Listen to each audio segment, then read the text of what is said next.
Call to order the Common Council meeting of Tuesday, May 18th, 2021, and the clerk will call the roll.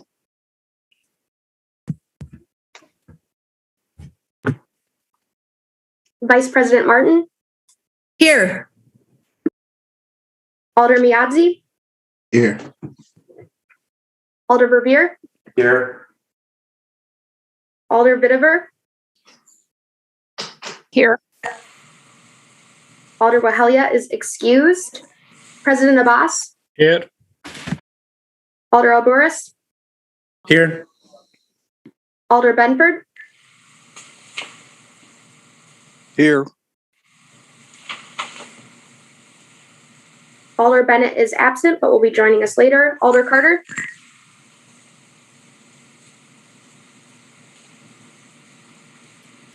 Present. Alder Conklin? Here. Alder Curry? Here.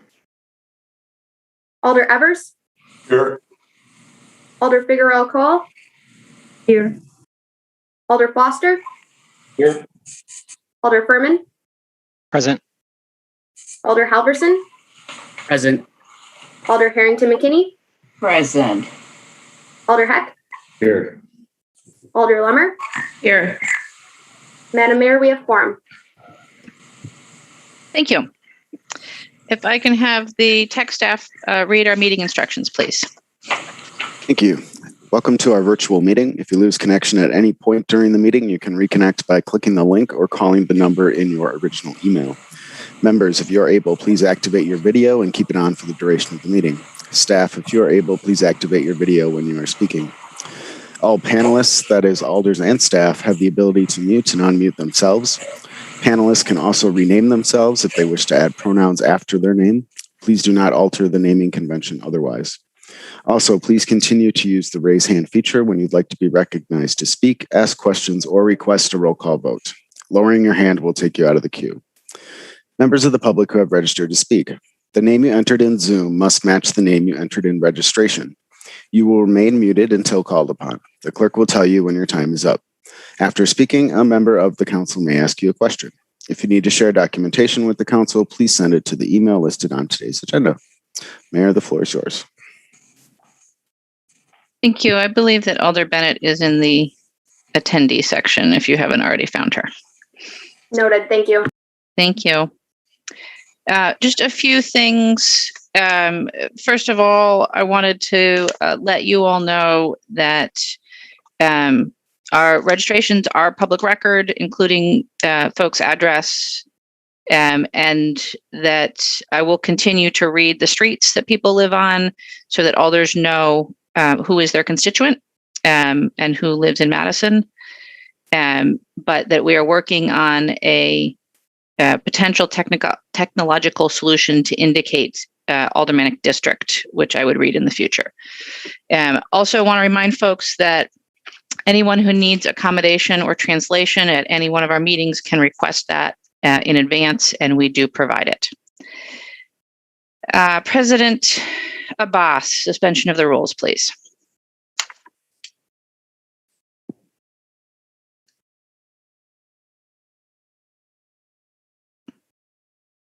Sorry for that, I am muted. All right. Move motion to suspend rules 2.04 order of businesses, 2.05 introduction of businesses, 2.24 ordinances, and 2.25 resolution for items so designated on the agenda. Vice President Martin, a second? Second.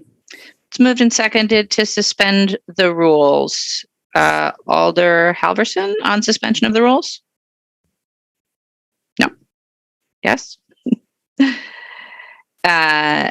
Is there any objection to recording unanimous vote in favor of suspension of the rules?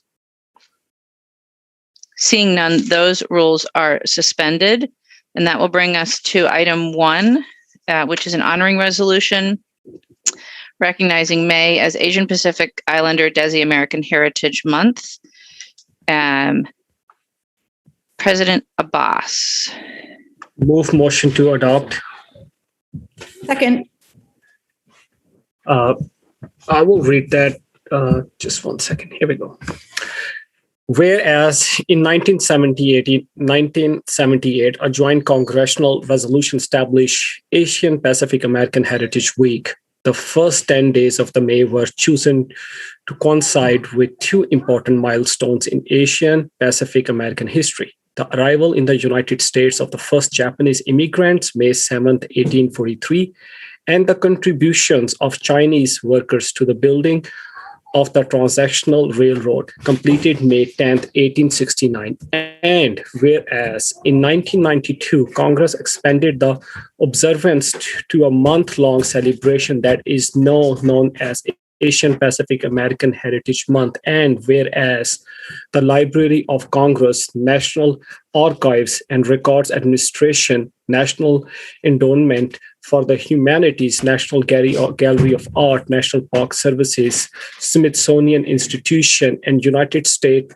Holocaust Memorial Museum join in paying tribute to the many generations of Asian Pacific Islander and Desi Americans who have enriched Americans' history and are instrumental in its future success. And whereas since 2017, UW-Madison students have worked to establish the Asian Pacific Islander Desi American Student Center on the UW-Madison campus, which exists to acknowledge the specific and particular realities within Asian Pacific Islander Desi American communities at UW-Madison, while also connecting communities to the larger Wisconsin experience and fostering a sense of belonging. And whereas April is designated as Asian Pacific Islander Desi American Heritage Month at University of Wisconsin-Madison and many other universities across the country, and whereas the University of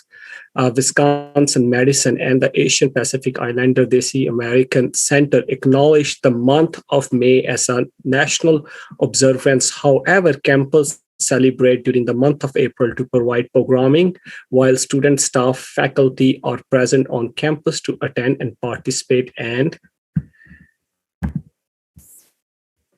whereas this month is designated to learn more about and appreciate the contributions, concerns, achievements, and histories of Asian Pacific Islander Desi Americans, and whereas Asian Pacific Islander Desi Americans have contributed and continue to contribute significantly to the development of the arts, sciences, sports, government, military, welfare, commerce, and education in the United States.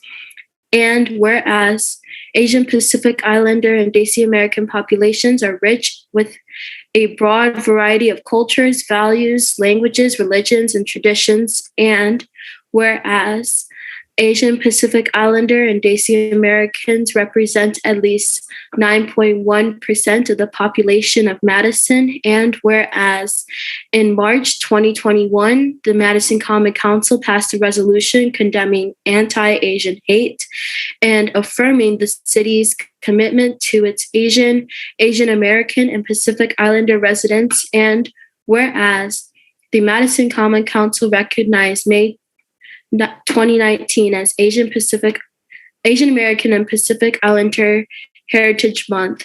Now, therefore, be it resolved that the mayor and the Common Council recognize May 2021 as Asian Pacific Islander Desi American Heritage Month in the city of Madison.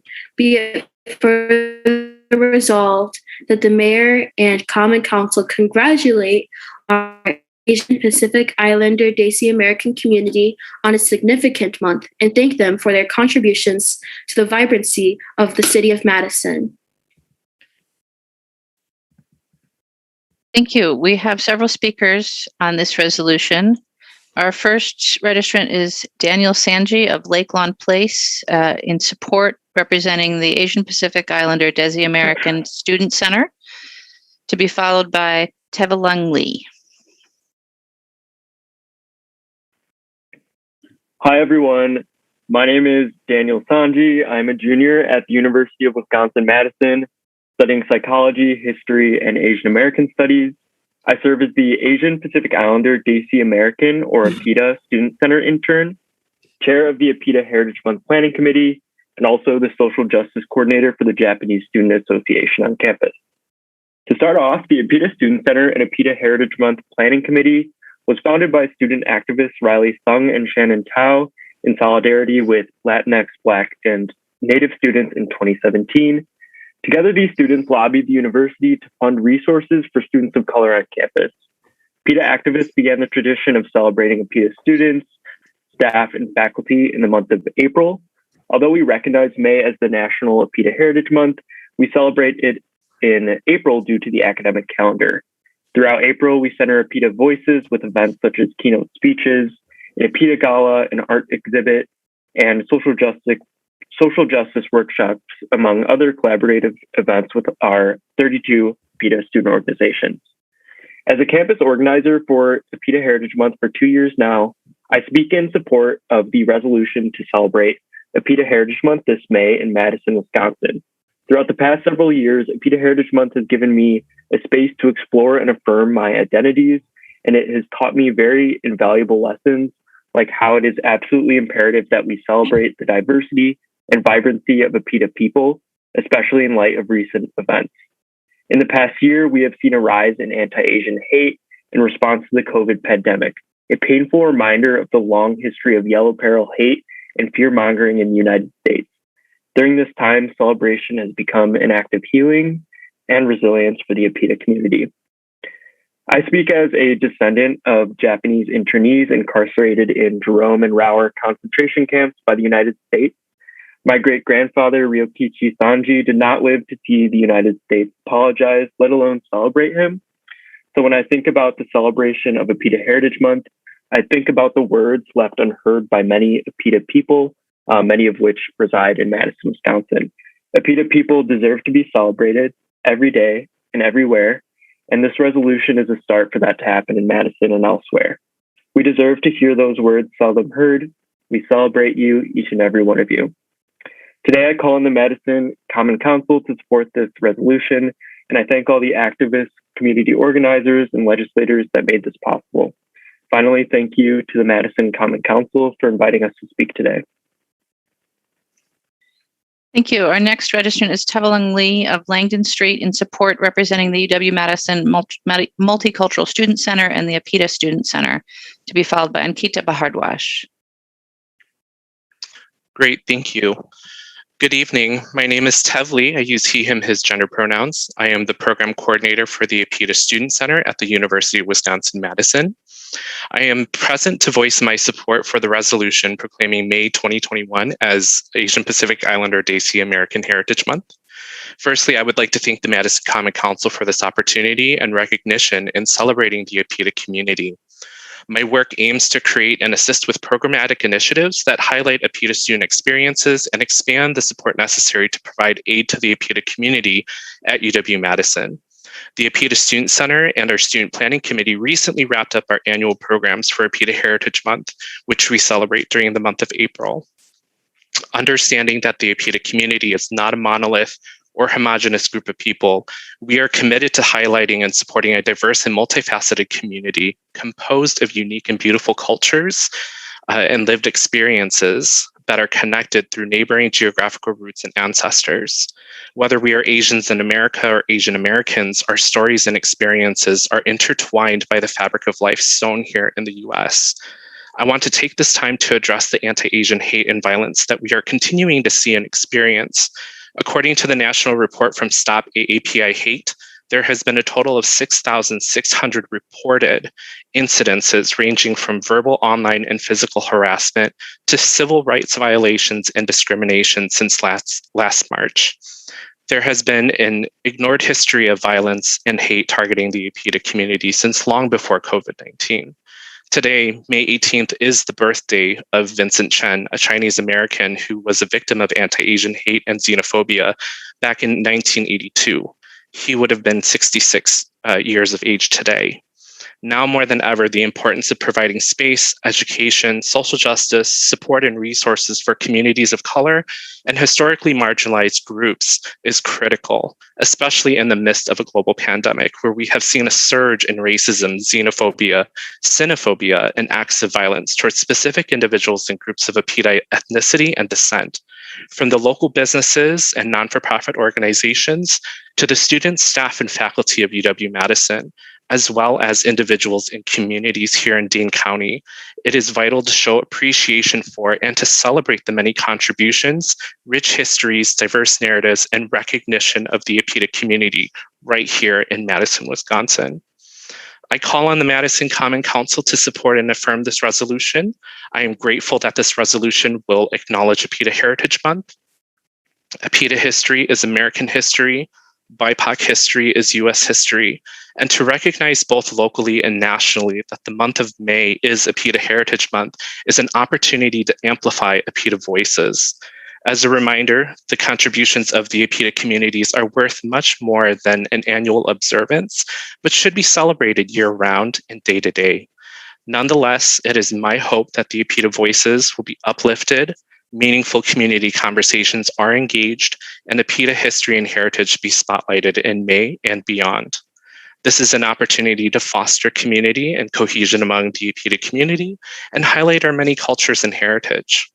Once again, thank you for this time and the opportunity for me to speak in support of this resolution.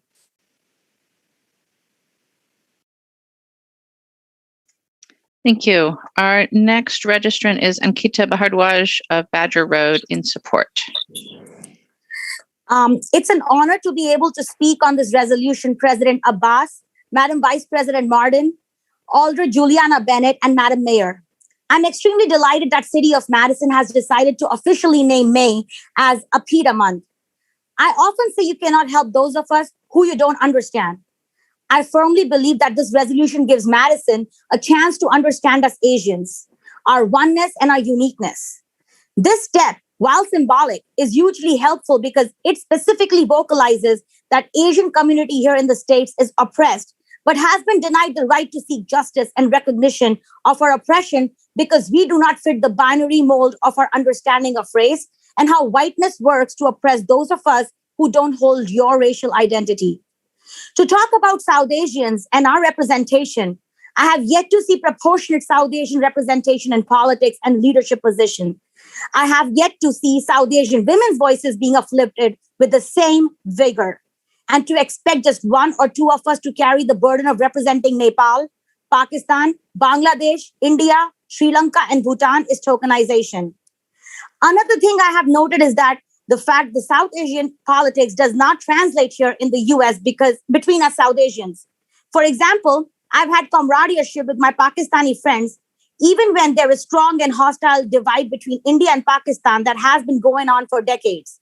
My analysis of this kind of dynamic is that we come together in US out of need for survival and our collective understanding that we are all the same in the eyes of the oppressor and that we have no one who can acknowledge, let alone understand our oppression. One big example is also Oak Tree Apartments on University Avenue that is majority South Asian students. Self-segregation for survival. Tonight, we must ask ourselves, why do we only see a handful of us participating in radical change and advocacy? Why do most of us remain silent and try to be politically less visible as much as possible? Why is that only those of us who are citizens or have the understanding of law dare speak up?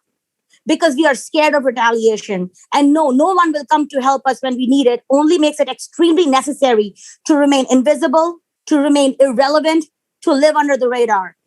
We must change that because our silence, self-segregation, or lack of representation does not mean we are okay. It does not mean we don't need help. It does not mean we aren't oppressed. Therefore, I'm really, really happy for this resolution because it gave me a platform to speak my truth tonight. And hopefully my future South Asian Desi generation will also benefit from it. Thank you. Thank you. We have other registrants not registered to speak, but available or in support. Are there any questions for registrants or discussion from the council? Seeing none, it's been moved and seconded. Is there any objection to recording a unanimous vote in favor of the resolution? Seeing no objection, we'll record a unanimous vote in favor of item number 1. And that will take us to item number 2, which is an honoring resolution honoring the University of Wisconsin women's hockey team for winning the NCAA championship. And if I can get a motion, President Abbas? Move motion to adopt. And a second, Vice President Martin? It's my honor to read the resolution. Whereas the Badgers won the 2021 NCAA championship thanks to a 2-1 overtime win over Northeastern as Daryl Watts scored, capturing their second straight national title and the program's 6th national championship. And whereas Wisconsin won its 9th WCHA final faceoff title thanks to a 3-2 overtime victory win over Ohio State as Lacey Eden scored the game-winning goal. And whereas the Badgers also captured their 9th WCHA regular season title and their second straight league title thanks to a 12-3-1 record. And whereas Daryl Watts and Grace Bowlby were both named first-team All-Americans by the American Hockey Coaches Association. And whereas Daryl Watts was named a top 3 finalist for the Patty Kazmaier Memorial Award and was named the WCHA Player of the Year and the WCHA Forward of the Year. And whereas Daryl Watts earned first-team All-USCHO honors, Grace Bowlby collected second-team All-USCHO accolades. Sophie Shirley was named to All-USCHO third team, and Lacey Eden was named to the All-USCHO rookie squad. And whereas Mark Johnson was named the USCHO Coach of the Year, the WCHA Coach of the Year, and became the first head coach in women's college hockey to capture 6 NCAA titles. Now, therefore, be it resolved that I, Mayor Satya Rhodes Conway, and the Common Council congratulate the UW Badger women on their NCAA championship and commend the continued success of the UW women's hockey program. A round of virtual applause. And I'm delighted that we have UW co-captain Brett Pettit here with us to accept the resolution. Brett? Hi, thank you all for having me today. And on behalf of my teammates, coaching staff, and trainers, I just wanted to say thank you so much for recognizing us on a stage like this and for truly giving us the best city to play in. I think we all know how fortunate we are to go to school here at UW-Madison and to have such a supportive community around us every day, kind of pushing us to be better people and athletes. So I just wanted to say thank you on behalf of our entire hockey program. And I'm very proud of our team and everything that we were able to accomplish this year through such a hectic year, as everyone knows. So thank you guys for keeping us safe and for making sure that, we were even able to go out and play this year. Thank you. Thank you. Congratulations and go Badgers. Is there any objection to recording a unanimous vote in favor of the resolution? Seeing none, we'll record a unanimous vote and congratulate the Badgers again on their win. And that brings us to item number 3, which is a resolution honoring hospitals, nurses, and healthcare workers for National Hospital and Healthcare Week and National Nurses Week. President Abbas. Move the motion to adopt. Second. Thank you. Whereas National Hospital Day was first established in 1921 as the country was recovering from the flu epidemic of 1918 to 1919. Whereas National Hospital Day became National Hospital Week in 1953 in honor of the work of Florence Nightingale. And whereas May 6th through May 12th, 2021 is National Nurses Week, which was originally established in 1954. And whereas during the COVID-19 pandemic, area healthcare workers assumed new role, developed and implemented new protocols and processes, worked diligently to converse precious resources, including personal protective equipment, while showing our community compassion through their resilience and ingenuity in face of uncertainty and high stress. And whereas the pandemic has caused untold stress on our healthcare facilities and healthcare workers who have performed courageously and tirelessly, and whereas according to an article in the Lancet, even outside of a pandemic, under usual working condition, severe burnout syndrome affect as many as 33% of critical care nurses and up to 45% of critical care physicians. And whereas, according to a survey of healthcare workers by Mental Health America, 93% of healthcare workers were experiencing stress, 86% reported experiencing anxiety, 77% reported frustration, 76% reported exhaustion and burnout, and 75% said that they were overwhelmed. And whereas all who remain safe and healthy owe a debt of gratitude to those whose sacrifices make our health and safety possible. And whereas in February 2021, the Madison Common Council and Mayor issued a resolution offering the city's deepest appreciation and heartfelt support for the healthcare providers and staff, public health staff, and first responders who are working to keep our communities and our state healthy.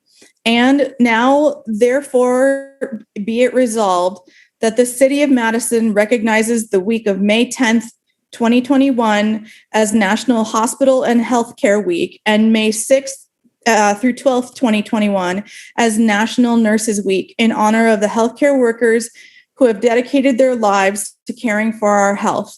Be it finally resolved that the Madison Common Council and Mayor thank hospitals, nurses, and healthcare workers for all that they do for the city and its residents.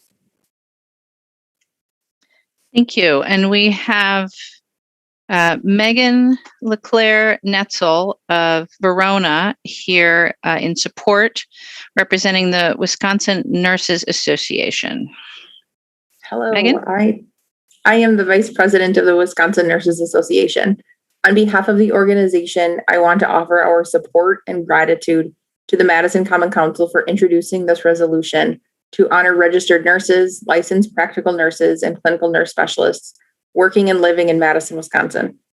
This past year has challenged all of us in unimaginable ways. The pandemic brought to light the courage and commitment that nurses work under every day and showed the important role that nurses play in the community. Again, thank you to the Council for taking the time to acknowledge the efforts made by nurses to improve health conditions every year, every month, and every day. Thank you. It's been moved and seconded. Is there any objection to recording unanimous vote in favor of the honoring resolution? Seeing no objection, we'll record a unanimous vote in favor. And that brings us to our early public comment. And just give me a sec to refresh here. Right. For early public comment, I'll just remind folks that we ask that you tell us what item you are registered on before you start your comments. And our first early public comment is from Sarah Andrews of Ridgeway Ave, to be followed by Rachel Chisman.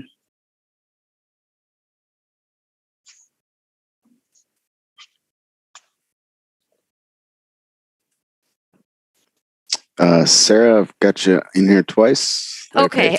Oh, yeah. Alders and Mayor, thank you for your time. I am speaking in support of Resolution 65316, Agenda Item 26. I volunteered weekly at McPike Park from November to February of this year when the encampment was closed, and I've been working with other volunteers at Rindell since the day the eviction notice was posted to push the city to come to different decisions about a perceived major conflict between the presence of the encampment and the regular use of the park. I've been paying close attention to the conversations between residents and outreach staff in the park, as well as the framing from the city staff, and have witnessed this communication breakdown and different priorities of these various groups.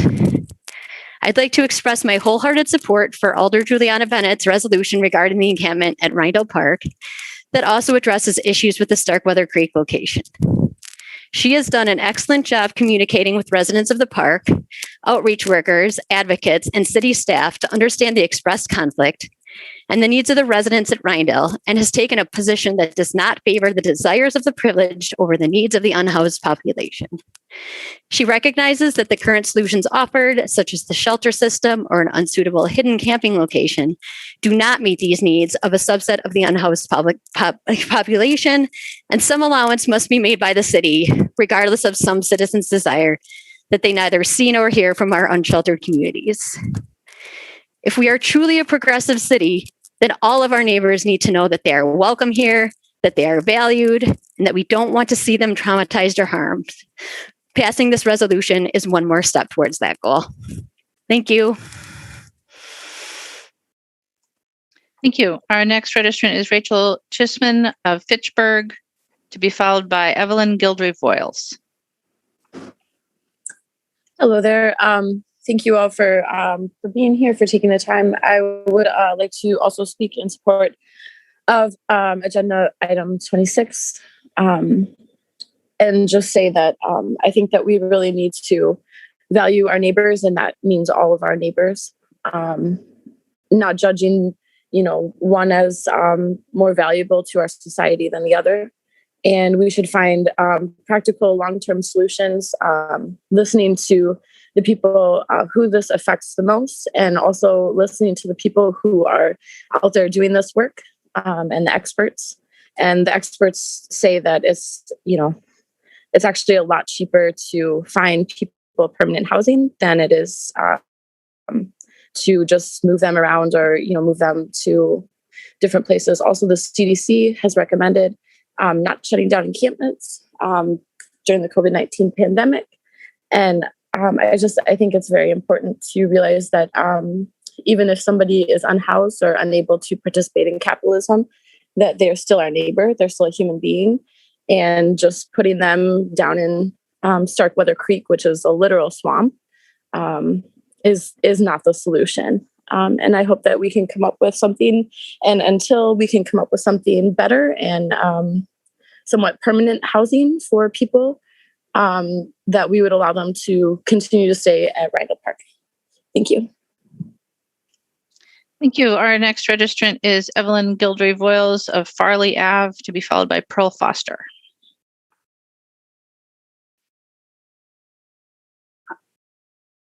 Thank you. My name is Evelyn Gildry-Voiles. My pronouns are she, hers. I am speaking as well in favor of agenda item 26, resolution 65316 by Alder Bennett. I began volunteering at Rindell Park in March, bringing water and trash to people who were living, taking out the trash, bringing water and taking trash out for people who were living in the Rindell Park encampment. I started doing this because there was no wash station that was set up. So the residents of the encampment set up their own wash station. Trash was not being taken out regularly. So the residents of Rindell Park encampment set up their own system for gathering and taking out trash. They did their own park cleanup. They are their own community, and they are working to take care of each other with an impressive network of outreach workers and volunteers. One of the reasons the CDC has recommended not breaking up encampments is because breaking up encampments forces people to move farther away and farther into unrecognizable and unfindable areas. This makes it harder for service providers and healthcare workers to find them.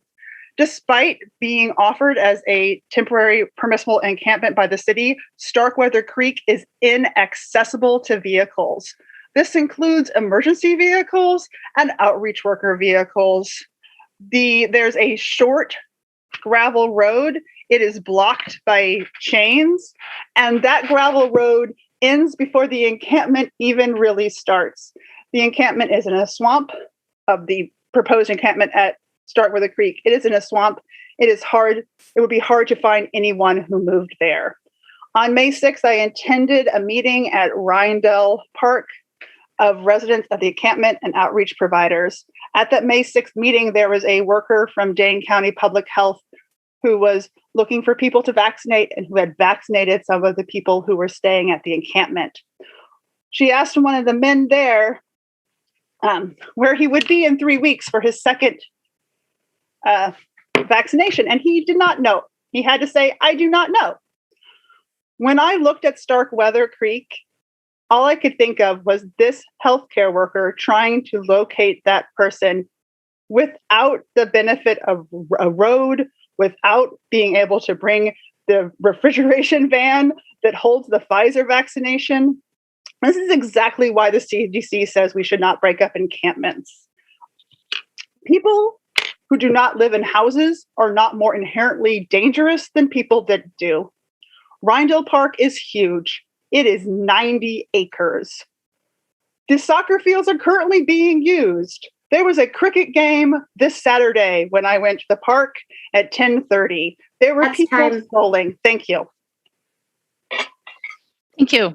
Our next registrant is Pearl Foster of Worth Court, to be followed by Jeffrey Stanek.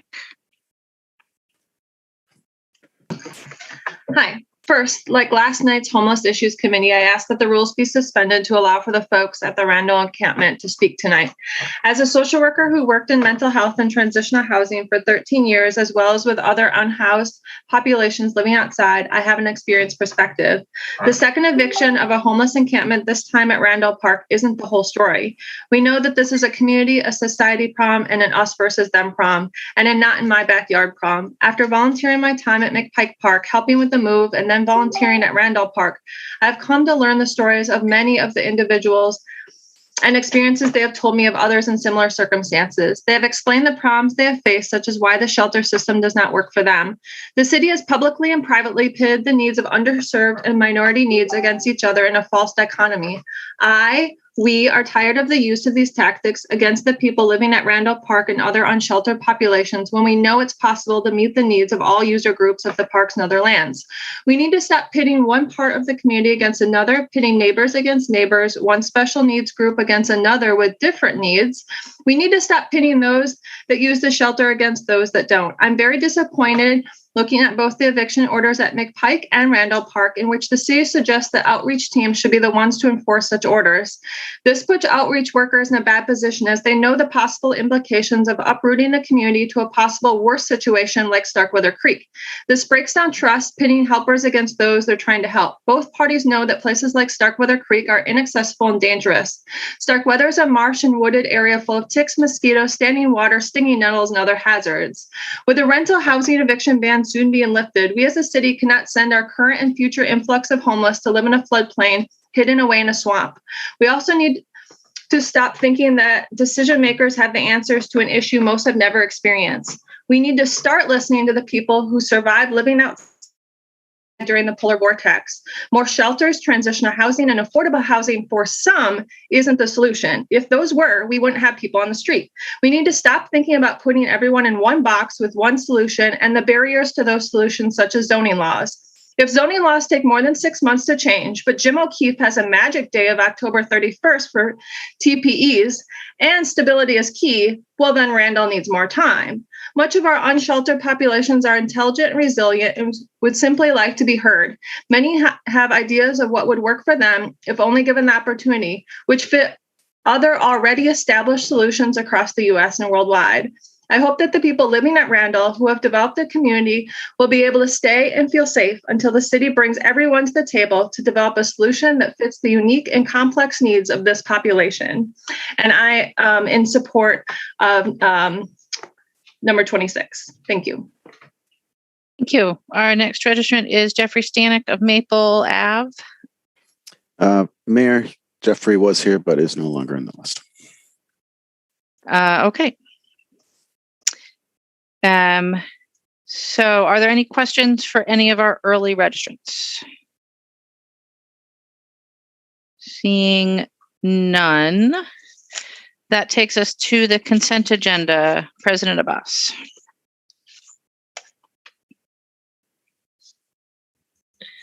Thank you, Madam Mayor. At this time, the consent agenda will be moved with a recommended action listing for each item except number 1, item which have registrants wishing to speak. Number 2, items which require an extraordinary roll call vote and are not included on the consent agenda by unanimous consent. Number 3, items which older persons have separated out for discussion and debate purposes. Agenda item for part of consent agenda with additional recommendation.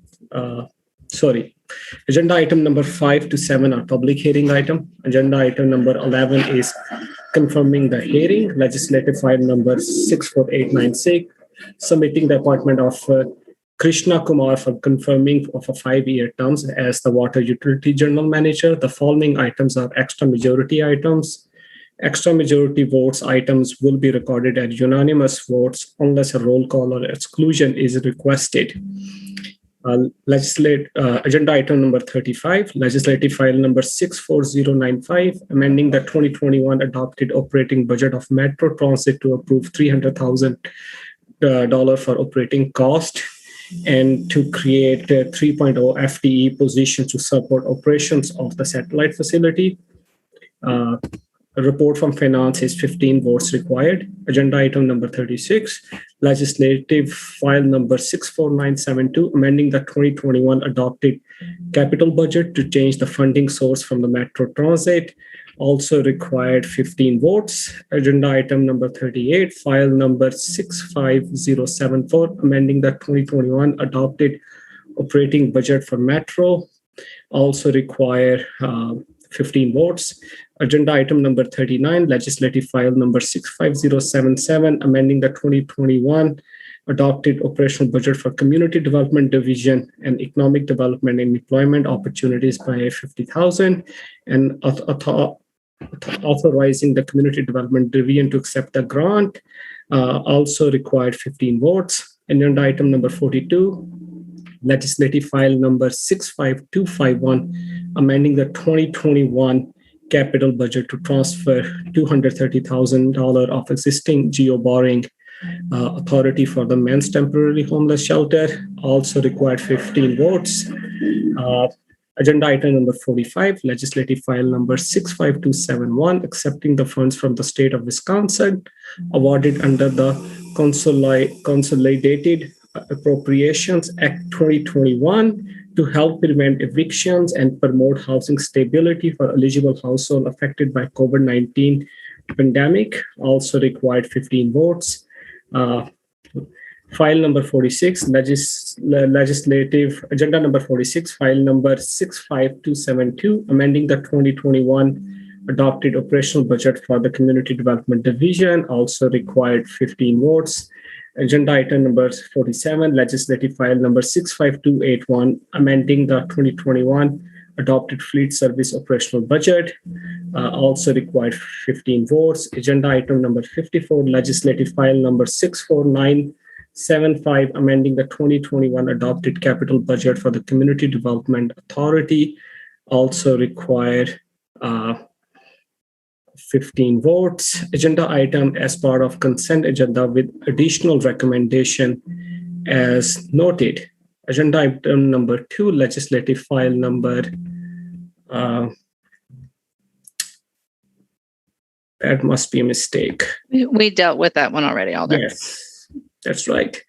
All right, agenda item number 19, legislative file number 65255, approving plans and specification of public improvement, excluding surface paving required to serve phase 2 of subdivision known as Jenna Village. Report of public work, adoption of the alternative. Agenda item number 26, legislative file number 65316, prohibiting the eviction of temporarily encampment in Randall Park. And recommendation is the substitute to be adopted. Then we also have from CCEC 2 agenda item number 28, legislative file number 65269, CCEC recommend adopting the President Work Group on Racial Justice, Anti-Racism and Equity with addition of Alder Mayadzi as additional member, and then agenda item number 29, legislative file number 65274, CCEC recommend to adopt the Environmental Justice Work Group.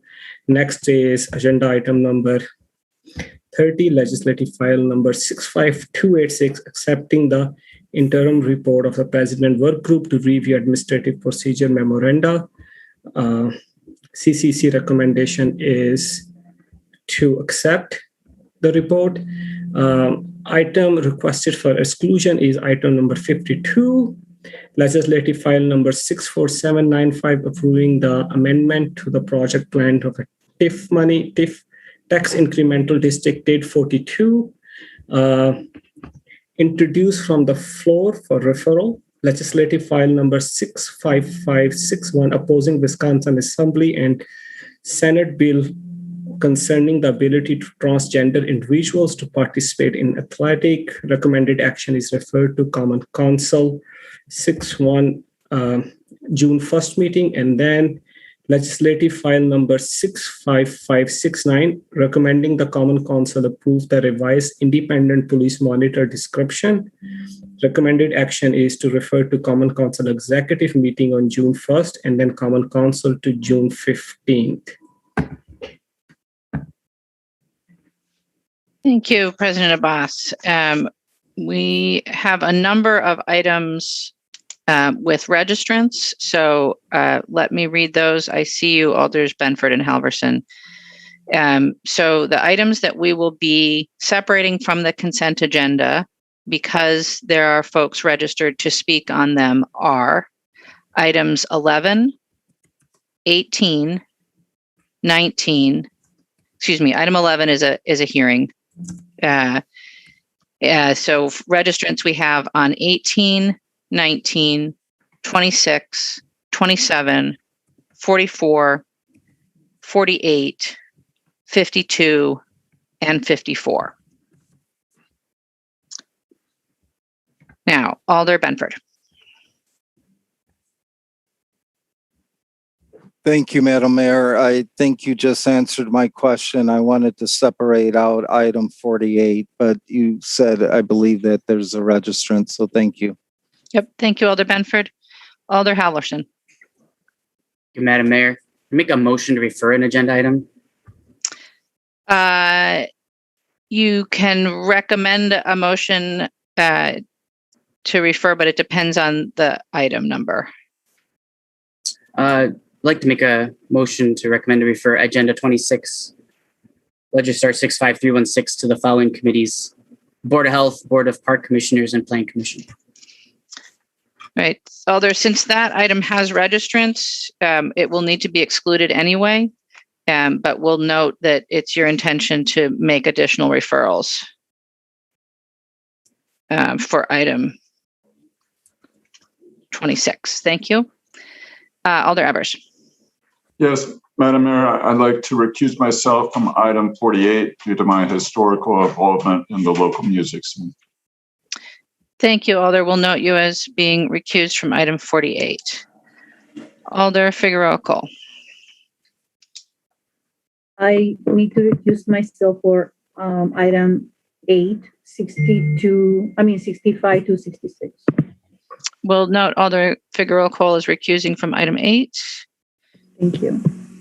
Are there other requests for exclusion from the consent agenda, or disclosures or recusals? All right, seeing none. Let's just go over that one more time to make sure that everybody's got the right numbers. So our public hearings are agenda items 5 through 7 and 11, which is a confirmation hearing. Our extra majority items are 35, 36, 38, 39, 42, 45, 46, 47. Our additional recommendations are items 28, 29, and 30. Those all have recommendations from CCEC. Our items for exclusion are 18, 19, 26, 27, 44, 48, 52, and 54. We also have a number of folks that are registered on various items not wishing to speak. I'll go over those quickly. You all have the registration lists, but just in case, there's one registrant in support on item 24, two registrants in support of item 28, one in support of item 29. Linda Horvath from the Planning Division is here for any questions on item 41.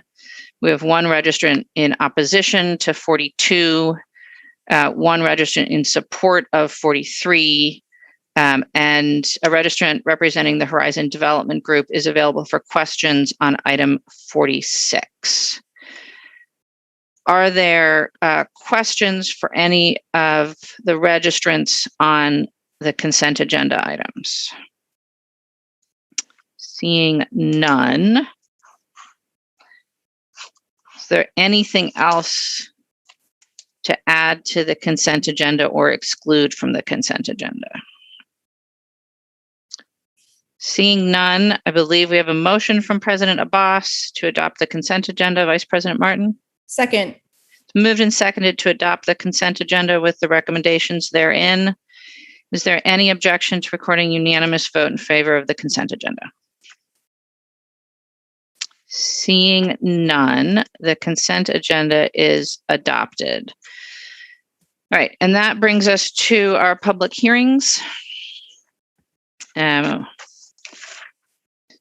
Starting with item number 5, which is Legistar 63305, an appeal of the Plan Commission action on the conditional use request for 619 through 621 at North Lake Street.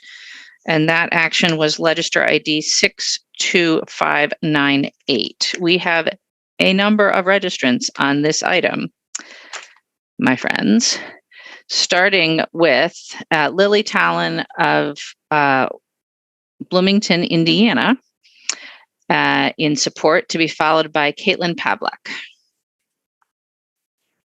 Hello. Hello, everyone. My name is Lily Talon. I'm a recent graduate of UW-Madison and a brother of Alpha Chi Sigma. Today, I want to tell about the ways that ACT has impacted my life and what it means to me. As a queer Black woman, I knew that it was a huge risk moving from my home in Michigan to Wisconsin. Right off the bat, finding a place where I felt safe was a challenge, especially since I was a STEM major. My freshman year, I considered dropping out, moving back home multiple times due to the intense isolation I felt being so different in the pond of white heteronormativity. This escalated especially when my parents called me, begging me to come home due to someone proudly displaying President Obama in the news during a football game at Camp Randall. I remember being alone, pacing, crying my dorm room, yet stubbornly deciding to give UW another chance. During my sophomore year, it felt like fate when a flyer for Alpha Chi Sigma came into my hands. I distinctly remember my first ACT Rush event. I was at the houses, and I remember everyone was so kind and inclusive. And never once did I feel like I stuck out. Despite barely knowing anyone at the time, I felt like I was at home. And once I was a full member, I found comfort in knowing there was a place I could always go whenever I needed a friend or just the basic comforts of home. I love this community so much that I did move into 621 North Lake Street my junior year, despite the already pretty rough condition of the house. Some of my most fond memories of undergrad were walking to the front door of the houses, knowing that no matter what, I always had a friend, someone who's always there for me when I needed them. One of the best things that Alpha Chi Sigma has provided me was the confidence to be me and leadership experience I could not get anywhere else. Through my time there as an undergrad, I was able to serve in multiple positions, including president. And my time as president was extremely invaluable, and I was able to leverage for getting a job post-graduation. Thanks to ACT, I have the confidence to push myself out of my comfort zone and do things I would have never imagined. Council, without this organization, I quite honestly don't know if I would be where I am today, let alone be a graduate from UW-Madison. Alpha Chi Sigma provided a unique experience full of inclusivity, love, and support. This organization has always been a safe place in a world where I have always felt threatened. I think it's unfair to rob future generations of this experience, and for that reason, I ask the Common Council to approve the demolition and conditional use permit for 619, 621 North Lake Street. Thank you. Thank you. Our next registrant is Caitlin Pavlek of Charlottesville, Virginia, in support, to be followed by Francis Ingebrigtsen. Hello, Common Council. First, I'd like to ask if we could have our slide deck pulled up that was previously sent. And then I would like to state that we below signed are in support of the demolition and conditional use permit request for Alpha Chi Sigma chapter houses, which stand at 619 and 621 North Lake Street. We all joined the Alpha Chi Sigma at various points throughout the fraternity's long history since its founding in 1902. And it is safe to say that whether we've lived in the houses or spent time there, many of us could speak to the rapid decay of their structural integrity and function. To name a few issues we have addressed in the last decade, one summer, the second floor porch of 621 North Lake Street was off limits due to deteriorating floorboards. During one of the many polar vortexes that Madison has experienced recently, the heating broke in 619 North Lake Street multiple times, causing a burst pipe in the wall to leak fecal matter from the second floor into the basement. Some of those also on the call have been were in the houses in 2014 when support beams had to be installed in the living room of 621 as a gap formed between the floor and the exterior wall, leading the foundation to begin crumbling. And the shoring wall was installed, and when that happened, there was a point at which one of the workers said that one big storm could have caused the entire house to collapse. The houses are beautiful and historic at first glance, but with all of these centuries-old charms come tangible and costly concerns like those mentioned above. For the fraternity, the true history of the houses lies within its walls. It's where we congregate for meetings and dinners. It's where we initiate our new members and provide opportunities for learning and growth. It's where we make lifelong bonds with each other and where some of us have met our future spouses. It is where we celebrate each other's success and have even gathered to mourn the loss of brothers too soon. For those of us who still live nearby, the houses provide a space to participate in events and reunite with each other as alumni. And we believe we speak for most members when we say tearing down 619 and 621 North Lake Street is completely heartbreaking to us. We love to stop by them when we visit downtown and smile and point them out to our family and friends. And we tell stories about nights on the porch and early mornings watching the sunrise over the lake and procrastinating in front of the library while attempting to finish all of our organic chemistry homework. The houses hold decades of memories for us. And more than anything, we want to ensure that future generations of brothers have the ability to gather and live in spaces that is theirs, where they can make their memories and carry out their fraternal obligations. Currently, that's no longer possible in the houses as they stand. Our new design has been thought out carefully and planned out such that it is the best option for our fraternity. Though the homes of Alpha Chi Sigma Alpha Chapter will look different from the outside, we sincerely hope that it will always remain at the corner of Lake and Mendota. Sincerely, 125 supporters, 41 of which are in Madison, and an additional 24 in the state of Wisconsin, and 60 located outside of Wisconsin, including 3 internationally in Spain and Sweden.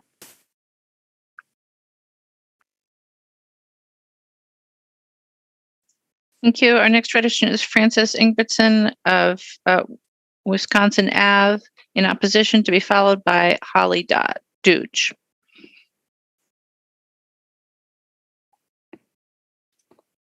Francis, you're on the phone, *6 to unmute.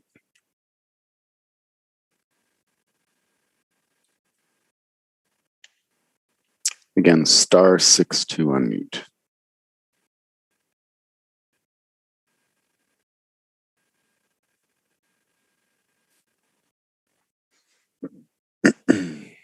You click on your keypad icon and then press *6. Unfortunately, I cannot unmute you.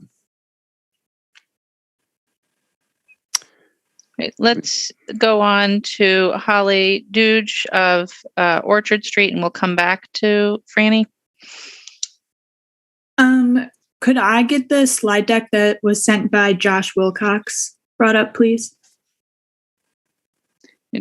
Staff will work on it if you want to go ahead. Sure. Okay. Good evening, Common Council members. My name is Holly Dooge, and as of about a week ago, I am a UW graduate. This past semester, I had the honor of serving as president of Alpha Chi Sigma's Alpha chapter. I want to thank you for this opportunity to speak today, as this is a critical time for our organization. Next slide, please. And one more time after that. To begin, I'd like to share a bit of background. Alpha Chi Sigma is a professional fraternity with thousands of members from diverse backgrounds who share a common interest in chemistry and science. We were founded 118 years ago here at UW-Madison as an academic-minded undergraduate community. And ever since, our members have gone on to contribute to society in a wide range of scientifically oriented careers. Every community needs a home. Alpha Chi Sigma purchased 621 North Lake Street in 1925 and acquired 619 in 1959. For hundreds of members, myself included, these houses were our literal home for a few precious years, providing an affordable place to live while we earned our degrees. After graduating, they become a sentimental home, as it is here that we built friendships and memories. Many of us come to call it a family. Could you jump to slide 6, please? The sentiments of community, home, and family are especially important for tonight's discussion. We would not come forward with this proposal and appeal the Plan Commission's decision unless it was the only way to save our home and everything we have worked so hard to build. Our family has kept up our homes at 619 and 621 North Lake Street for almost 100 years. However, the increasing costs of maintenance now exceed our means. Next slide, please. As such, this project is the best and last chance for our organization to keep our home and do so in a way that honors our legacy. Alchemy, the predecessor of chemistry, plays a significant part in our scientific heritage and fraternal lore. The design of this project draws upon these symbols and traditions and meaningfully incorporates them throughout the proposed building. As you'll hear from countless others, Alpha Chi Sigma is an extremely cherished community, and having a residential space is necessary for a group such as ours to flourish. Maya Angelou once said, "The ache for home lives in all of us, a safe place where we can go as we are and not be questioned." For Alpha Chi Sigma, home is North Lake Street, and by the end of tonight, I hope you can agree that this proposal is the best way for our family to keep our home and for Alpha Chi Sigma to continue serving the UW and Greater Madison community. Thank you. Thank you. Our next, let's see if we can get Francis Ingebrigtsen on the phone.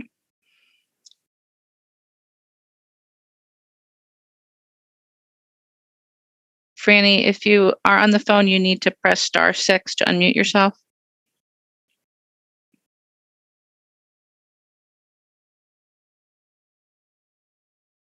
All right, let's go on then to Rowan Davidson of Sheboygan, to be followed by Josh Wilcox. Good evening. Can you hear me? Yes. Okay. Legacy Architecture, of which I am a part, has experience and a specialization in historic preservation across Wisconsin. We worked on the recent Madison Preservation Plan and were brought on as a third party to conduct historical research on the buildings at 619 and 621 North Lake Street. The two properties were listed in the National Register as a part of the Langdon Street Historic District in 1986 and are not locally landmarked. 14 properties have since been demolished or significantly altered to the point where the number of non-historic buildings west of Francis Street in the said district now engulf the historic ones. This condition is also documented in the city's 2018 Langdon Neighborhood Character Study. The house at 621 North Lake was constructed sometime between 1894 and 1898 for the Kappa Sigma fraternity. Can you please bring up the slide deck as well? I believe it's slide 8 or 9. The house was different in appearance from what we see now, as the entire house was renovated with a stucco exterior and a large porch in 1909. Alpha Chi Sigma purchased the house in 1925 and has remained since. The exterior of 621 Lake Street was renovated and the interior remodeled since the 1950s and presently has considerable structural issues. The next slide, please. Next door at 619 North Lake was constructed in 1909 for the Alpha Sigma Chi fraternity. The 1959 Alpha Chi Sigma purchased the building. It has undergone considerable alterations. Windows, doors, and other features have all been removed.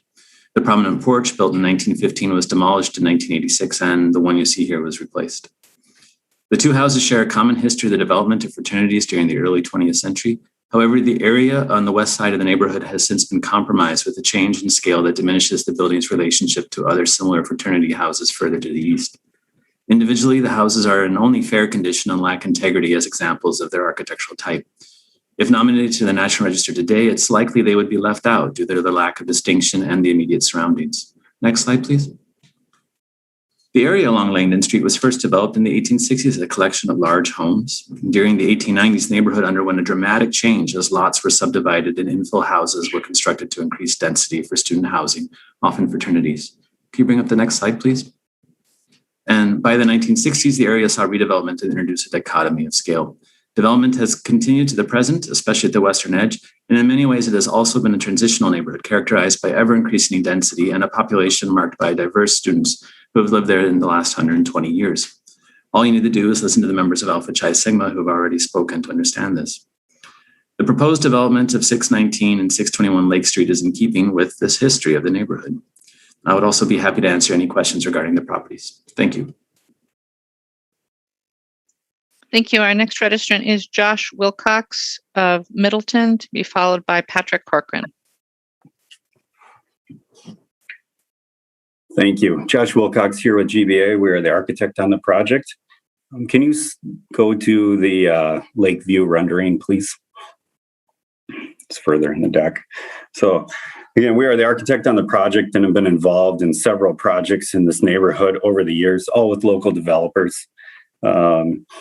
Have great experience with Patrick and some of the other groups involved in here with this project.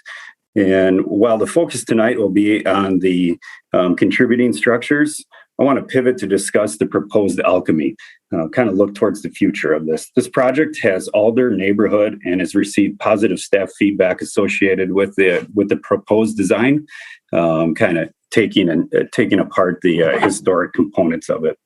This is an important note, as many projects that are controversial like this are not aligned in this way.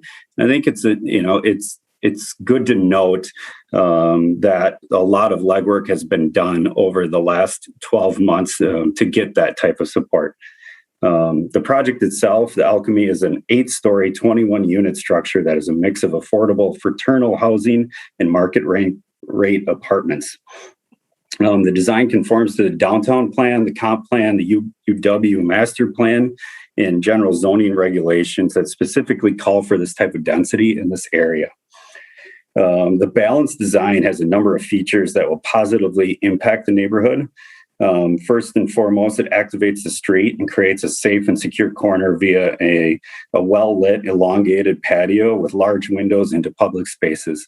Really something that is currently lacking in the neighborhood. While the patios that are there, they're a little bit darker and lighter and provides a little bit of consistency with some of the historical designs.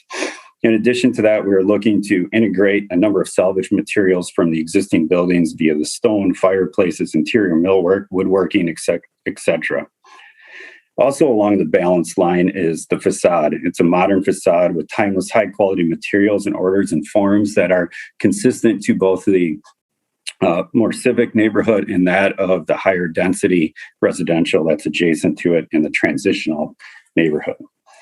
The project also simplifies deliveries, trash, and bike parking for the area. Also want to briefly touch on the on appropriateness. Oftentimes this is referred to scale of the project, and here we think it's the appropriateness of the neighborhood, transitional neighborhood.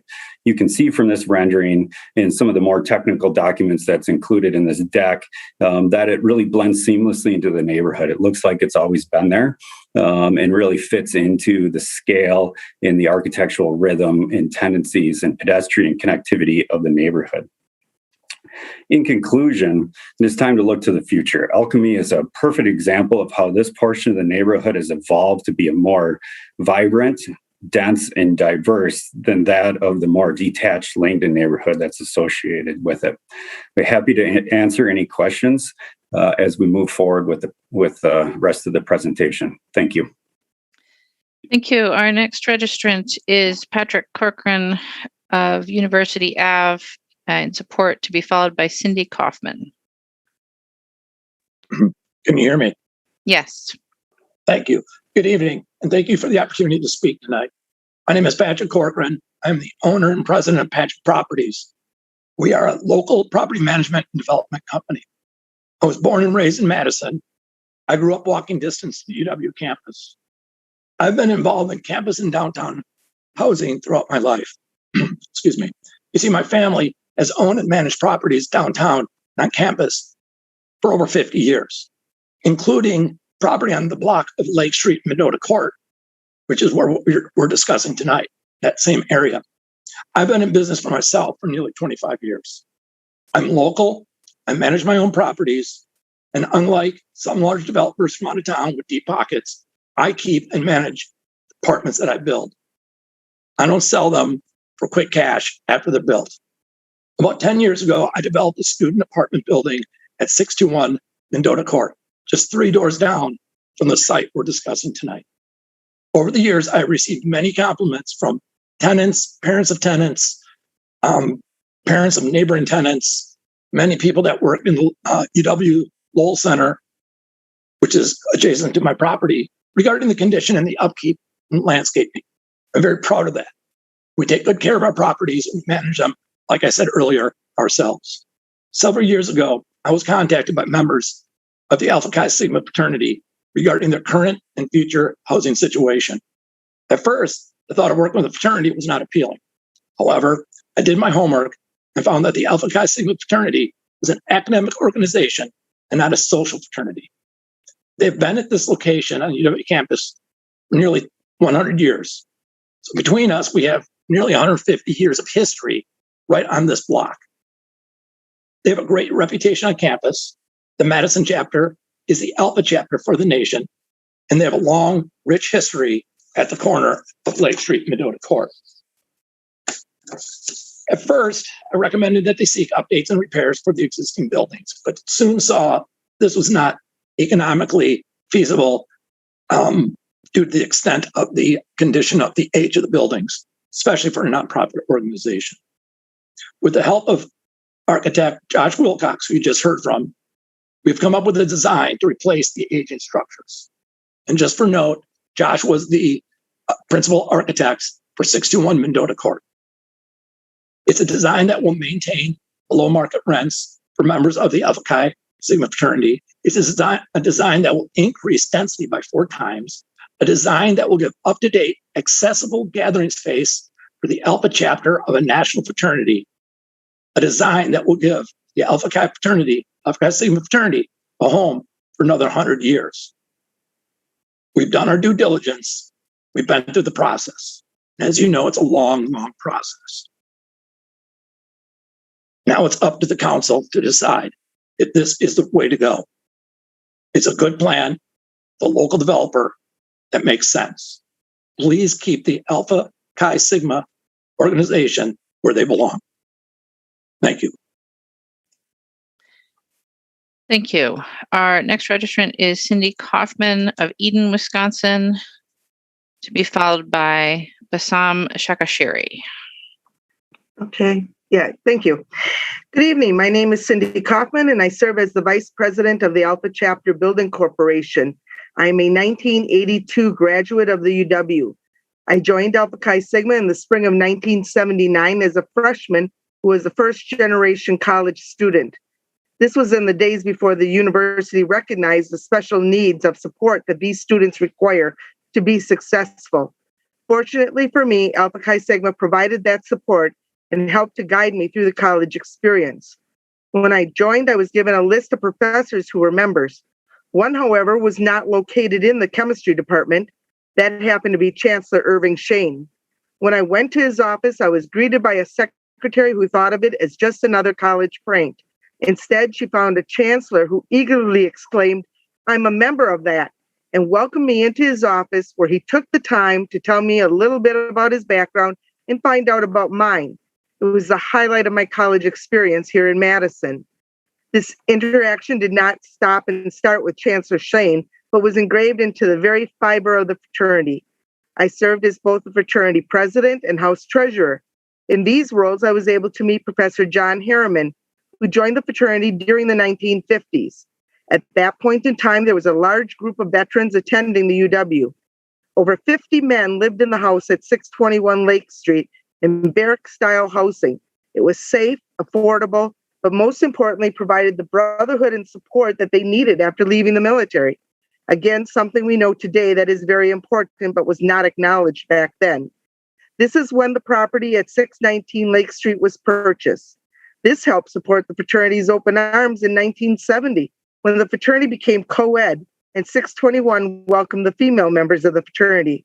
This was before Title IX was even an idea on college campuses. In the 1990s, the houses were remodeled to allow for co-ed housing at both locations.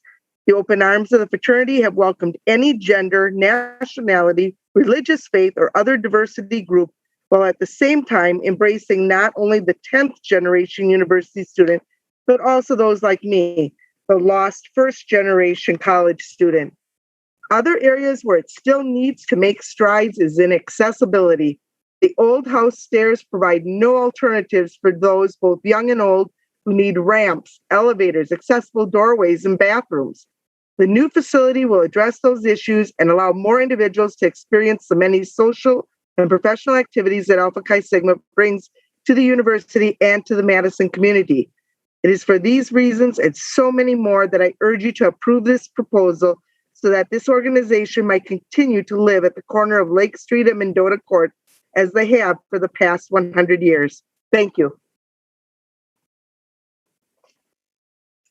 Thank you. Our next registrant is Bassam Shakashiri of University Ave, to be followed by John Barry. I'm Bassam Shakashiri. Can you hear me? Yes. I'm Bassam Shakashiri.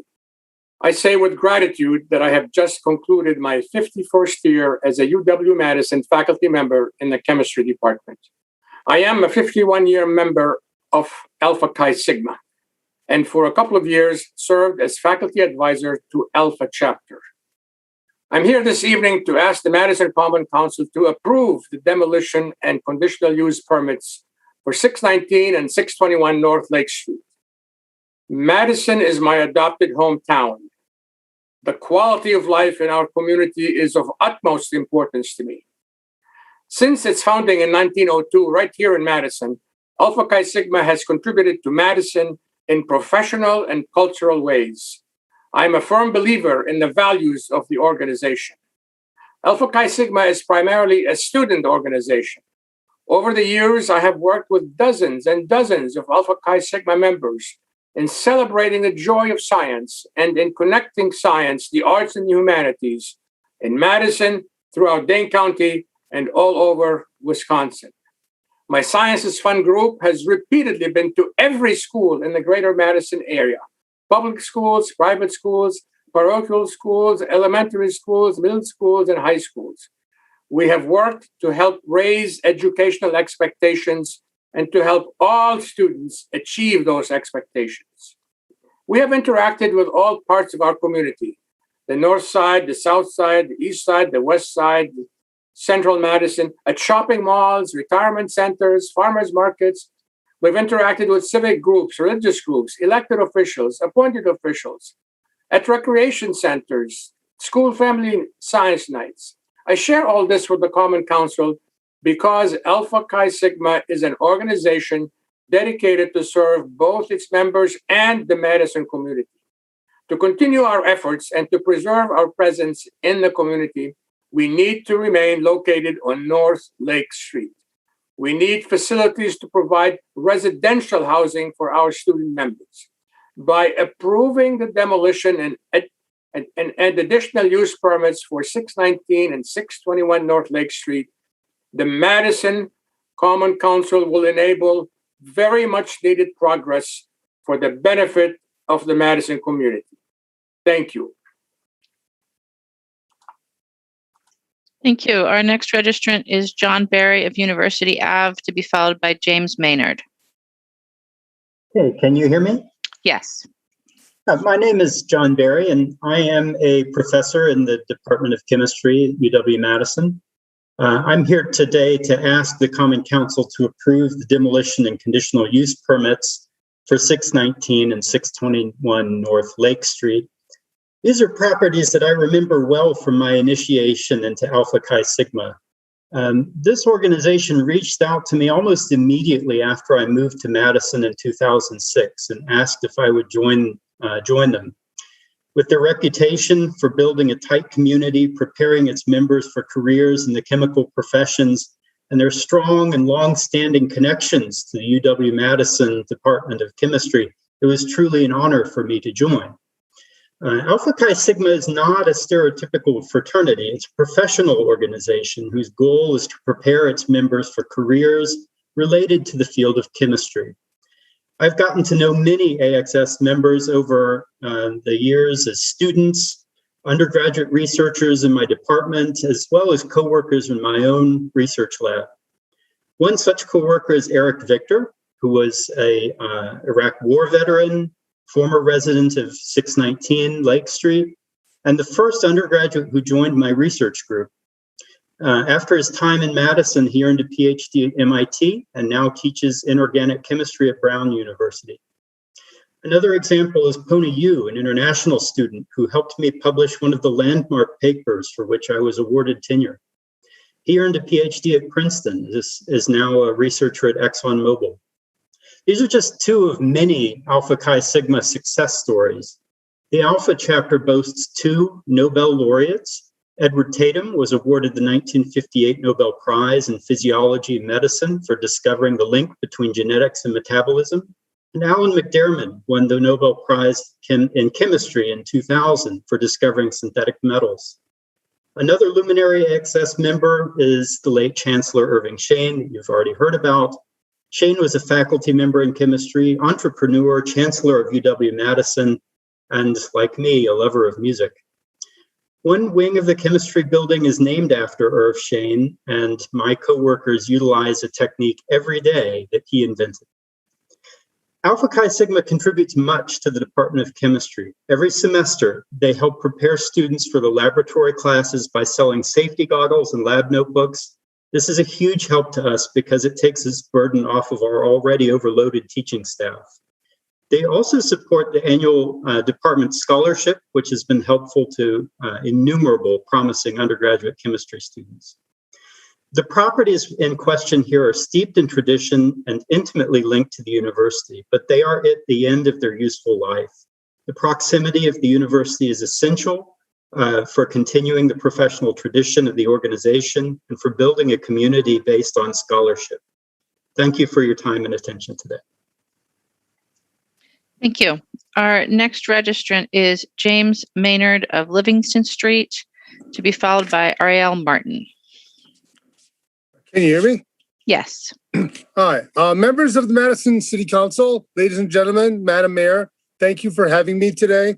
I am the Alpha Chapter Advisor. As you can see, I have worked at UW-Madison for about 20 years, and I have advised this chapter for about 13. And since my tenure as advisor began, I've witnessed over 450 UW-Madison science career students and other professionals graduate from our houses and go into the world as professors and scientists, engineers, doctors, businessmen, social workers, and even in some cases, news members. So we have existed in our present location for almost a century.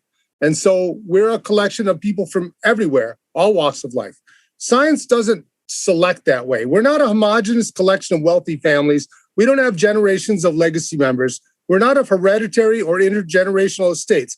Talent in the sciences is not that uniform in how and whom it manifests. And some people who are very good at it have humble beginnings, and I am one of those people. I had to enlist in the Navy to get enough money to go here and to get admitted into such a prestigious university. I went through bankruptcy through college. My story is not unique. We get here any way we can make it. It's like the greatest experience you can have as a student to go to a place as wonderful and prestigious as this. And so the thing that we do for people is help them get through. We learn to work with others. We look at stuff objectively. We learn to get along with our peers, even if we don't agree with them. And we contribute to a cause greater than ourselves, which I think is super important, that people learn to do stuff that's not all about them. But our buildings are no longer fit to safely house this enterprise. 619 is in really bad shape. Even the ones that are intact, the stairways are narrow. It's hard to move around. The boiler's unreliable. there's structural damage. There's all kinds of issues with things like vermin. And honestly, the volume of use that it goes through, one, it doesn't really meet our needs. And two, it's really hard to keep on maintenance when every time you have to fix something, you also have to upgrade it. So we solicited the repair of these things, and we've actually mortgaged our houses a few times to try to keep up with the mandates from the city of Madison. And the truth is told, it's gotten to the point where even companies are not really interested in trying to do it, worried about the wall falling off, worried about some kind of damage that they can't account for and they can't repair. And as far as I'm concerned, here's the truth. Aesthetics are a matter of opinion. The Landmarks Commission, the City Plan Commission, they're interested in aesthetics. They're interested in what the buildings look like, not in how they live, not in the people inside of them, not in the people who the history is really important to. History is not buildings. History is not architecture. I'm not impressed with aesthetics. You know what I'm impressed with? History, the people that lived there, the tales they told, the future and generations of people that have gone out there and changed the world. That's the historical part. That's the important part. Let us have a new building so that we can match the modern facilities with our modern goals next to all the remodeled stuff right next to our building, including Alumni Park, the new modeled Memorial Union. We can be the new gateway to the Langdon neighborhood. Thank you. Thank you. Our next registrant is Ariel Martin of Raymond Road, to be followed by Corey Burns. Hi, my name is Ariel Martin, and I work as a software tester at Epic and have been the treasurer for our housing corporation for about 2 years. I'm here today to ask the Common Council to approve the demolition and conditional use permits for 619 and 621 North Lake Street. One of the primary goals of our houses is to provide our members with an affordable living situations, which means we've historically made just enough money to rent to cover our expenses with a small reserve. In more recent years, we haven't even been able to break even. In the 2018 fiscal year, we brought in just over $89,000 in rental income, but spent about $108,000 between mortgage payments, utilities, insurance, and other necessary expenses. This includes $20,000 in maintenance fees that were necessary for houses of this age, but it left us with a deficit of $19,000 for the year. The 2019 and 2020 fiscal years were about the same. At the end of last summer, we unfortunately had to ask everyone living in the houses to move out because of the rising costs of maintaining houses that are so old and the many health and safety issues. We've been in a dire financial situation since losing our rental income and have had to heavily rely on loans from alumni and the chapter to cover our basic mortgage, insurance, and property tax expenses. It was only because of the emergency sale of 621 to Patrick, whom we partnered with and have been working with for over a year, that we were able to stay afloat. We wouldn't be able to let anyone live in the houses without significant structural and functional rehabilitation to make sure the houses are safe and comfortable, but the cost of these necessary fixes would be much higher than we could afford on our own. As a tax-exempt entity, historic tax credits would not give us a practical source of savings. I joined Alpha Chi Sigma during my junior year in 2013 and lived in 619 my senior year. 619 and 621 North Lake Street were where I bonded with my pledge class, then with my fellow brothers after we were initiated. It's where we welcomed countless new pledges who eventually turned into members. After graduating, I've stayed in contact with many of them and visited them in places around the country and hope to do so again when it's safe. Our houses are where we first created our bonds of friendship, but those bonds are not tied to the physical houses. This development is our best chance at saving our home. Though it may seem massive at first glance, the financial viability of this project is dependent on economies of scale to work for both Patrick and our organization. This project will allow us to keep our cool little slice of Lake Street with our gorgeous view of Lake Mendota and make sure we have a safe, comfortable space to be the heart of our organization so that new bonds of friendship can form, all while also providing students with an affordable housing option close to campus. Thank you. Thank you. Our next registrant is Corey Burns of Madison Street, to be followed by Melissa Wegenka Moretti. Corey, you may have a prompt on your screen asking to unmute. Yes, thank you. Hello, my name is Corey Burns, and I'm a recent alum of Alpha Chi Sigma here at UW-Madison. I'm currently a first-year master's student here, and I've spent 4 years of my undergrad at ACTS serving in various positions throughout the organization. Most notable of these was my time as the chair of our chapter's housing committee. During the past year, it's been my duty to see to the day-to-day needs of the houses, and as someone who spent the last 4 years enjoying the benefits of sharing this house with my brothers, I can speak to the concerns that myself and others have raised about the condition of these houses. For these reasons, I'm here today to ask the Common Council for approval of the demolition and conditional use permits for 619 and 621 North Lake Street. The houses hold untold amounts of memories for myself and many others. Walking into them could be likened to strolling through a museum. The architecture has this kind of old, timeless feel to it. The walls are adorned with pictures of members past and various artifacts that give a brief snapshot into the history of the organization. Legacy is a strong theme of ours, and as such, every object, picture, or part of the house has some history or tradition that's passed along from older to younger members. Now imagine that same legacy, our history, viewed as appealing and faded painting on a stained wall. Those very aspects that we treasure have degraded. The wood is dried and cracked, the paint is flaking.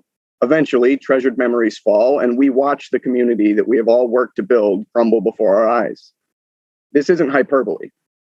Walking down Lake Street, the bowing of the north wall is clearly visible, as are the interior posts that now hold the first and second floors up. To put it bluntly, the houses are old, and they're well past their useful life. They're quite literally falling apart, which makes them beyond uncomfortable. It makes them unsafe.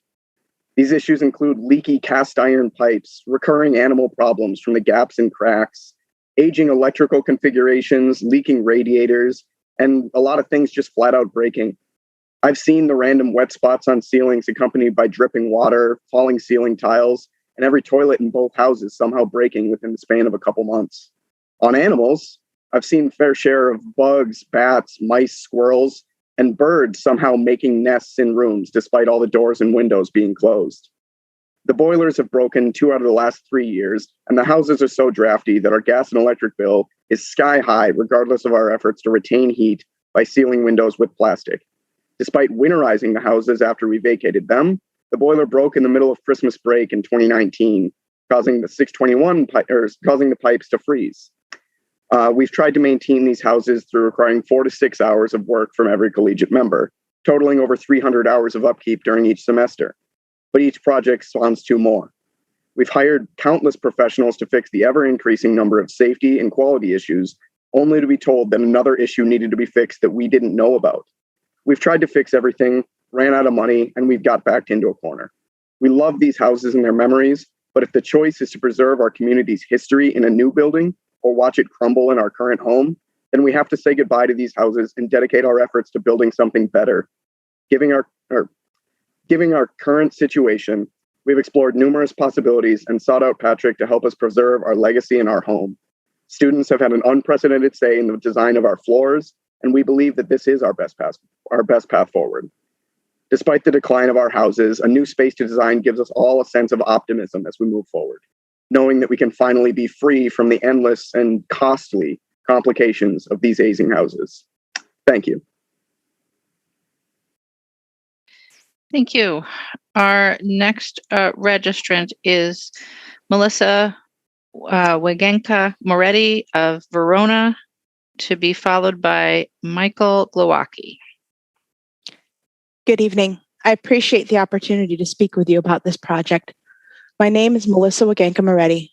I live near Madison with my family and work as a supply chain manager for a large pharmaceutical company. I joined the Alpha Chi Sigma student organization in 1999. I lived at 619 North Lake Street for 3 years, serving as house manager and treasurer during that time. Following my graduation in 2002, I joined Alpha Corporation as a board member and served as president from 2009 to 2014.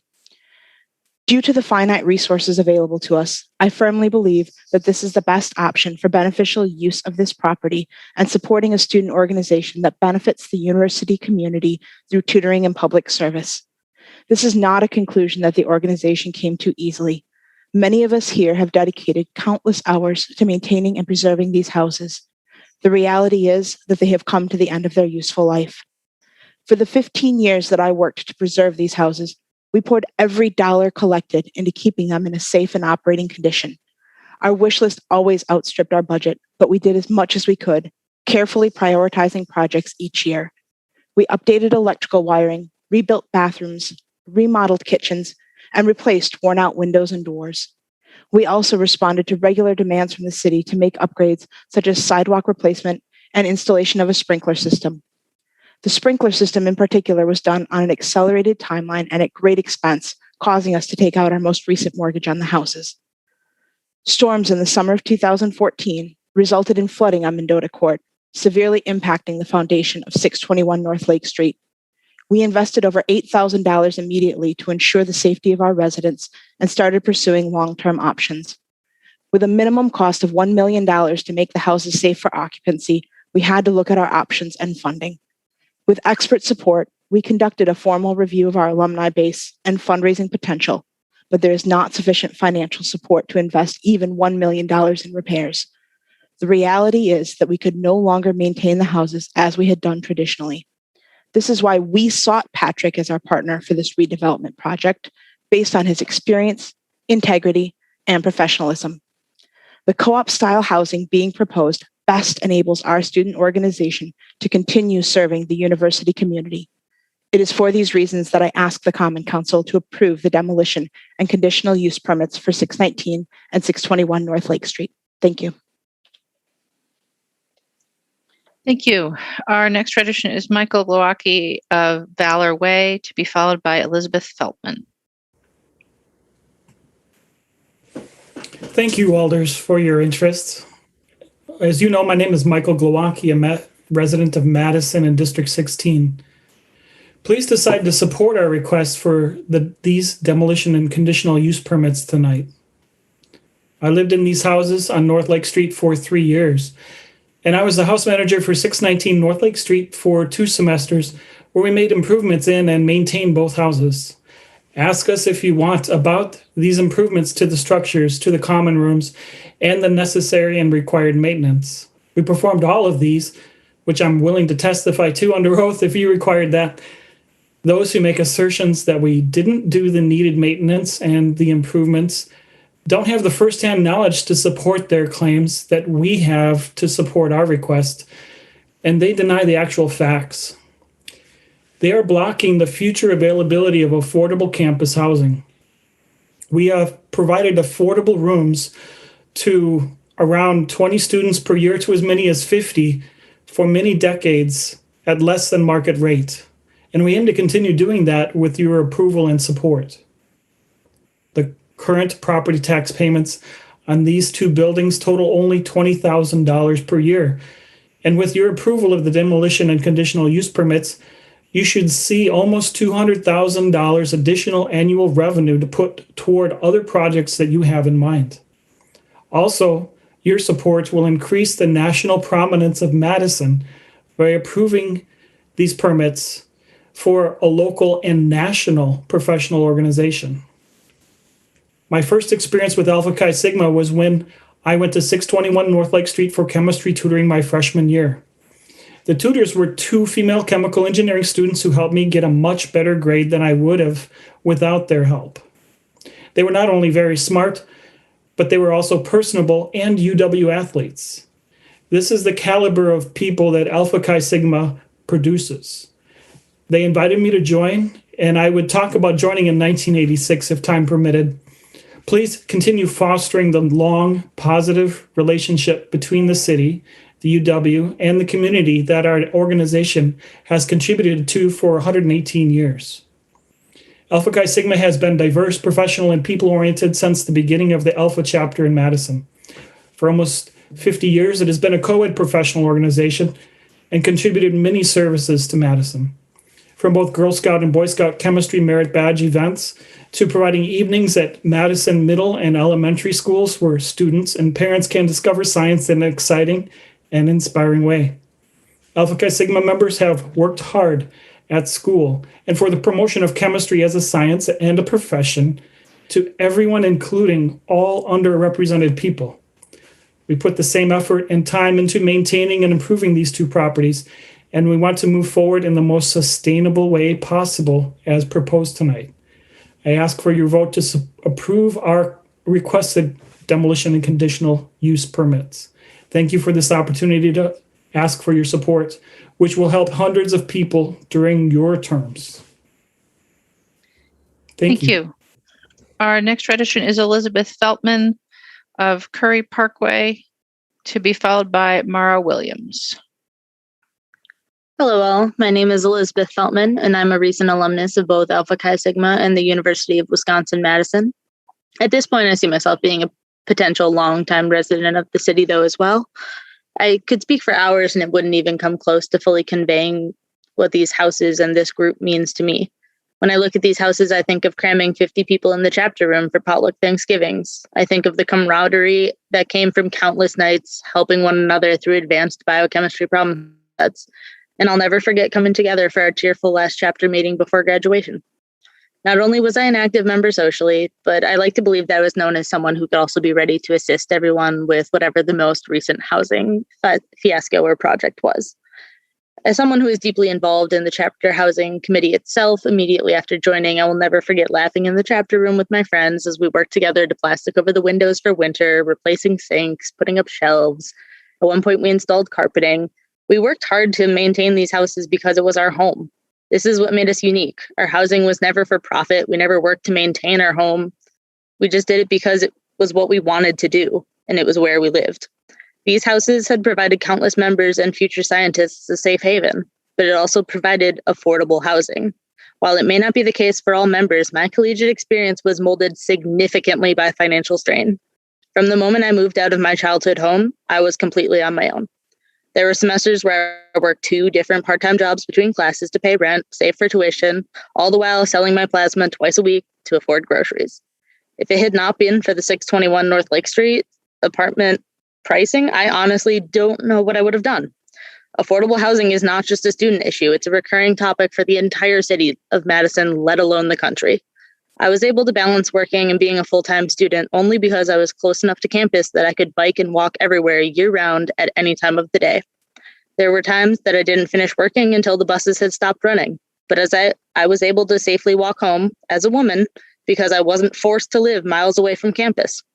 I recognize that this is a privilege not many are able to find, but isn't that why we should be pushing for more affordable housing as we see with this project? I found my home with these people. My now fiance lived down the hall from me and was in my pledge class. But more importantly, I was able to find myself. I love these houses. I lived in these houses for years. I wish more than anything there was an easy fix to keep them as they are now, but the hard truth that we have to accept is that there isn't. I personally will always hold these houses in my fondest memories, but we need to think of the future. Without this project, our organization will lose a part of what has fundamentally made us so special, a safe space for all of our members and others that potentially need housing. The future I see in this redevelopment is one that welcomes a broader variety of students, and one where they may all benefit from the same stability, security, and camaraderie in the houses and the organization that provided me. Thank you all for your time. Thank you. Our next registrant is Mara Williams of Johnson Street, to be followed by Helen Webster. Hi, can you hear me? Yes. Okay. Hi, my name is Mara Williams. I'm a senior at UW-Madison, and I'm an Alpha Chi Sigma. I think it's very important to view this from a student's perspective. I joined the fraternity when we were still living in the houses, and the sense of community that we had was amazing. Brothers were constantly spending time with another and supporting each other when needed. I felt like that I was a part of a family here on campus. After moving out of the houses, it's been hard to connect with everyone. Since many brothers live in different buildings and have separate lives, it's been hard to run into brothers doing simple tasks like before. I was looking forward to living in the houses at some point. Unfortunately, that's not going to happen because I graduate next year. But I hope younger brothers have that opportunity in the future. I lived in university housing last year, and it was very isolating. I wish I was able to live in housing with everyone in Alpha Chi Sigma because it provides such a strong support system. I think it's interesting how many adults, despite facing their own pandemic mental health issues, are less aware of the additional stress of being a student during these times. I'm certain that living with one another would lessen this burden because we'd provide emotional support to one another. I cannot stress enough how important fraternal housing is to us. Passing the prior houses brings tears to my eyes. I've had countless memories in them. It's been very hard for our fraternity to say goodbye to our houses. In our final chapter meeting in the houses, we held a moment of silence, and there wasn't a dry face in the room. Young adults from all backgrounds had found a home and community that happened to be housed in the walls that were crumbling around them. I do want to take a brief moment and address some claims made by Bob Clutta regarding the tour of the houses. His tour was done virtually due to the severity of COVID-19 at the time. This virtual tour of the houses did not show truly how bad of a condition the houses were in. During the virtual tour, several internet issues made viewing blurry, as well as it being over video does not fully depict the severity of the issues or how unlivable the houses are. Please give proper consideration to the statements from people with extensive, direct, and first-hand experiences with the houses versus someone who only saw them for a few minutes over a cell phone video. We wish that there was an economical way to restore our current houses, but there is not. The new building would be a great opportunity for us to reunite and reestablish our brotherhood. I've never found a community like the one at Alpha Chi Sigma, and I beg you not to take that away from me, and I beg you not to take that away from my future brothers. These weren't just houses, they were a home for a family composed of hundreds of inductees to the Alpha chapter, a family that may have spread throughout the whole country after graduation ceremony, but one that we can always come home to on the corner of Lake and Mendota. So please approve this proposal. Thank you. Thank you. Our next registrant is Helen Webster of Germantown, Maryland, to be followed by Nicole Hatterline. Good evening, Common Council and other attendees. I appreciate you and providing time for me to speak today. As mentioned, my name is Helen Webster. I am the immediate past national president for Alpha Chi Sigma, as well as being the Diversity, Equity, and Inclusion Chair. So what this means is I help to ensure that our just, different populations are served. All of our brothers are kept safe and have the items that they need to succeed as students and as residents. You've already heard from some of our members, such as Lily Talon and Cindy Kaufman, who mentioned some of the marginalized groups that Alpha Chi Sigma has been able to serve and to help specifically at the University of Wisconsin-Madison. If I could see the next slide, please. Thank you. So I just would like to, I'm going to speak a little bit on what Alpha Chi Sigma brings to the community and why I think that this proposal needs to be approved. As mentioned by other members you've heard tonight, like I said, this is a uniting organization where people come from all walks of life. And the DEI committee was created to help and continue to improve these areas. So, we value our members and endeavor above all else to keep them safe. And some of the ways that we do this is through these diversity, equity, and inclusion information. May I have the next slide, please? So as some examples of ways that the neighborhood would benefit from keeping Alpha Chi Sigma at the Alpha chapter where it is as previously mentioned, that provides affordable housing. Alpha Chi Sigma we've begun having these hard conversations with our campuses around the country and learning from experiences where things have worked as well as where we need to improve, because we're always continuing to learn. Alpha Chi Sigma has become a safe space on many campuses for people in marginalized groups. I heard other members today mentioning their experiences here, and I guarantee that having been the national president, I've heard of other chapters where this is the case as well. So I implore you to please approve the proposal and allow for affordable housing and the continued diversity, equity, inclusion that Alpha chapter brings, and that they're able to continue to be the valuable part of the University of Wisconsin-Madison campus in their this housed location. Thank you for your time. Have a good evening. Thank you. Our next registrant is Nicole Hatterline of Gilman Street, to be followed by Lena Haag. Hi, everyone. My name is Nicole Hatterline, and I am a senior at the University of Wisconsin-Madison and the current president of the Alpha Chi Sigma fraternity. Today, I'm here to talk about diversity, equity, and inclusion in our chapter. Now is as good of a time as any to discuss diversity, especially since this Friday is the World Day for Cultural Diversity. A main goal of our fraternity is to make all of our brothers feel welcome, regardless of race, gender, religion, socioeconomic status, sexual identity, etc. So what does diversity, equity, and inclusion look like in our fraternity? Our members are from diverse backgrounds, and we each bring our own unique perspectives.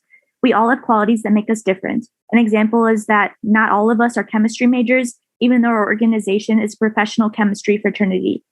Equity promotes fair treatment, access, and opportunity by striving to identify and eliminate barriers that prevent full participation in our fraternity. The houses in their current state are not accessible to physically disabled people, as the old design of the buildings and steep stairwells would not allow full participation in our organization's meetings and events.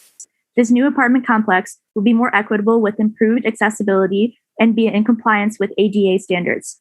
Then all members, including those with a physical disability, could feel included and would have the chance to be fully involved in the fraternity. The first of the three objects of our fraternity is to bind its members with a tie of true and lasting friendship.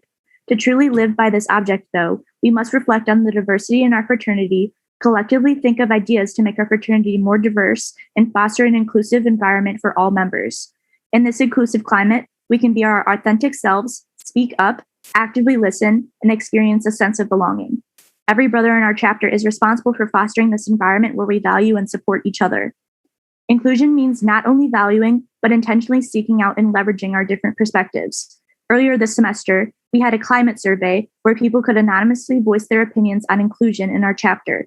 A majority of the active members who filled out the survey stated that they enjoyed spending time in Alpha Chi Sigma and feel welcomed by other brothers. Another finding of this climate survey was a strong opinion that social justice training workshops could be useful, or the fraternity itself could show support for social justice movements.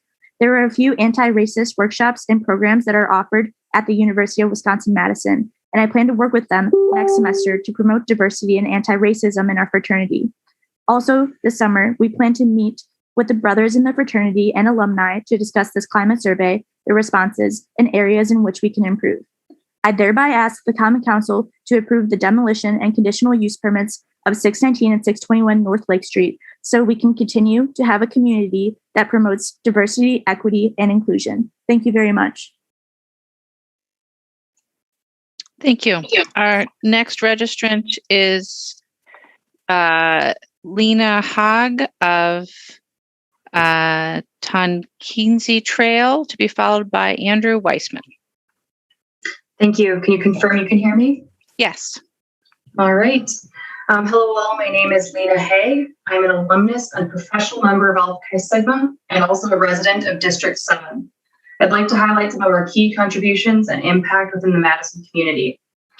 Our core fraternity values have always been aligned with building a strong relationship with the university and having consistent community engagement.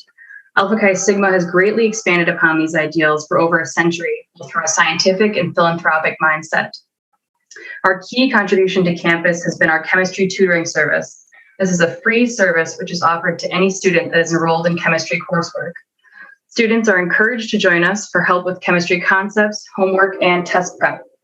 Our members are diligent about keeping an up-to-date library of textbooks, chemistry model kits, and archived exams to provide to our colleagues as resources. We've received quite a bit of positive feedback from students who attend, some going as far as to claim they may not have otherwise passed their chemistry course. I think you'd be very surprised to hear how many non-scientific undergraduate majors require at least one chemistry course, and we welcome all students regardless of their major or their involvement in Alpha Chi Sigma. If you were to ask any chemistry professor for a tutoring resource, they will point you to us. This type of professional chemistry outreach is a priceless campus resource and currently the only one of its kind. Alpha Chi Sigma is active in the scientific community outside of UW campus as well.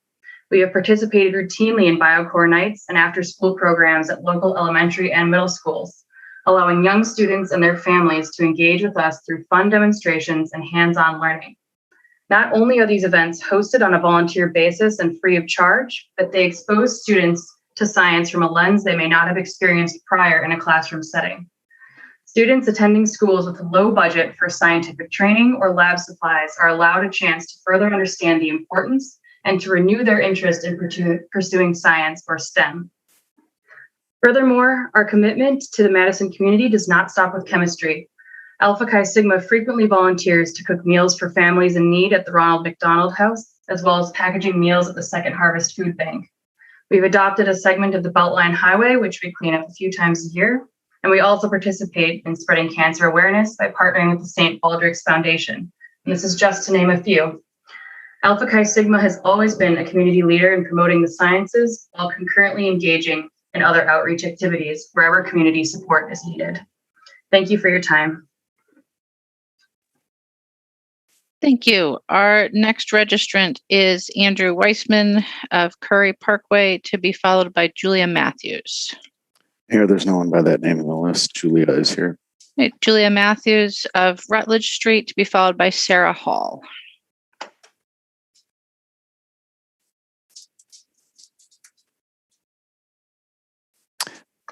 There's a Drew Wiseman. Now I'm seeing raise their hands. So I'm guessing that's Andrew.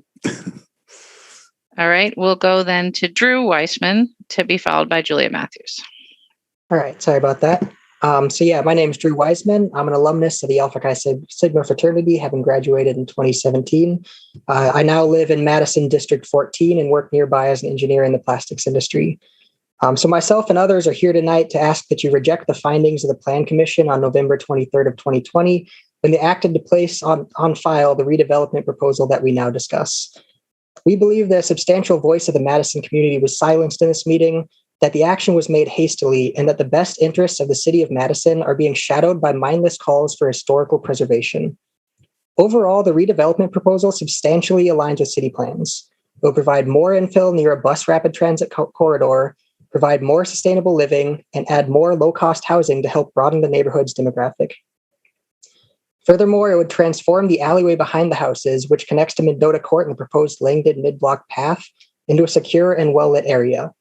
Finally, Objective 4.9, the Downtown Special Area Plan of 2012, specifically outlines goals to maintain the Langdon neighborhood as a student residential area with a concentration of fraternities and sororities. And this proposal is a direct attempt by one of these fraternities to retain their place in the neighborhood. Not only does the redevelopment align with city plans, but the Madison community has expressed their overwhelming approval. Staff and faculty from the university, residents living and working throughout the city, and all of the districts of the alders here tonight, and even the local neighborhood association all gave their support. For that November hearing, 208 people registered for public comment, and over 88% of them supported the redevelopment plan. Yet immediately after public testimony, it took less than 3 minutes before a motion was made to place on file. The commission did not ask a single question of the applicants in those 3 minutes. There was no discussion as to whether the building should be considered historical or whether that would even matter given how well the project implements a broad range of city plans. This was a plan commission that had already made up their mind before the hearing even began, who blatantly ignored widespread community support for the project, thereby suppressing the voices of those they were elected or appointed to represent. For these reasons, we are here to appeal their decision and ask that you approve demolition and conditional use permits for the houses at 619 and 621 North Lake Street. Please do not be swayed by a small but vocal group of historic bed and breakfast owners who would see this building turned into the same. That's not what the students of Langdon nor the city of Madison need or want. Let us rebuild into a housing arrangement that can continue into the future. Let us improve the area by providing safe, affordable, and attractive housing options in one of the most walkable parts of the city. Please choose the Madison community over the voices of a wealthy few and the cosmetic appearance of 2 houses that have already given us all they could. Thank you. Thank you. Our next registrant is Julia Matthews, to be followed by Sarah Hall.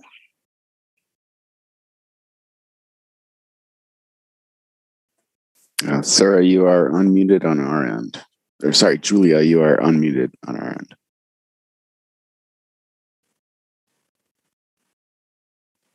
Julia, you may have an issue with your microphone or computer. You look unmuted to us, but we can't hear you. So we're going to go on to Sarah Hall of Arden, North Carolina, to be followed by William White. And we'll try again for Julia in a minute. Hi, can you hear me? Yes. Okay. Hi, my name is Sarah Hall. I graduated from UW-Madison in 2019. I am an Alpha Chi Sigma alum, and I am non-binary. As a non-binary person who uses they, them pronouns, it has been difficult navigating my life and identity. I'm reminded that I am not perceived as my gender identity every day. At the Plan Commission meeting, the chairperson misgendered me more than once, even after making my pronouns known verbally and via a slide on the screen. I am upset that the people who are supposed to be representing and governing for me, my queer friends, my friends of color, and all the other minorities who call this space home simply do not care about people like me, simply don't care to listen or hear people like me. Alpha Chi Sigma not only served as affordable and safe housing for me, but it gave me a chance to grow and gain experience. I even served as president in my last semester. I will argue with confidence that if someone like me tried to join and take a leadership role at any other fraternity or sorority on Langdon Street, they would either be immediately dismissed or ignored. By dismissing this project, those working with the Plan Commission decision plan to keep it that way. This small group of people pushing for preservation of the houses are simply masquerading elitists whose agenda benefits no one except wealthy insiders who have abused their positions of power in an attempt to purchase the property to continue gentrifying the area. They are not looking to preserve, rather perpetuate a wealthy, Eurocentric, and exclusionary space that will be out of reach for the average student. Believe it or not, there's a lot of people like me who are silenced or ignored because they don't fall into the rich, cisgender, typically white standard the United States and even Madison has set.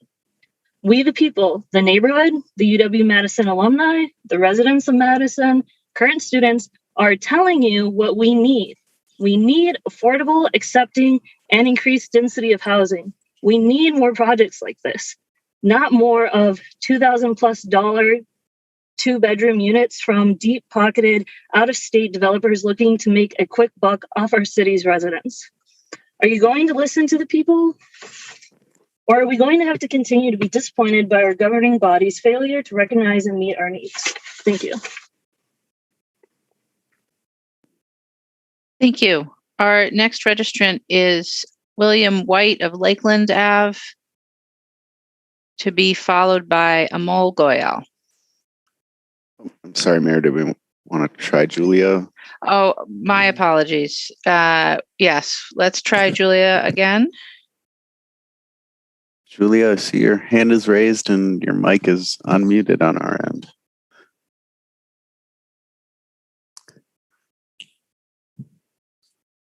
Either if you're using a headset, maybe your headset is muted,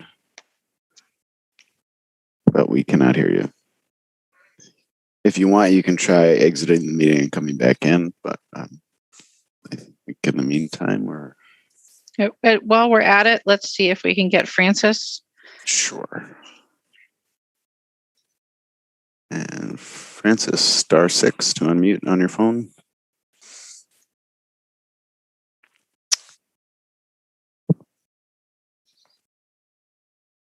Francis, we can't unmute you on our end. You have to do it on your end. So we'll go on then. And I believe we are at William White, to be followed by Amol Goyal. Can you hear me? Yes. Good. I would like to, first of all, say thank you to the mayor and to Chair Saeed and to the vice chair of Martin for putting up with all of us last night. This particular CUP does, in fact, further the city's goals. The city has chosen not to make this a preservation area, but only at the federal level, not the local level. The city would want there to be close by the students that are currently in the neighborhood. We want the students to be on the campus. And if you look at the area around the Lake Street properties, it's a mishmash. It's all kinds of stuff that has already occurred. And so the question is the proposed use consistent with the good architecture and the preservations? And the answer is yes. And the answer, as we have heard, certainly we want to preserve the bisexual fraternity, that men and women. It's completely unusual. Yet they have gotten support of their real estate, and they have tried to make it happen. It has not happened. Alpha Chi Sigma has tried very difficult, hard to make it happen, but it has not happened. And for those reasons, we would very much like the Plan Commission to be overturned, and the Common Council agrees that it should be a different look going forward.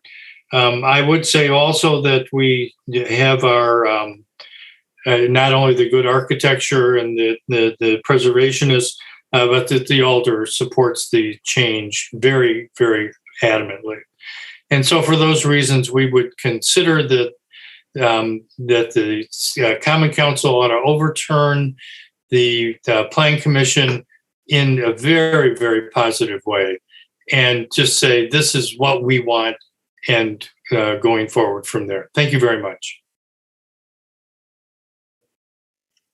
Thank you. Our next tradition is Amal Goyal of Johnson Street, to be followed by Larissa Joanna. Hi, can you hear me? Yes. All right, thank you. So hi, my name is Amal Goyal. I chaired the steering committee for this project as president of the Campus Area Neighborhood Association. I do not represent any of my own views, but I'm here to share the views of the community development meetings, which I'd hosted. The Campus Area Neighborhood Association is a grassroots not-for-profit advocacy group that meets regularly to build civic engagement, community solidarity, and neighborhood advocacy for the residents of the UW-Madison campus and related areas. So in terms of both the demolition of the houses and the concept of the proposal, a significant majority of the attendees of the steering committee voiced support, whereas a minority expressed discomfort and lack of confidence in the project. The demolition was viewed as an overall important step towards satisfying the serious needs for housing density and below market rate affordable housing in the area. Those who opposed it thought that it would impact the well-being and historic character of the neighborhood and was not necessary for the fraternity. However, the fraternity alone lived in the area for over 100 years, which is in its own way historic. Members of the Neighborhood Steering Committee argued that this project would provide community to various students of marginalized identities on campus that would otherwise be absent in a large, decentralized institution. It would also be ADA accessible, which the current houses are not. In terms of the height and massing, minority of the attendees felt that 8 stories would be too tall. However, the majority felt that in conjunction with the City of Madison downtown plan, 8 stories was sufficient to improve student housing options close to campus. Everyone agreed that sustainability be a priority if the project is approved. The implementation of this would be discussed in future neighborhood meetings and is a subject of interest to which the Neighborhood Association would hold the developers accountable. Members supported the building proposal, particularly in terms of building materials, traffic or site usage, and security plan. It was emphasized that certain parts retain flexibility, such as lighting to be amped up or down, depending on the time of the year, and the elevator key fob requirement be installed if necessary. It was also expected that the landscaping of plants and trees be revisited with the Neighborhood Association in the coming months, if the project would be approved. That is all I have to say. I'm open to take any questions. Thank you again for your consideration. Thank you. Our next registrant is Larissa Joanna of Blair Street, to be followed by Jay Secon. Mayor, there's no one by that name in the list, but Jay is here. All right, then Jay Secon of San Francisco, California, to be followed by Bob Kleba. All right. Hello, everyone. Can you hear me? Yes. Could we get the slides from Josh Wilcox pulled up, please? And jump to slide number 21, I believe.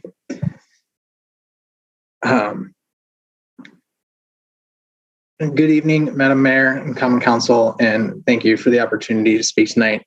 My name is Jay Secon. My preferred pronouns are he, his, him, and professionally I'm a healthcare consultant. I'm a temporarily relocated Madisonian, and I also serve as the current president of the Alumni Board, which owns and manages fraternity houses at 621 and 619 North Lake Street. What you have seen and heard today is the culmination of years of effort by Alpha Chi Sigma to maintain and save their houses. Our organization pursued every conceivable avenue before reaching this point.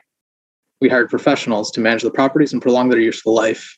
We spent every penny we had to repair and maintain them. We asked our alumni for donations and loans. We explored every financing opportunity we could find, from historic tax credits to public bonds to private lending. All of these options fell short of the roughly $1 million we needed to renovate the houses. We found a creative outlet, a creative solution through partnering with our local developer, Patrick Corcoran. And in recognizing the house's historic context, we did extensive research and asked the very same individuals who produced the City of Madison Historic Preservation Plan to evaluate the house's relevance and historic value. Their findings indicated that the houses, due to the significant structural issues and modifications over time, had minimal historic value at best. Therefore, we moved forward. We believe that providing an earnest and transparent look into our organization's circumstances and into the properties, that the various commissions of the City of Madison would conduct a thorough and fair evaluation. Unfortunately, that did not come to bear. Council members, when was the last time that a project with unanimous alder and neighborhood support was shut down by Plan Commission without any questions of registrants or discussion? A project which had a similar turnout as you've seen today, of overwhelmingly favorable support from registrants wishing to speak and over 180 individuals signing up in support. Because that is what happened to us, and that's what happened to our organization's effort to save our home. And that's what brings us here today. We can go to the next slide, please. Council members, all of what you have heard and seen boils down to one simple question. Which of these two things is more important? 2 old houses ravaged by the forces of time, or a group of people that has supported the UW and greater Madison community for over a century? An organization that actively seeks to enhance diversity, inclusion, and allyship. A welcoming community of people that helps lower the financial barriers of a college education by providing significantly below market rents. This project will provide increased density in a highly desirable area. It aligns strongly with many adopted city plans and initiatives, and it does so without a single penny of programmatic support, and in fact provides a boost to the revenues of the City of Madison. There's also precedent for Common Council to approve such projects, even when staff reports and Plan Commission decisions are unfavorable, such as the 2013 Iota Court waterfront development and the 2012 Theta Chi Langdon Street fraternity redevelopment, the latter of which was approved by a 15-3 vote of Common Council members. Common Council, you have the opportunity here to correct a series of bureaucratic failures where the will of the residents, the neighborhood, and the broader Madison community, the will of the people, was disregarded. I implore you to do the right thing and approve the demolition and conditional use permits for these properties and preserve the home of a beloved organization which has given so much to so many people, to the UW and to the greater Madison community. Thank you for the time. Thank you. Our next registrant is Bob Kleba of Gorham Street. And then we will try again for Francis and Julia. Good evening, Mayor, alders, and staff. I'm Bob Kleba, and I've been working on the request for demolition and CUP that Alpha Chi Sigma has been pursuing since last fall. I participated on the steering committee, testified at Landmarks Commission, and at Plan Commission.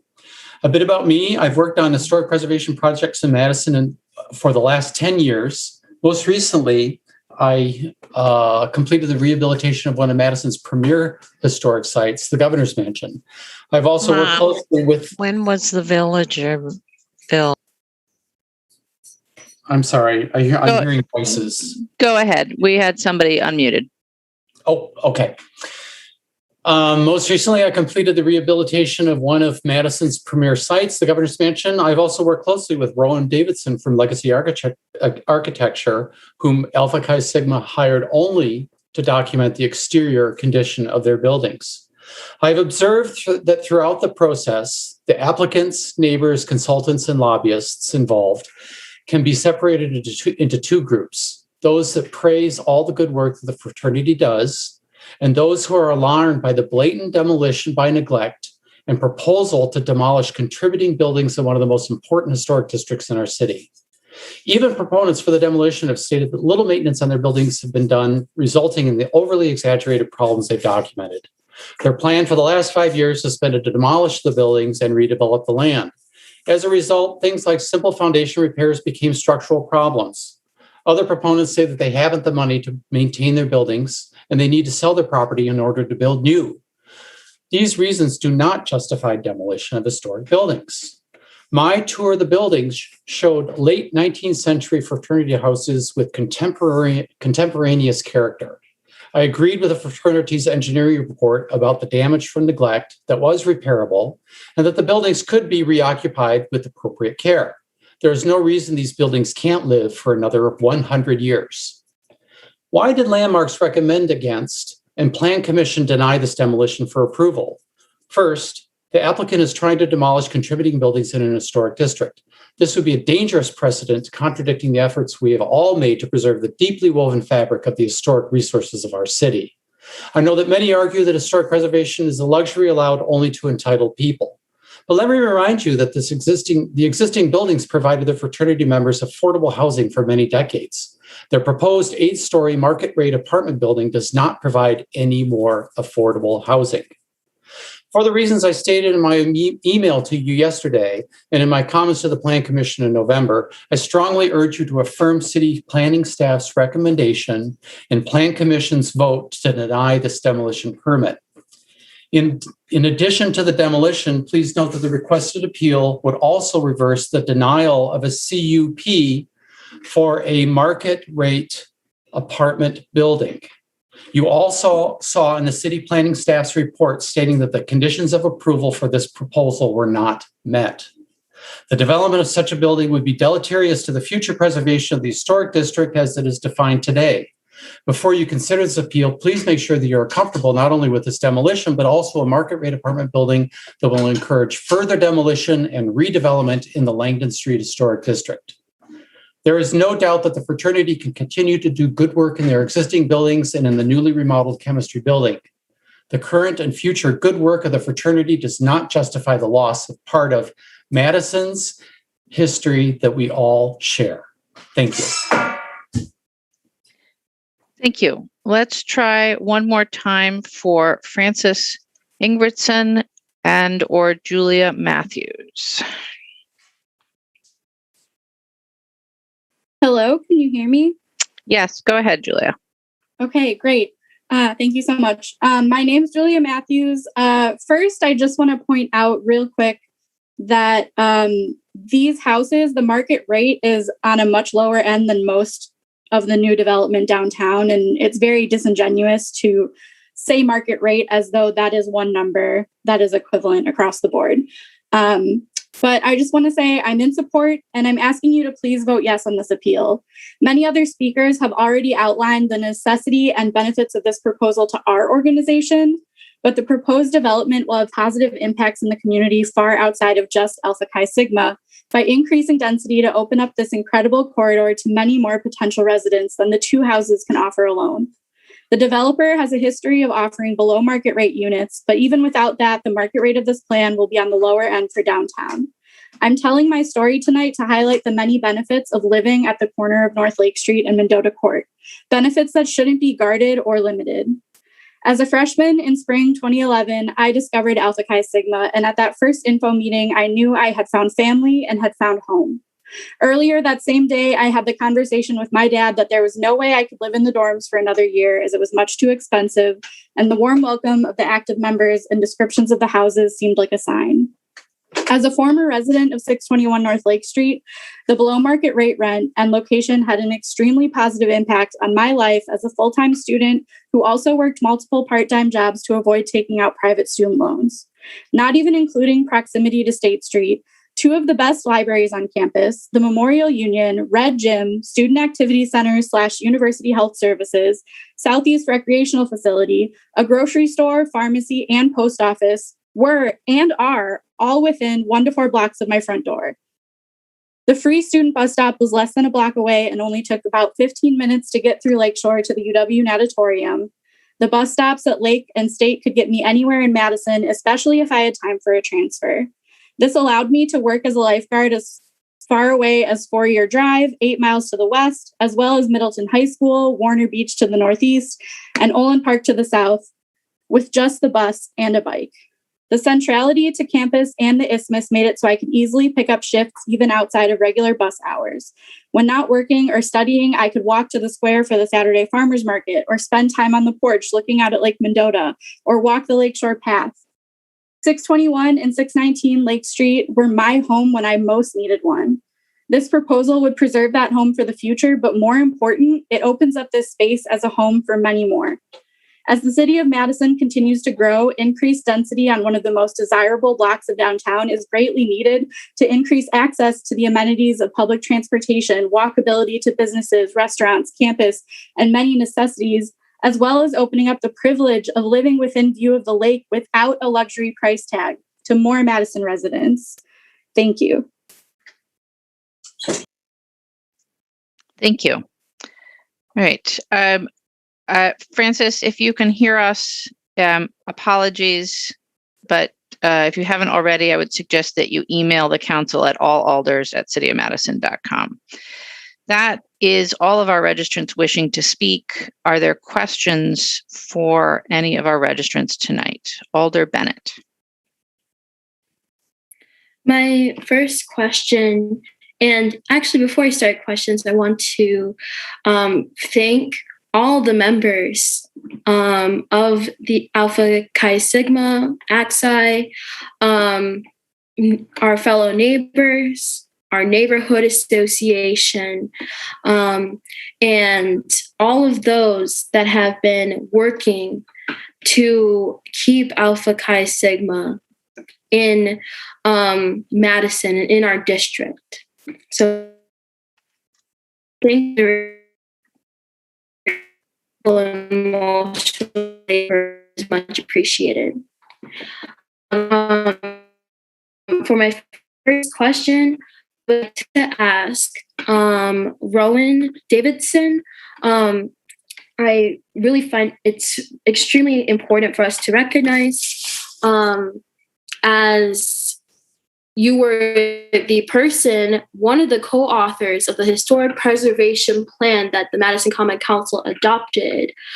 So thank you for supporting this development.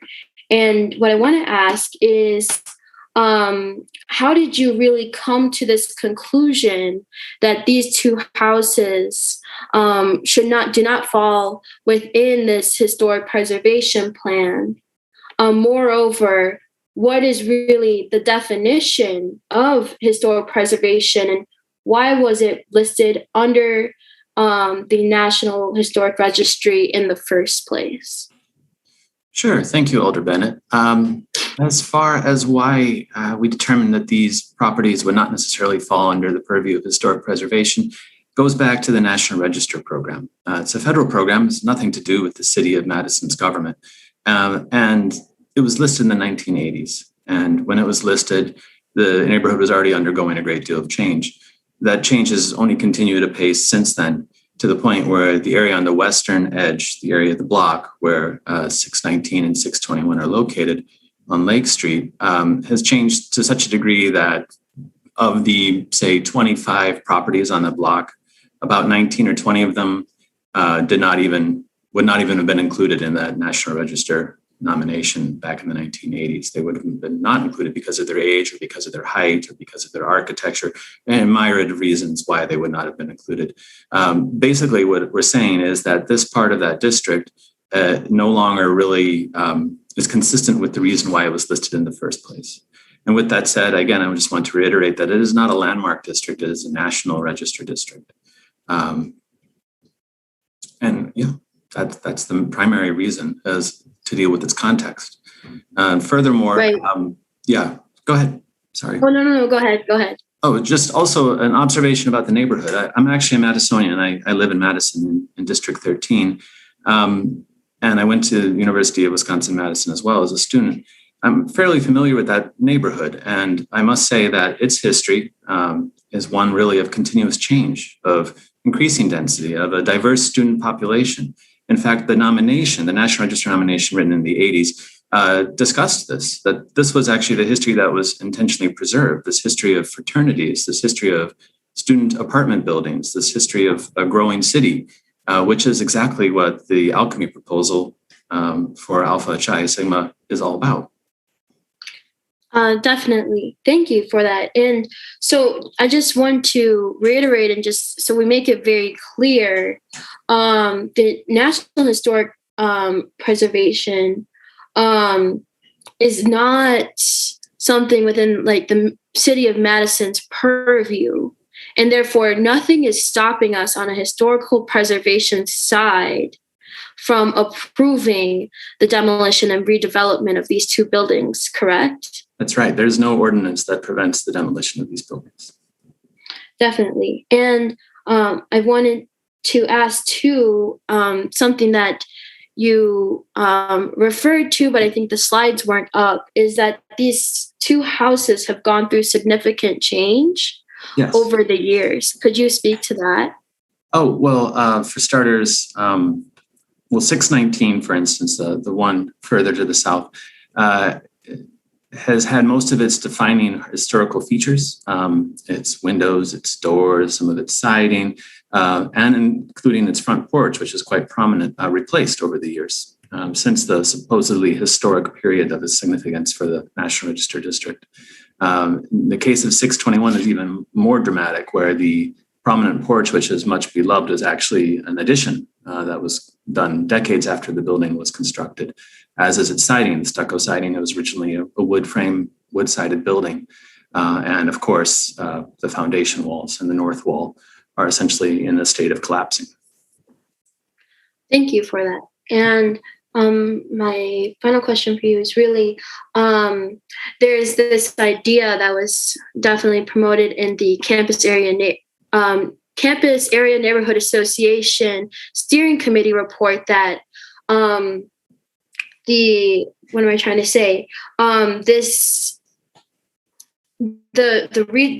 reason why it's on the historical register is not really because of the building itself, but because of those that dwell in the buildings. And from your background and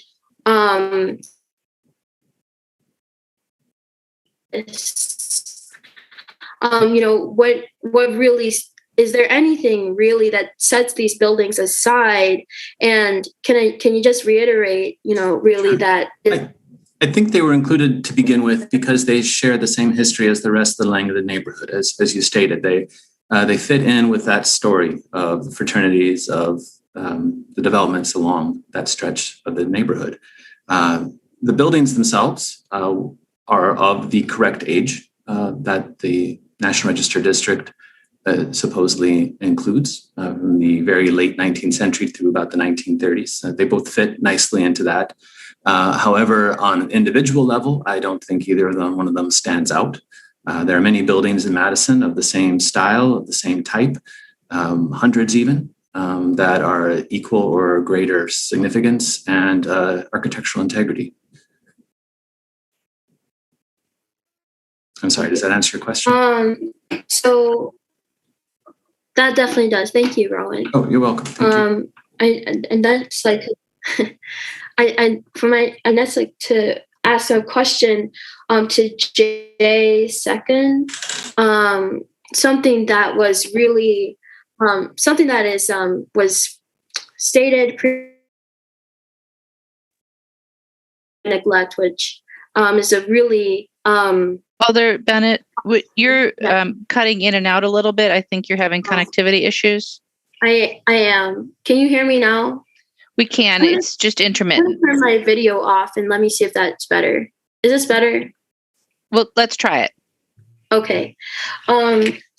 So for Jay, something that was kept being brought up is like, or was brought up once, is this is demolition by neglect, and that's a really harsh term to use. So I was wondering, what were like, and the upkeep and maintenance that you all put in to both of these houses. Yeah. Well, you heard from some of the speakers firsthand experience in terms of the activities that they did. Replacing carpets. We had hired professionals to remodel rooms, redo wiring, etc. over the years. I think the best sort of summary of this was probably what we put together in a maintenance overview memo that we provided to Plan Commission. And in that time frame of that the houses were last inhabited from 2013 through 2019, we spent just shy of $200,000 over that 7-year period on maintenance expenses alone. And so these were things that were both planned and like surprise issues that we came across. Examples that are coming to mind are the pipes bursting in 619, and that the fecal matter kind of going through the walls, that having to be redone and all the drywall replaced for that. The second floor porch balcony of 621 had to be completely replaced. And then there's some of the more mundane things like replacing windows, replacing doors, things of that nature. Certainly. Thank you for that.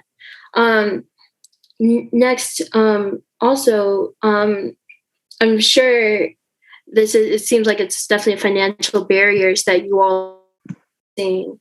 And given that, the historical context, I'm sure no one would turn away free money. So I was wondering why are normal tax credits not an option for you all? And even, changing your corporation structure, not an option, really. Yeah, I mean, it's a good question, because it was actually something that we looked at very earnestly and early on. And there's a few reasons why it would not work. So the first is that Alpha Chi Sigma and the Alpha Chi Sigma Building Corporation are two distinct entities, both of which are nonprofits. And they are structured in that way because one of the main fraternal organizations is a 501c3, Building Corporation is a 501c2. But both of those designations basically exclude any sort of federal historic tax credits from being applicable. The rules of the federal historic tax credit program, in order to become eligible, would require that we would have to give up 50% of our usable space to a profit-making enterprise in order to become eligible. So that completely shut that part down. Now, there's also state historic tax credits that are provided through Wisconsin, and those actually can be obtained by nonprofits and then sold to another entity as a transaction in order to redeem the value. Those tax credits have a very tricky proposition for a 501c2 to obtain, because there is a particular there are particular programs that are set for 501c3s. For 501c2s, you have to go through a process which actually involves applying to the Wisconsin state legislature And then you also have to find a buyer. So, you for every $100 of tax credit you receive, you're getting anywhere from like 60 to 80 cents, or $60 to $80 of return. So, a fraction of what the total value is. All of that said, the total eligible amount of tax credits through the state of Wisconsin is about 20% of the overall rehabilitation expense. So when we cited earlier that, we have about a $1 million price tag in order to conduct a renovation, the best case scenario would have been $200,000 worth of tax credits, which still left us with a pretty substantial financial shortfall to obtain the remainder of the remaining financing. As for why we couldn't, change our organizational structure to accept these, that's doing a reorg. I can speak to this from my professional experience. When you're doing a reorg and having to change in organizations' tax filing status, when you're having to, basically do a whole administrative overhaul, is a very cumbersome and costly process. And it was not really viable as an approach to try and obtain, these tax credits. It would basically be, in essence, spending an extensive amount of money to conduct a reorg that would not necessarily return any sort of, appreciable value as a result. Definitely. Thank you so much for that insight, Jay. Next, I'd like to ask something that was brought up consistently is that ACSI provides, for people that are of historically marginalized backgrounds, including the low-income students, first generation status, students of racially and diverse and gender and diverse, just overall diverse backgrounds. So I was wondering, could you speak to that context of how ACSI attracts students of low-income backgrounds and that context of like how you all provide below market rate housing? Certainly. So I'll answer this kind of in reverse. The below market rate housing that our organization has provided has been a core part of providing housing in the first place. The premise was quite literally to make the burden of attending college, the financial burden of attending college as minimal as possible.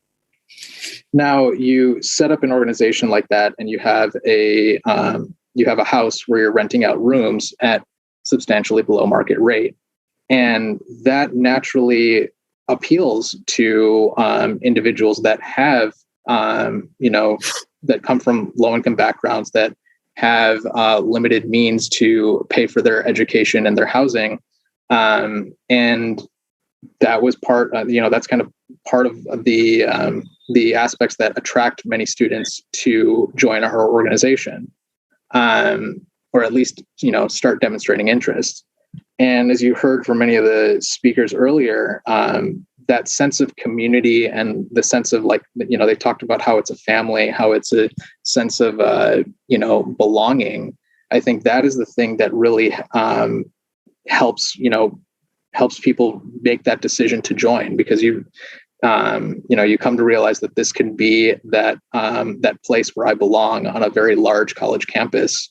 And if you are, not necessarily able to find connection with others easily, whether that be due to your individual background, whether that be for any number of reasons, and then you find that there's this group of people who have a decent place to live that's inexpensive, and that they are very accepting from the get-go, and will accept you as you are and support you and provide that sense of belonging in place. That's just kind of how our organization, starts to attract members and grow in that regard. And so what you end up with is that diversity, that, that sense of inclusion of people from all different backgrounds and all different walks of life that makes it such a rich and engaging experience for so many. And that's what, so many of us are here and passionately speaking about it because we want to preserve that for the future. Thank you for that. Yeah, I can definitely relate as, a Black woman that is also a member of a professional fraternity at UW-Madison. I can come to appreciate how professional fraternities themselves are crucially important to keeping us here. And so I appreciate that. My next question is for Josh.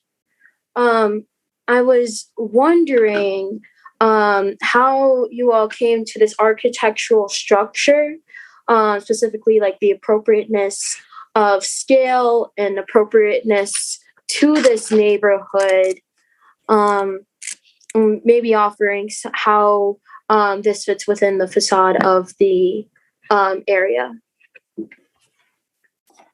Josh here. As it relates to how we came about to the appropriateness of scale and the appropriateness of the neighborhood, really had to do a lot with the conversations we had with the neighborhood groups, with a lot of our experience in that neighborhood, and just kind of combining all of that input, that data, to come up with a building that really made sense for everybody.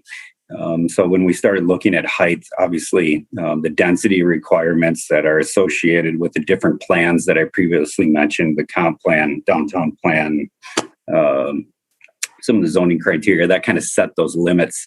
So we were kind of working inside of that box with that local data to come up with a plan that would make sense for everybody. Obviously, this is a very small site. We're only talking 21 units. So the proportions of the building are a little bit different than perhaps some of the other larger structures that have gone up in the area. So that's kind of how we came about the overall form.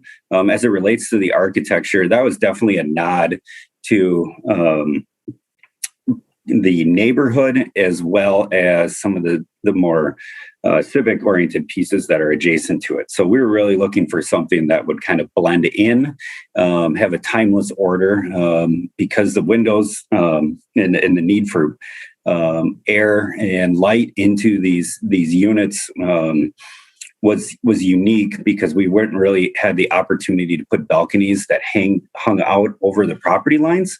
The site is quite small, so having that type of encroachment really wasn't an option. So we did unique things like providing operable windows that actually have a railing system to it. So you kind of open the outside into the unit. Unique amenities like that to really take advantage of the location, the great views, the great quality of life that's there, and just providing unique opportunities for the tenants for there. And so that kind of explains the architecture, right? It's simple orders, high quality materials, brick, metal, a lot of glazing, a lot of activation on the first floor, to really maximize what is a fantastic site. Obviously, with all the testimony you heard today really speaks to the caliber of people that would be living in this place and enjoying it. And we wanted a building that kind of represented them. Sure. Thank you so much. Ask Amal Goyle, the president of the campus area. Alder Bennett, you have 4 of your colleagues in the queue to also wishing to ask questions. Just keep that in mind, please. My questions. Thank you. Okay. But I will try to wrap up soon. For Amal, the as the president of the Campus Area Neighborhood Association, I was wondering how did the steering committee come to the conclusion that this the demolition and redevelopment will benefit this primarily student district? Thank you for the question. I'll try to be real quick about this. So we started with a neighborhood meeting that included dozens of attendees, where the developers and Jay Second, as president of the Alpha chapter of this fraternity, talked through their plans and kind of the context that they've shared tonight as well. We then had, I think, 4 steering committee meetings, and during each meeting, we went through a different part of their plan, be it like landscaping or building and architectural materials, whatever it is. And then at the very end of the 4th meeting, I made the deliberate effort of going around the Zoom room and having everyone share their opinions on the project. And then after all these kind of fact-finding endeavors, the vast majority of the attendees shared that this building, this proposal for Alchemy Apartments would fit within the neighborhood, given its size and scale, as well as it would provide, housing density and below market rate affordable housing. I would say there was a minority dissenter who argued that this would bring a sense of box modernism to the community, but then the majority overwhelmed that opinion. Thank you for that. And okay, my last question, and I want to go back to Jay Second. Through the pictures, the live stream video, my walkthrough of these houses, there's clearly significant foundational issues in which really one big storm is going to take down this house on 621 North Lake Street, and 619 North Lake Street is following soon after. So I wanted to really know what if Common Council does not approve the proposal tonight, and you find subsequently no path forward, what is the future of these houses? Well, 621 is I'm honestly, I would say I'm surprised that it is still intact and standing, because it, like you said, a severe storm almost feels like it could have that wall collapse at any point. 619, it might be possible to sustain it for a few more years, but it's one of those situations where you're really just delaying the inevitable. There are just numerous issues with both the structure and the systems, and in both cases, I think it would just be a matter of time, a few years at best, before something catastrophic would happen. Thank you for that.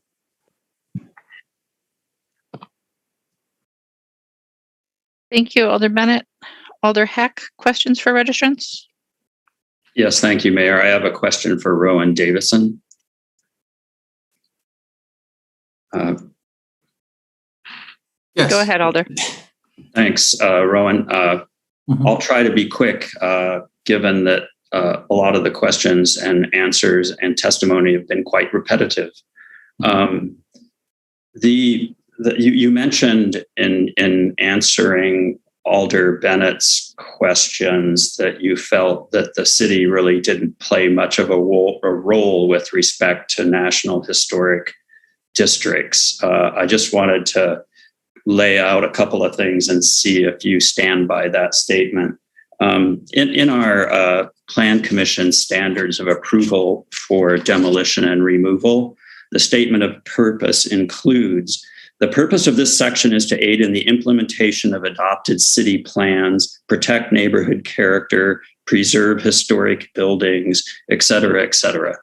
And with respect to city plans in the adopted downtown plan in the Langdon area neighborhood, I think you're familiar with recommendation 95.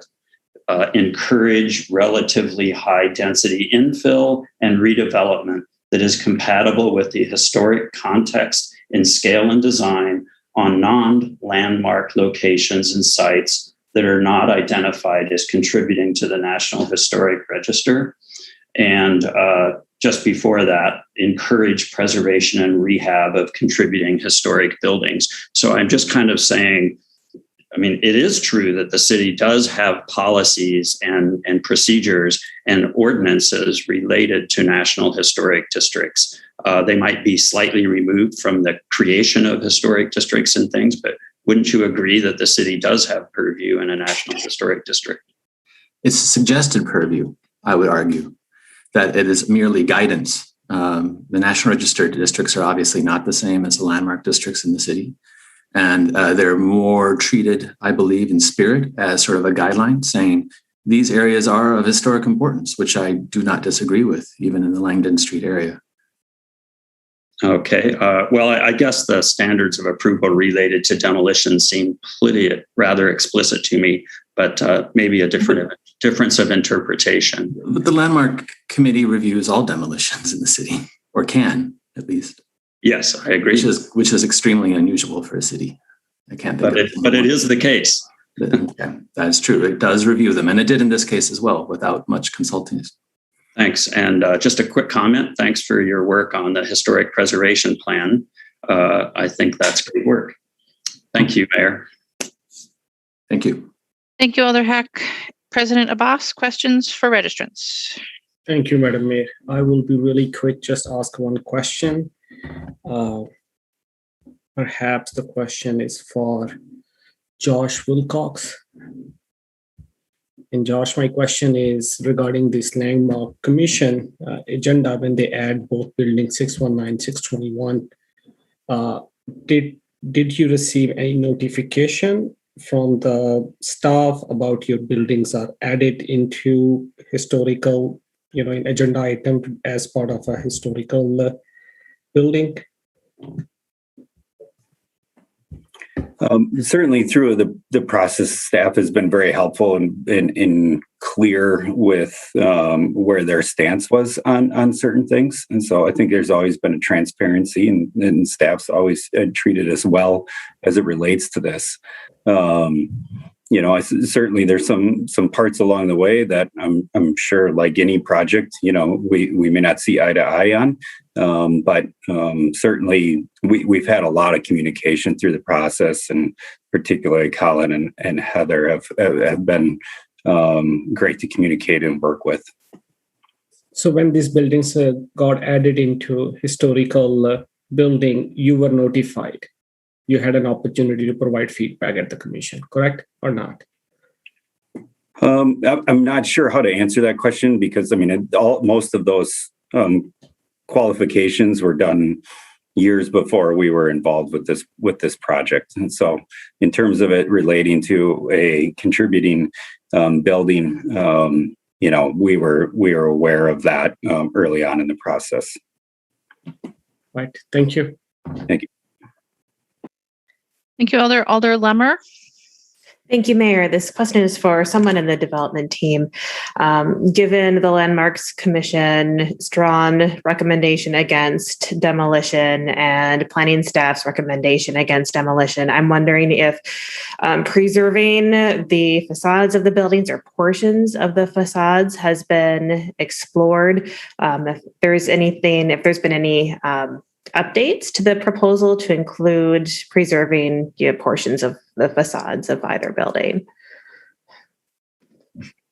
Can someone from the development team raise their hand, please?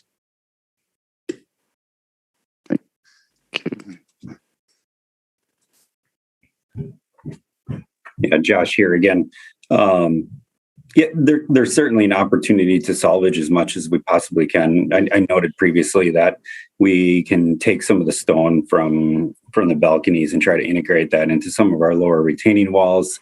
Certainly a lot of the interior components can be salvaged and integrated into different portions of the public space design.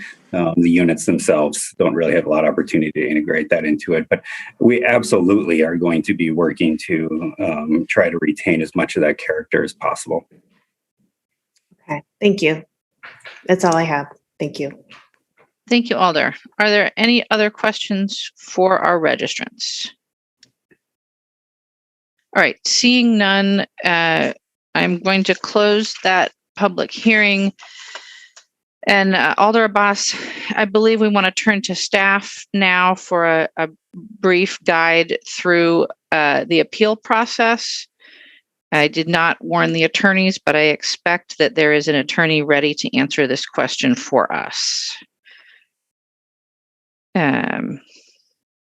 If we can have Attorney Strange is here with us. So Attorney Strange, could you just orient us, because this is an appeal, if you would just sort of clarify the process and what the recommended motion is.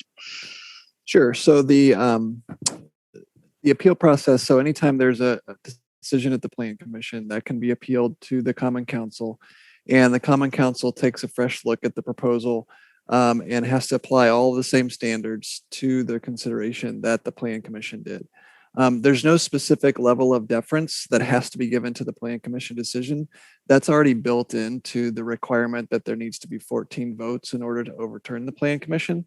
So really the discussion by the Common Council is related to the standards in the conditional use ordinance, related to the evidence that's in the record, the evidence that they hear tonight at the hearing, and then to make that decision with respect to whether to affirm or deny or reverse the Plan Commission decision.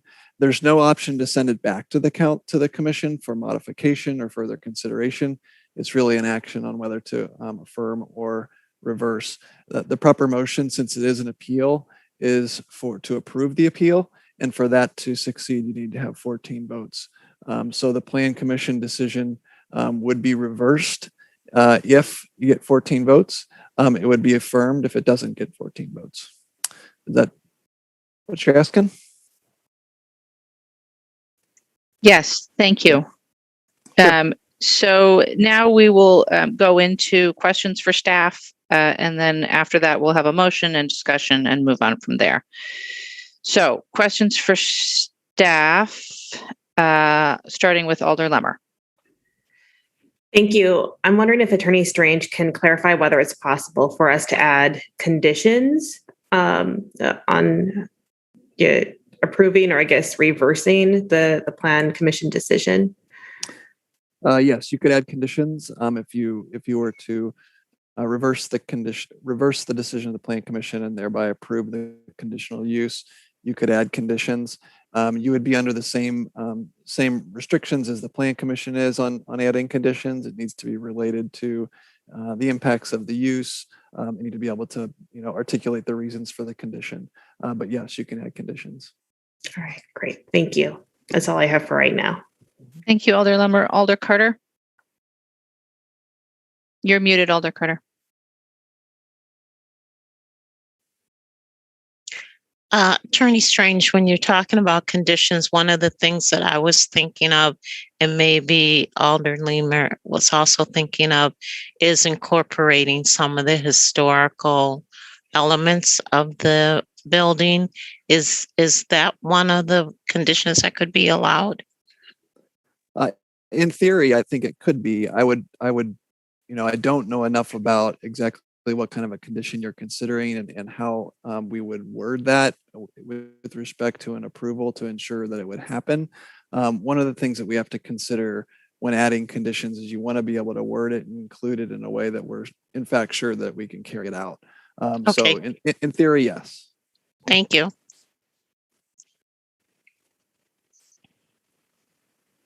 Thank you, Alder. Alder Heck, questions for staff? Yes, thanks. This is for John Strange. John, the Plan Commission's motion that was approved unanimously was to place this item on file without prejudice. So another path to perhaps adding some conditions would potentially be to deny the appeal, and the applicant could come back to Plan Commission at any time they so desire with a new application with some alterations that they feel might stand a better chance. Isn't that correct? That's correct. One of the advantages to placing it on file without prejudice is it doesn't impose any sort of a timeline as to when the applicant can refile. So if it were denied tonight, they could refile theoretically tomorrow and go back through the process again. Thank you. That's it. Thank you, Alder. President Abbas. Thank you. The question is for Ms. Strouder, Heather. It's a process-related question. I'm still thinking, from planning standpoint, when we send notification when building zoning is changing, so at least we inform the people this particular situation. If the building is added as a historical house or location, what is a mechanism to really reach out? Do we have any mechanism to involve the property owner? So at that earlier stage, they have an opportunity to go to Land Commission and express their concern and sort out the problem. Good question, Alder. So we certainly would have a robust process if that were the case for either an expansion of a local historic district or the establishment of a landmark building in Madison. In this case, these two buildings are simply on the National Register within the Langdon National Register Historic District. And I believe they were added to the National Register back in the 80s.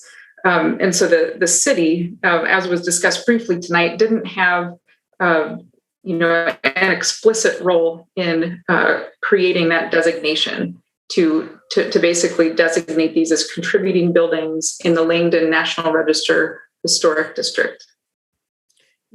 And just for curiosity question, can anybody complain against being registered in national database and object it? Is there any mechanism for that?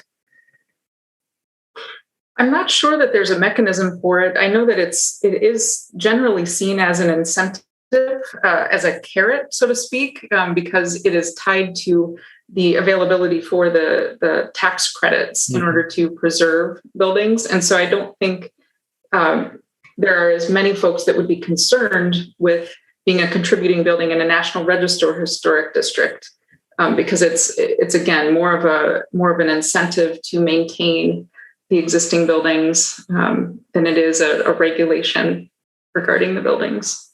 So if today, just as an example, if council decide to put on a file, can they go to Land Commission and request for removal for historical? I'm just trying to understand what other options they have.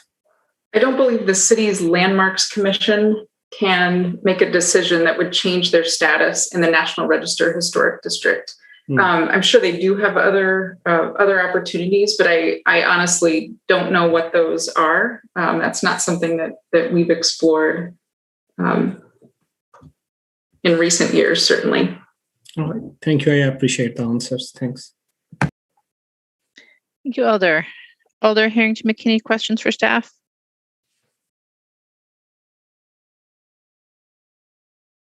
Thank you. And so a follow-up question to Heather. And what you said in the previous questions is that the city at that point did not have input into whether this property would be on the register or not. Did I hear that correctly? Or did I not? Did I mishear that? And so the reason that I'm asking that is that had the city had this process in place, would this property qualify for on the city standards if the process was in place as for the historic preservation? Well, I guess I'll go back to just clarify what this property is and what it isn't. So this is not a local landmark building. It has not been designated as such. Neither of them have. Also, these properties don't lie within a local historic district within the city of Madison. They're in the Langdon National Register Historic District, and they've both been identified at that federal level as contributing buildings within that National Register Historic District, which affords them the opportunity for tax credits and incentives to maintain those buildings. The reason that the Plan Commission debated and identified the fact that they were contributing buildings as an issue is because in our city's downtown plan, which was adopted in 2012, the plan recommends that any buildings that are contributing to the Langdon National Register District be preserved. And so the Plan Commission was looking at that recommendation in the downtown plan and made the determination based on that recommendation and the determination that the conditional use and demolition standards had not been met when they made their decision on November 23rd.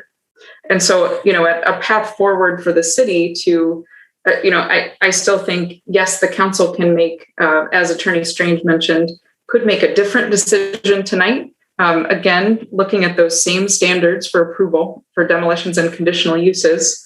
But, they would be doing so with the knowledge that our city's adopted downtown plan does recommend preservation of contributing buildings within the Langdon National Register District.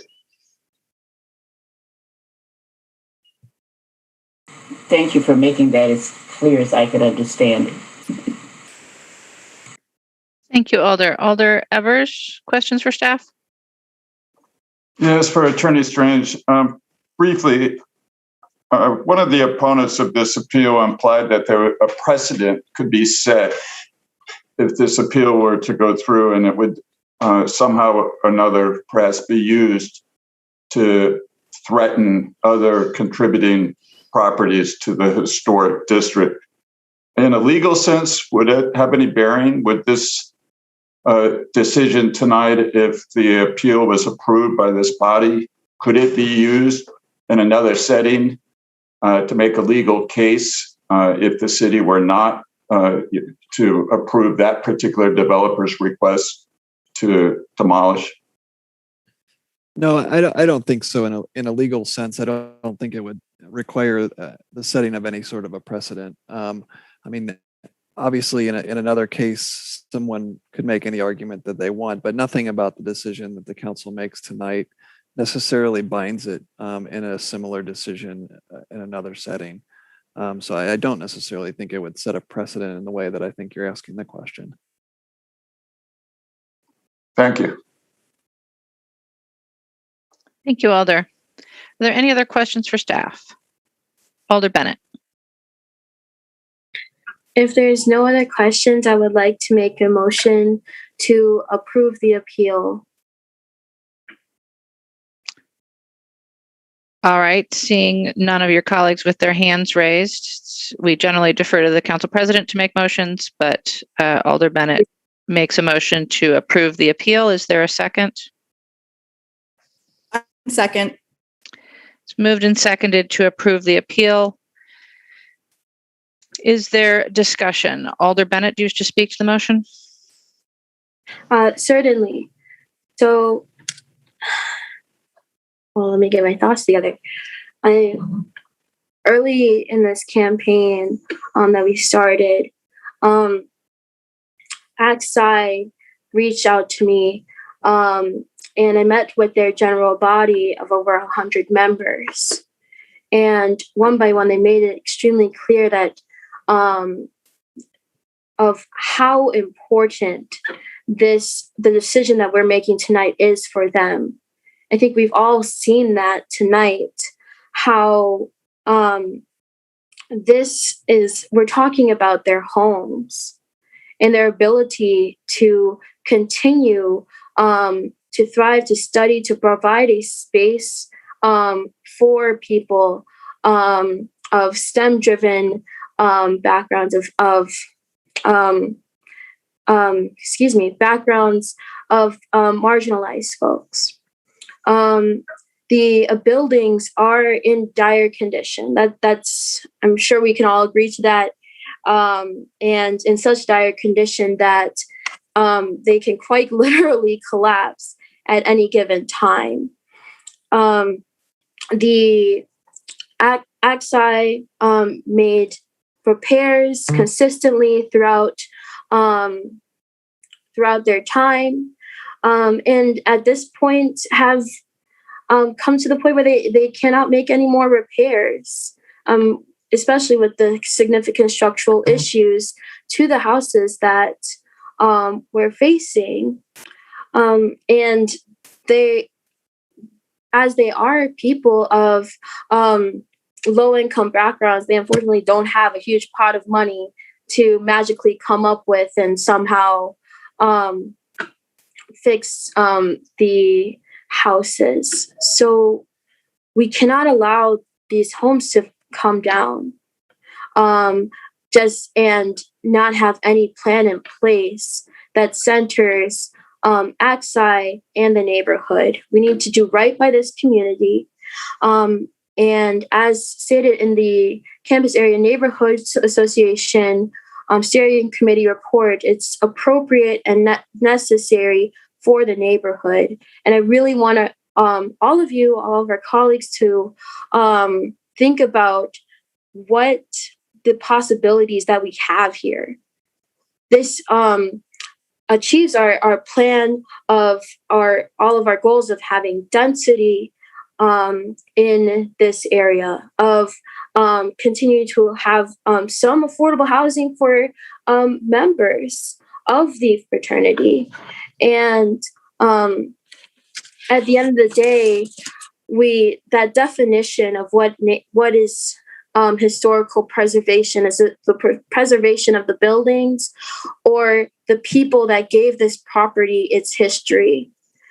And if we don't approve this, we're promoting inequity. We're promoting the overzealous preservation of houses that are coming down anyways at the cost of losing a home for a community of students, of first-gen students, of students of low-income backgrounds, of diverse backgrounds. And this is the history that we must preserve. So these people, they're here to stay. They're here to stay in Madison. As the first speaker noted, this is the reason why they stayed at UW-Madison. This is the fraternity is the reason why people that move into your districts and stay and continue to contribute to Madison. So I urge you, please, to approve this appeal. Thank you. Thank you, Alder. Alder Heck? Thank you, Mayor. I appreciate Alder Bennett's points and it's an interesting discussion. What is historic preservation and what's appropriate? And that's one reason I complimented Rowan Davidson on the historic preservation plan that really delves into some of these complicated questions about people versus places. And there are things that the city needs to grapple with and will continue to grapple with. So I appreciate all the mentions of those types of things by Alder Bennett and by people giving testimony. I will say, though, that I won't be supporting the appeal. I think, first of all, that there could be a path forward by incorporating the buildings into the design, but I don't really think that's the job of council to figure out on the fly, and that it would be better for the applicants to consider coming back to Plan Commission with a revised application. We're not really equipped, and we have more things to do tonight. I also think that the question before us is not historic preservation or the fabulous job that the fraternity has done for decades. It's, did the Plan Commission make the right decision based on the standards of approval that we have? And I read a couple of those when I was asking a question earlier, and I think it's pretty clear that especially recommendation 94 in the downtown plan, which is an adopted plan, encourage preservation and rehabilitation of contributing historic buildings. You may not like that these are contributing buildings, but they are. And I think it's pretty clear that Plan Commission was pretty solid in our rationale. I in some ways feel bad about that, because I really do think the fraternity has expressed a real need. But I just think Plan Commission did our job appropriately. That's it. Thanks. Thank you, Alder. Alder Lemmer. Thank you, Mayor. I agree with Alder Heck that it would be much better for this to come back to Plan Commission, since it was placed on file without prejudice. But I am wondering if a condition could be put on this that if the appeal is approved, that in order to meet demolition standard A2, that we require the developer to preserve and incorporate as much of the facades of the buildings as possible. Alder, is that a motion? It is. So there's a motion to add a condition. Is there a second for the motion? Alder Bennett, is that a second? No. Second. Who seconded the motion? Sorry, Mayor. Alder Curry. Alder Curry seconds the motion. Alder Lemmer, do you wish to speak further to the motion? Sure, I'll be brief. Condition 2 states the Plan Commission finds that both the requested demolition or removal and the proposed use are compatible with the purpose of this section and the intent and purpose expressed in the zoning code for the zoning district in which the property is located. Further, the proposed use should be compatible with adopted neighborhood plans, the comprehensive plan, and with any applicable neighborhood conversion district requirements, among other things. And there's, given the downtown plan, there needs to be something in place to protect as much of the facades of these buildings as possible. And that's why I've proposed this. Right, on the amendment, Alder Furman? Thank you. I'm not going to support the amendment. I think that we did not really have much of an opportunity today to get much of a presentation on this development. Have been incredibly focused just on the appeal. Did the Plan Commission do its job? Should we be overturning their decision? I think this applicant should go back to the Plan Commission with a new application with what Alder Lemmer has suggested, and that we shouldn't just be overturning unanimous. It wasn't even close. It was a unanimous decision by a Plan Commission that sees these applications all the time, understands the plans. They're not. I know from experience, they're not a board of no where they say no all the time. They're certainly not a board of yes. I mean, they take these things in a lot of detail and very serious. And I don't believe we've done that this evening here with this application. And so I prefer that this appeal be denied, and that they come back with a new application that takes into consideration the feedback and actually go through the Plan Commission process with that new application, and that we don't approve that this evening here with changes. Thank you. Thank you, Alder. Alder Bennett on the amendment. Yep. I will say that while the amendment is not necessarily the desired outcome of the motion that I put forward, I do understand why it was put forward, and I see it as okay to go through. I really want us to understand that this fraternity they're broke. They are poor. They're a poor corporation, baked right by the pandemic and like other issues. And we do not have they do not really have the time right now, and it's very time sensitive issue. So we can't push it back to Plan Commission for them, especially with the houses in the shape that they're in. So on the amendment, I understand it. I think that I understand it. So I don't think it's really it's necessary or to push it back to Plan Commission. I believe the presentation that we received today was quite in depth of the plans. So I don't think we need to relitigate it at Plan Commission. Thank you, Alder. Alder Foster on the amendment. Yeah, I just it seems to be almost exactly the opposite of what Attorney Strange suggested in terms of an additional condition. So I guess I just wanted to check with, I don't know, maybe he's not the right one, maybe Ms. Stouter. Is that condition one that could be sort of validated and enforced? Specifically the language of as much as possible. If that's not defined, how will we know if that condition is met? Alder Foster, I think that is part of the concern that I was raising. There could be a disagreement about how much is possible and what that means, and so I think that's why we would want to have a little bit more shaped to it to make sure that it's enforceable. That being said, as it was posed, if the motion to amend is approved and it's applied as a condition, Heather can weigh in, but I mean, staff would do their best to work with the applicant to try and figure out what that means and to get to a point where they could sign off on the approval.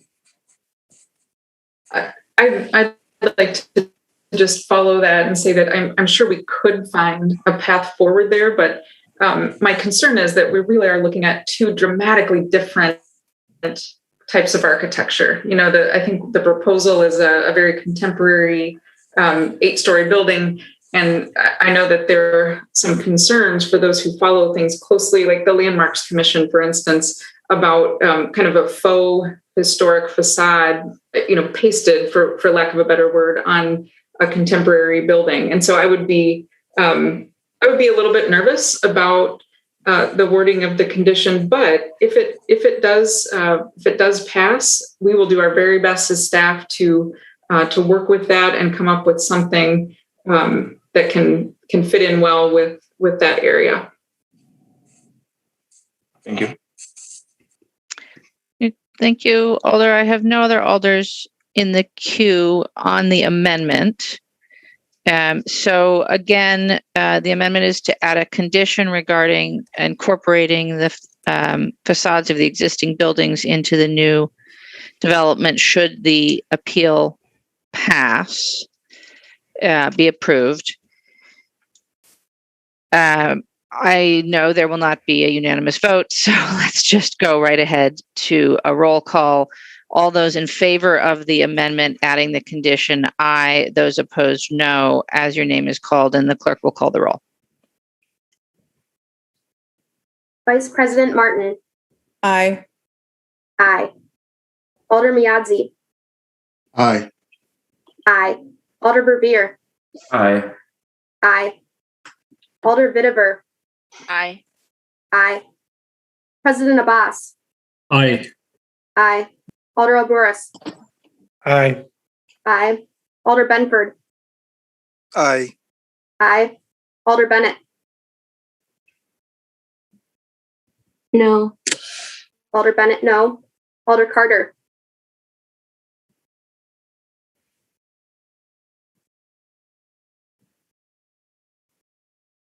Alder Carter. Aye. Alder Carter, aye. Alder Conklin. Just to be clear, we're voting for the amendment to go on, or the condition to go on to, okay. Yes, aye. Alder Conklin, aye. Alder Curry. Aye. Aye. Alder Evers. Aye. Aye. Alder Figueroa Cole. And again, this is to approve the condition. And are we voting again then to reverse the vote from the prior committee? Yes, this is just on the amendment. Okay, thank you. Aye. Alder Figueroa Cole, aye. Alder Foster. No. Alder Foster, aye. No. Alder Furman. Apologies. Alder Foster. No. Alder Foster, no. Thank you. Alder Furman. No. Alder Furman, no. Alder Halverson. Aye. Alder Halverson, aye. Alder Harrington McKinney. Aye. Alder Harrington McKinney, aye. Alder Heck. No. Alder Heck, no. Alder Lemmer. Aye. Alder Lemmer, aye.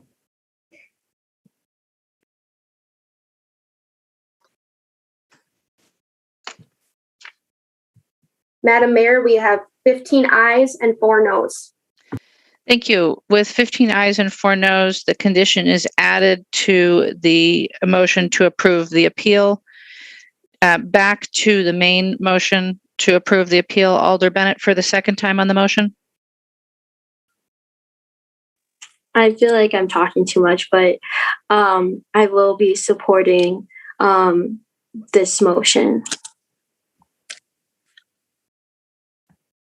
Thank you, Alder.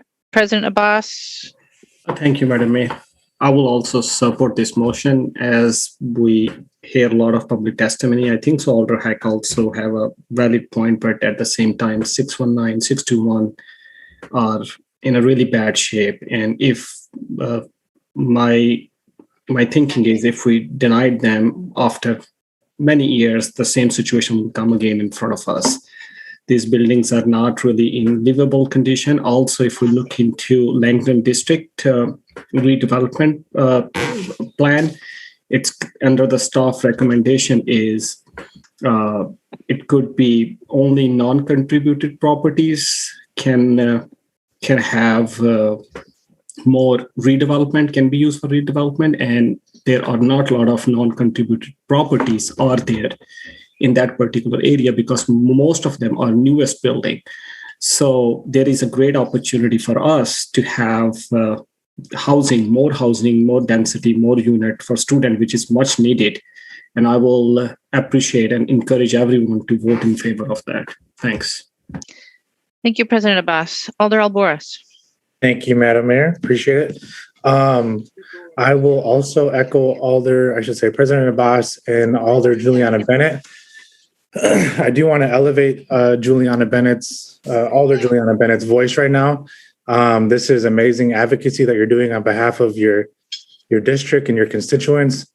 This is not an easy decision to bring before the council, to be honest. It's somewhat, you could say, going against the establishment, so to speak. So I'm very proud to stand behind you in your advocacy regarding this specific matter.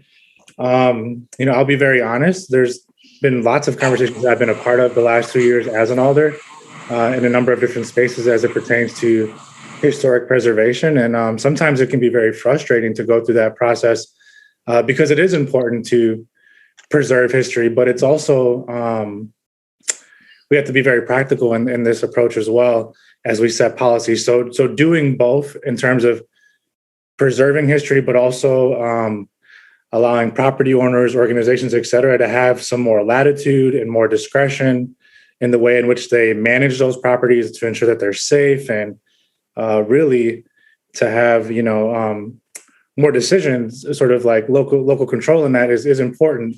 So I want to say that this is a complex issue.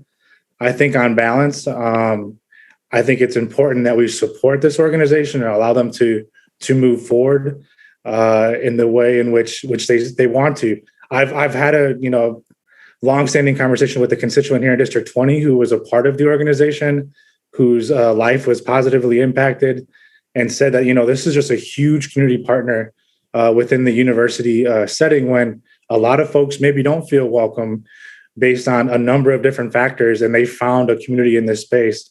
And you can't put a value on that. And so I think that that is something that we need to consider in supporting this organization and the sort of safe and inclusive environment that they created within our university space, which we know is sometimes not a welcoming space for everyone within our city. So for a number of reasons, I'm supporting this. But again, Alder Bennett, thank you so much for bringing this to the forefront, having some real, just bravery in the way in which you went about doing this. So I'm really proud to support you on this. Thanks. And I would urge and encourage my colleagues to do the same as well. Thank you, Alder. Vice President Martin. Thank you, Madam Mayor. This decision I've personally been going back and forth on quite a bit over the last week or so while kind of gathering more information about everything that's kind of gone down throughout this process and how things have kind of played out. And I thank the Plan Commission for their work on this. I do think that they took this seriously in terms of what their role is as commissioners, as policymakers. We can kind of change some of these things up if we want to. I am a member of the Landmarks Commission, and I do believe that historic preservation is very important. I also believe that it includes a lot more than just buildings. And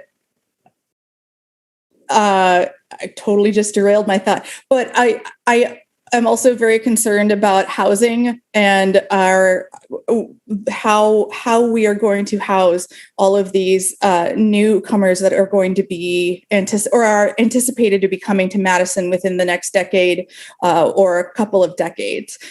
So I do think that the need for housing and providing a stronger or a more dense housing area here and one that will be more affordable for students, I think is really important. So for that reason, I'm going to be supporting this amendment. Thanks.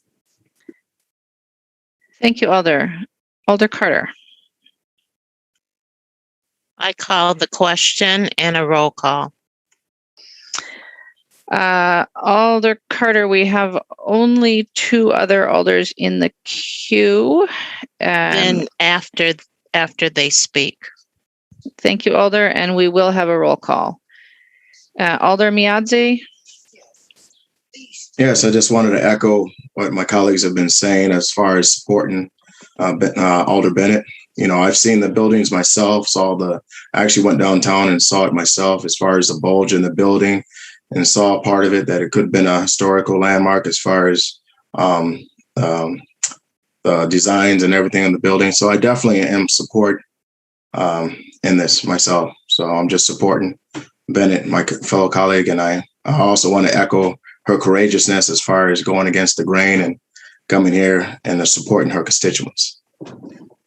Thank you, Alder. Alder Harrington McKinney? Thank you, Madam Mayor. I just really had to speak, especially on this item. I was torn and I was vacillating back and forth because with the Planning Commission voting unanimously had me stalled because that was showing up for me. But then to have Alder Limmer step in and do the amendment and put the conditions on it softened it for me.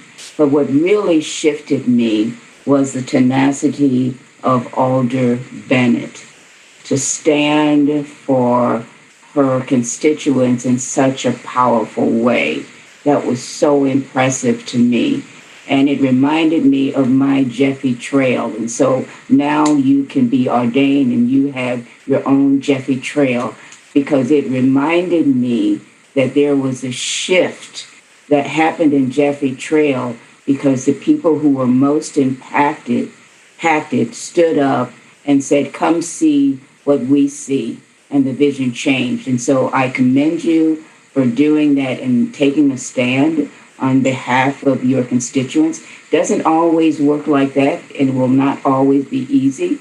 And there will be some decisions that you will not be able to stand and support because it's what's best for the city. But for this, I applaud you and I commend your action, and I will be supporting it. Thank you, Alder. Alder Conklin. Thank you, Madam Mayor. So I just want to be clear on this. So the Plan Commission unanimously voted to not preserve these buildings. Is that correct? Or see, this is where I'm confused. Can you please clarify for me? Alder, I'd be happy to, but Ms. Stouter can as well. In short, the applicant brought a redevelopment proposal that would entail demolishing these two buildings. In order to do that, they have to get a demolition permit, which has to be approved by the Plan Commission. The Plan Commission denied those demolition permits. The applicant appealed that denial to you. Mm-hmm. So if you uphold the appeal, right, if you accept the appeal, then they will be able to demolish the buildings. If you deny the appeal, they will not be able to demolish the buildings.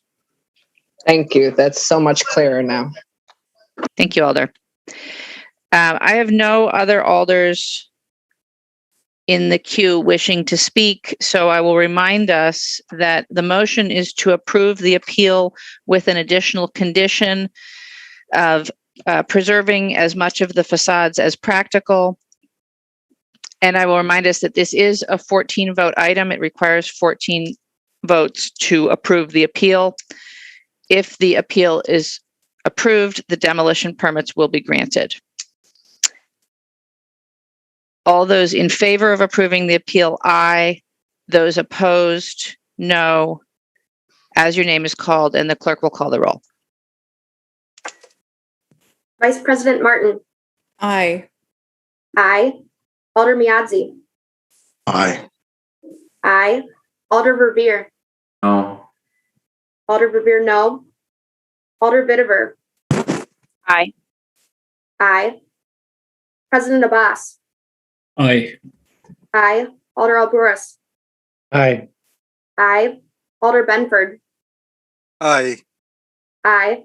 Alder Bennett. Aye. Aye. Alder Carter. Aye. Aye. Alder Conklin. Aye. Aye. Alder Curry. Aye.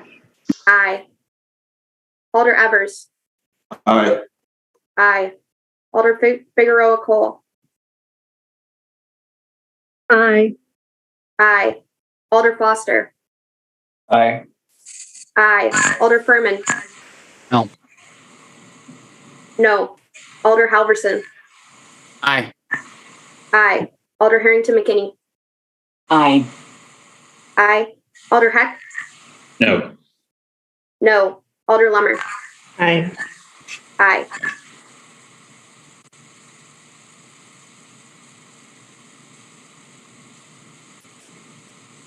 Madam Mayor, we have 16 ayes and 3 noes. Thank you. With 16 ayes, the appeal is approved. And we will move on to item number 6, which is Legistar 64574, approving plans, specifications, and a schedule of assessments for Felland Road and Tranquility Trail Roundabout Assessment District.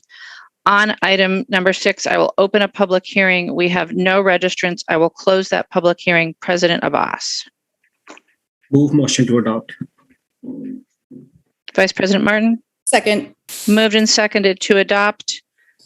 Is there any objection to recording unanimous vote in favor of adoption? Seeing no objection, that item is adopted. And we will come to item 7, which is Legistar 65034, substitute resolution approving plan specifications and a schedule of assessments for Forester Drive Resurfacing Assessment District. We'll open a public hearing. We have 2 registrants, Luann Williams of Forester Drive in opposition wishing to speak, and Deborah Schmidt, neither supporting nor opposing, available to answer questions. Do we have Luann Williams? Yes. Go ahead. Thank you again for time. Appreciate it. I'll be brief as we've already had a long night. Just want to again state in opposition of this project as a homeowner. Again, reminding we are in a pandemic. Even with the added extended payment plan, which is grateful. Appreciate that. We didn't know that was an option. So if you don't know, you can't ask. So we appreciate the offer. But as the breadwinner of my household, it still is a huge burden, regardless of how much it comes down to over the years. My other concern, I will state again, I feel the area needs a further assessment. I think there are other drainage issues that need to be looked at. I'd hate for this to be done, and in 10, 15 years, we're doing something again at my expense. And then I'm still concerned the city did kind of give some more information, which I appreciate again, but I'm still concerned with the thought of how this drainage will work with homeowners. Sub pumps, there's still a freeze issue that not every home has the same connection options. So there's still concern for further damage of people's homes if they would try this connection option that's given. So those are my major concerns as we continue forward. I hope, the city will hear my concerns. I didn't feel I was heard last meeting based on some of the comments, but all I can do is try, and hopes that, there's options, there's more conversation, as we go forward. I'm sure the city will continue on. But yes, just noting my concerns. Thank you. Thank you. Are there questions for either of our registrants? Seeing none, I will close that public hearing. I will draw your collective attention to an email that you received from City Engineer Rob Phillips, which has the revised assessments and a few notes on that. He is also here to answer any questions that you might have.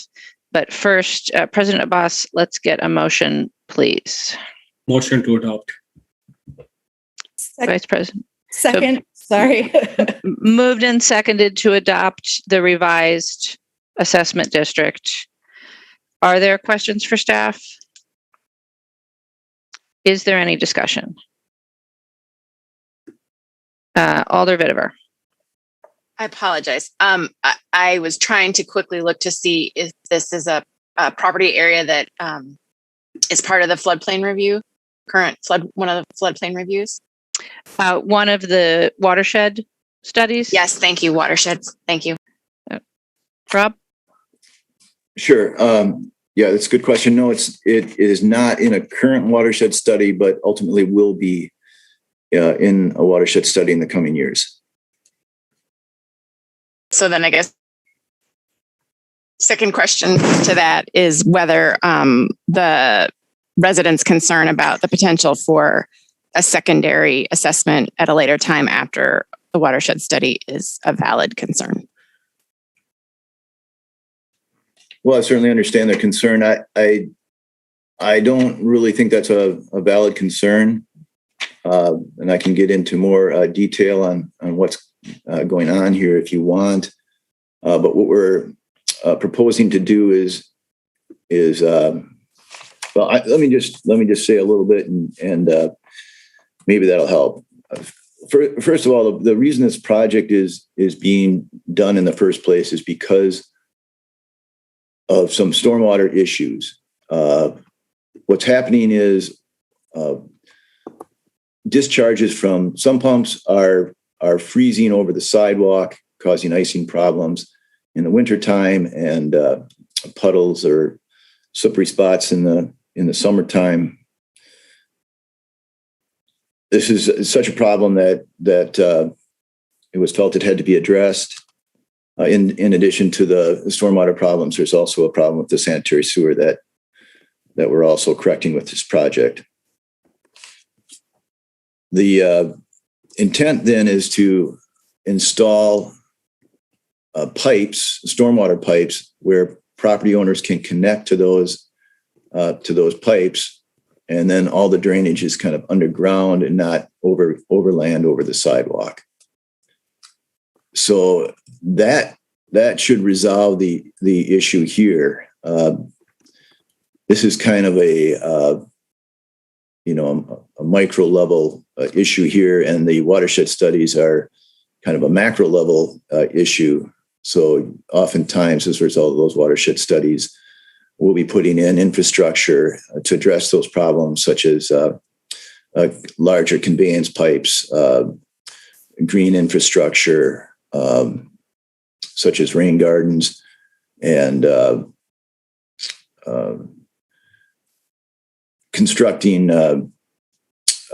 reconstructing greenways and constructing ponds, and there's all sorts of solutions, but none of them are likely to impact these properties directly.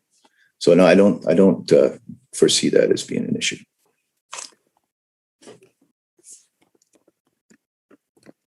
Thank you. Alder Miadze, questions for staff? Yes, me and Rob talked briefly before the meeting, and I actually had this referred to this meeting tonight because I wanted to make sure that the city can actually understand that this is more of a community problem, and with the the burden that during the pandemic and taxes and during that, this is more of a community issue that hopefully the city can do some better assessments or come up with a little leeway. Rob, I think we touched on a couple of things that the city, or a few things that the city is willing to do for the constituents of the 18th district. So if you could please touch on the things that we talked about, I appreciate it. Yeah, thank you, Alder. Since the last council meeting, we have taken a look at this, and we're doing two things here. One, the sanitary sewer main in the street is being moved. It's being moved further from the properties, resulting in the need for a longer sanitary sewer lateral. So we feel that it isn't appropriate to charge residents for that extra length of lateral that's created just simply from moving the main in the street. So we reduced the length of the lateral being charged to the residents to equal the length from the existing main to the property line. And the city is picking up the cost of the length between the existing main, which will be removed, and the new main in the street. The second thing we're doing, 1334 Forster Avenue, Forster Drive, has two stormwater connections on the property. One is for the sump pump discharge. The second one is for drainage in the backyards that are coming down to a point. The city will take this, will take the second connection 100% on our own. We will install the pipe as planned, and hopefully an inlet behind the sidewalk. Will require an easement on private property, but we hope to get that, and we'll install an inlet and pipe there, which the storm utility will take care of in perpetuity. Important to point out, the homeowners are only charged for what is actually built. The schedule assessments are estimates. This total amount of the assessment cannot go up without reopening the hearings, which is somewhat unusual. There's a couple of things the residents can opt out of as well. They can opt out of the new sanitary sewer lateral, and we are installing backflow valves as well, which the residents can opt out of, and they can do that at any time before construction. We would advise against it for several reasons, which I can get into if people want, but they do have that the ability to do that anytime, even following the Common Council meeting.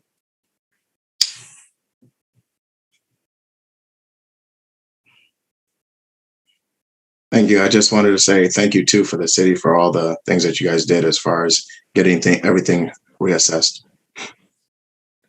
Thank you, Alder Curry.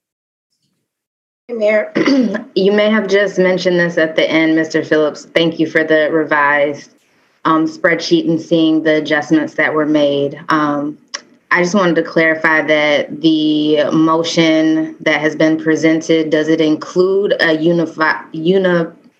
consistent 15-year repayment plan, or would residents have to specifically request that themselves? Yeah. Include the 15-year payback. Yep. Thank you for that. I appreciate it. Thank you. Thank you, Alder.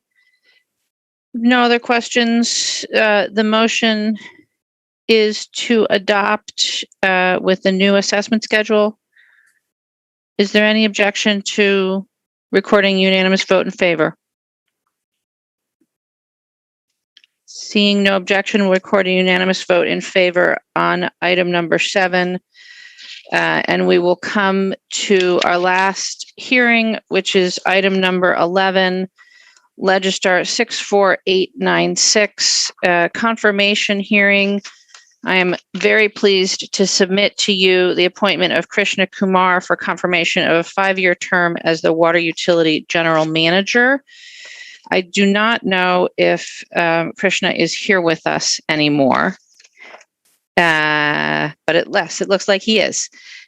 So I would like to invite him to just introduce himself briefly. There you go. Good evening, Madam Mayor, President Abbas, Madam Vice President Martin, alders and staff. Thank you for considering my confirmation as the Madison Water Utilities next General Manager. I believe my skill sets and 20 years experience in water utilities are a great match for what you're looking for in your next General Manager. I am very excited at this opportunity to lead a very competent, committed, and caring team at the utility. I'll take a brief moment to congratulate the City of Madison's Public Works employees as they celebrate the National Public Works Week this week, with this year's theme being Stronger Together. That's a theme very close to my heart. I'm very glad that I'll soon be joining the city's Public Works team. Thank you. I'll be happy to answer any questions you may have. Thank you. Are there any questions for Mr. Kumar? Seeing none, President Abbas, a motion, please. Motion to adopt. The motion is to confirm, I believe. Motion to confirm. Vice President Martin? Second. Moved and seconded to confirm. Is there any objection to recording unanimous vote in favor of confirmation? Seeing no objection, we record a unanimous vote in favor of confirmation. Congratulations, Mr. Kumar, and welcome to the city. Thank you very much, Madam Mayor. Right. So that brings us to the end of our hearings.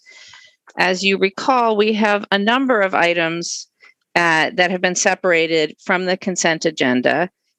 President Abbas? Can I do a motion to recess until 10:35? There's a motion to recess until 10:35. Is there a second? I will second. Moved and seconded to recess until 10:35. Is there any objection to recording a unanimous vote in favor? Seeing no objection, we are recessed until 10:35.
All right. The hour of 10:35 having arrived, I will ask alders to return and to turn their cameras back on, and I will ask the clerk to call the roll. Vice President Martin, Here. Alder Miadzi, Here. Alder Verveer, Here. Alder Vitiver, Here. President Abbas, Present. Alder Alburis, Here. Alder Benford,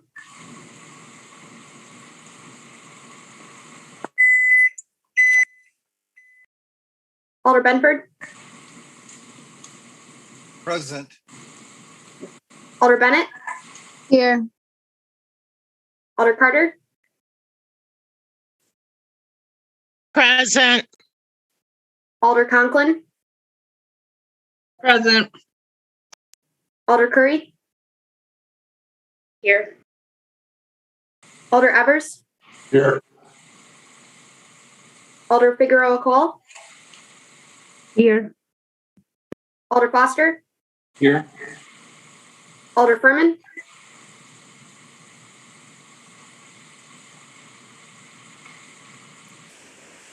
Alder Furman,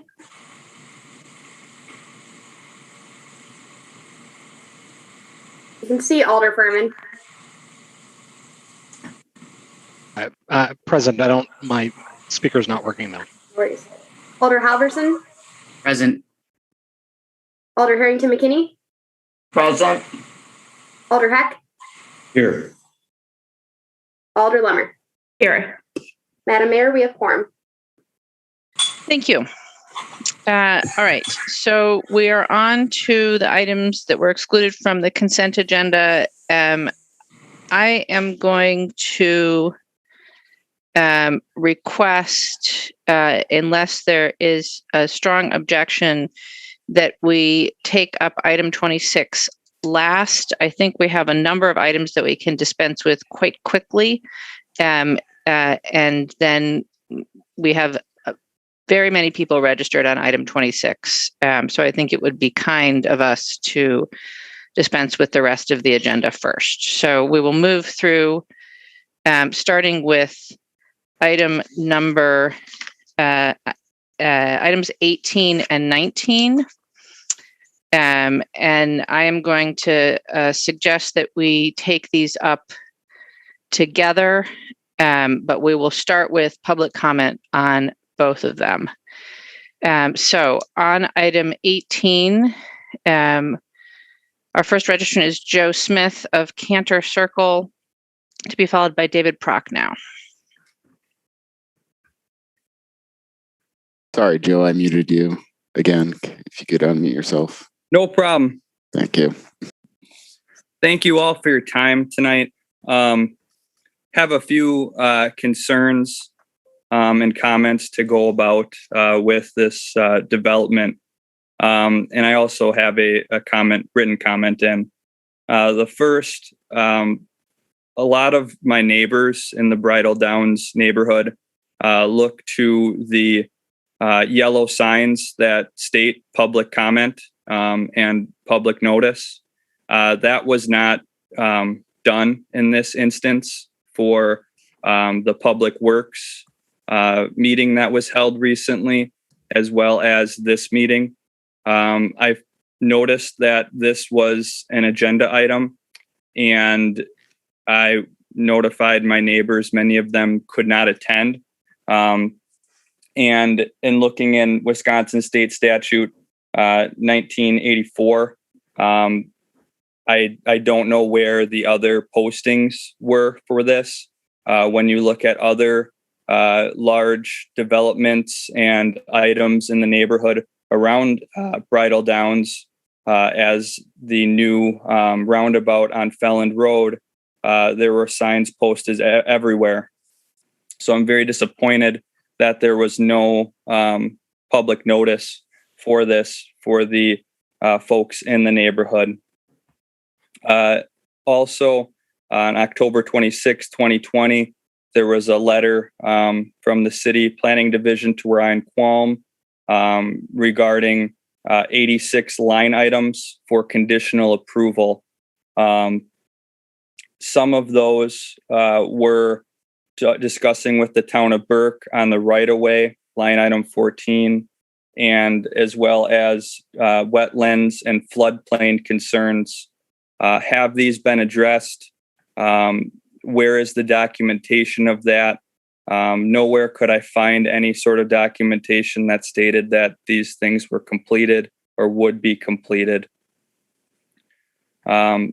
So as to summarize here, the public notice was lacking or non-existent, and there's many other items that need to be completed, and there's no documentation of.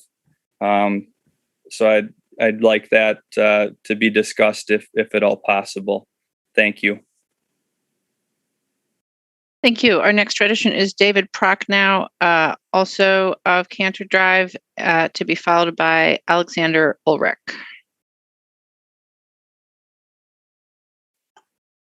There you go. You are unmuted, David.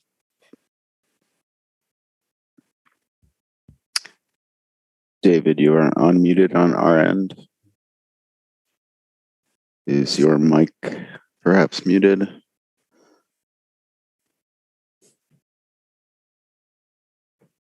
Oh, you just muted yourself again, and you're unmuted.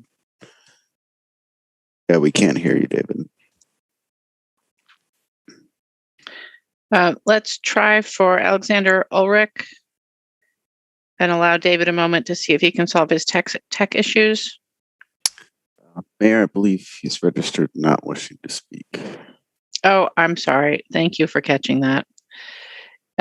So, David, you're our last registrant wishing to speak on both of these items. If you can solve your tech issues, we'll hear you. Sometimes if you leave the meeting and come back again, that sometimes works. Otherwise, I believe that he has emailed the council with comments. You're still unmuted on our end, David. Oh, now you're muted. Now you're unmuted.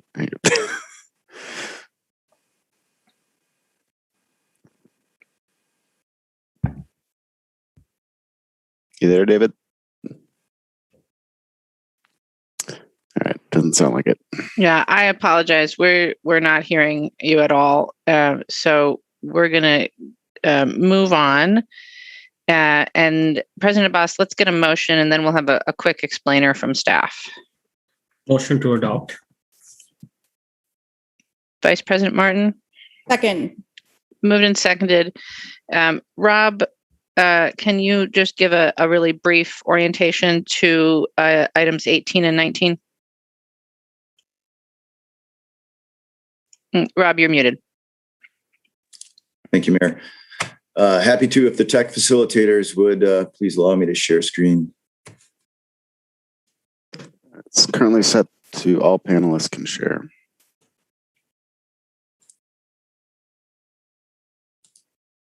Okay, can everybody see that?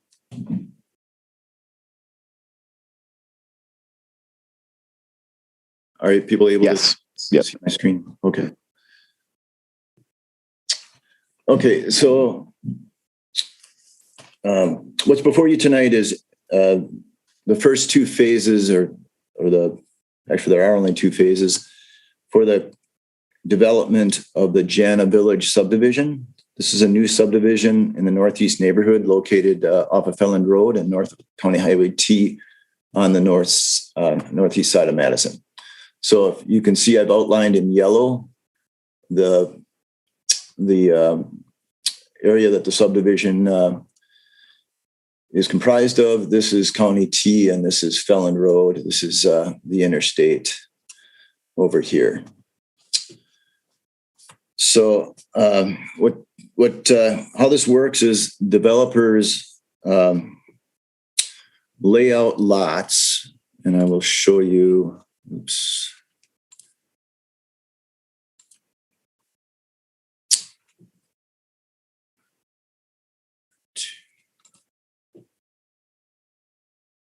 This over here. So again, this is the subdivision. The developers will lay out lots, and this is the subdivision right here. And the way it works is developers lay out the lots. They enter into a development agreement with the city to build the streets, and they often do it in phases. And that's what's here before you tonight is phase 1 and phase 2. That's phase 1 is item 18. Phase 2 is item 19.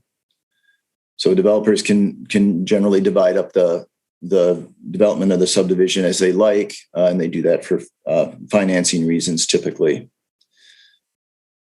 So the developer builds all the streets under subdivision agreement. They build the sanitary sewer, the water main, the storm sewer. They facilitate the installation of all the utilities, and that is all done through a development agreement with the city, which is included as these items. Okay, so north of the Platte, I'm going to go back to the air photo. North of the Platte is an existing subdivision in the town of Burke called Bridle Downs. This is not uncommon at all. As we develop into areas toward our boundaries, we often run adjacent to subdivisions that were developed in townships. We've had issues connecting our streets to the town streets in the past. And in some instances, there actually are some subdivisions where the only thing that prevents connection to the street after everything is built is maybe 20 feet of grass. So they literally have a street on one side, 20 feet of grass, and a street on the other side. And that is what we're trying to avoid on this subdivision, what we're always trying to avoid if at all possible. Okay, so I suspect in this instance, phase 2 is more controversial than phase 1.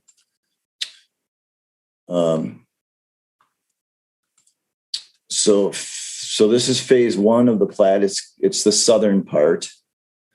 It's comprised of some stormwater management areas and multifamily lots.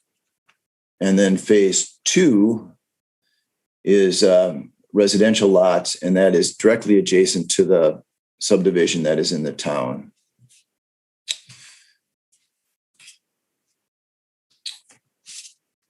We've got before you an alternate resolution for consideration that changes the plans slightly, and I want to touch on that.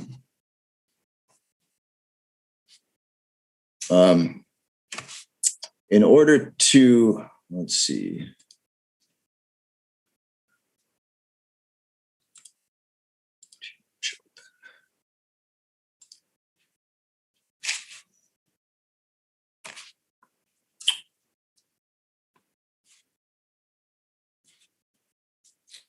I am looking for, I've got too many things open here.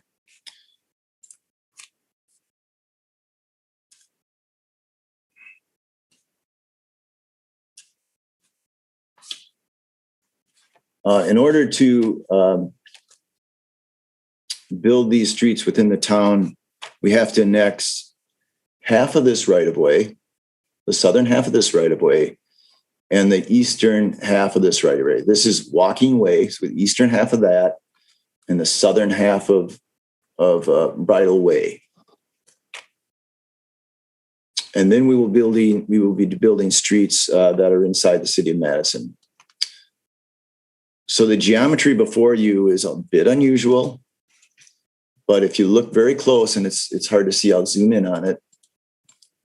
On Walking Way, we're proposing a one-way street, northbound only, to keep this within the right-of-way of the City of Madison. Now, these areas will be annexed later. These right-of-ways will be annexed later. So this subdivision agreement anticipates that annexation.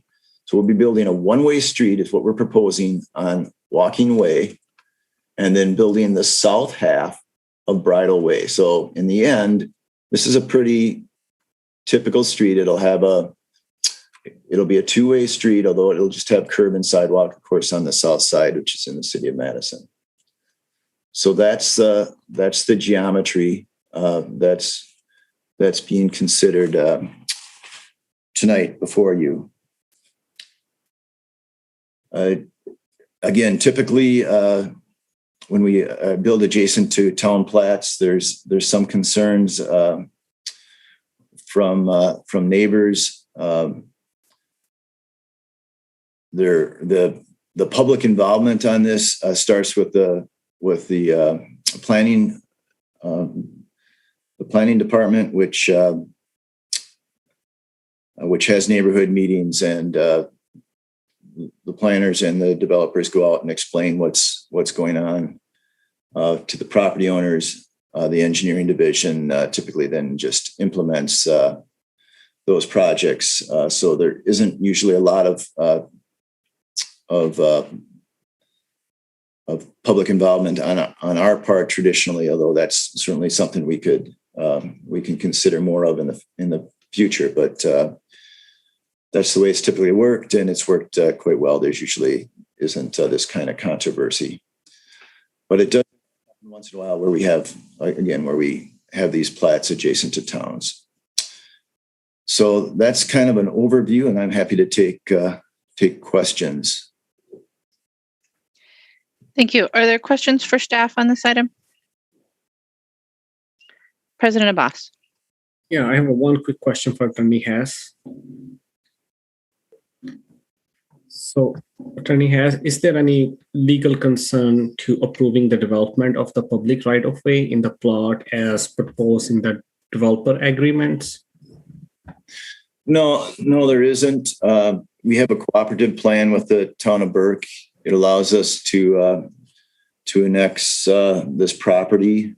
There are some areas that are protected areas that we cannot annex in the town. This is not one of them, so we can annex these right-of-ways. We've of course consulted with City Attorney Doran Viste on this as well. Thanks. I would just add, Rob, on that point, I believe that this subdivision is a protected area, but because the right-of-way would be annexed to the city by the town of Burke, that they would be giving their permission to that annexation, so it would be legal. There'd be no issues with the city doing that. The town of Burke would have to agree to this annexation, and I believe that's what's under discussion with the town. Thank you. Right. Thank you. Any additional questions for staff on this item? If not, I believe the motion is to adopt the alternate that staff recommend. Is there any discussion? Alder Carter. You're muted, Alder Carter. Just a quick question to Rob. So for future development of Jana Village, will there be additional community meetings with the existing neighbors to, I think it's the north? That would not be our intent, Alder. Okay, I just wanted to know. Thank you. Thank you, Alder. Anything else on this item, Alder Lemmer? Thank you, Mayor. I just wanted to share a little bit about the background and then ask planning to just verify what I'm saying and add in anything that I'm missing. So there was a preliminary plat a couple of years ago that went through the approvals process, including public meetings, and was approved in 2019. And then there was a final plat that included going through Plan Commission and Common Council last fall. The original plan, it came through and there were concerns noted by planning staff. So then an amended version that addressed all of those concerns, including what Mr. Smith raised, was presented and approved by Plan Commission and Common Council. No buildings have been approved yet. Those would likely require conditional use approvals, which would also require public meetings. So hoping someone from planning can just verify that and add anything that I'm missing. Ms. Stouter? Sure. Thank you, Alder Lemmer. No, I think that's a great summary. The one nuance that I would mention here is that for the lots that have been approved in the plat for single-family homes and other, perhaps other very small residential buildings, those would not need conditional use approval.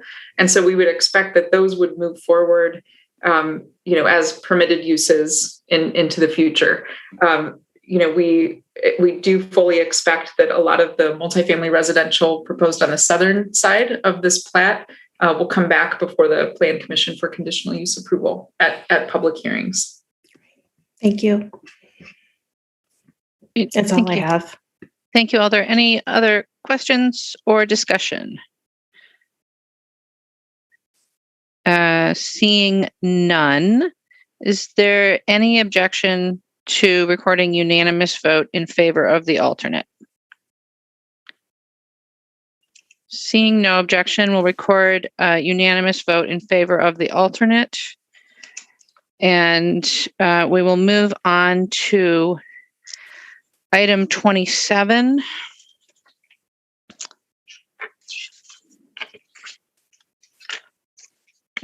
Which is Legistar 64255, substitute amending the MGO to increase the threshold for the city's sweat-free procurement requirements.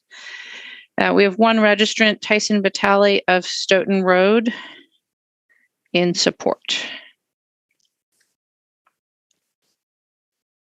Mayor, I don't see anyone by that name in the list. Okay, so we have no registrants on that item then that are currently present. President Abbas, a motion, please. Motion to approve with recommendations. Vice President Martin? Second. Moved and seconded to approve. Is there any objection to recording unanimous vote in favor of approval? Seeing none, that item is approved. Let's go then to item 44.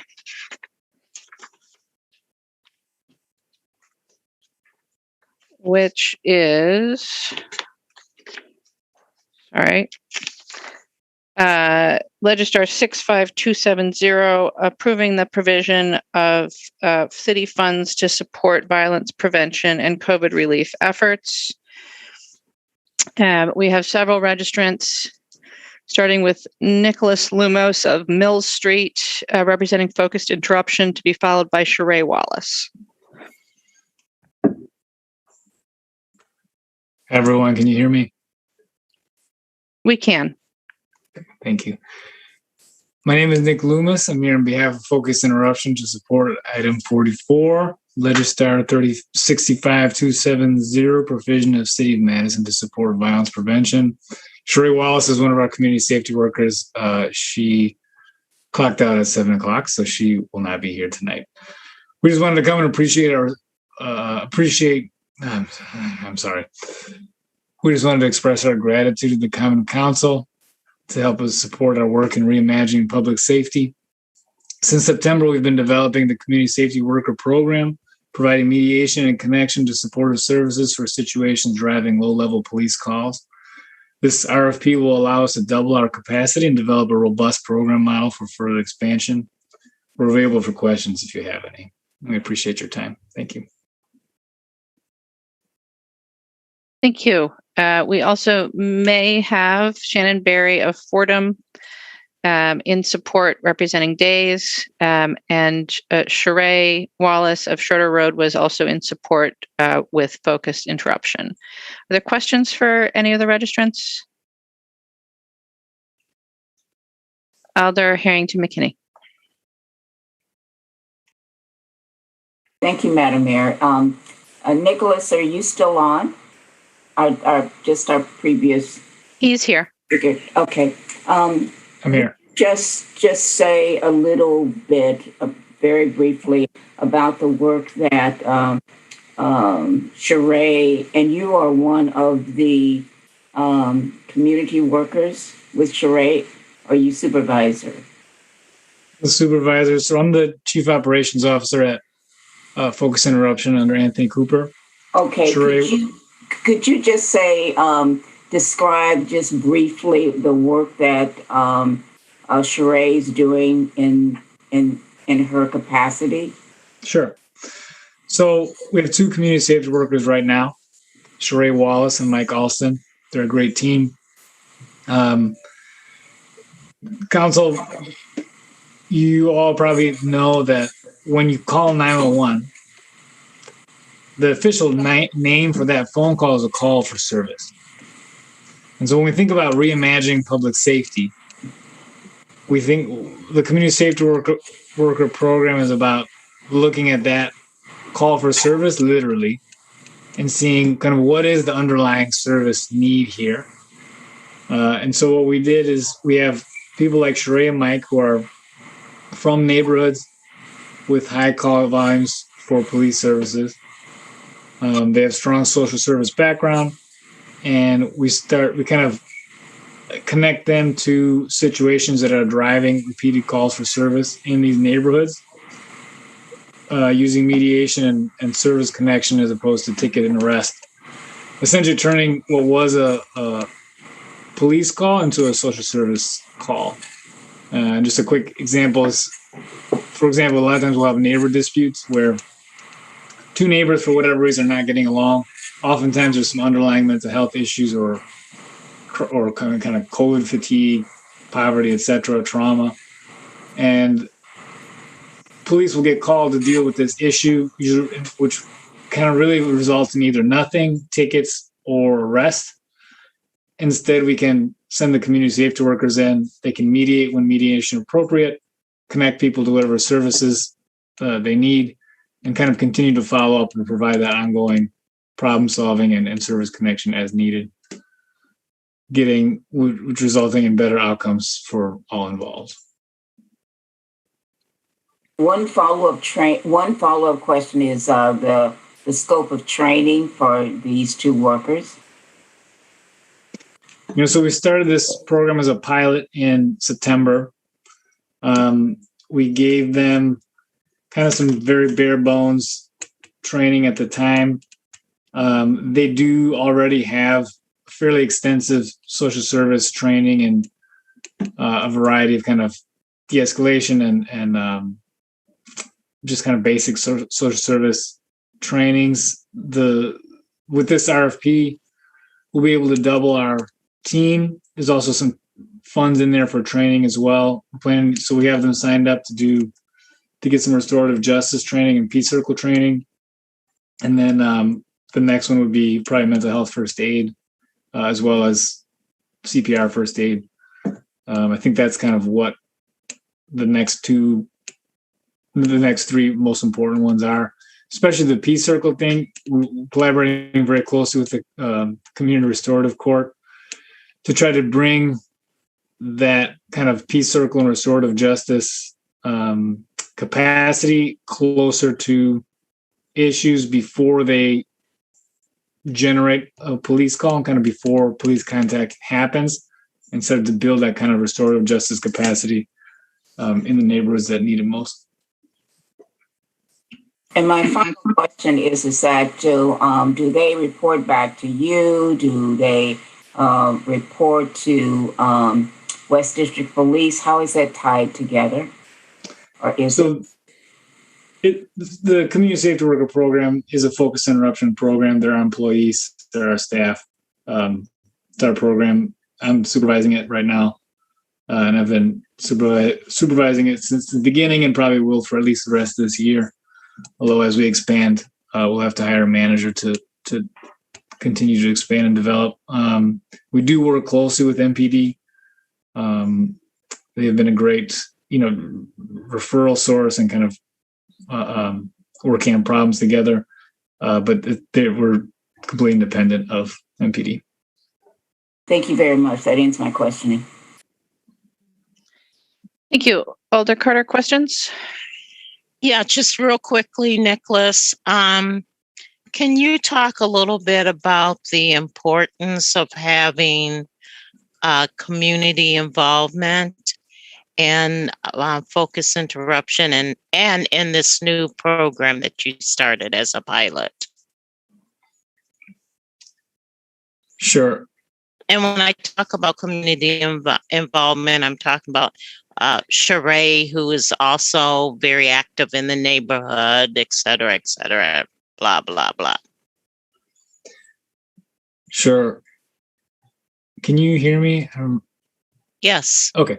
So the importance of community involvement and the community approach to public safety can't be understated. That being said, we have to temper that with focus. And so, especially in the beginning, as we were really kind of getting a sense of the first draft of this program, we kept it initially pretty small, and then we're kind of introducing the CSWs to various groups and kind of getting feedback. I will say though, in terms of community involvement, I mean, Mike and Sheree are of the neighborhood they serve. They live there, they're from there, their friends and family are there. So kind of having that direct pipeline from them, I mean, they're integral in developing the program. And then as we grow, we're able to kind of bring in more input from community members. Most of the input right now has been from people we've been working with, whether they're partners or people we're serving, and kind of learning as we go in that way. I think, thinking about the future, I think having some kind of structure where we could have like a regular community voice, so to speak, maybe some kind of advisory board or something like that. It's a little bit farther down the road. We need to have and this RFP will help with this year to really flesh out a real organized model for us to work on, so that people can really have a very specific thing to understand what the CSW program is, and then we can start to see how it can be changed. Does that answer your question? It sure does. Thank you so much. Thank you. Any other questions for registrants? All right, seeing none, then on item 44,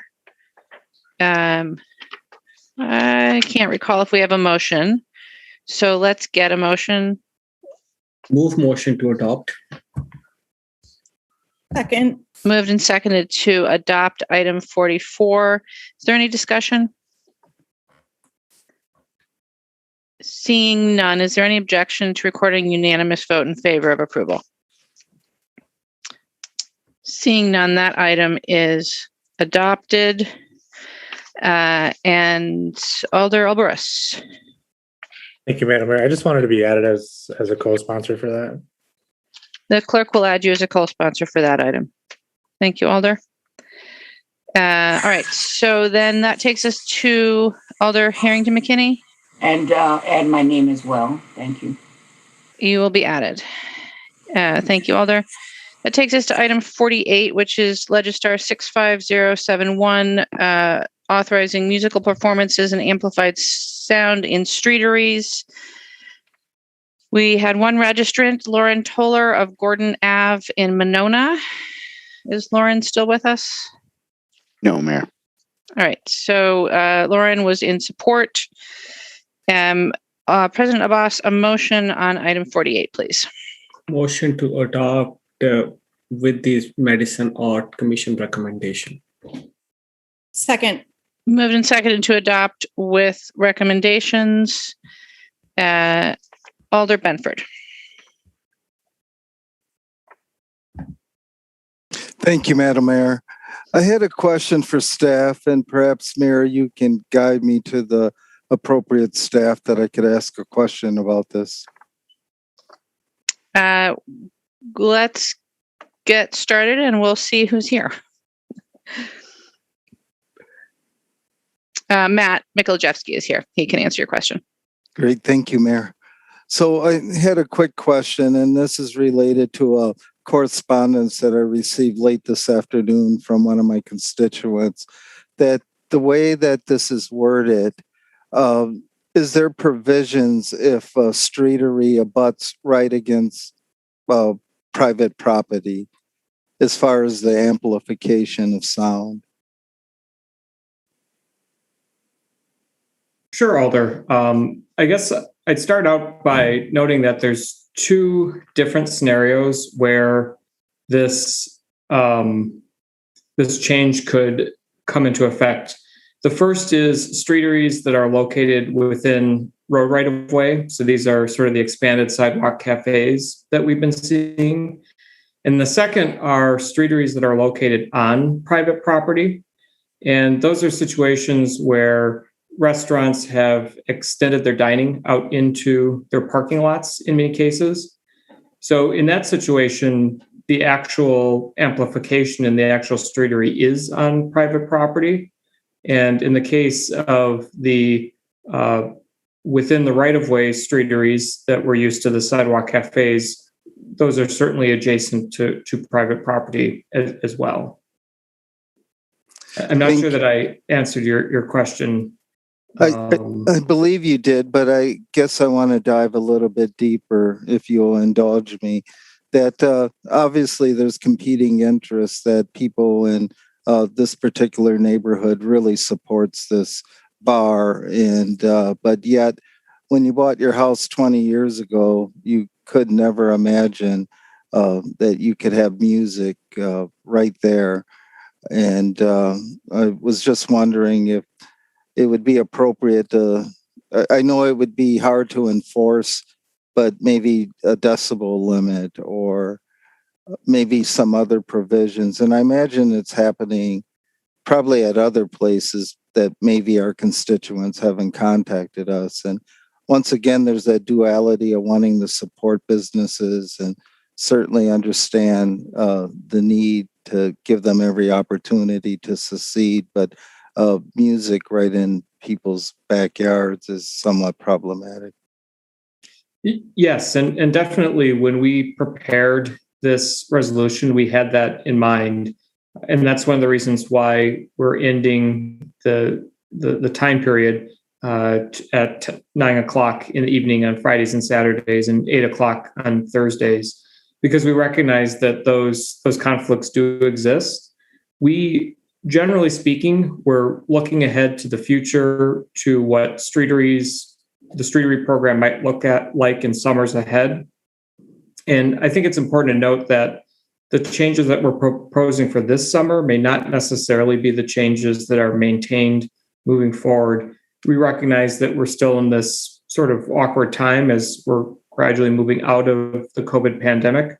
So certainly I think that, we're going to have some lessons learned from these changes that we're proposing this summer. To your point, it is important to balance the support of our creative economy with those neighboring residents. So I acknowledge, and we're certainly aware that there could be some conflict, and hopefully we can find ways to work through that this summer and then use that information to guide us as we work to streetery expansion in future years.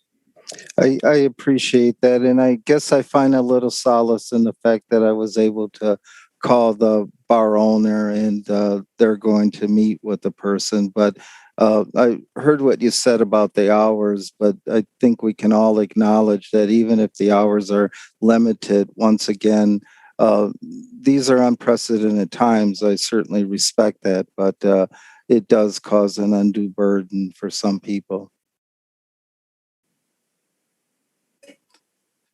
Thank you, Mayor.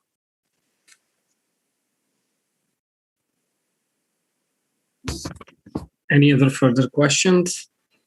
The motion is already moved. It's seconded. If there is no further question, and if I don't see any hand raised, I will record as unanimous vote. I'm not doing that great job like Mayor Sathya, but just trying. All right, motion approved.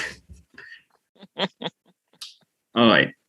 Then we will move to the next agenda item number 52.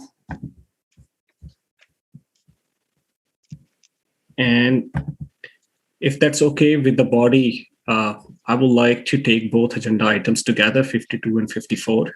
The both are attached together as a diff. And could I have a motion? Motion to adopt. Motion to adopt. Could we have a second, please? Second. Thank you. It's moved and seconded. Alder Evers. Isn't one of these items a 15-vote item?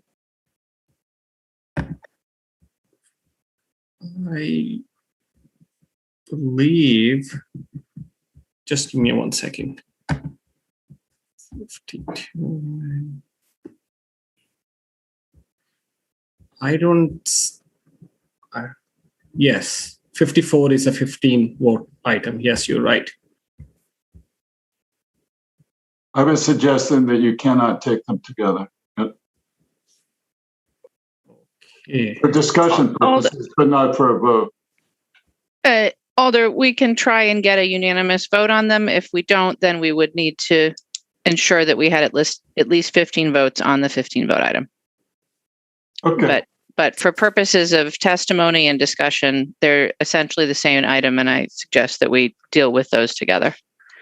Got it. Thanks. Thank you, Alder. And apologies, my computer has a pattern of restarting during council meetings. And I have yet to bring up the registrants list. So give me a sec to do that.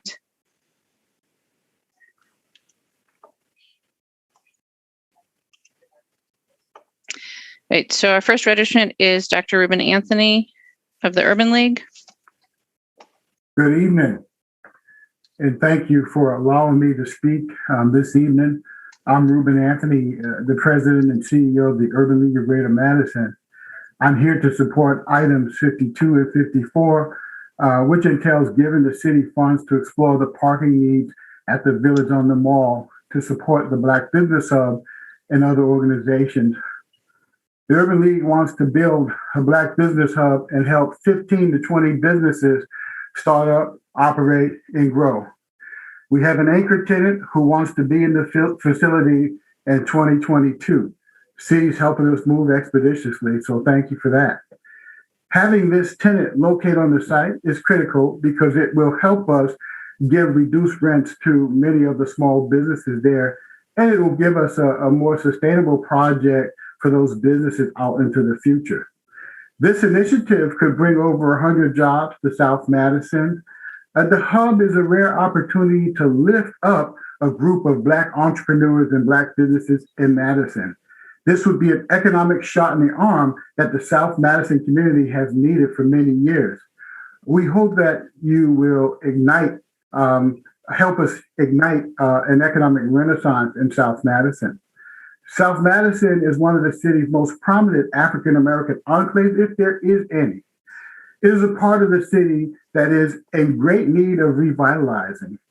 As many of you know, when it comes to dedicating resources to South Madison, there's always extra scrutiny and always excuses for why we shouldn't make an investment in South Madison. The Urban League is betting on this community and hoping that you will too. I ask you today to recognize the value of South Madison and know that this community is worth the investment. It is time to make an investment like this in South Madison and make it a priority. To make this project work in South Madison, parking is needed. Parking is currently a problem for most organizations that reside at the Village on the Mall. Several organizations have indicated that due to the parking challenges, their clients are late or missing appointments because they have to drive around and search for parking. It's not that, they don't want to walk from one end of the parking lot to another. There's just no parking when things are in full motion. Everyone is not going to ride a bike, and the BRT is not here yet. And by the way, I support the BRT. We support the BRT. It will help improve South Madison. However, it is not the only thing we need to transform the South Side. The residents need sustainable jobs in the community, jobs that they can walk to. Those who who will live in the future affordable housing on the site will need to be able to just walk across the parking lot. That's sustainable in and of itself. And so we want sustainability too. I've spent over 20 years in the transportation industry, and many of those years I've spent advocating for multimodal transportation, pedestrian plans, bicycle plans, and projects, and even high-speed rail. We do not want any more parking than what is necessary to serve the hub and the operations of the Village on the Mall. To those who pit sustainability against equity and economic development, it is not the right thing to do. And I ask, where were you when the last 700 parking stalls were built in other places in the city? And where were you when over $100 million was spent out of TIF funds for parking structures? Now that we're trying to transform South Madison, you don't want to make an investment and you have a problem with parking, I understand. But listen, the hub will create a place where we can give Black and BIPOC businesses a place to start, operate, grow, and provide significant economic benefits to the greater Madison community. So I would ask those alders that might be against this project to think about it and do the right thing. We have an opportunity to transform South Madison. Let's make it happen. Let's cause a renaissance. We have an opportunity to change the face of South Madison. There are many other projects that's going on there too. Let us help, make this the gateway south into South Madison. And guess what? The BRT will be a part of that. But it's not the only solution needed to improve South Madison. So thank you for allowing me to speak tonight, and I ask you to support items 52 and 54. Thank you for your time, and thank you for your work. Thank you. Our next registrant is Claude Gilmore of Knox Lane with the Community Development Authority Board of Directors, to be followed by Brenda Gonzalez. Good. Can you hear me? We can. Yeah. Hi, I'm Claude Gilmore, the chair of the Community Development Authority, and I appreciate the opportunity to speak with you on items 52 and 54 and speaking in support of both of those. The CDA is the owner of the land involved in the Village on Mall, and one of the CDA's missions is obviously affordable housing, but we are very much know that is tied to the issue of economic development. And economic development is really the engine of how people can take care of their families and take care of their neighborhoods and be very vital involved. So we signed on to this project as a part of the CDA board with the city, along with the Urban League, because we believe that these twin components of affordable housing and economic development are the keys to unlocking the South Side. Many times in the investment process happens, both Black and brown people don't usually benefit. They are usually at the sort of the short end of the stick and suffer disproportionately. This is very, very clear as occurred during the pandemic. There are many talented and very, very resilient entrepreneurs. The Madison Black Chamber of Commerce, of which I'm also actively working with and supporting, just recently celebrated the resiliency of many Black businesses over this past year. We have a lot of gems, but they don't usually get highlighted in such a way. This investment is a long-term investment that's going to make a difference on the South Side. Part of the mission related to this is the access to help people who are maybe more marginal in the area of not being able to afford public housing, gives them a little bit of support so they can then get there and then hopefully one day be able to have their own house. Urban League supports this as part of their mission. Ultimately, that's part of what we believe in. But we also know that we need to showcase and highlight and celebrate our many talented Black entrepreneurs.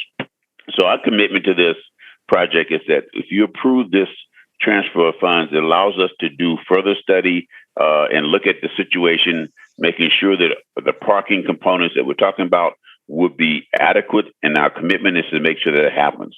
but we cannot do that at the expense of not having the project go forward.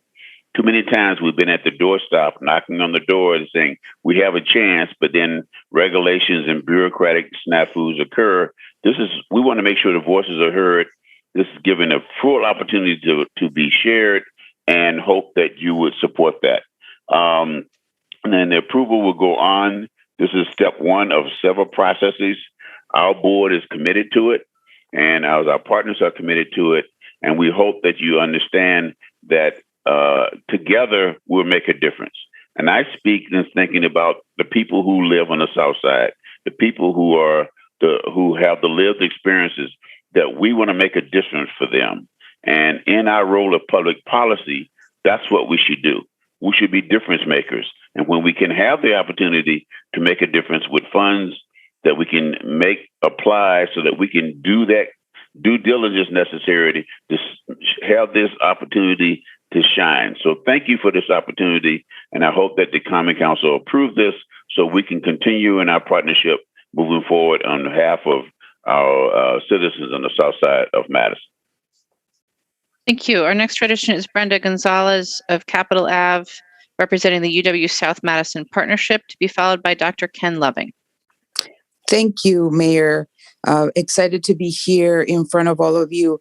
I have a little bit of a history in terms of what has been needed for parking spaces on the South Side, starting from the Harambee Center that probably many of you remember.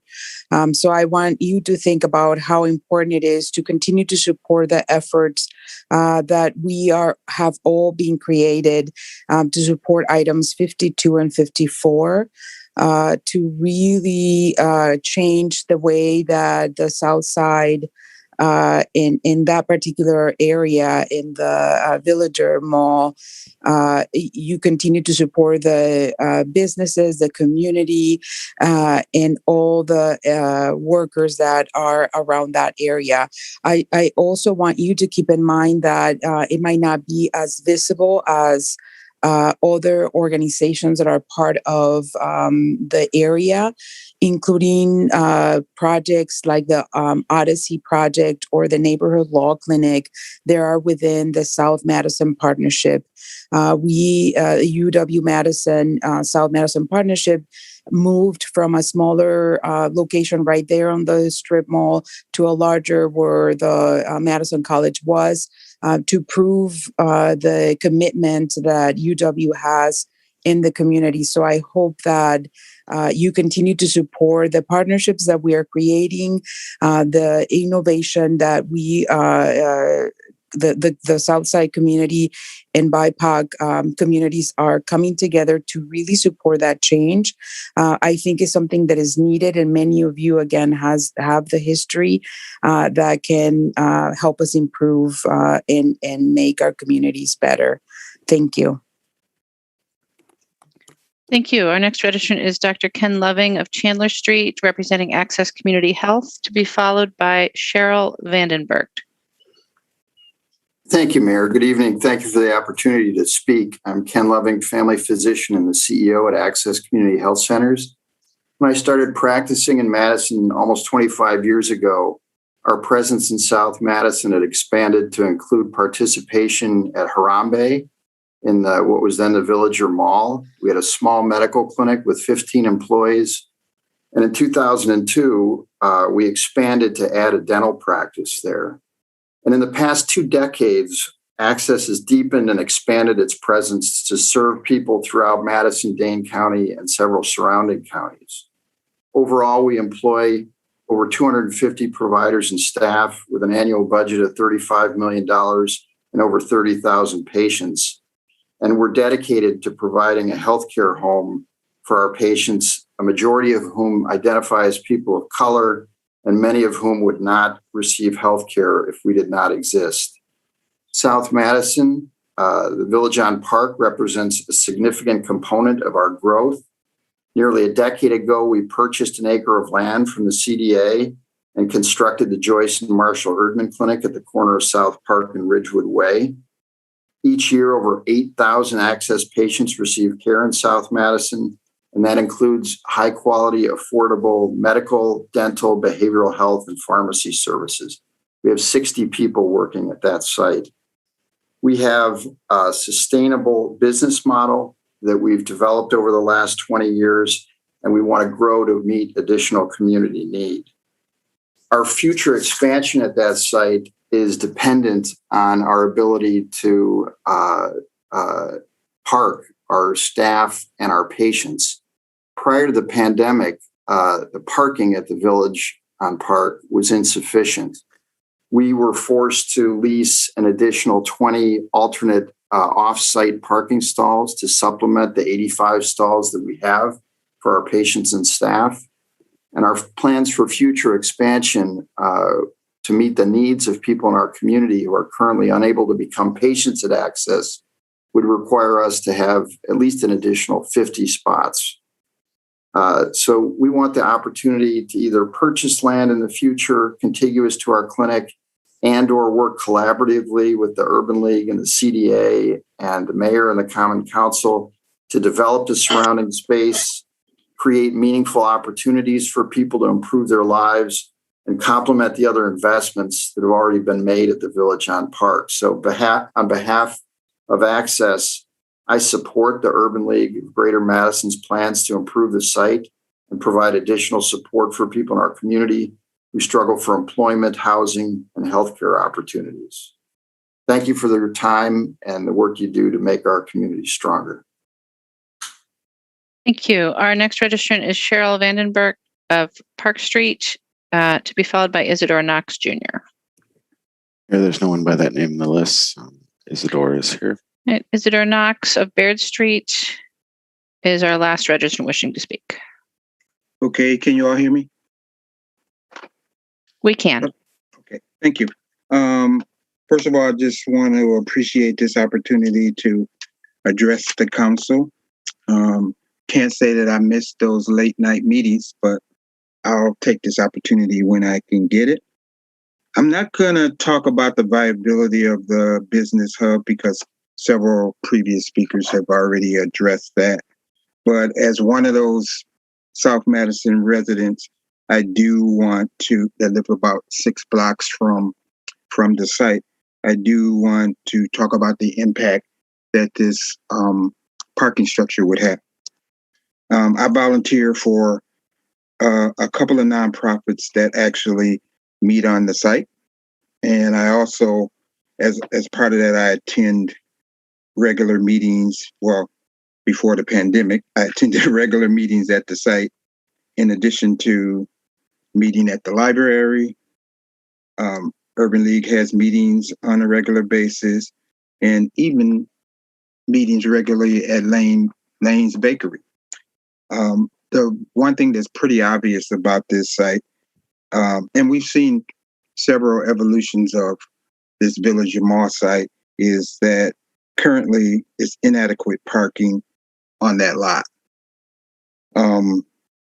But with the planning of this ramp, and obviously with the planning of the business hub, it's going to be very critical that we have more available parking for the businesses on that site currently and even future as well. This ramp is important because it'll alleviate the parking pressures on the surrounding neighborhoods. Many of the homes in the surrounding neighborhoods do not have driveways and they don't have garages. So, you know, the residents themselves have to use a significant amount of the street parking anyway. And with more increased opportunities on this site, clearly we're going to need some more parking availability. So to assist those other businesses, even on Park Street as well, I think it's important that this collaboration between the CDA and the Urban League is really critically important. And I heard someone kind of mention sustainability, and I think this ramp is important for sustainability for the neighborhood, for the quality of life of the residents, as well as the various stakeholders who who frequent and use that site. So it's very important for the neighborhood residents, and sound like I'm the first actual residents to speak on this issue. We definitely need that parking structure. Thank you. Thank you. Are there questions for any of our registrants? All right, seeing none, then President Abbas, a motion on 52 and 54. Madam Mayor, I think so. We already did motion. Okay, thank you. I apologize. I came in the middle. So we'll move to questions for staff. Alder Foster. Thank you. I think probably for Matt Wachter. Can you share what is the cost, the projected cost in the TID amendment for the parking structure? Sure. So the TID amendment lumps together a number of things under of parking structure. So it's actually we're lumping together all of the parking study, master plan, stormwater design, stormwater work, and then construction of a parking structure. And that total comes to roughly $9 million. But I will note that a TIF project plan isn't really a budget the way that other budgets are. It's really sort of a very broad bucket of that the TID could potentially spend money on. So it's not a commitment to spend. It's not highly detailed like you'd see in a typical budget amendment or contract of the city. Great. So amending the TID plan would allow up to that amount to be spent, but future legislative items would need to come back to actually authorize the specific amounts. Is that right? Correct. So every time we'd actually spend, we do a budget amendment like you have in front of you tonight, or through the regular budget process, and then the actual expenditures would be CDA resolutions. In this case, to spend money on a study or construction. So in the future, let's say there's one budget amendment that we're taking up along with this to kind of get things started, and then we would expect perhaps in our upcoming 22 budget, we would budget perhaps all of the remainder or some amount for 22, and then whatever that is, we can then sort of proceed with individual expenditures up to that amount. Correct. So the budget amendment tonight is really covering what we'd spend in 2021, which is testing, planning, consultants, demolition of the north building and remediation of it, putting back a parking lot, and then any initial design work on a parking ramp. But yes, 2022 would be when we have to come back to the normal budget process or a 2022 budget amendment, depending on timing, to go and actually construct a parking structure. And I believe the report said that so there's also a transfer that would cover some of the other planned expenses, but we would need to borrow the $9.1 million, right? So as of now, it's $3 million in cash, and then in 2022 we'd have to look and see where those TIF districts are at financially. So presumably there would be a portion that would be borrowing in TID 42. And I saw a figure of $2.5 million that it would cost for financing that $9 million. Is that accurate? I don't have that number in front of me. It's possible other TIF staff do. So I'm not sure about that. Okay. Yeah. Well, so it was a number in there. I think it said $2.5 million financing, but maybe somebody can confirm that. So total $11.6 million. And so that's essentially, and granted, you've said pretty clearly, there really hasn't been a parking study yet. We're not sure what the actual number would be. That's all sort of to be determined. But this is sort of up up to this amount, that would be for what size parking structure? Right now, we have test fits from planning that show 260 stalls is what you'd roughly fit in a 4-story parking structure. We're currently working on geotechnical work to see if you'd go underground a level, and then there's a height maximum that it would be unlikely to go above 4. So that's the general range, but it could go up and down from there. Not up a lot because there's just a physical constraint. That would sort of displace the surface parking that's in that location right now, something in the range of 50 or so stalls. Is that right? Correct. So net parking stalls would be something maybe just a little over 200 stalls is what we would get out of that. That's what we're modeling right now. Okay. And then in terms of sort of current parking capacity and demand, we heard from a number of the speakers that there's, issues with parking. I know at TPBB you shared that there really hasn't been any kind of parking analysis, or there wasn't at that time. I think subsequent to that, we did get a memo from Director Lynch from DOT. There was a sort of an analysis done based off of satellite imagery. Can you share what the results of that were? Sure. So yes, when we spoke at, I guess it was a little over a week ago at TPBB, right? We've heard from a number of our tenants that there's parking issues. The master plan in 2010 identified that there was a lack of parking, but we went back and had planning staff and transportation staff look. They looked at pre-COVID satellite imagery of the site, and it showed the parking lot was 74 to 79% full, depending on the day and time, which is roughly in line with the parking utilization we'd see at a downtown parking structure.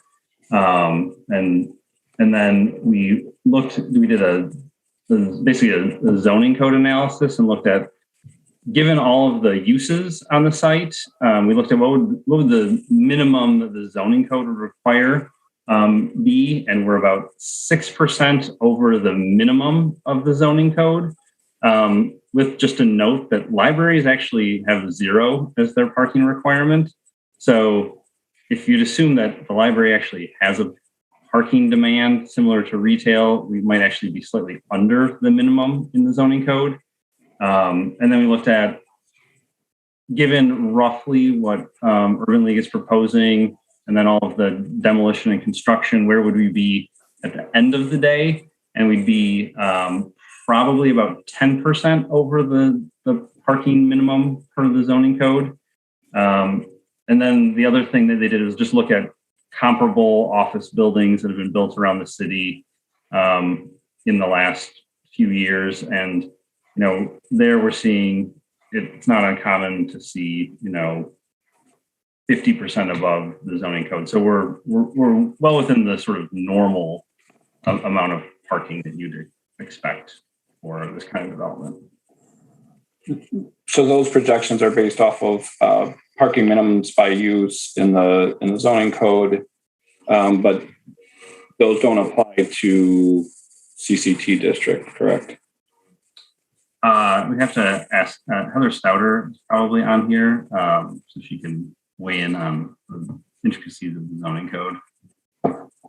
For the CCT district is exempt from parking requirements so long as buildings are small enough. If a building exceeds a certain size or a use exceeds a certain size, then those minimum parking standards do kick in the CCT district.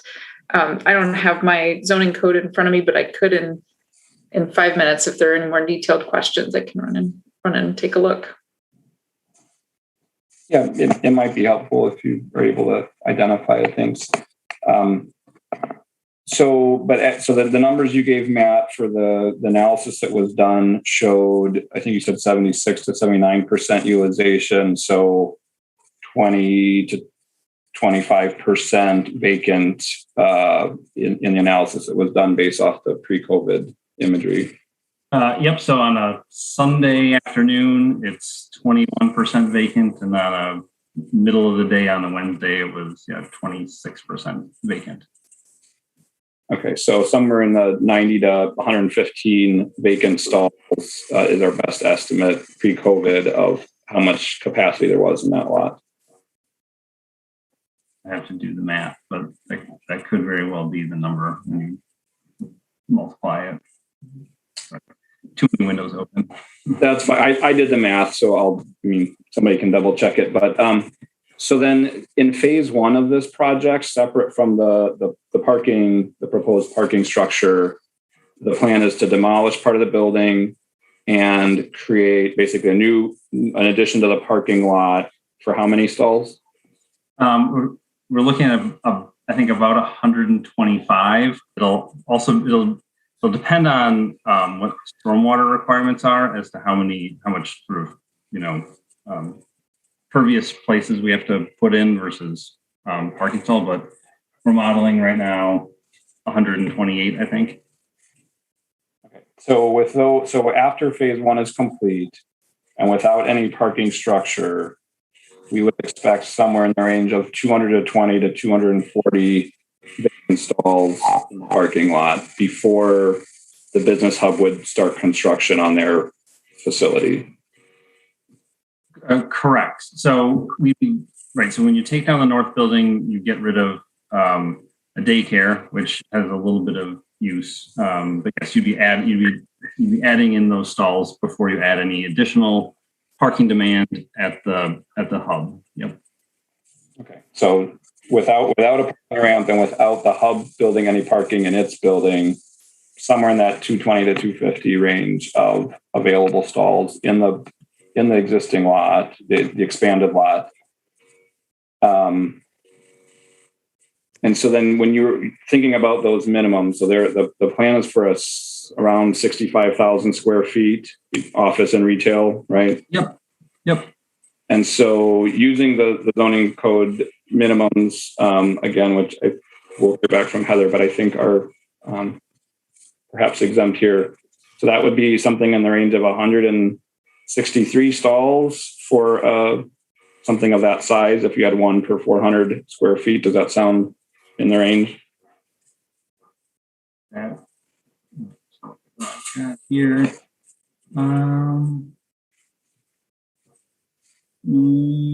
Yeah, that sounds right.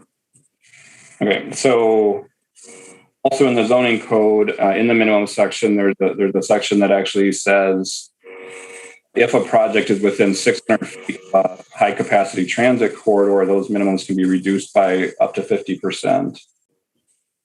I think in any of these cases, you could through conditional use go below the zoning minimum. I mean, that's definitely within the power to do it. Yeah. Right, but specifically, the zoning code sort of captures that in adjacent to a high capacity transit corridor, we would expect the needed parking to be reduced. I guess maybe Heather could speak to that. Sure, I can address your first question about the exemption of the CCT or commercial corridor transitional district. You're right. There's only the only thing that actually requires a minimum parking would be a restaurant or a tavern or a nightclub that's within a given distance of another such use. So what we did when we did this analysis together is we looked at the detailed tables that specify off-street parking requirements by use to provide a good indication of what the typical minimum parking requirement would be by use. And we were doing this really with the lens of taking a look at the draft version of the Transportation Demand Management Ordinance that you and the Plan Commission and others saw the other evening. But you're right that the CCT district actually does have an exemption for the minimum parking requirements. And then I can't recall what your second question was about. In that same section, it says if the project is within 600 feet of a high capacity transit corridor, those could be reduced up to 50%. That sounds familiar. Yeah, I think that that's true. That's a little used clause because usually the zoning administrator is readily approving reductions from the minimum parking if they're requested, and then if it meets a certain threshold, the plan commission takes a look at a conditional use request to reduce those minimums even more. And that's what Matt was referring to, that it's common for the plan commission to approve parking stall reductions. Great. So big picture with this proposed project of 65,000 square feet, if there were minimums based on the use, it would be around 160 stalls, 163 stalls. There actually aren't any minimums that would apply because it's in CCT zoning. If there were, again, because it's so close to high capacity transit being right on BRT, those could be reduced down to something in the 80 range. As you said, that's not even used very much because often reductions below the minimum are often granted. So somewhere in the range of 80 to 160 parking stalls is what we would expect for a project like this. And we were expecting to have between 220 and 240 vacant stalls just after phase one. So where's the 200 additional that we would want to spend $12 million on? So, I mean, I guess one thing I note is the end of phase one and the beginning of phase two are likely a month apart.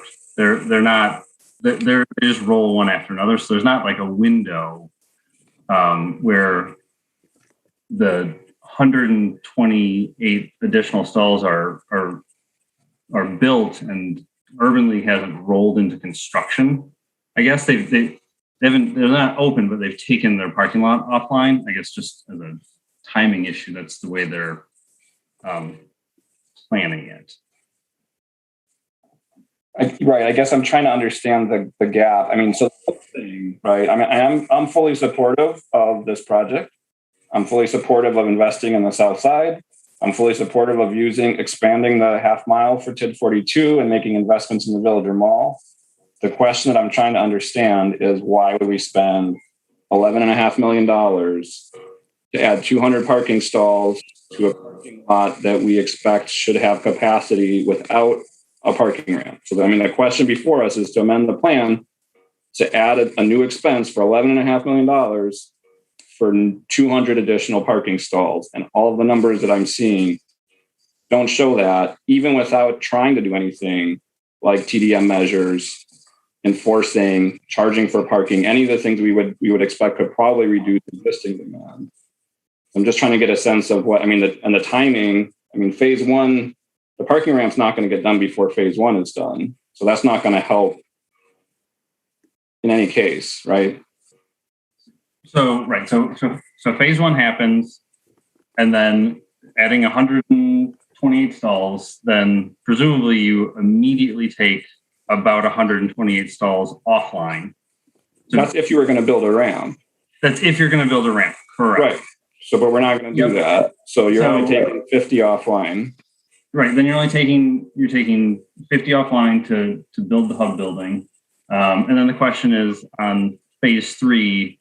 You're taking another 50 or 60 offline to add an affordable housing pad in there. So that's the parking analysis gets you to that endpoint where you've essentially taken 3 surface parking lots offline to put back 2 buildings and a structured parking ramp. Those are all my questions. Thank you.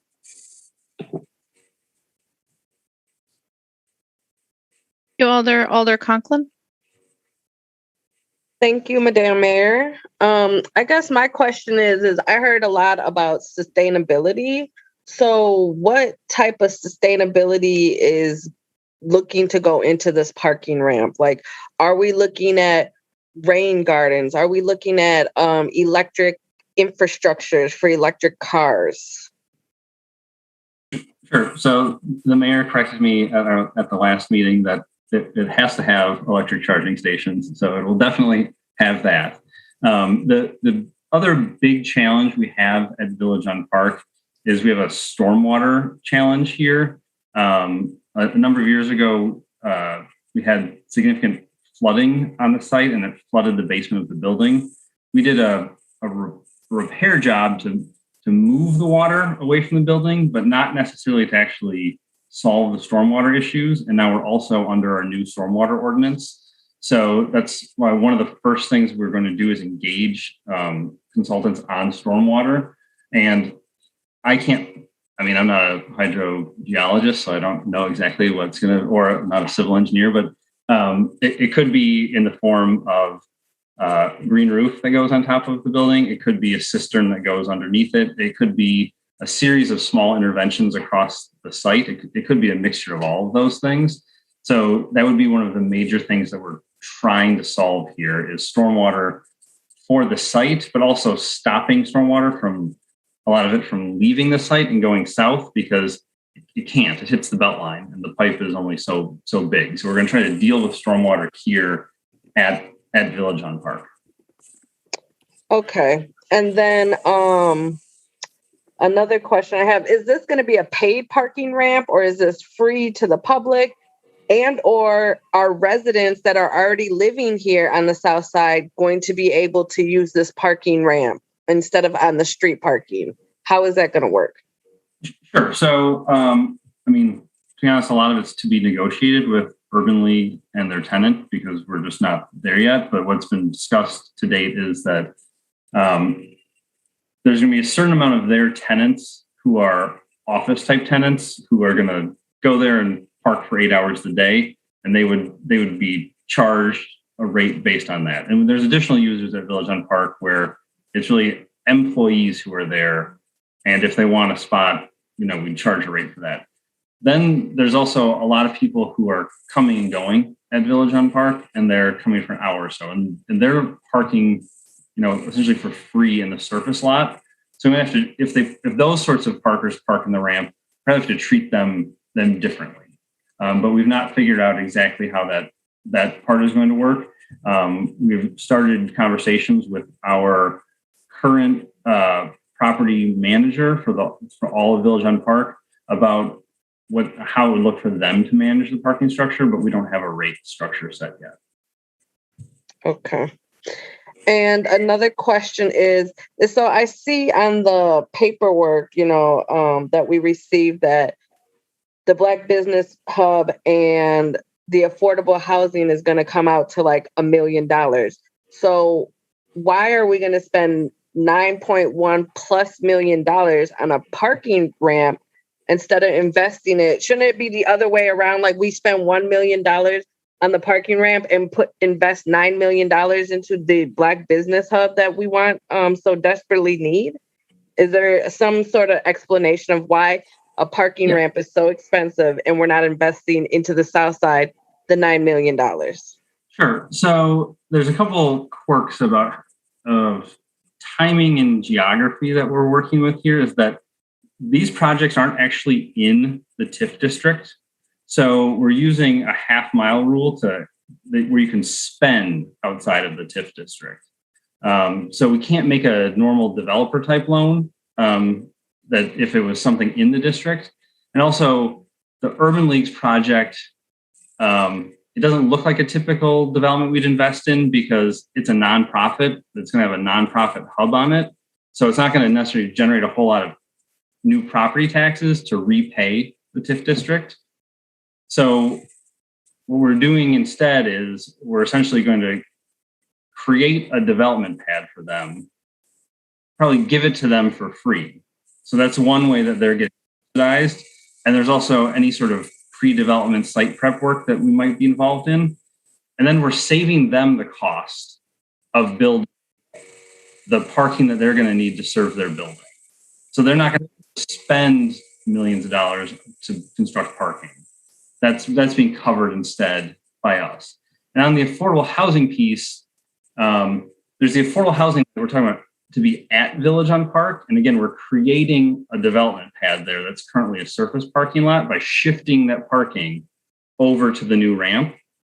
And then there's money that's in the project plan that's $200,000. And that's really seed money to look at a different CDA-owned property that's a block and a half away from Village on Park. And that would be money to contribute to that development, which is going to have a whole different capital structure. There'll probably have other city subsidy going into it. It's just TIF is only a fraction of what's going in there. And then in all of this, you sort of need to keep in mind that this is really just our expenditure, like in the next year or so. We spent last year in 2020, we took TIF districts and spent $1.7 million on land banking, probably for affordable housing, for the Urban League's home ownership program. And then if we look forward, we're already planning a new TIF district to cover all of the south side in this town of Madison. And that is intended to cover a lot of those things that are going to come out of the South Madison plan on housing, job creation, essential infrastructure to help the community. So this is just a small piece of a much larger sort of investment plan, I think, that's being developed for South Madison. Okay, thank you.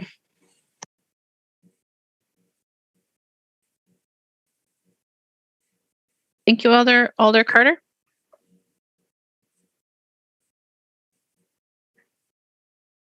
Alder, you're muted. Can you come back to me? Absolutely. Alder Harrington McKinney. Thank you very much. There's been a lot of discussion about the parking, the cost of the parking ramp, and to see whether it is needed. And so I'd like to call on Tom Lynch. I don't see him, but I know he's on. He's here, Alder. Okay.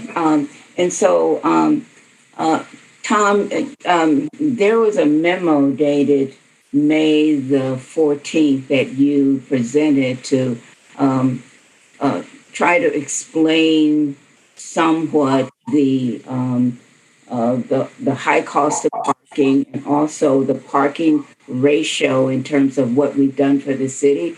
And so I think at this point, if you are able to share that document so that we can really walk through to see, number one, the right size fitting for the parking ramp. And this is not just a parking ramp for the Urban League, and I'll speak more on that during the discussion. But I really want to look at the right sizing and what we're looking at in terms of the parking ramp and what the city has spent on parking historically.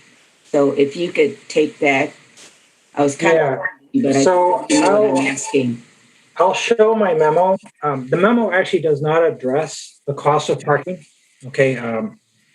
It addressed kind of our visual occupancy. Generally, we found that the structured parking ranges from 25 to 40,000 per space. But the memo really focuses more just on the occupancy. And I would like to maybe clarify something. Here's the memo that Alder you're referring to. And this is the table. And what this table represents is just a random occupancy survey of satellite imagery. It's not intended to say, well, it looks like the Village on Park has 25% vacancy, and so it ought to have enough parking. It just represents, some minute where a satellite was passing over, and at that time it was 79% occupied. Similarly, like if you look at our other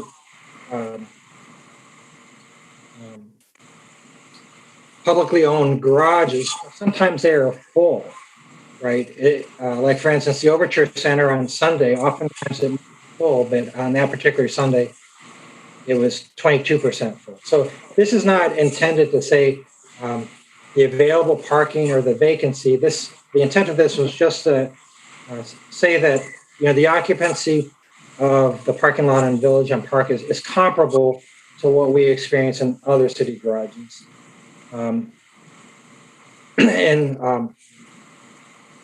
As far as the ratio of parking, the minimum parkings, this again isn't meant to just say, is this too much parking or is it too little parking? It's just meant to show that it's comparable and in the same range of other parking projects that have been approved in the city. It's roughly a little bit above the parking minimum. The red represents the common names of these developments because I had to look them up myself because I didn't know what the common names were. There was a question on what are the sustainability components of this, and Matt discussed some of the stormwater that would be addressed by this, but I would state that we are actively pursuing a transportation demand management policy, and I believe it would probably be in place when this is finally approved.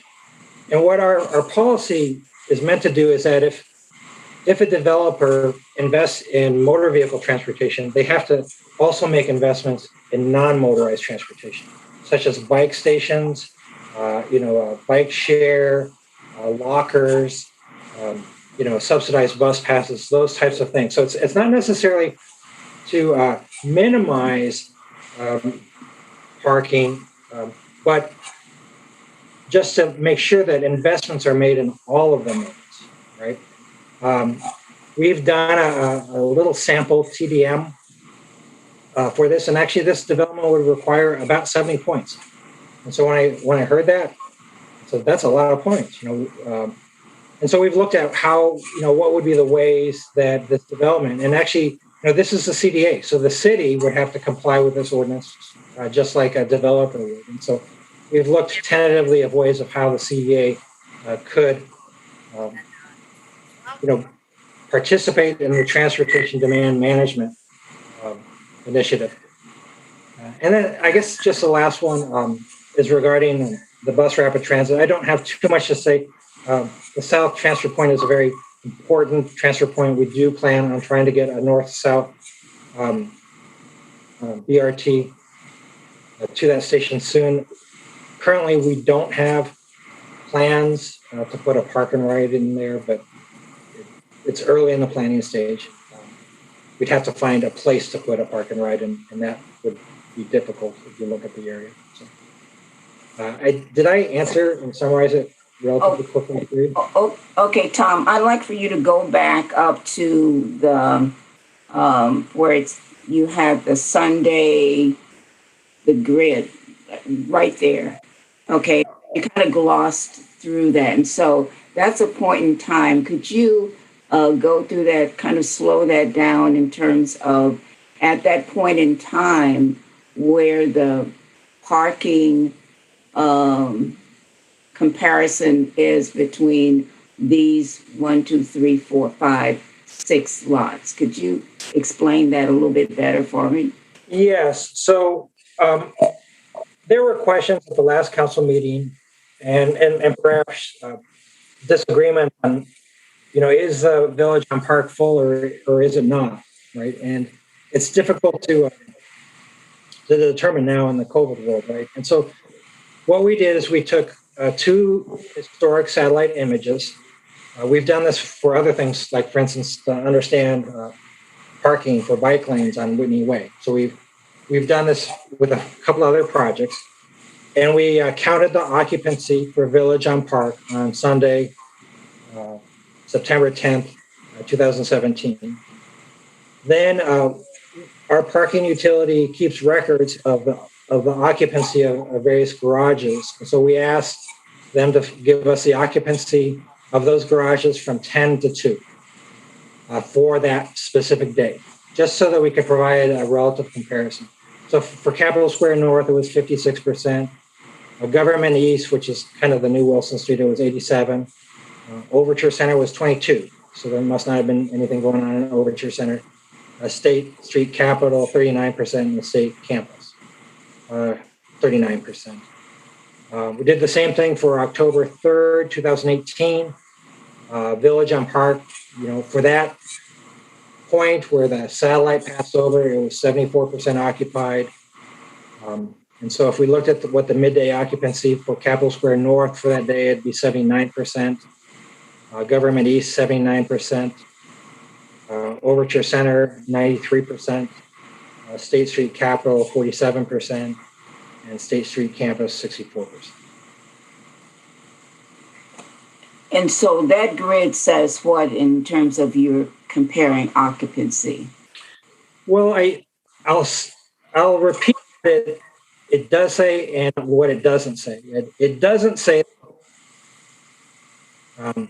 all of these parking lots have all this availability. It doesn't say that there's, Village on Park has 25% availability, and so it doesn't need NERC. Now, this satellite didn't take a picture during its maximum occupancy for the day. What it does say is that, the Village on Park is relatively full, and it's comparable to the occupancy, or maybe above the occupancy of a lot of our city garages for those 2 days that we surveyed. Okay, thank you. Could you now go down to the next where it says development? Yeah. What are we seeing there? So, again, this is kind of we are moving forward with a transportation demand management ordinance. And one way of determining how many points, mitigation points we're calling them, a development would have to provide is to measure how much parking are they providing versus the parking minimum. And so it provides a gauge, right? Because everyone says they need more parking, and everyone does, right? And so it just provides kind of a consistent metric to say, well, how much does this development have compared to the parking minimum? How much does this other development have compared to the parking minimum? And so, so this just provides a gauge that right now the Village on Park is a little bit above the parking minimum, although Alder Foster pointed out that this type of district doesn't have necessarily a parking minimum, or they can be waived. But this provides a gauge. Typically retail, I think the minimums for retail are 1 space per 400 square feet, and employment 1 space per 400 square feet. And so this provides kind of a consistent metric. Now, with our transportation demand management program, this ratio would influence how many mitigation points that development would have to provide in alternate transportation modes. And so I feel like it's a useful metric to see, is there an oversupply of parking or not? And I'll let, there are developments on this list that have a lower ratio of parking to minimum parking, but there are also developments that have a higher ratio of parking to minimum parking. And so, that's a evaluation that council members can make for themselves. Okay, all right. And so, so thank you for the slide. And so we have and that's one of the things I didn't ask you, is that parking is very expensive. I know Alder Foster has said that, and what I've learned in being on the transportation committees is that parking stalls is very, very expensive. And so the reason that I asked you to bring this up is to really talk about the connection. We talk about the Black, and this is a question period. I probably am out of order, and the mayor will soon tell me that I'm out of order. But I wanted to show the relationship in terms of what's at the Villager Mall and compared to the other parking structures that we have invested in. And so that's why I asked you to bring that forward. And then I'll have more to say in the discussion. Thank you, Alder. Vice President Martin? Thank you, Madam Mayor. I am not exactly sure who this question is going to, but I was wondering about how current Village on Park tenants are they being served? Is the parking ample enough for them currently? Or have there been any complaints from folks? When you say current, I'm assuming you mean pre-COVID. Yeah. Okay. Yes. Sorry. So I'd say we regularly get requests from, you heard it tonight from Access Community Health looking for, additional parking stalls. We've had other tenants over the years. We've been contacted by Madison College recently that we feel they're underparked and want to know if they could lease stalls at Village on Park. I wouldn't say that's necessarily complaints that we get. It's more requests for accommodation for more parking from tenants. And that our library director wants to answer that question as well, Vice President Martin. Oh, that would be great. Thank you. Good evening. I wanted to contribute as long as I hung out this long for this. We typically receive numerous complaints about inadequate parking by our library patrons. I've witnessed it firsthand when I try to attend meetings or attend programs there. Not just complaints, but just a regular frustration that many of our patrons share with us about the difficulty of parking.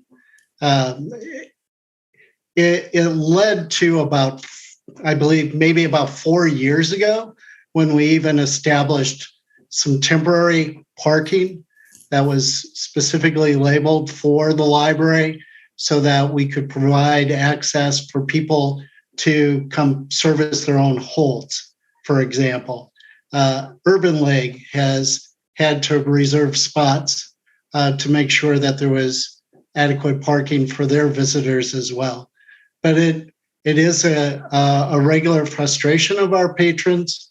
I can't really speak to how much influence it has on people choosing to use other libraries because of that. I would emphasize that beginning in fall of 2021, our Sunday hours will be shifting from Sequoia Library to Goodman South. That was decided with our equity lens to make that shift. So when I started looking at the numbers for even the Sunday hours that Mr. Lynch had shared, it's a concern of mine as well that here we're going to be adding services. What additional pressures or frustrations will our patrons be facing for parking? I did receive a review from Matt Wagner on the project, and I've discussed the merits of it with our neighbor, Dr. Anthony at the Urban League. The merits of the project are terrific that everyone shared, and I can definitely confirm the testimony that you heard before us. The parking is an issue for the tenants at this location. I greatly welcome a parking study.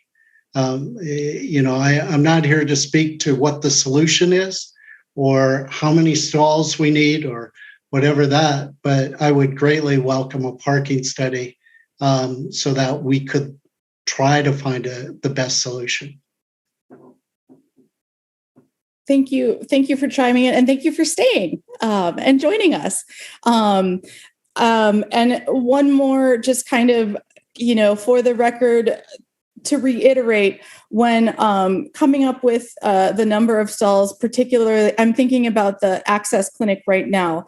It only takes into considerations employees, correct? Not patients. Or am I wrong there? No, I believe that's the zoning only. The zoning is based on the number of employees. They're not on patients. Okay. Well, those are my questions. Thank you both for your answers. Thank you, Alder Martin. Alder Evers. Thank you, Mayor. This is for Matt. Matt, you mentioned in answering Alder Foster's question that what we're really voting on is really kind of a bucket, is in a sense an upper limit of what we could spend on this project, an estimate. Is that correct? Yes. So we TIF staff and engineering sort of looked at worst case scenario of what it would cost, and that's the number, because what we didn't want to do is have to be in a situation where we had to be right as we're about to, we get the bids back and then we have to run a multi-month process to amend the TIF project plan again. So we went with sort of worst case upper bound cost. Well, thank you. And then if I understand you correctly, we're not really voting tonight on a project. We're not voting on projects with estimates and budgets attached, correct? Correct. It's the TIF project plan, which, like you said, just creates the buckets, and then it's the $3 million to get us started. North building those studies. Yep. And so those projects, as I recall, and you're also in your answer to Alder Foster, those projects, the specifics, would come back to this body, to this council, with specific dollar amounts. And at that time, we can effectively debate a parking garage or whatever, correct? So there will be a long series of approvals for land use that'll flow through Plan Commission and UDC. And that's everything from master plan to the design of each piece. So there'll be approvals there. Then there'll be the actual budget for construction of a parking structure that'll have to be approved by the council approval. And then there's probably 10 individual resolutions that'll go through the CDA for the CDA to enter into contracts to do pieces of it. So yes. So those projects then will have various types of review, including council approval, correct? So the only things that would go to council is the big changes in budget. Because it's a CDA project, CDA will pass individual resolutions, but then all the land use will flow through the normal land use approval chain of Plan Commission. And in this case, we're in urban design district, so UDC. So the votes on the expenditures for the parking garage would not come to council, but it would come to CDA.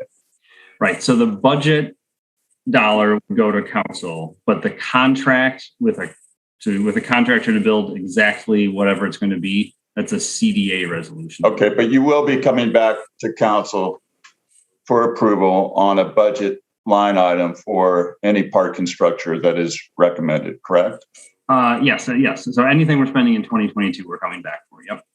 And then lastly, a reference to a parking study has been made, and you've heard the concerns regarding sustainability. And even Dr. Anthony said that, we only want to build what's necessary. Can you talk a bit about this parking study and how rigorous it will be?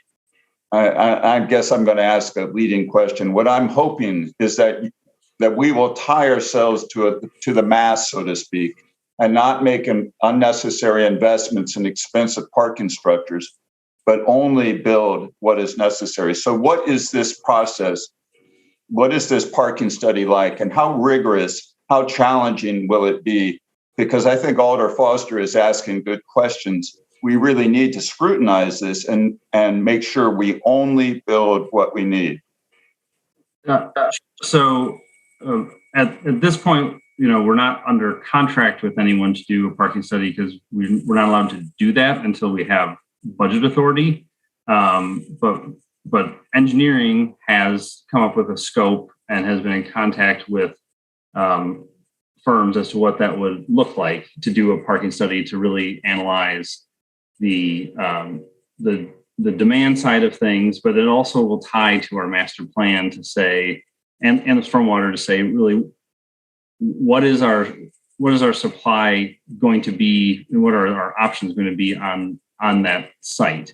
So the goal would be, assuming that funding is made available, we would sort of immediately start engaging that firm to really hammer out a contract. And I'm hearing what you're saying, that we should apply a higher standard than is probably typical here to really hone that number. And I think it's also been brought up that it's probably not a number. It's a range of numbers. And when we get there, that we should push towards the lower end of that range. And so this is something that we can certainly bake into that process to try to go above and beyond. And we will bring it back to, in this case, the CDA board before, the results of that and going any farther on spending money or doing design work. Thank you, Matt. I appreciate it. Thank you, Alder. Alder Harrington McKinney, your hand is up again. Is that from before? That is before. I'll just chime in during the discussion. Thank you, Alder. Alder Carter, questions for staff? Yeah, I do have a question for staff. I just want to reiterate a little bit about what Alder Evers just said, that we cannot design the parking ramp or the affordable housing or the stormwater or the infrastructure tonight. That's not what we're here for. So, Matt, number one, my question to you is, this project is a series of multiple projects. Can you just reiterate the flow of all these projects and how we're going to get from 1 to 5 or whatever the number is? Yeah, so I can maybe show what this looks like, which might be a little easier than me trying to talk it through. Let me just grab all of your screens here for a second. So what this looks like is phase 1 is taking down this north building that's going to be vacant. So our tenants are leaving at the end of summer. And so we move ahead with demolishing this building that is phase 1. And we're putting back a surface lot as part of that. And that would happen, we'll call it this fall. That's the goal, is to get that done this fall once the tenant's out. And then phase 2 over here on the south side in the corner, we transfer the piece of property to the Urban League, and then they start construction on their hub building. Assuming all the numbers are right and we decide to move ahead with the parking structure, that would happen here also as part of phase 2, attaching to the south end of Village on Park. When construction is done with that, we would then be able to roll into phase 3, where we take the north end of those parking lots offline and build. At this point, we're contemplating about 80 units of affordable housing to front Ridgewood Way. So those are the phases. And they move in that order, partially so that we're always building a little bit of parking before we take a parking lot offline, is the rhythm of it.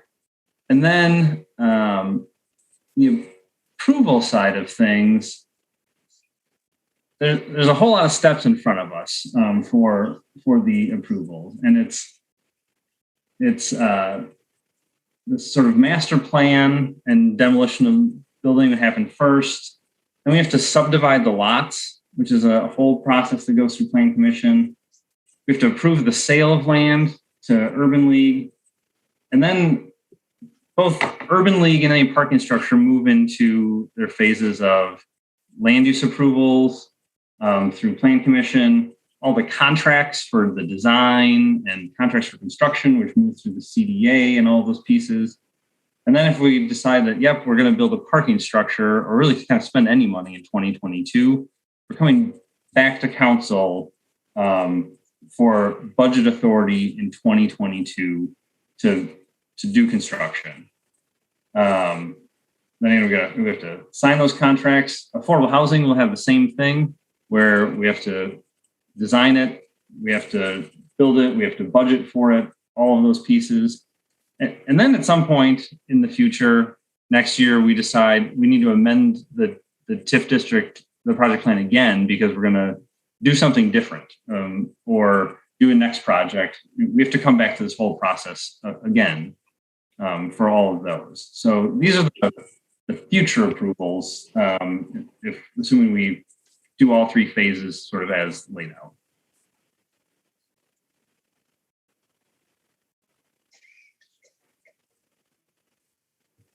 Lou, does that address your question?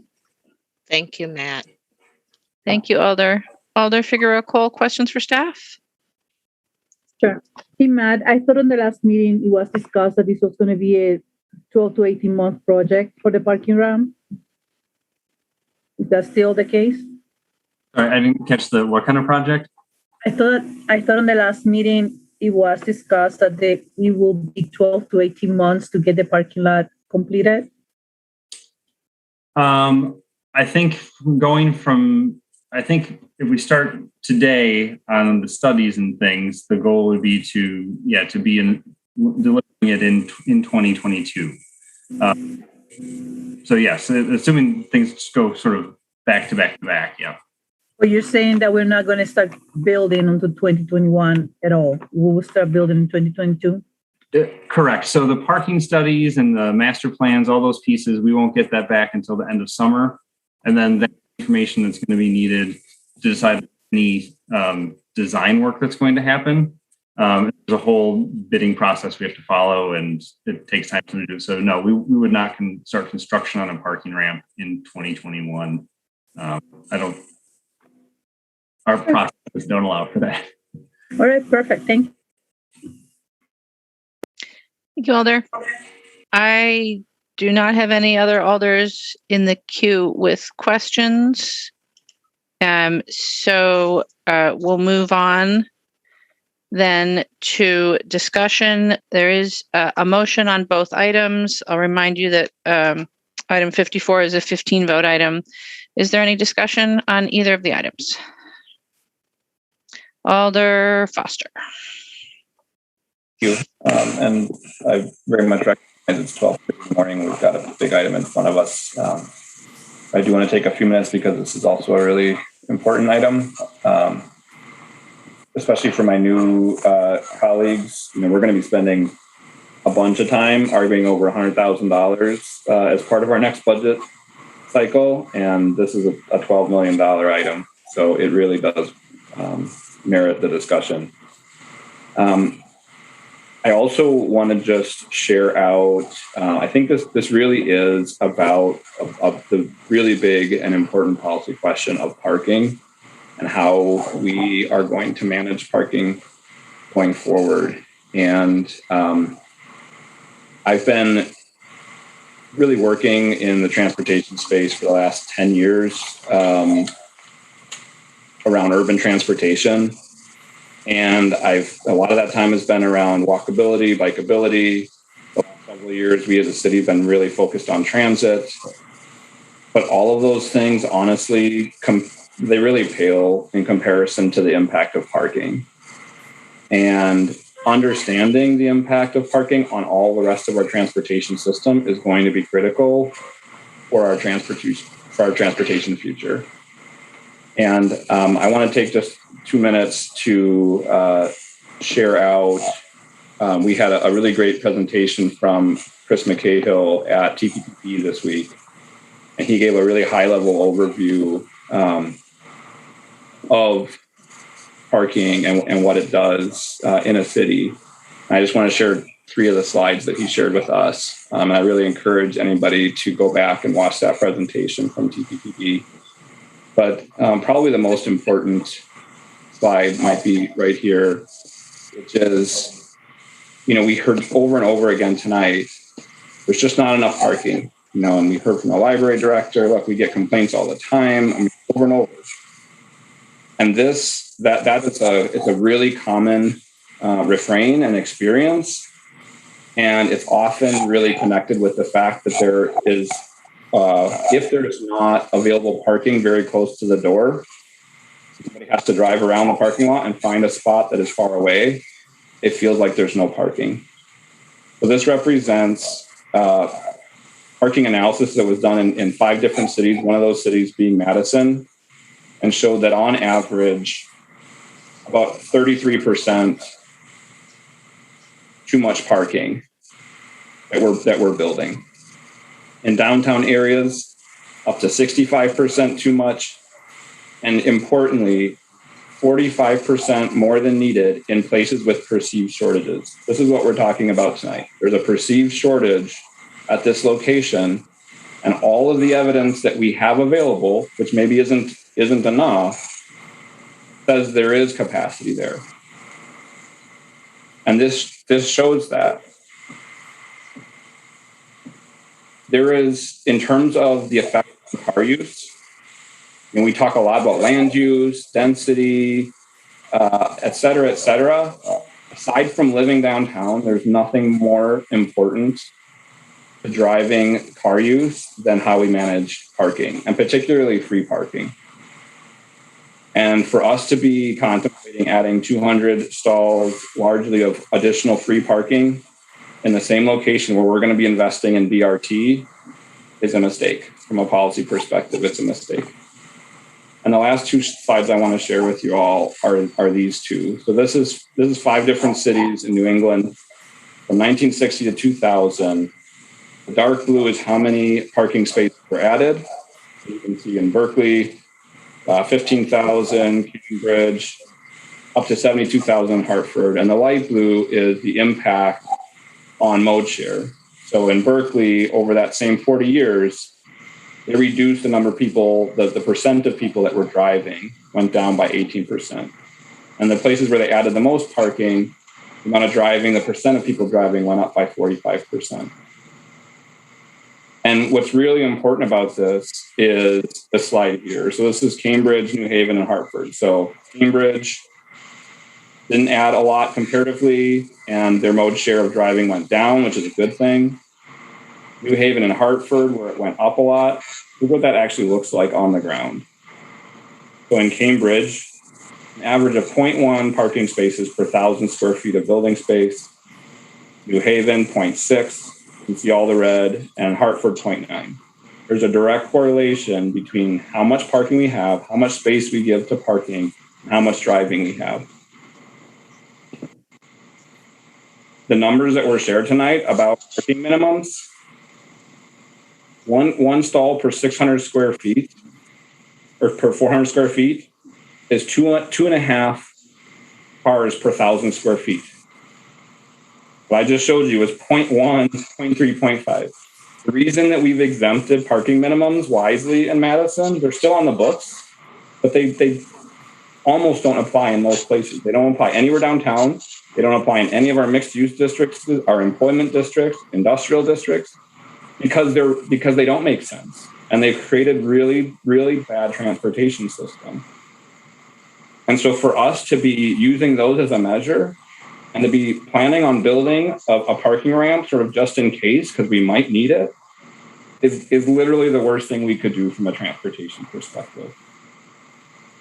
And it's terrible that this conversation is happening connected with an investment in a Black business hub on the south side of Madison that I bet you every single one of us very much supports.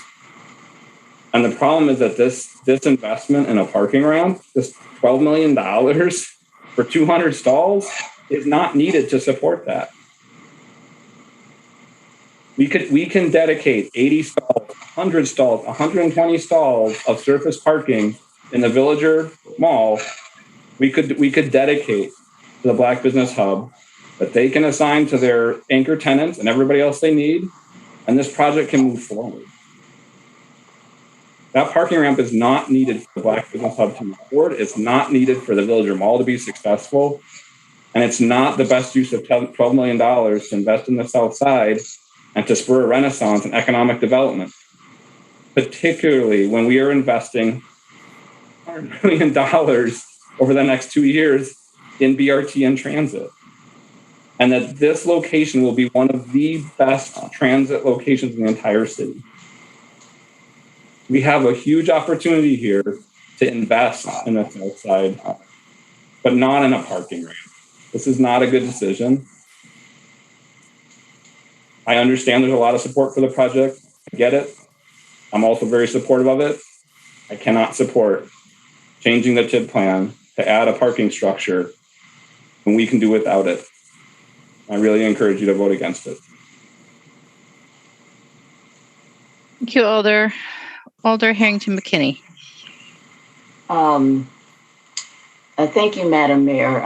So I'm going to go down my checklist, but let me begin by saying I worked at the Villager Mall for 10 plus years. And in those 10 plus years, parking has always been a challenge. We can say that, someone can park 3 or 4 blocks away and walk to the Villager Mall, and that would be okay. But guess what? There are those individuals who do not have the capacity to walk 4 blocks from parking or in a wheelchair. And so that's a consideration as well, is that when I had a parking sticker, a disability parking placard, because I had surgery, unless I got to my office at 7 o'clock or 7:30, there was absolutely no place to park. And so we have gone through a series of and this is over a 10-year period. We're not just talking about the Black Business Hub. The Black Business Hub says that in order to secure their anchors, to make their project work, they need to be able to tie in parking. And so what my colleagues are saying is to separate the support of the Black Business Hub with the parking, and forcing individuals to take the BRT or walk or bike. But the fact is that there is going to be some individuals that will need to drive their car. I tracked from where I live on the west side to the transfer point, and it would have taken me an hour and a half to move from my home to the transfer point. But let me just go through what I heard tonight. The library director said, and I was on the library, and when we would have meetings, we would not want meetings to be at the Villager Mall because we could not find parking to go to our meetings at the library. It was really challenging. We also, there are agencies and organizations there on the Villager Mall. The Dane County Children's Services, they had to reserve the front, like 5 or 6 front parking areas so that their customers, so their clients and their staff could be in and out of their building. So that is the Dane County Children's Services. The UW South Madison Partnership Office. There is a lot of activity back and forth in programs that use that facility, not just for the Black Business Hub. These are organizations that have been using the Villager Mall for 10 plus years. So for the 10 plus years that I was working at the Villager Mall, that there was a parking problem. Access Community Health, the Urban League, they run training programs out of the Urban League. And so their students had problems and challenges even getting to their classes on time. That was the Urban League. The city stores their computers in the basement of the Villager Mall. They have training in the Villager Mall. There's a training lab in the Villager Mall, and that is requiring training. There's retail. We talked about that. The Madison College is right across the street, and they are already experiencing a deficit with their students and their staff and those who use the Madison College for parking. And so, as we're looking at what is before us today, is that it was said in a presentation is that we will right size the presentation is not to build a parking lot and build it and they'll come. It'll be right sized. The other thing that's before us tonight is that to allow the Urban League to move forward with the Black Business Hub and also with the parking so they can secure the anchors for their project. All of this will come back before us. But what is before us tonight is to allow the Urban League to move forward in securing their Black Business Hub. And so you've also heard, and one of the alders said is that why should we be spending money on a parking ramp when we should be spending money in affordable housing? The explanation is that all of these projects, there are several projects lumped in together so that one, you can achieve the Black Business Hub. Second, that you can achieve the affordable housing, and the package is all tied together. But what happens is that has to come back before us to make that determination. And so to say, let's just separate the two and not even deal with the parking until we know exactly what's so, actually kills the project for the Urban League. And so if the Urban League is saying this is so important for our project to move forward, do we want to stop it at this point? Do we have all the answers? No. But also remember that this body has moved forward on other items when we didn't have all the answers. This will come back before us in terms of the cost, the right sizing, and all of that. Tonight, what's before us is to allow the Urban League to move forward with these two resolutions so that they can secure the anchor and move forward with their project and consideration. And so what I ask you to do is to, when you say that, oh, we support the Black Business Hub, but we don't support this. It has been very clear that we're not just building the ramp for the Urban League. There is a need there, and it will be right sized. The city's not in the market of building a huge parking facility that will be vacant. They will right size it. But as the alder has said, is that we don't have all of that information now. But if we're looking at parking demand, if we're looking at those studies, if we're looking at those things to say, let's right size this, that will come. We're not going to force everyone to get on BRT and rapid transit. Do we need to move toward that? Yes, we do. But we also have to have that modality where there are all forms of transportation and expediency. And so, but what's before us tonight is to say to the Urban League is that, yes, we're investing in the Black Hub, a Black Business Hub.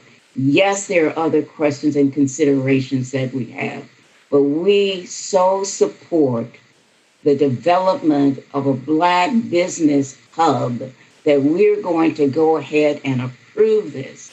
But just know that everything that we need to know about parking and costs will come back before us, and we will have the opportunity to right size it or no size it.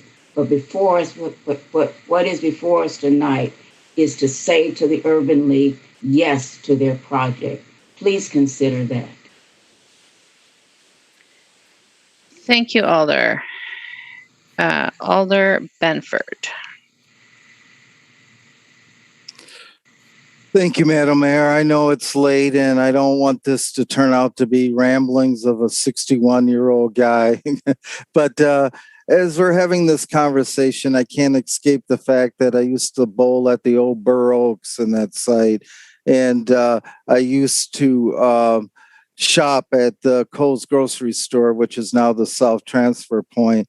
And I should also say that in 1982, I lived on Baird Street, where I had the opportunity to talk to many senior adults that had been displaced under the guise of urban renewal when the Greenbush was torn apart, and a lot of Black families moved to South Madison. And over the years in those conversations, I always heard the desire, the yearning for a renaissance, for a space when we live in a city that's dominated by spaces and faces that don't look like ourselves. So we're seeing this renaissance after decades of decline, and that's very exciting. So I think it's really important that I also disclose that for a couple times I worked for the Urban League of Greater Madison years ago, once with their fatherhood responsibility program, and another time as a community youth resource director working in the schools. I should also disclose that I work for the UW-Madison Odyssey Project, where we have office space with the UW-South Madison Partnership. So, when there's conversations about parking walls, I can certainly attest to that as someone that does have the privilege to ride my bike or take a bus before the pandemic. And other than night classes or meeting some of the people that I serve in the evening, I would take a car. But during the day, I've noticed that parking lot was full. So I say all of that, and this is a weird paradox that I'm living in, that throughout this conversation, I oftentimes heard that this was an issue of sustainability pitted against equity. And what troubles me, and one of the reasons why I ran for this office, is that as I look around, that many BIPOC communities haven't had a seat at the table when it came to transportation issues or more environmental issues, more globally, or climate change, which I know this city is committed to. So the reason why a lot of BIPOC folks aren't at the table is because of the marginalization of trying to put food on the table, or the daily traumas that people experience, that they just haven't been able to entertain these larger thoughts. So for me, I was hoping that sustainability and equity could merge. So when I look at this issue and when I look at parking, I gotta say it once again, it's a weird paradox, and I feel very hypocritical in saying this, that I believe Alder Foster is absolutely right. I do. And it pains me that we cannot think about that in more larger global terms, that I'm a boomer. I'm firmly a boomer, and I was born into a cult culture. But in my life continuum, I'm trying to learn about these vitally important issues because they're all connected. They're all weaved together. And when we think about transportation, larger transportation issues in the future of transportation, and breaking our dependency on car culture, that's for our generations. Will I see that completely in my lifetime? I doubt it. But once again, many of my fellow BIPOC folks aren't involved in these conversations. So I wanted to add that last week, the Equal Opportunities Commission took a look at this, and everyone on the commission voted in favor, but there was an amendment. And when I say this amendment, there's a beautiful quote by one of my colleagues who knows once again more about transportation on his little finger than I've amassed so far. And that's about putting lipstick on a pig. So what I had asked is that, and not only me, but the other members of the Equal Opportunities Commission, is that could we use this as an opportunity to merge these concepts of transportation sustainability along with equity? We had asked staff, could you go back and I heard Mr. Wagner say it, that the possibility of green roofs, water retention, I heard charging stations. I saw some wording about a bike station repair, bubbler showers, that could this be more than a ramp? Could it be a space that could be used by the community that's different than what we perceive a traditional ramp? Could the building someday be retrofitted, that if we did break our dependency on car culture, could it be used for retail space or other purposes? So I know this is coming back to us. I know we're going to have these conversations. I'm supporting this with the hopes that we will achieve that goal of a renaissance, not only for the Black community, but for all along South Park Street, as I think of Luna's and some of the exciting developments that are coming. But I have to say it's a hypocritical thing. I believe Alder Foster's right and other people that raise these issues. But I've heard that for the economic hub to proceed, that these anchor tenants have this perception of space. So I hope we do our due diligence, and maybe it comes back that we don't need this, but if we do, I would love this ramp to help bridge this gap between sustainability and equity and use it as a teachable tool that we can educate BIPOC people about the need to be more sustainable when we look at transportation options in the future. Thank you.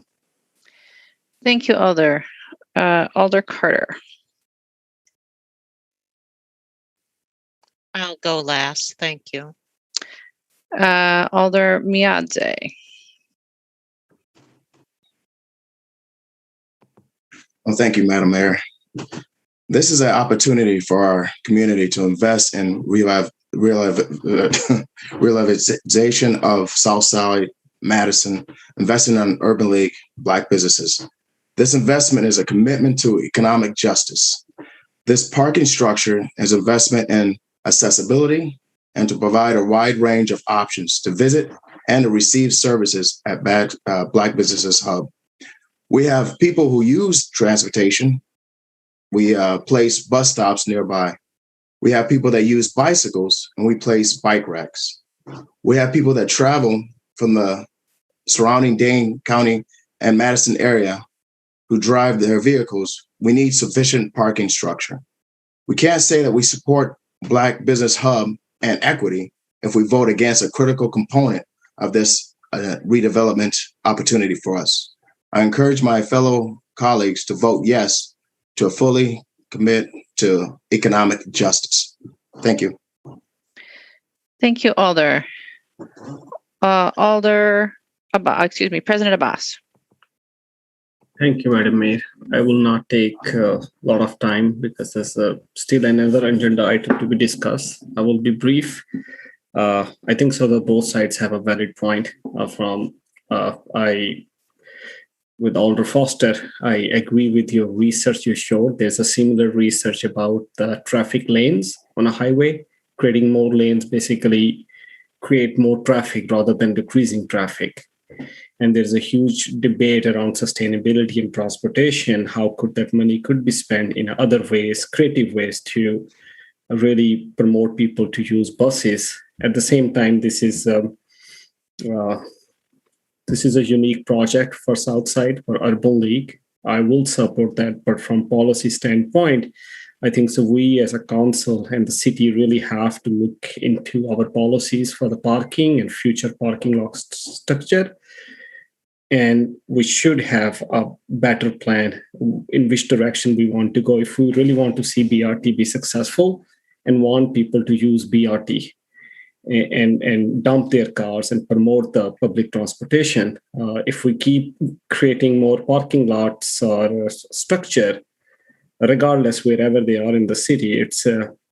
I have a deep sustainability and also deep concerns about transportation as well. So I will support that as this is a project which really help our BIPOC community and Urban Lake and Southside. And there's a lot of good arguments in favor, but in future, I think so we all need to collaborate together as a council and have a united front on this. Thank you. Thank you, Alder. Alder Figueroa Cole. Thank you. So I made my decision on this topic before I came to this meeting. And yet, listening to some of you speak on terms of this parking lot in a way that you couldn't find the same words to express yourselves about shelter is so hypocritical that it just makes me even question my why would I even bother voting for this? I do support, like I explained to Dr. Rubin, I do support the businesses on the Park Street. I'm totally in agreement with Grant on that. But to hear people tell me now that we don't have all the answers, we can wait because we don't have the entire plan, but it's okay to go ahead.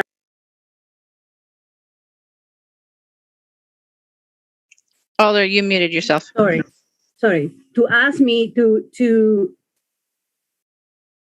follow that act, literally use those words. We don't have all the information in front of us, but we should go ahead and vote for this blindly. That's what I keep on hearing.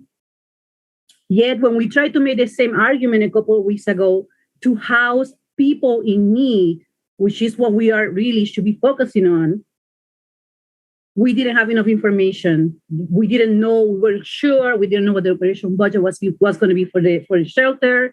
We didn't know where the money was going to come from.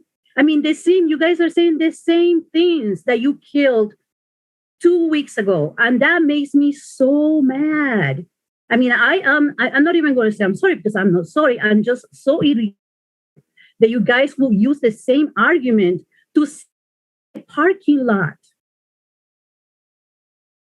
And I don't understand it. After this, we have to deal with Randall. And we all know what that's going to go. Again, we're going to leave those people stranded. We are not going to do anything for them. We're going to use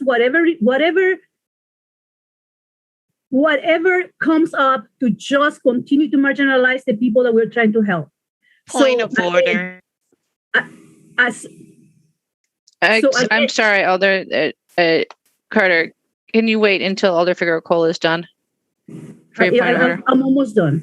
So again, I came prepared to vote for this parking lot, but just know that listening to some of your testimony or your sale to get a vote from us really totally backfire. And I just really hope that you consider that in the future because just go watch yourselves on the video. It's all recorded. Go and watch yourselves and hear yourselves speak the same way, but against the shelter. And now using the same language to get this voting here. And I really don't appreciate that. It's really disrespectful and I'm going to have to agree with Abbas on this one. Should be working together.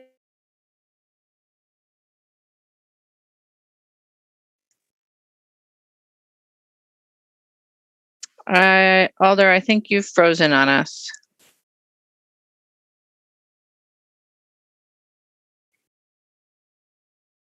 All right, let's go on to Alder Bennett. We'll come back to Alder Figueroa Cole if she unfreezes. Thank you. And I know I took a lot of time, so I'm gonna try to keep this as brief as possible. I want to make it very clear that I do support the Black Business Hub, and I want to see this go through. So I'm going to share my screen, and I really hope that it works. Can you see this?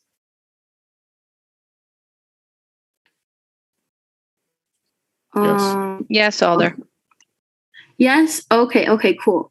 So I wanted to share this screen because we received a presentation from the Equal Opportunities Commission. And I think this really, the presentation should have been shown during the meeting because it really answered a lot of questions and opened my eyes to this project. So I want to really highlight the options that we have for approving or not approving this amendment. Option one being approval of the amendment and transfer of the funds. Option two, approval of the amendment with the requirement that council approves a final parking determination. And option three, remove parking construction from the plan amendment. I really understand that this is extremely important for us to pass. And if it doesn't, the impact is the Urban League losing its anchor tenants. So I will say, like, although I would love to see option one go through, I think that option two is also it's a good option for us to consider, so that the valid concerns about parking can be addressed while still allowing the Urban League to what am I trying to say? To get this amendment passed. So I would like to motion to approve of the TID 42 project plan amendment with the requirement that council approves final parking determination. And I'm doing that so that there's minimal delay. We'll pass this and address those concerns. Alder, I believe what you want to do is to move an amendment to the motion. Yes. And you need to specify which item you would be amending. Is it item 52 or 54? And for either one, you need to probably add a clause, which you need to provide in writing to your colleagues. Unless we can get an attorney to give us a little bit more advice here on how, or Matt Wachter can give us a little more advice here on how to proceed.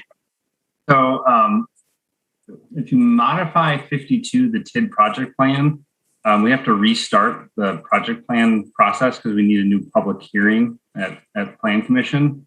So that's probably not what you want to do. I think number 54, which would tie to the actual spending of funds, would be a pause after we get all the initial sort of studies done over the summer, but before we then spend additional dollars on design and things like that. So amending 54 has a lot less impact on timing than 52, because 52 would then multiple months on top of it.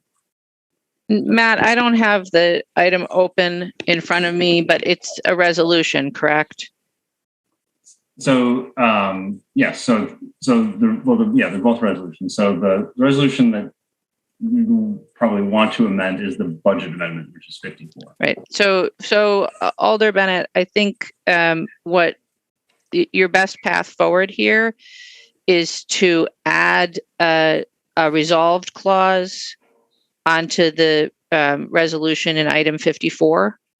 And again, we do need that in writing, and you need to email it to your colleagues in addition to having it, and to the clerk, excuse me. So the clerk has a record of it and we can get it properly amended. So one option is for you to work via email with Mr. Wachter or Attorney Haas to get that language and then provide it to everybody. Okay. So can I do that now then? Yeah. Yes. That's what I'm recommending, is that you email them right now and work out that language so that by the time we wake it through your colleagues who wish to speak, you might have that and we could come back to your motion. I would like to do that. All right. Let us know when you've got that language. All right. Alder Alboris. All right. Thank you, Madam Mayor. I just want to level set and center that in the midst of this conversation, we're talking about Black and brown and folks of color sharing in the prosperity that many folks in Madison have. And that is a lot of what this is about.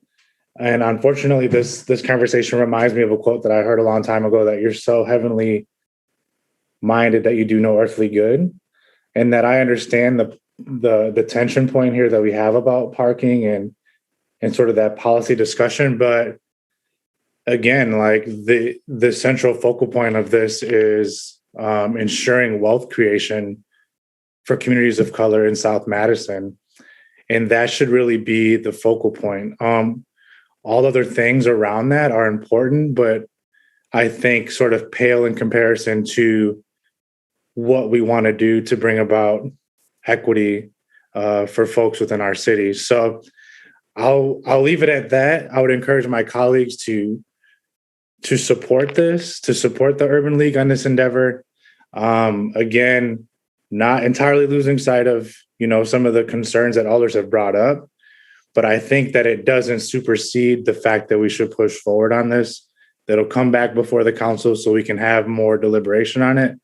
That brings comfort in this for anyone who does have heartburn on it.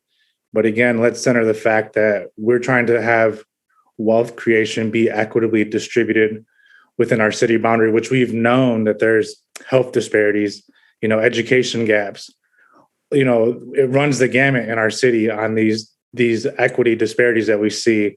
And I think that this is an amazing community partner that we have that's trying to take the lead on that and trying to help our city sort of combat those systemic issues that we have here.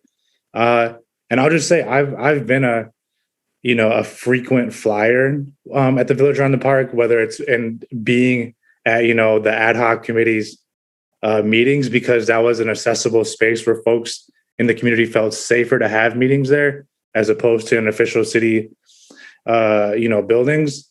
I've, gone to Lane's Bakery several times, and I'll be honest, it is a very busy parking lot, and perception can be reality at times. But I'll just say that at times there was no parking or it was difficult to find parking. So I can sympathize with the stakeholders who've presented to us today, in particular, Access Health. So that said, I would encourage my colleagues to support this. I can, respect and actually sympathize with the other points that have been brought up, but I think that it does not supersede the general policy direction that we should take. So I'd encourage folks to support this. Thanks a ton. Thank you, Alder. Alder Harrington McKinney for the second time on the item. Yes, it'll be my second and my final time. And I'm going to go in 3 points. Number one,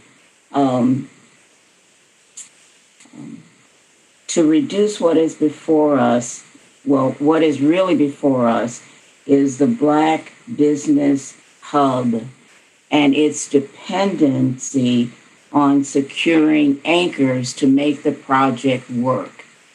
That is what is before us. My second item is that it would be tied to how some colleagues voted, and I am one, voted on the sheltering for the homeless men's shelter. If my colleague wanted to ask me why I voted against it, then I would have been happy to say this. Since 2006, there has been a work and a desire to have a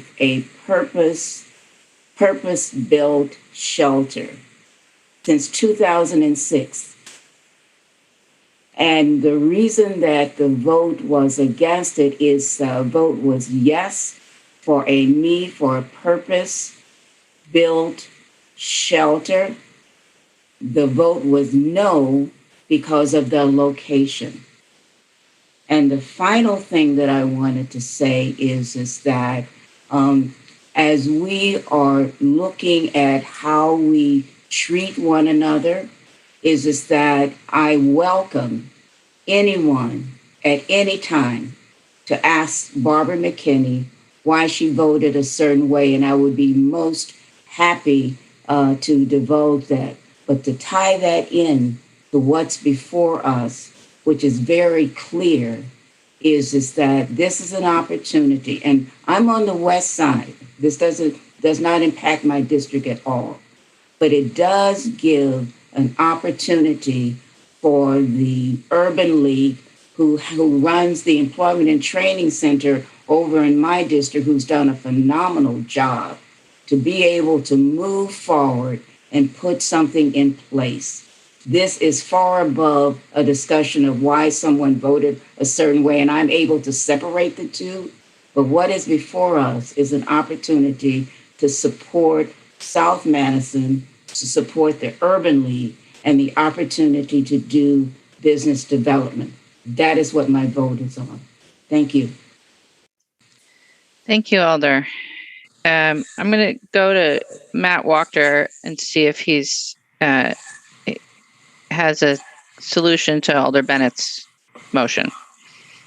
Attorney Haas and I are exchanging emails as we speak, trying to resolve this. So I hope it's coming shortly. All right. Thank you. We'll keep going then. Alder Evers. Thank you, Mayor. It's my understanding that the parking garage will have to come back to council anyways. I mean, we can write it into the amendment if we wish, but we just heard from Matt Walker about an hour ago when I asked him a question. Are we voting on a project tonight? No, we're not voting on a project. We're voting on a worst case scenario estimate for the amount of money that would be needed for the whole kit and caboodle. Any aspect of that, any specific project will have to come back to this body for a vote, including the parking garage. So I personally think the amendment's not necessary. I wish everybody would have listened to me a couple hours ago and realized that we're not voting on a parking garage tonight. What we're voting on is a bucket of funds to allow a parking garage if it's necessary. Hopefully it's not. So I would encourage us to move forward. We've got probably another 2 hours worth of a meeting. But again, we're not voting on up or down on a parking garage. We're voting on a bucket of funds to move a project forward. And they'll have to come back with the specifics of each of the components to this body to get approval. That's what I understand. If I'm wrong, Matt Walker can correct me. If I'm right, let's go ahead and vote. Thank you, Alder. Alder Miadze for the second time. Call the question, please. All right, there's a move to call the question. We have at least 3 other alders in the queue. Is there a second on calling the question?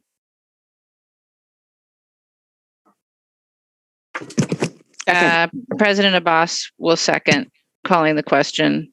All right, so for those of you who haven't experienced a call of the question before, this is essentially saying we're done with debate. Let's go to a vote.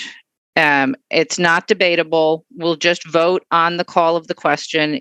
An aye vote is saying we're closing debate and moving directly to a vote. A no vote is saying you want to continue to debate the item. So on the call of the question, is there objection to recording a unanimous aye vote? And those of you who have your hands up, wave at me if that's an objection. Um, Alder Carter objects. I object just because I wanted to say a few words, and it won't take long. So there's an objection. We'll do a roll call vote on the call of the question. All those in favor of calling the question, aye. Those opposed, no, as your name is called, and the clerk will call the roll. Vice President Martin? No. No. Alder Miadzi? Yes. Yes. Alder Revere? No. No. Alder Vitiver? Aye. Aye. President Abbas? Yes. Aye. Alder Alburis? Yes. Yes. Alder Benford? No. No. Alder Bennett? No. No. Alder Carter? No. No. Alder Conklin? Yes. Yes.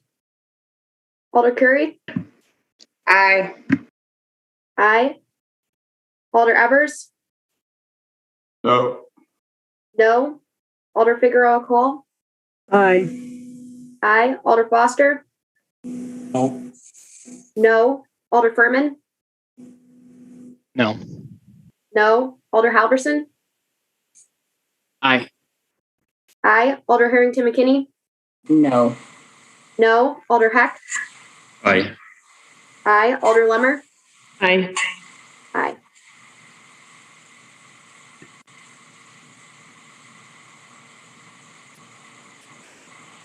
Madam Mayor, we have 10 ayes, 9 noes. With 10 ayes and 9 noes, the call of the question fails. We'll return to debate.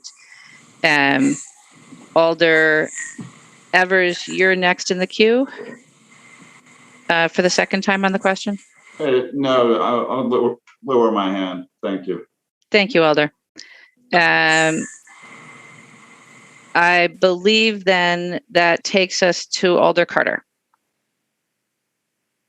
Okay, thank you very much. I will echo what Alder Evers says briefly, and that is we are looking at the bigger picture and not just the parking garage. The investment in this area has not been this significant for 50 years. And are we going to say tonight that you can wait 50 more? We'll get to you when there's a whole new council, because we won't be here in 50 years.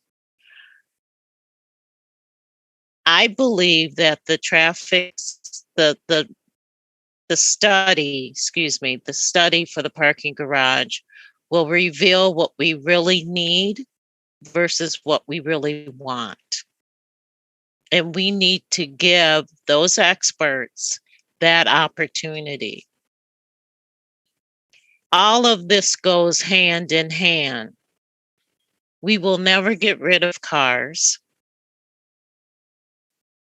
They might all be electric, but we won't get rid of cars. 100-year-old person will not be riding a bike. When you go to a clinic and you're sick, you don't want to walk 2 blocks to get to your appointment. These are all the realities. And I asked you to vote for this and let the experts do the study and tell us what we need, and not necessarily focus on what we want. With that said, I just want to say that this area, when you think about this area, you think about living in the green bush in the 50s and urban renewal pushing you out, because that's what happened. And where do you go in the 50s? You go to the edge of town, and the edge of town was South Madison. There is nowhere else to go. This is it. And we need to invest in South Madison, just like we invest on the east side, just like we invest on the west side, just like we invest on the north side and every side. The time is now. This is your moment.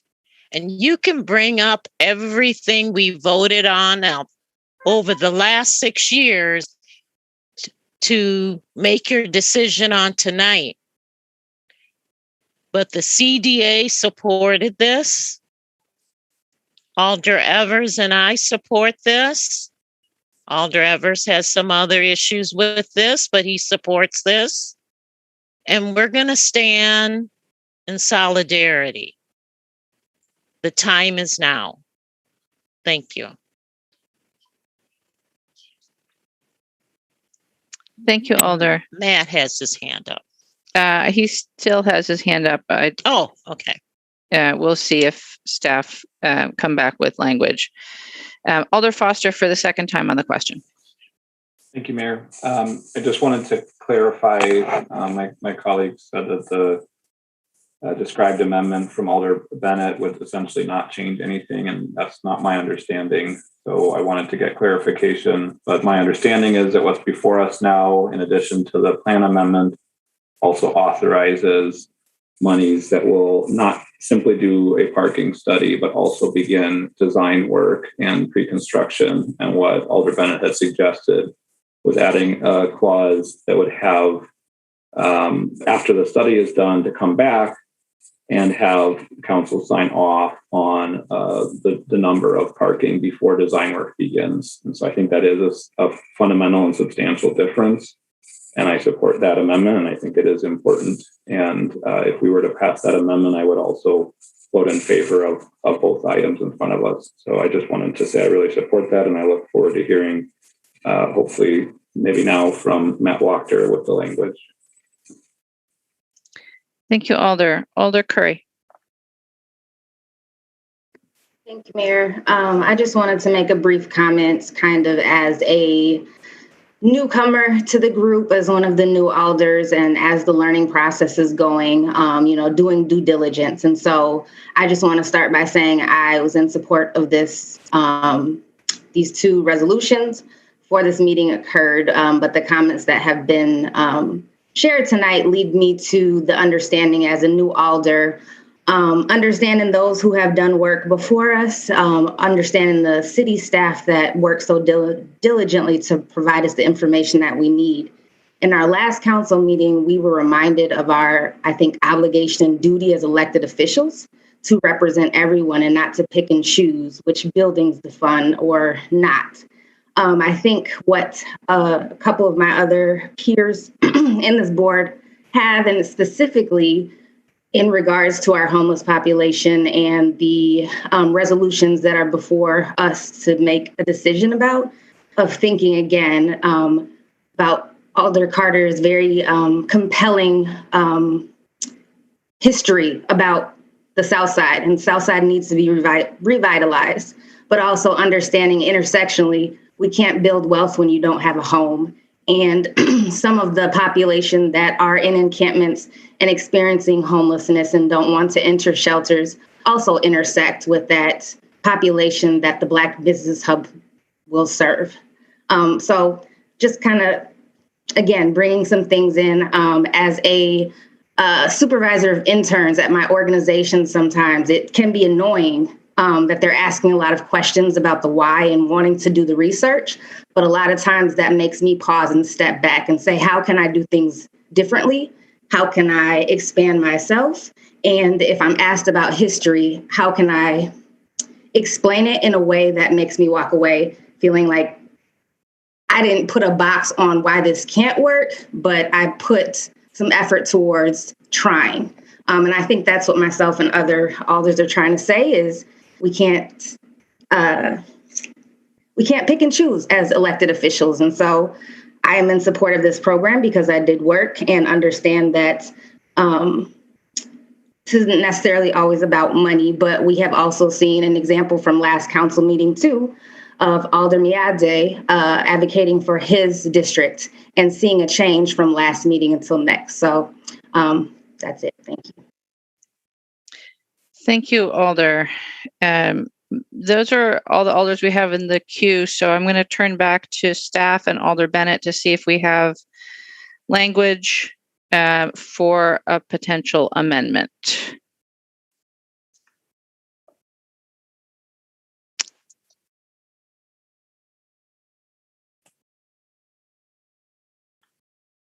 Mr. Wachter, Attorney Haas, Alder Bennett, any progress?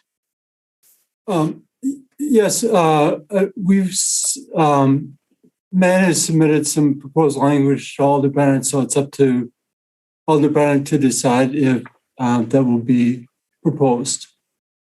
Alder Bennett? Yes, I'm cool with it being proposed. I emailed all alders, or I forwarded Matt's email to all alders, and the highlighted portion shows the amendment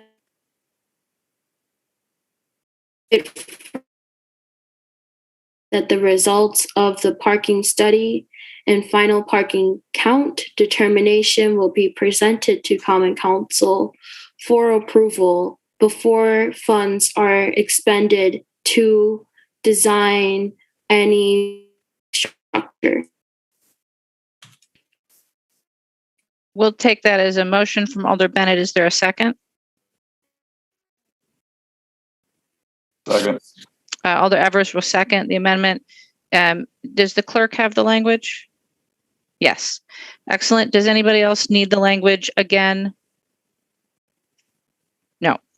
On the amendment, as moved by Alder Bennett, is there objection to recording unanimous vote in favor of the amendment? Seeing no objection, that amendment is added to the main motion. So that's an amendment to the resolution in item 54.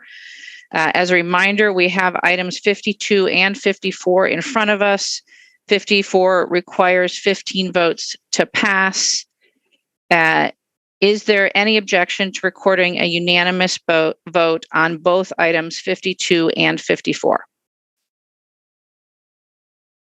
Seeing no objection, we'll record a unanimous vote on both items 52 and 54. And that will bring us to item 26. Item 26 is Legistar 65316, a resolution regarding temporary encampments in Rindell Park. We have a number of registrants. We'll see if any of them are still with us. Starting with Mia Masak of Superior Street, to be followed by Evelyn Gildry Voiles. Mia, if you could press *6 on your phone, please. While we're waiting, Alder Vitiver, you had your hand up? Yes, I just wanted to see if I could ask a point of order question. Of course. So we have received numerous emails and phone calls and have had a very lengthy public comment period at last night's committee meeting. And given that many, if not most of tonight's registrants are the same folks we've already heard from, it's not likely to be a productive use of the public's time, nor this body's time to continue to hear the same or similar comments, particularly since this resolution as written is deeply problematic per the city attorney's memo today. So I'd like to request that city staff delay the eviction until at least July 1st. And in the meantime, refer the issue to the committees that were identified at the beginning of the meeting by Alder Halverson. I'm going to need Attorney Haas to weigh in here. It's not precisely a point of order, but I believe that the Alder could make a motion to not take public comment and to move directly to a motion. Is that, how do you feel about that interpretation, Attorney Haas? I think I agree. It is a little bit unusual because public comment is normally taken before any motions, but I think if the body wants to move to that, they would need to essentially decide not to take any public comment and move to that. I think I think the council can do that. And if the council wants to hear public comment first, then they could certainly not vote to adopt that motion. All right. So, Alder Vitiver, I'm going to take that as a motion to move past, to skip public comment and to move directly to a motion on the item. Is there a second for that motion to skip public comment? I'm assuming Alder Foster and Alder Bennett, you're not seconding with your hands up. No. Is there a second? Second for discussion. Alder Carter will second for discussion purposes. Alder Bennett on the motion.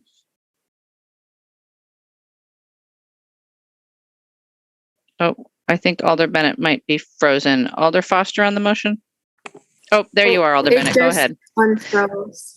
I'm sorry, I didn't hear the last thing you said. So the motion before us is Alder Vitiver's motion to skip public comment and to move directly to a motion which we assume will be a motion to refer and to take up referrals to 3 different committees.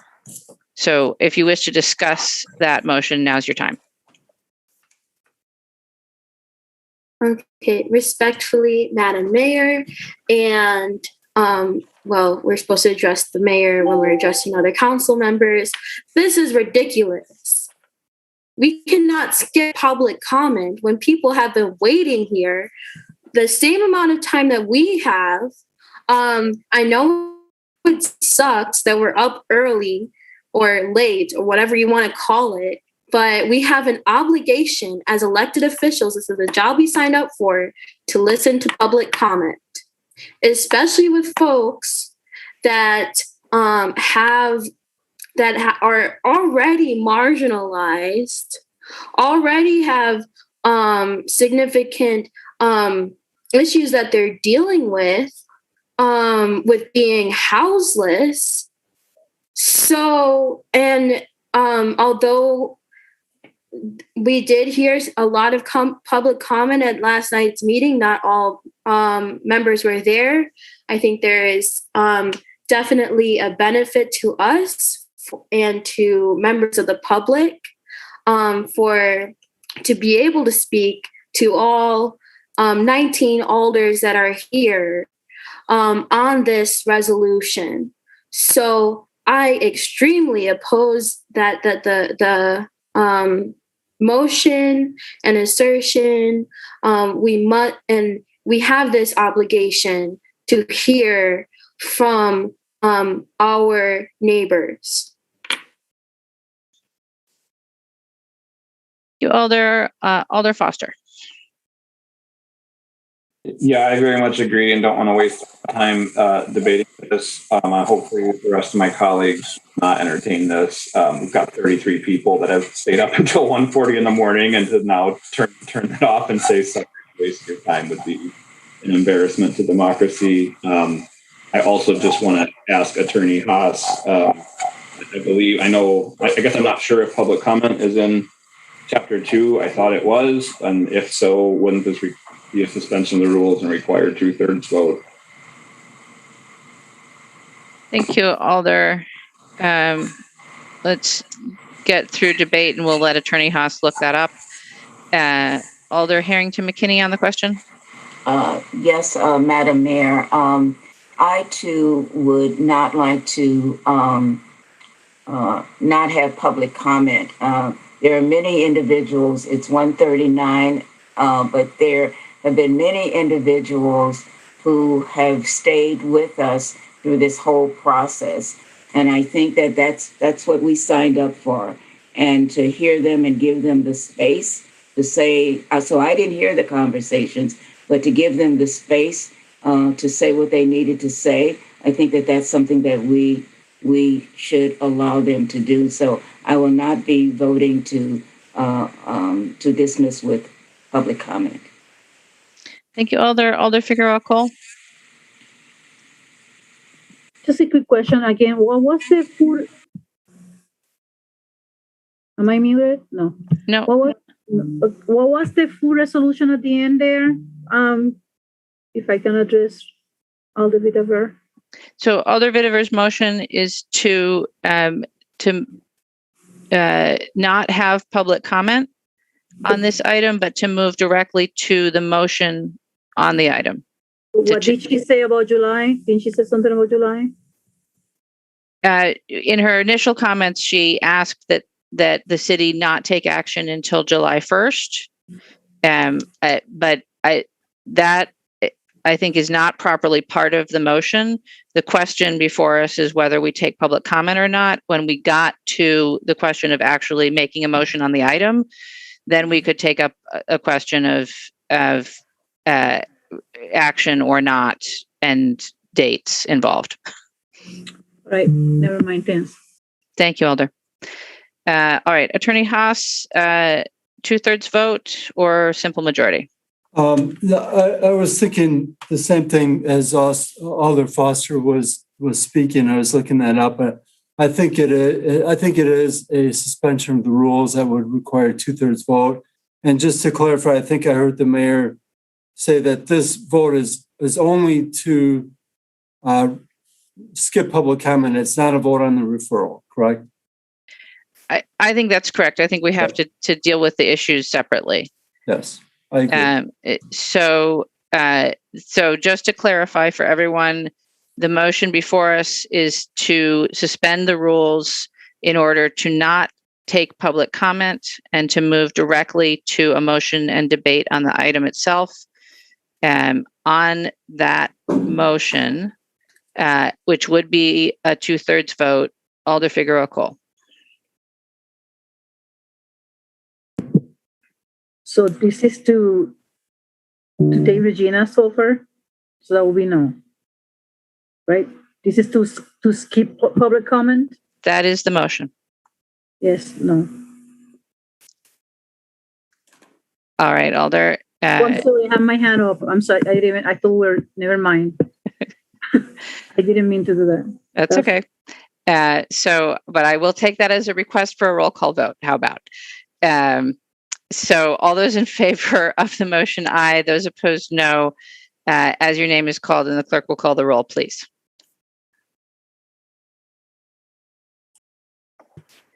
Vice President Martin? No. No. Alder Miadze? I'm sorry. I want to hear public comment. I'm sorry. You should vote no then. Oh, okay. No. No. Alder Revere? No. No. Alder Vitaver? Aye. Aye. President Abbas? No. No. Alder Elboris? No. No. Alder Benford? No. No. Alder Bennett? No. No. Alder Carter?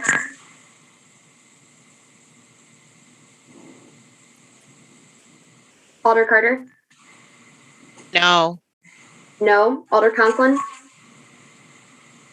No. No. Alder Curry? Absolutely not. No. Alder Evers? No. No. Alder Figueroa Cole? Nope. No. Alder Foster? No. No. Alder Furman? No. No. Alder Halverson? No. No. Alder Harrington McKinney? No. No. Alder Heck? No. No. Alder Lemmer? No. Madam Mayor, we have 1 aye and 18 noes. Thank you. That motion fails, so we will move to public comment, starting with Mia Masak of Superior Street, to be followed by Evelyn Gildray Voiles. Thank you. Go ahead, Mia.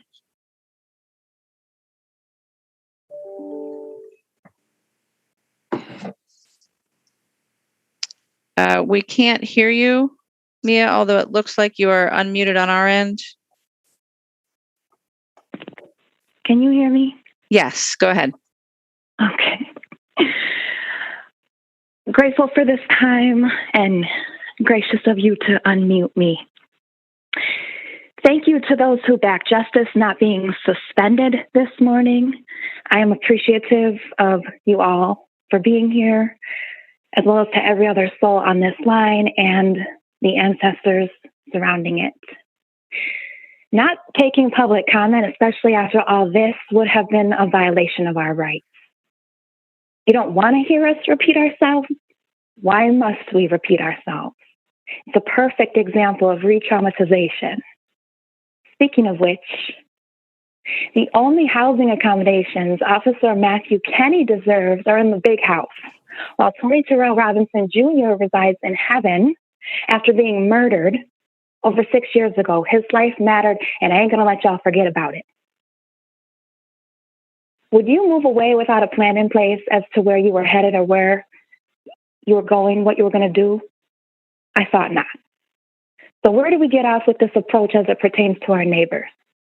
The closest thing there is to a next step is the half-baked idea of Starkweather Marsh, which isn't suitable for outreach folks to continue assisting, nor accommodating for EMS or other emergency personnel to access those who may be in need of their services. Not to mention it's hazardous, damp, lacking cleanliness, having an excessive bug infestation. Is this really the best we can do? Cast away our community members to a swamp? Shame. Many of these individuals who continue being discussed without a seat at the table, by the way, shame, have already had their living situation compromised after being kicked out of McPike Park. All a person could endure prior to houselessness aside, have you any idea how traumatizing it is to have nowhere to go? And now it's desired to put our family without shelter through all this yet again? If that's the case, why don't y'all lead by example then and show us how it's done? Address this issue as if it impacts you directly. We want to clear this park out for youth camps.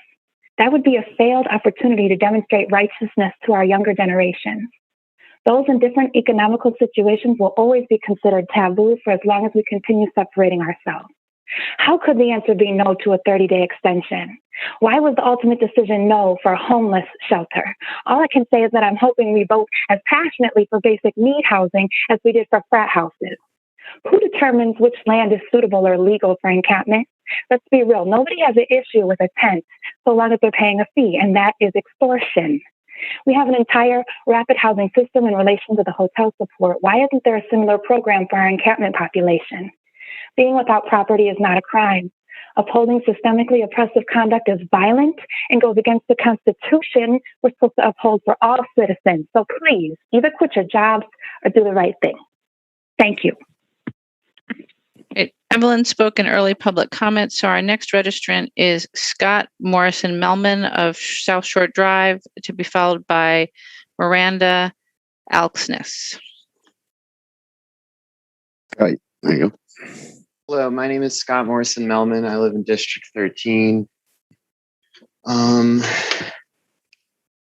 just want to echo the speaker before me in saying that people living in this park, they need it, and it's their home, and they have a community there. They have a lot of work that they put into building it up, and the city just move them, specifically Starkweather, as a lot of people have said, is just not a livable place. It's much worse for them to live. The only conceivable reason for moving them there is just to put them in a place that is more out of sight. It's clearly not better for them. So it just really makes it clear what has been motivating these decisions and what has to change. But even if it wasn't just to a worse place, just this practice of moving people from park to park, it's just re-traumatizing.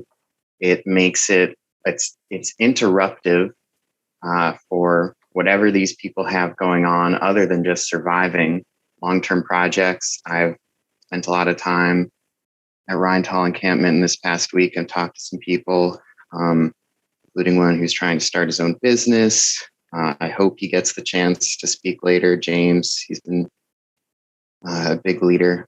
I'm not sure whether he's still awake or able to access this meeting. Him and a lot of other people, because of how late it is, really hope they get the chance to speak. But, you know, starting your own business is just one example of the kind of thing that when you have to uproot your whole life all the time, it really messes with that. It really lengthens the timetable. And these people have less time and flexibility than certainly most of us on this meeting and all of the alders do. Because being houseless is already a huge barrier. And we're just making it difficult, making it more difficult instead of helping and supporting with all the resources the city has at its disposal. I'm tired. There's more I want to say, but we need long-term solutions. We have the resources. There are models out there. And instead, we're spending our time and resources doing this. And another thing is, you know, speaking for myself, if we don't pass this and the city just still tries to evict them, I'm sure that people who have been sticking around for the past week are prepared to keep sticking around. It's what the residents want. And it's just going to be a further drain on resources. Thank you. Our next registrant is Miranda Alksness of Washburn Place, to be followed by Annie Kraus. Thank you. Can you hear me? Yes. I'm grateful to have the stamina to bear with this sort of ableist, degraded democratic institution. And I'm grateful for all who are here listening and supporting. I know that in regards to the Rheindahl encampment, a lot of people have spoken in past. I know I personally didn't speak at last night's meeting, so I am really grateful, if that's the word to use, for the opportunity to speak right now. A lot of people have spoken about the impact of the encampment on the neighbors in that community. And I wanted to speak to that now because I do think that there's something we all actually need to learn about how to be good neighbors from the folks at Rheindahl. It's not neighborly to look at people in need and tell them to disappear. And when I think about young people or my future children who want to use park space and what I want to tell them about others or people in need, we're telling them a very clear message about what would happen to them if they miss a rent payment, if they undergo a mental health crisis that's really serious, or otherwise, step out from under that really scanty umbrella of our society. We're telling them that they're not worth much. And I reject that. I don't accept the colonial land use that insists on a useless expanse of grass for rich people to look at. And there are many others like me who are on this call and who are paying close attention. Thank you. Our next registrant is Annie Kraus of East Washington, to be followed by Rachel Neeson.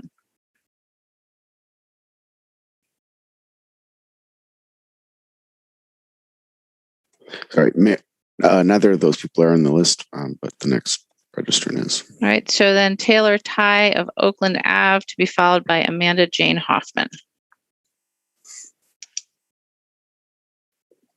Hi, thank you. Can you hear me? Yes. My name is Taylor Ty. I recently completed my master's degree at UW with a focus on ecology and conservation, so I wanted to provide that perspective today. So Madison proposes moving the Rheindahl encampment to Starkweather Park, and as a designated conservation area, Starkweather has the following rules in place to protect nature, and you can find these on its website. Fires and picnics are prohibited. Glass is not allowed.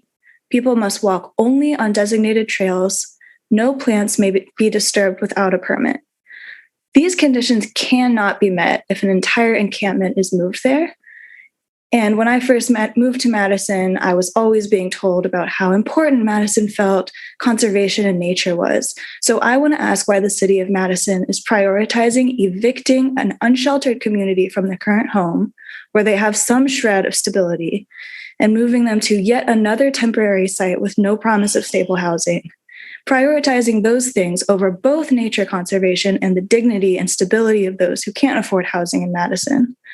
This should be a really easy choice to make, and it's shameful that Madison doesn't just house its unsheltered population, which is really small. It's less than 1,000 people. I'm going to end with 2 direct notes from the Rindell Park, or from the Starkweather Park website. The park highlight listed on that website is, this area is mostly not accessible.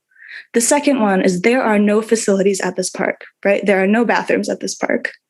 So I'm going to echo what Scott said, that if Madison tonight decides to evict those folks and not provide stable long-term housing solutions, we are going to be at that park every single day, making sure that no one is forcibly removed. So you can decide now if it's easier for you to make the correct choice tonight or make it later, because eventually it's going to have to be made. Thank you. Our next registrant is Amanda Jane Hoffman of Oakland Ave, to be followed by Timothy Jones. Amanda is not on the list. Timothy is on the phone. Right, so Timothy Jones of Sherman Ave, to be followed by Elizabeth Marr. You are Good evening. unmuted. Thank you for continuing. Go ahead. Yes. Very good. Thank you for continuing to all be there.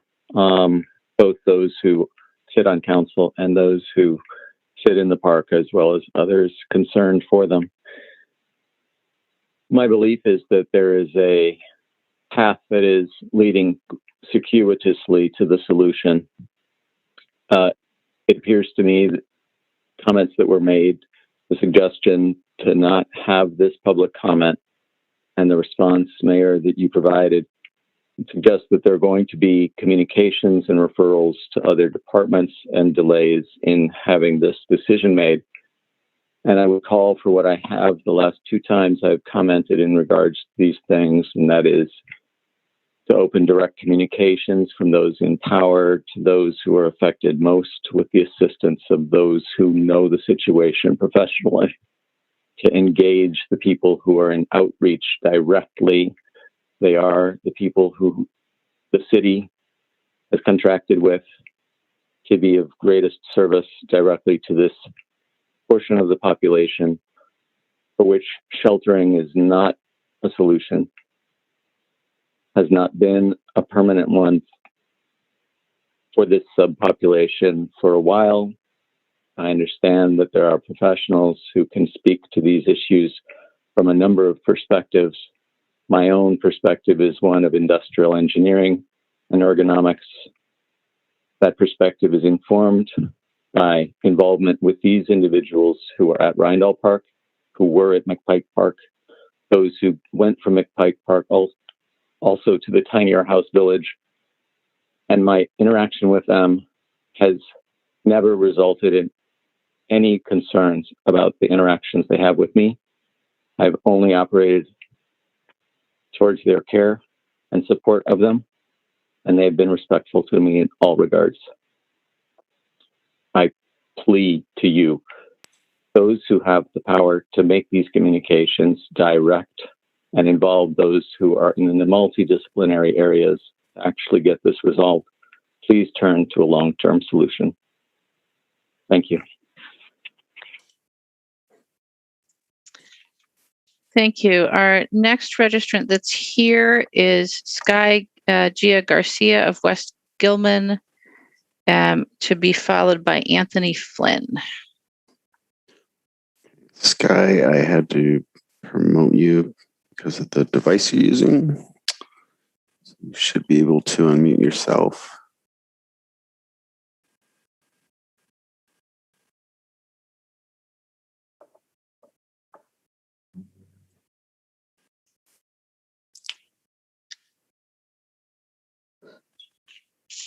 Don't see Sky re-entering the meeting. I think we may have lost them we'll temporarily, so we'll come back. So then our next registrant who's here, I believe, is Anthony Flynn of Gettle Ave, to be followed by Andy Janeway. Thank y'all. My name is Anthony Flynn. I'm a mental health clinician and a clinical researcher at UW. I am speaking for the first time in support of this resolution. And the notion of foregoing public comment was ghoulish, shameful, and abhorrent, and I'm grateful to join y'all this morning. As a mental health professional working in our Madison community and a researcher who studies the mental health needs of houseless people, I have seen the dramatic impact that public policy can have on the day-to-day lives of our neighbors living on our streets and in our parks around the city. Further, I've had the chance to work closely with the houseless folks currently living at Rindall Park and witness their resilience and community building in the face of untold trauma. These experiences have led me to believe that we need services centered on the principles of housing first to address homelessness in Madison, not evictions, not sweeps, and definitely not further displacement.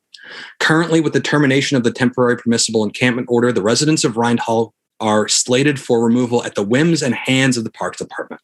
This looming specter of displacement makes it far more difficult to work towards building long-term solutions and ensure that we as a community meet the fundamental human needs of our houseless residents. Uprooting these folks from the only semblance of a home that they have known over the last couple of months is not a viable short-term solution, will only enact more trauma, and will ultimately make the job of workers like me far more difficult. I am disgusted and appalled that we continue to push our houseless community members further and further away from the resources centered in the downtown area. Doing so does not solve the problem and will not make the issue disappear. Accordingly, I urge you, Mayor Rhodes Conway, to commit to no further evictions of houseless encampments.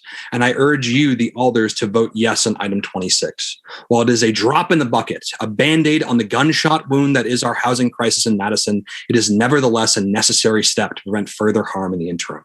Please vote yes tonight and commit to further work in the future towards developing long-term solutions to homelessness in Madison based on housing first models. The people of Madison are watching. Yes, even at 2:01 a.m., and we'll continue to hold the line with the residents of Rindall every day until this issue is solved. Thank you. Our next registrant is Andy Janeway, to be followed by Nico Magayan. Good morning, Council. I'm so grateful to have this opportunity to speak with you, as I've been waiting for, as I'm sure you all know, many hours to speak on this topic. Firstly, I want to echo previous speaker's sentiment that a motion to forego public comment was absolutely abhorrent and deeply, deeply morally objectionable. The concept of making us all wait this long to then move to forego public comment was just a sham. I also want to echo previous supporters of this agenda item's sentiments in their entirety. The concept that evicting houseless people from their encampments will somehow motivate them to become less houseless in the future it is difficult for me to come up with the words for how absolutely ridiculous the concept is. The way that you solve homelessness is by giving homeless people homes, evicting them and shoving them further into obscurity, into conditions wherein people absolutely will become gravely ill. People may die, is not something that any one of us should be taking lightly. We are being provided a sacred opportunity to protect our fellow Americans. And I believe that it is within everyone's best interest to vote yes, so that we can move toward a more compassionate future. And I also echo previous speakers' sentiments that should you choose to move forward with evicting these houseless people, that the community will rise up with them. Thank you. Our next registrant is Nico Magayan, to be followed by Emily Merritt. So I want to give a shout out to White Radical, Scott, Evelyn, Miranda, Taylor, Timothy, Anthony, Pearl, Juliana, all the folks who are doing the necessary work every single day and night to make sure folks' needs are being met and staving off this proverbial wrecking ball long enough for this resolution to be written and for the people to be heard, which they will be. You know, the bigger issue besides people being priced out of housing is that the conditions that create homelessness in the first place aren't the main concern. and homeless people are treated as a threat to be contained, policed, and shoved out of sight or in a marsh, lest they impact businesses or derail luxury building developments. Yeah, it's a bit hypocritical for some of the alders here to vote against building a shelter over by Easttown Mall, reasoning, among other things, that it's too far away from services, after having forced people to move out of McPike Park near downtown, sending many folks out to Rindall Park, near where the Zaire Road shelter would be. And now, just days after voting down the proposal for a homeless men's shelter out there, the city is now trying to force people out of Rindall Park as well. When we know that Alders Miadze, Carter, and Abbas were all the beneficiaries of developer money that poured into the council races a couple months ago, with the explicit aim of propping up pro-business and pro-police candidates. So what is the city and the county's immediate and comprehensive plan? Because these are our people. They are valued, contributing members of our community. They know their community and what the community needs. Folks' life and death here in tent communities in Madison are an example of the failure of all of these systems: criminal justice, mental health and healthcare, and housing and homeless services. Folks here have a lot to say, and Madison should listen. And make no mistake, these are success stories. People inside and outside the tent communities are throwing in to make sure basic needs are met and housing alternatives and options are being made available to folks. People are building community here in ways that they haven't found anywhere else. So where else are folks supposed to go? You all relocated some folks from McPike Park to Rindall, and now how will you help? How does pushing people like cattle from one place to another help meet their needs? Tent communities seem to prove that Madison needs a space where people can live for as long as they need to, unharassed, close to the outreach services that keep folks sustained, and with the benefit of being connected to the city's regular sanitation and security services. Decriminalize outdoor camping and pay for the housing of folks living in Rindall Park and for anyone that needs and wants housing. Thank you. Our next registrant is Emily Merritt, to be followed by Adrian George. Hello, can you hear me? Yes. Excellent. I cannot believe you even had the audacity to entertain suspending public comment tonight after leaving us waiting for 7 hours. Shame on you all and your oppressive tactics. You intentionally left this topic until the last on your agenda. I demand better from you all. To avoid hearing our voices is against your very job description.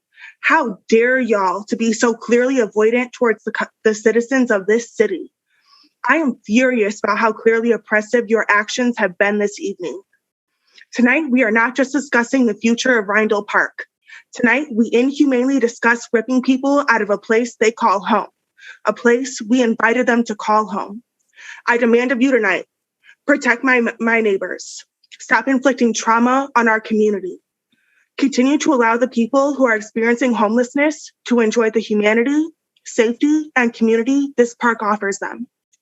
Will you stand up for the most marginalized people in our community, or will you sit comfortably from the privilege of your home as you willingly let others suffer? To evict my neighbors from Rindall Park is to willingly let others suffer. To leave people with little options but to move to the swamp that is Starkweather is to willingly let others suffer. I say swamp because that's what Starkweather is. Tonight, you will hear plenty of firsthand accounts from people who have visited this insult of a temporary encampment site. So I will not spend any of our valuable time continuing to drill home how this offered new encampment site floods when it rains, is infested with ticks, is not accessible to emergency vehicles, and lacks adequate lighting and sanitation. I live in the neighborhood this park resides in. To suggest that myself and other community members do not want these neighbors here is a falsehood. It is a misrepresentation of the collective feelings our community has towards the folks who call this park home. The people who live here understand this park is a safe space for them.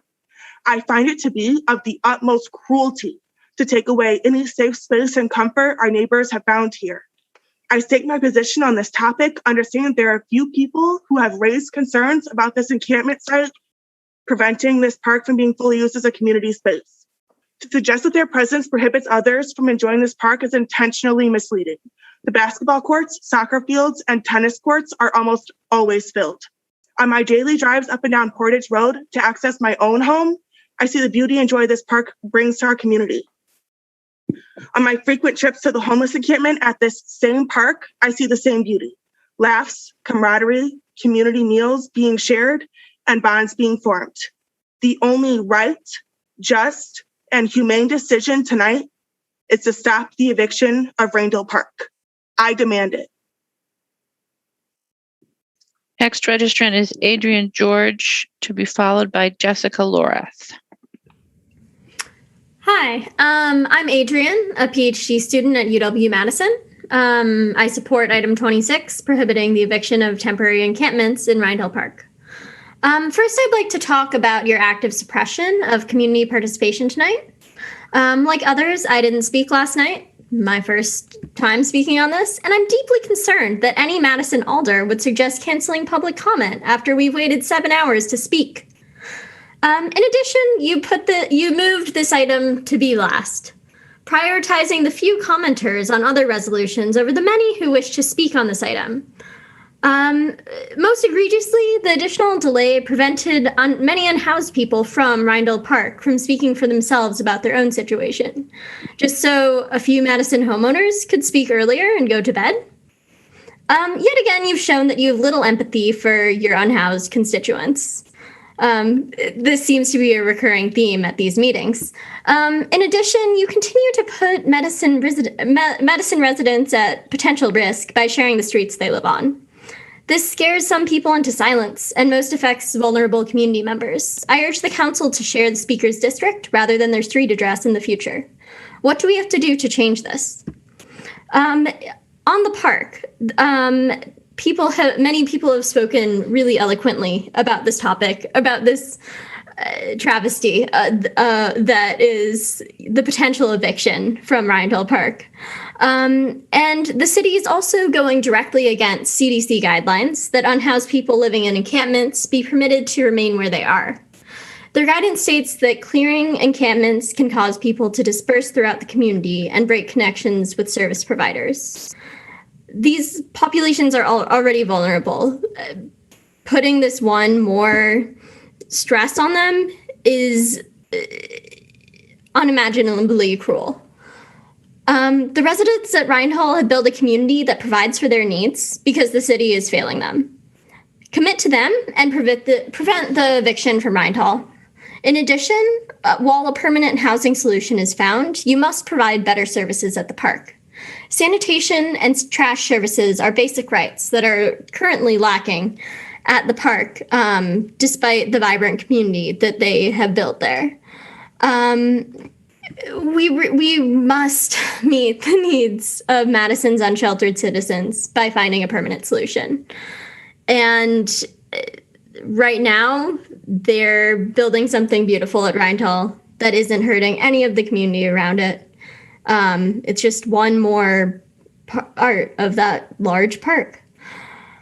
Thank you. So I think it's pretty clear what we need to do here. Stop the evictions and support our neighbors at Rindell Park.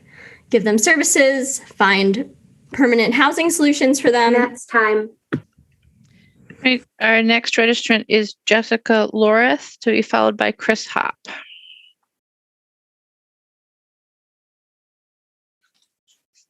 We have a Jesse. I didn't see a Jessica. Jesse, there should be a prompt to unmute on your screen. If that's Jessica Lorath. If that's you. If not, we'll go on to Chris Hopp, to be followed by Alexander Wilburn. Chris, you should have a prompt to unmute. Oh, can you hear me now? Yes. Okay, great. I wanted to speak on what it's like at Rindell Park right now. With the help of the residents of Rindell Park and with their consultation, what efforts would be most useful to them, We've achieved so much in just 1 week. We've got firewood, a kitchen tent with food organized on pantry shelves, coolers stocked with ice, drinking water, hand washing stations, sanitizer sprays, fire extinguishers, everything a good encampment needs. There's good food available around the clock, and mealtimes can be a real treat, with delicious food donated by volunteers, community members, and restaurants, or prepared on site in the kitchen. We're helping people get to their appointments, to their jobs, and to get their medications. It's become a safer place. We don't police the residents, but we haven't had a single incident the entire week. The communal fire has become a nice place to come home to, and I look forward to my time there. We're building community instead of tearing it down. It's amazing how much we've achieved with so little money on a volunteer basis. I wonder what the city could do if it really wanted to. Rynedale is already serving its purpose admirably. It's on high ground, there's good visibility, access to a bike path and public transportation, and it's a reasonable distance from downtown. It's tucked away in a basically disused area of the park. Asking residents of Rynedale to move to Starkweather is a recipe for personal conflicts. Starkweather is already a well-established community, and there are very few decent campsites left there, just the ones along the ridge near the road, tick-infested as they are. The rest of the sites are deep inside a wet, wooded area, adjacent to a marshy stormwater runoff basin. Some of the sites suggested by the city are, and we measured this, a half a mile down a lumpy trail that goes through the marsh basin. So that trail can be expected to flood regularly. These distant sites have actually already been abandoned, and there is much trash that needs removal. Rynedale Park, however, is, despite its positive attributes, highly visible from East Washington Avenue and the bike path. And I suspect that's actually a large reason of why they're under pressure to leave. Money, of course, is another reason. Madison Parks Superintendent Eric Knapp, in an email to the Alders and Parks Commissioners, said, quote, "I hope to find a reasonable solution at Rynedale Park before events in the park need to be canceled," which has not happened. That is a veiled threat that could only mean he wants them to leave. But Parks revenue is not more important than these people's lives. No splash pond or soccer game is more important than these people's lives. And there's no evidence that Parks revenue is being affected anyways. As mentioned by others, the park is as busy as ever. This encampment is already a good use of Rynedale Park. We do need a long-term solution, but in the meantime, the residents of Rynedale are good where they are. Long-term solutions should not include shutting down all outdoor encampments. There will always be people who camp outside, and we should work to support them instead of shaming them for their lifestyle choices. Many residents will never qualify for a tiny home or a bed at the shelter. Thank you. I'm sorry, I skipped over Megan Spielbauer Sandate of Carroll Street, to be followed by Alexandra Wilburn.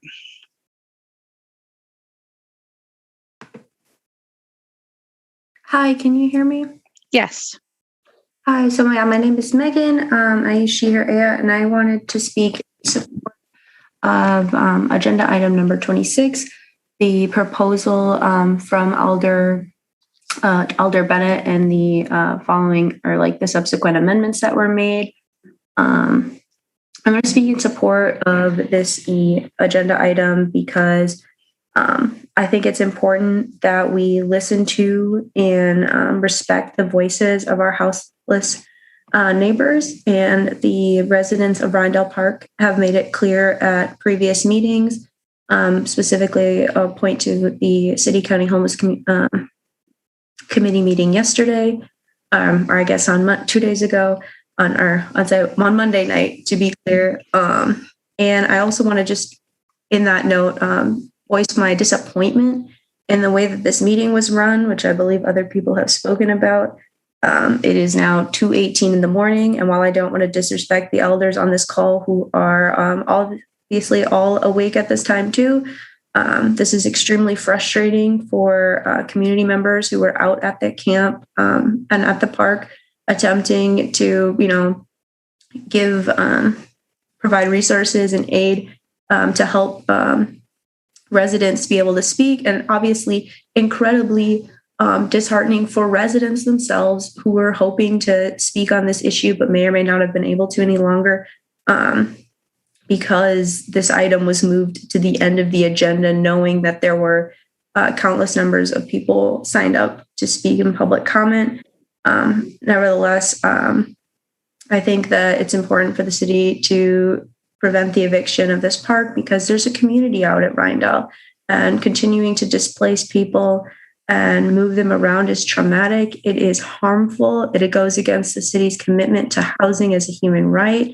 It goes against basic humane understandings and just respect for people. If we continue to ignore and push around our houseless neighbors to the corners of the city, into the places where we, as where folks who have houses don't have to see them, because we want to enjoy the park. I put that in quotations because we want to have weddings in the park. How do we face ourselves? How do we move forward as a city if we value profits and potential park revenue over providing homes and care, community space for our houseless neighbors above that? And for the sake of time and respect for everybody else, I'll yield the rest of my time. But thank you. Thank you. Our next registrant is Alexander Wilburn of Gorham, to be followed by Julia Matthews.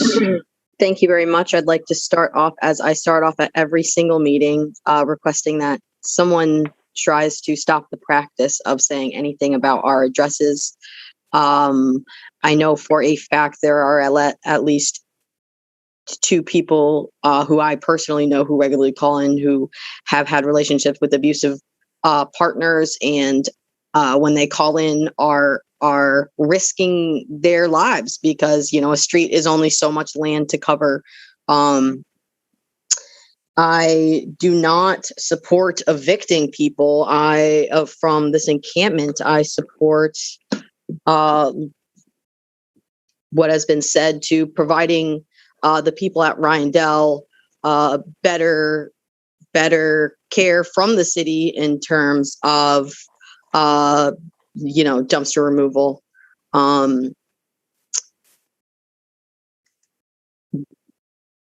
So what have we heard so far? 1, Starkweather is not an appropriate place. Number 1, it is not an appropriate place to say, hey, go live in a swamp in your tent.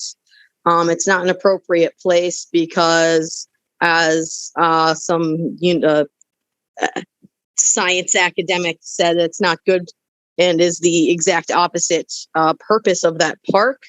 I've been out to Rindell, and if you a handful of times, and if you go out there, where the encampment is light years away from the soccer fields. Plenty far away from the little playground or whatever. And I want everyone on this council to know that when people were evicted from McPike, the rangers or police or whatever people with badges and guns, that they use the fences to corral people, literally like cattle, corral people with the fences to get out of the park. It is immoral to just tell people, hey, get up, move all your shit. Or sorry, 2 a.m. Get up, move all your stuff. Go to this place. You may not have a car, but get all of your stuff that you have here, move it over there.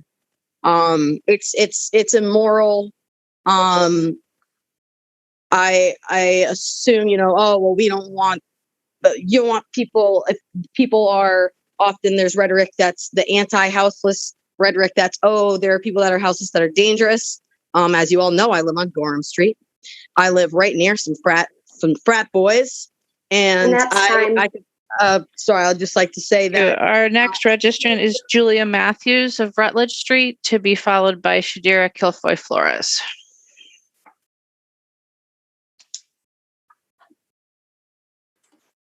Julia, you should have a prompt to unmute.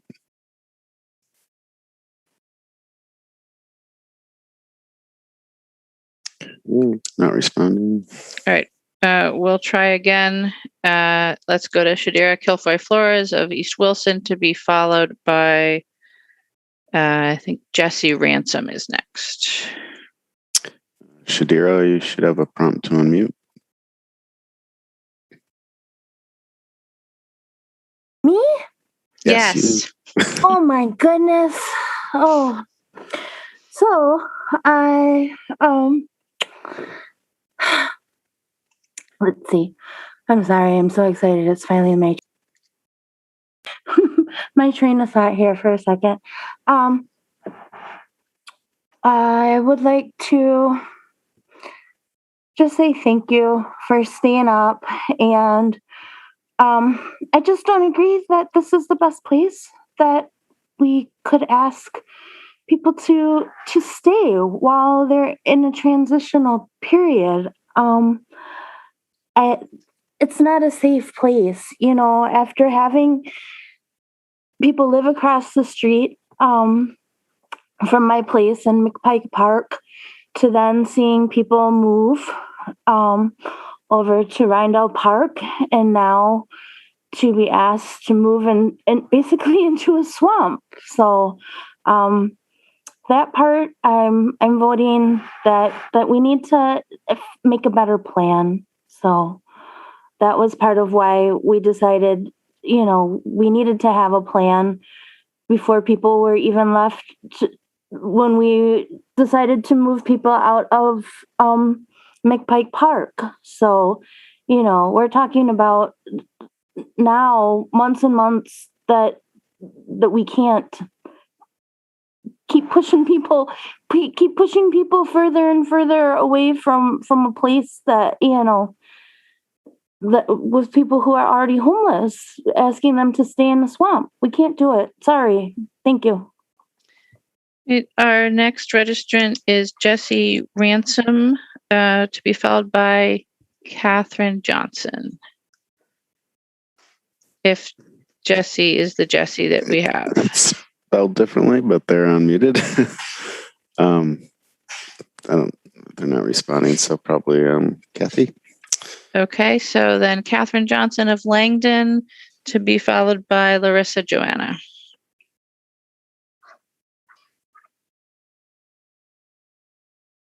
Catherine, you're unmuted.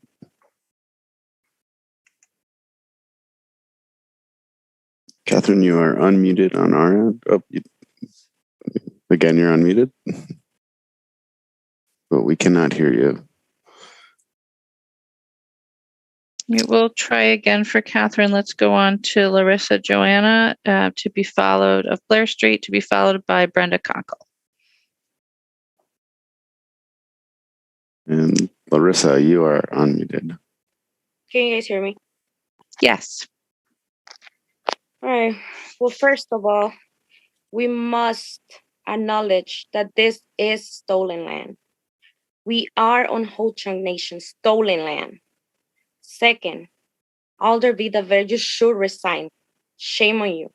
It's because of the abuse of power of elected officials like you that we can't get peace, that we can't get justice, that we can get basic human rights, that we can't have faith in humanity or support each other in peace and lead by example as a community.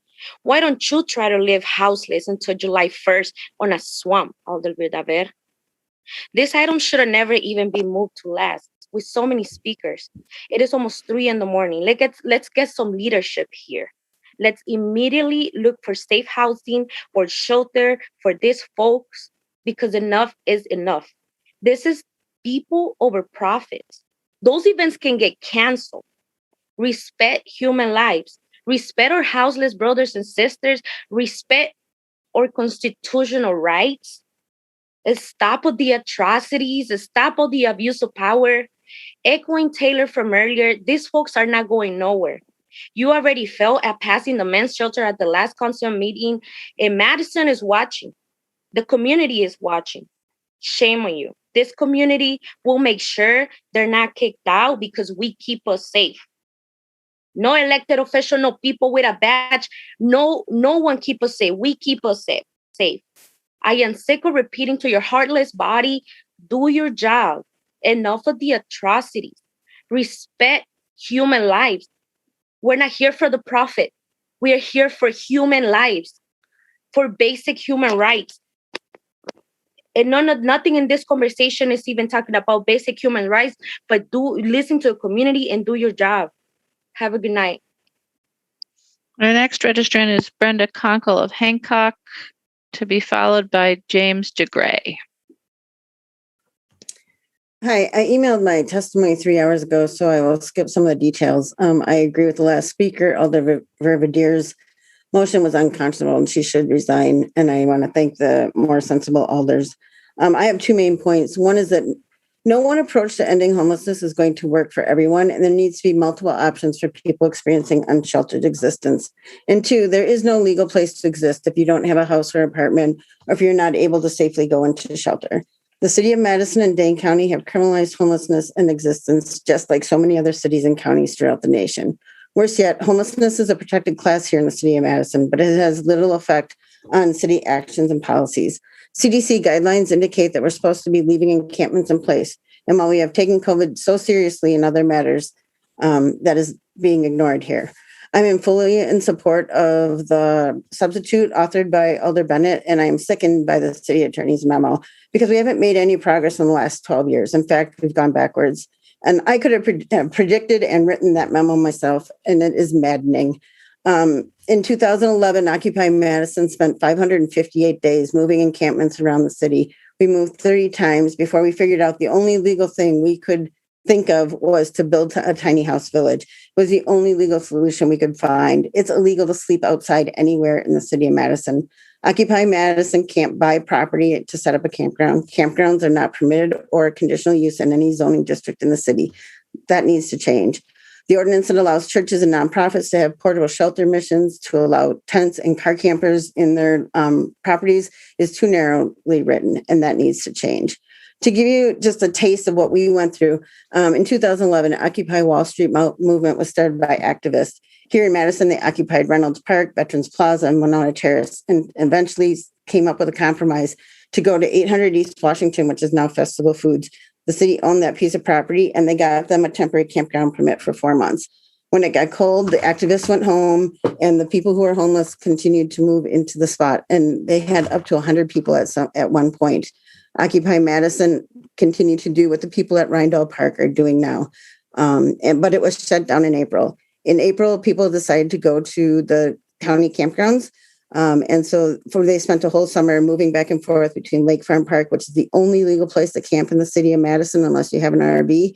And they would move between there and Token Creek, which is 7 miles out of town, and Mendota County Park, which is out in Middleton. When the campgrounds closed for the season, they went back to 800 East Washington, but the police evicted them. So then they moved to the front lawn of the Dane County Human Services on Northport. It's also called Lakeview County Park. And they stayed there until 30 Sheriff's Department and park rangers showed up with 2 trucks and picked up everything that people had there and moved them out to Token Creek, which again is 7 miles out of the city. The county furnished campers with porta potties and electricity, and then they made them stay there for the whole winter. In February, they started to kick them out, but there wasn't really no place to go. Thank you. Our next registrant is James DeGray of Rindall Park, to be followed by Jack Phillips. This is James DeGray. Can you hear me? We can. All right. I would like to keep this brief. Firstly, remember this is testimony. The residents of McPike displaced to the TPE at Rindall were denied their participation in government because some of us were registered voters and voted, and then we were moved from district to district. That is an issue in this. Bomb shelter in the park. Originally, it's a FEMA relief zone in this area, planned into the city planning for over 50 years. There is a Civil War field hospital. This is a place with history of relieving people in need, and the entire city is centered around this being a relief zone. Bad precedent for disaster response into the future. This is children's lives. These are grandchildren's lives. These are your neighbors' grandchildren's lives that could be affected by your decisions over this matter. Proposed construction at Rindall will revocate its FEMA relief zone status. Immediate long-term redress of this grievance must be sought. There will be too little grass to ever rely on this park again. You already have that plan. That's fine, but you are going to be in problem with lots of lawsuits, especially if there's ever a tornado or anything that matters. State executive order started it, or maybe somebody took some FEMA guidance, but whatever. The city's wound up handling this. If you revocate it, then you're still assuming federal powers and any consequences instead of letting it fall to being dictated by the guidelines of the CDC or FEMA. You already wound up taking responsibility by jumping the gun. I suspect you don't want to make it even worse, so you really shouldn't kick us out. The proposed closing of Starkweather at the end of October is in line with when FEMA other relief sites would be closing, but that will actually gain you more liability in the situation if you continue to handle it this way. Novel Wuhan Corona, I emailed the city planning and mayor's office, Alder's general box, and more about this before 5/10/21. There is unaddressed matters as far as epidemiological threats posed by, we're addressing more than one thing here. Novel Wuhan coronavirus 2019 has a 10-hour immunogenicity, meaning it can infect you even if you have a perfect vaccine and you're fully immune in 10 hours because it adapts. I don't want to be jammed into a hotel. I don't want to be jammed around a bunch of other people and have to be subjected to possible death. Okay, this virus's variants will likely take 10 years to settle on a final genetic makeup, and it will take 10 years to get an actual safety report of the vaccine. Thank you. Forcing people to leave Rindal for Starkweather has already caused one person to get a disfiguring injury to my knowledge, directly because of making the groups that are in these two different encampments be in the same place. It is possible that it might be considered racketeering because it is attempting to force us to participate in private business with these apartment buildings and mortgage companies and everything else. We cannot have our own free choice to not participate. Thank you. Our next registrant is Jack Phillips of Mill Street, to be followed by Heidi Weglitner. Hello, my name is Jack Phillips and my pronouns are they and them. First off, I must say that it's incredibly disrespectful of everyone's time to move an item as important as this to the end of the agenda with no advanced warning. And then on top of that, to even suggest that we would skip public comment at this point. We can see that you're trying to filibuster the homeless question and that you value the time and the sleep schedule of a subdivision homeowner more than that of your houseless neighbors and those that give a shit about them. Second, I want to say that Madison has displayed an utter failure of municipal government this month. At the last meeting, Alder Wehaley decided that international travel at the tail end of the worst pandemic in a century was somehow more important than the job she was just elected to do. And 5 alders selfishly blocked the will of the majority so that they could enforce their callous cruelty, their disdain for a class of people they have deemed less than human and undeserving of basic services. Then, mere days later, our mayor, whose progressivism died along with the declared statewide health emergency, puts a notice out to the residents of Rindal Park that they would be subject to ticketing and, let's be honest, probably much worse, given MPD's willingness earlier this year to watch a resident of the men's shelter slowly choke to death while street medics begged to help, only allowing life-saving medical intervention at the last possible moment. So in less than a week, the possibility of a long-term benefit to our community, a shelter to give more people a better place to sleep, was ripped out from under us. In almost the same breath, the city told our houseless neighbors that they found a safe and stable living arrangement, that they had less than a week to vacate their home. The notice had the gall to point these residents towards the inadequate men's shelter that this body had just refused to upgrade. Last summer, I was involved in a mutual aid effort that connected people in need with the resources they needed. The hardest calls to make were the people looking for somewhere to sleep. They always knew about all the options. They had always gone through all the options. They were at a dead end. If we were lucky, there was enough money to get them a hotel room for a night. But then what about the next night and the night after that? Alder Harrington McKinney, Alder Abbas, Alder Halverson, Alder Carter, Alder Miadzi, Alder Wehaley, and yes, Mayor Rhodes Conway. Since you seem to think that there's so many open beds, each of you should be the ones telling people at the end of their ropes that no, they don't get a safe, clean place to sleep, that no, they can't rely on their few worldly possessions being waiting for them when they return to camp from the jobs that they work, and that no, they aren't humans who deserve dignity, not like the vocal minority of property owners who also refuse to recognize their neighbor's humanity. Thank you and good night. Our next registrant is Heidi Weglitner. to be followed by Karen Andro.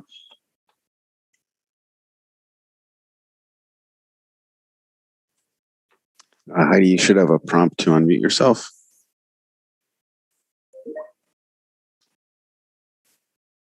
Heidi, you're still muted on our end. We need you to accept to be unmuted.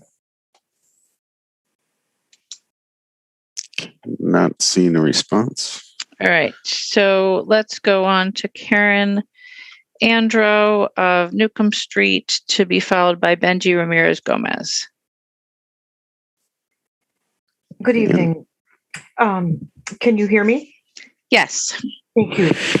Good evening. My name is Karen Andro. I grew up in Madison. I've lived and worked most of my life in Madison. Currently, I work in downtown Madison, a block from the state capitol, where I lead community outreach, a food pantry, and community meal programs for First United Methodist Church for the past decade. Much of my work involves helping and advocating for individuals who are experiencing homelessness. The Housing First model in which we engage means housing our most vulnerable first. It is a philosophy backed by policies and procedures with inadequate and scarcity of housing.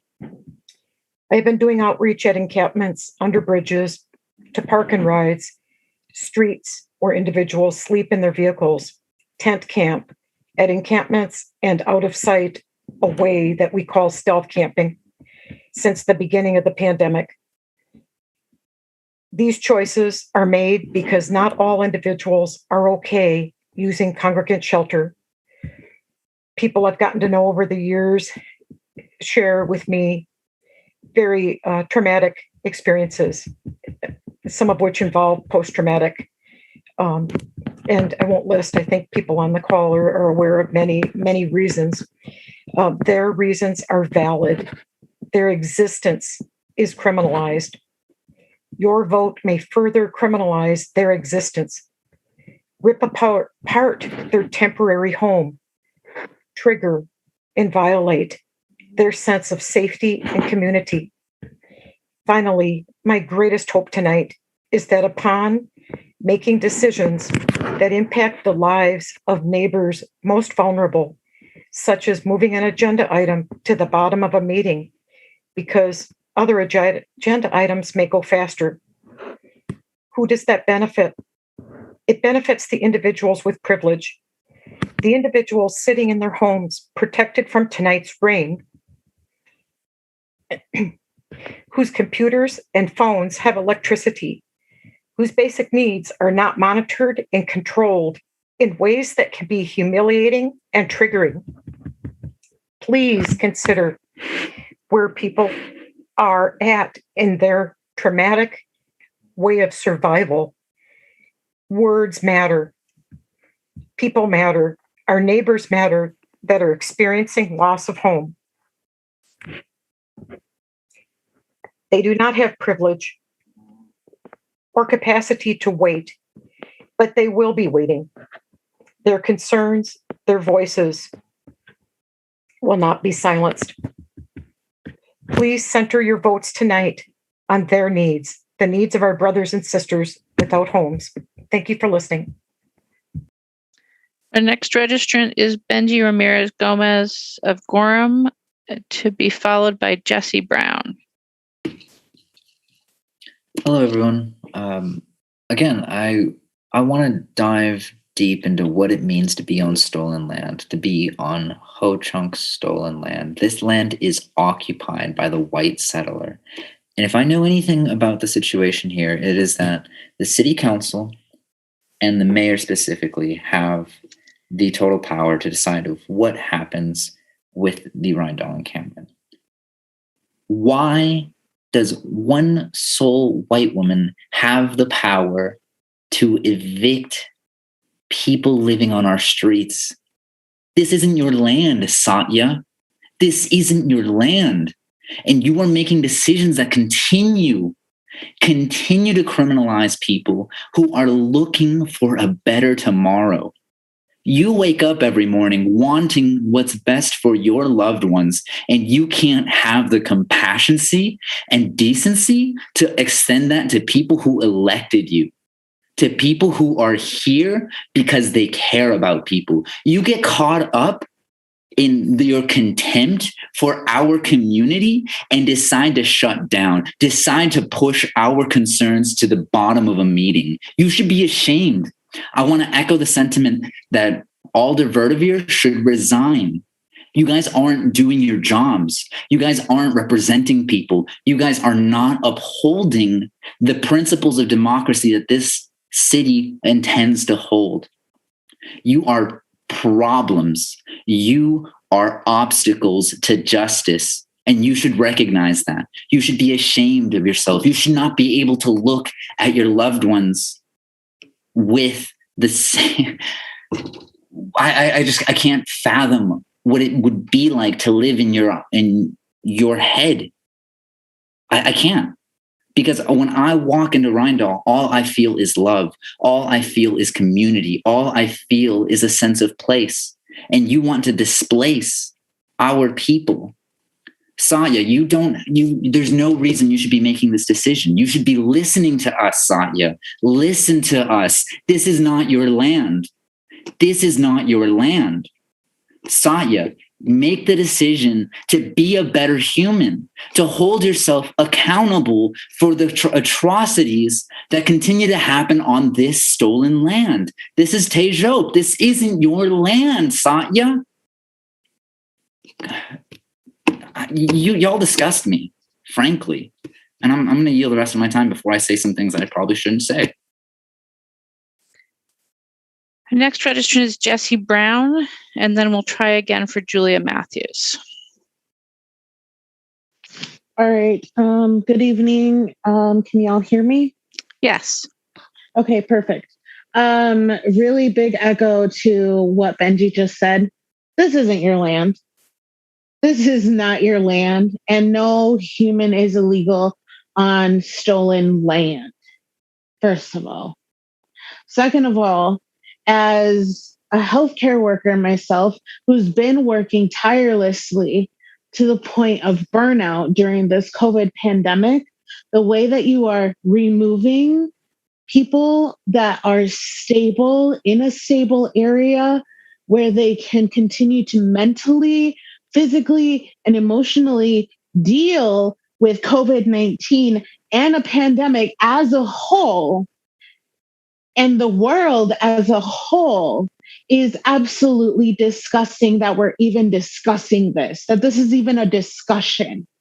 You are wanting to send them to a swamp where they're going to deal with more health issues, where they're going to face mosquitoes, where they're going to face ticks, where they're going to face even further damage to their bodies from previous injuries that many of y'all don't even know and obviously do not care.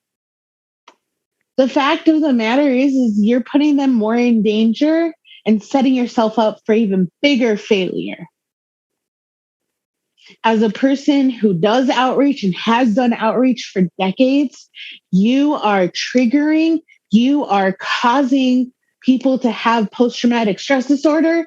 You are doing absolutely everything negatively to cause harm to the body, cause harm to mental status, cause harm to emotional status, because you want to hide them away so that Madison looks a little more progressive and liberal. Fuck that. Fuck that. Because guess what? These are human beings. They are people who are just trying to live and do exactly what they can to just survive. We've lost way too many people because of these moves. And the fact that we have to have these types of discussions over and over and over and over and over again over decades and trying to go to a long-term, and I say that in quotes, decision. We've been trying to do that, but nobody listens to us. The Parks lady, when she was there on the 9th, was saying that, well, we're trying. Well, why don't you as community members address that with your representatives? We have been. You have not been listening. You have been hearing us, but you have not been actually listening.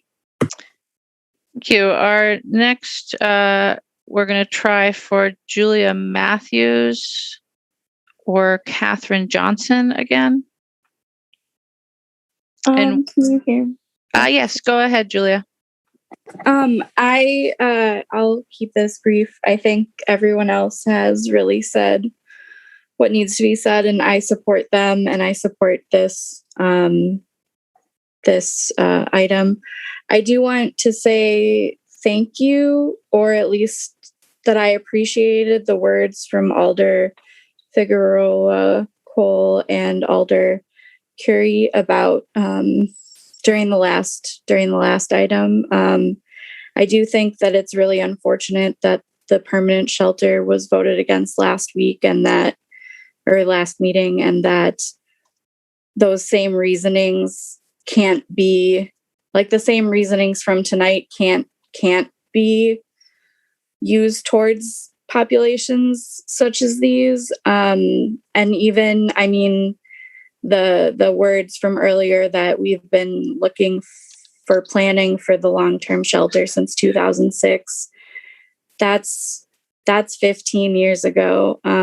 So I would say that the time is now to have a more permanent solution for that. But at the very least, we could not evict people again and displace them again during a pandemic and cause further trauma, at the very least.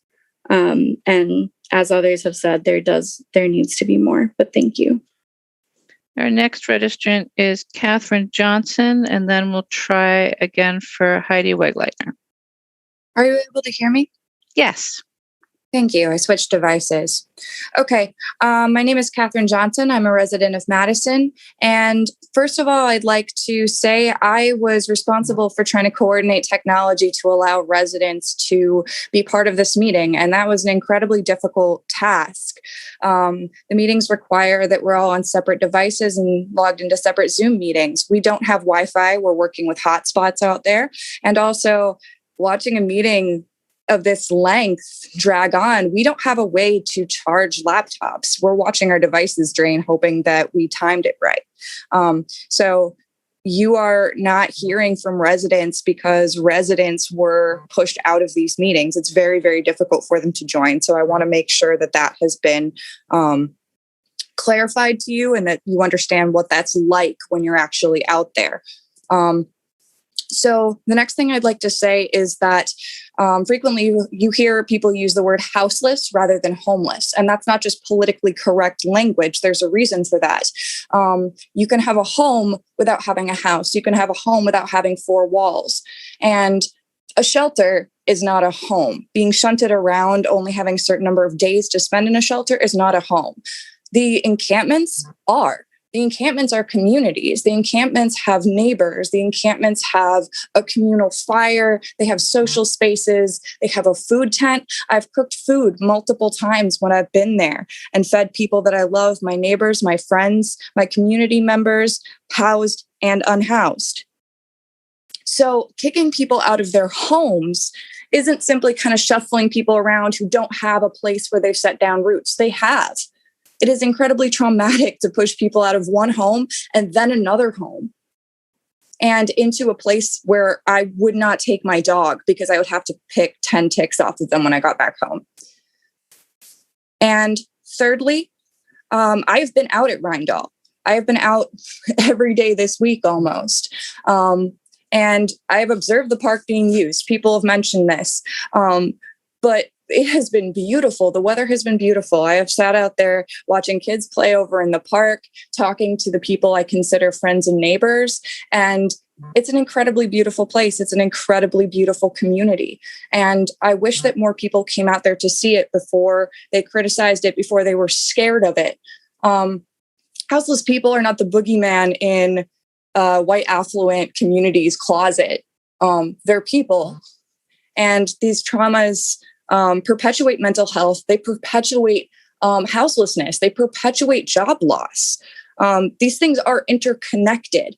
We cannot hide away our most vulnerable populations. We need to find permanent solutions, and we need to use this as a bridge to those permanent solutions so that people aren't hunted away. Thank you. And our next registrant is Heidi Wegleitner, to be followed by Amy Stillman.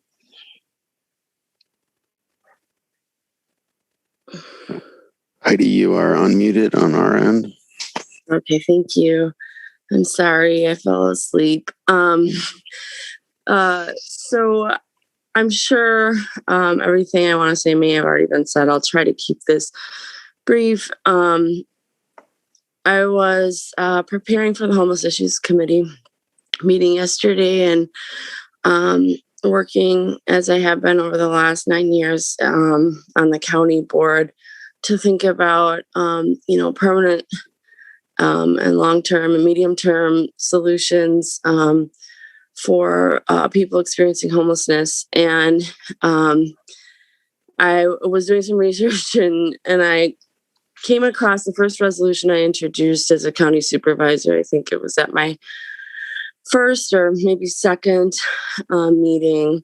And it was a resolution to thank Occupy Madison for their advocacy for people experiencing homelessness and for just basic needs and speaking up from direct experience, and for just the rights and dignity to live in the city of Madison, in the county of Dane. And it also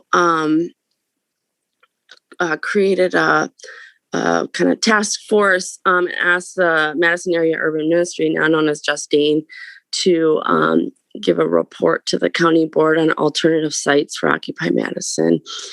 And then we received that report in July, and then created a city county homeless issues committee, to work on the day center and some other recommendations coming out of that report.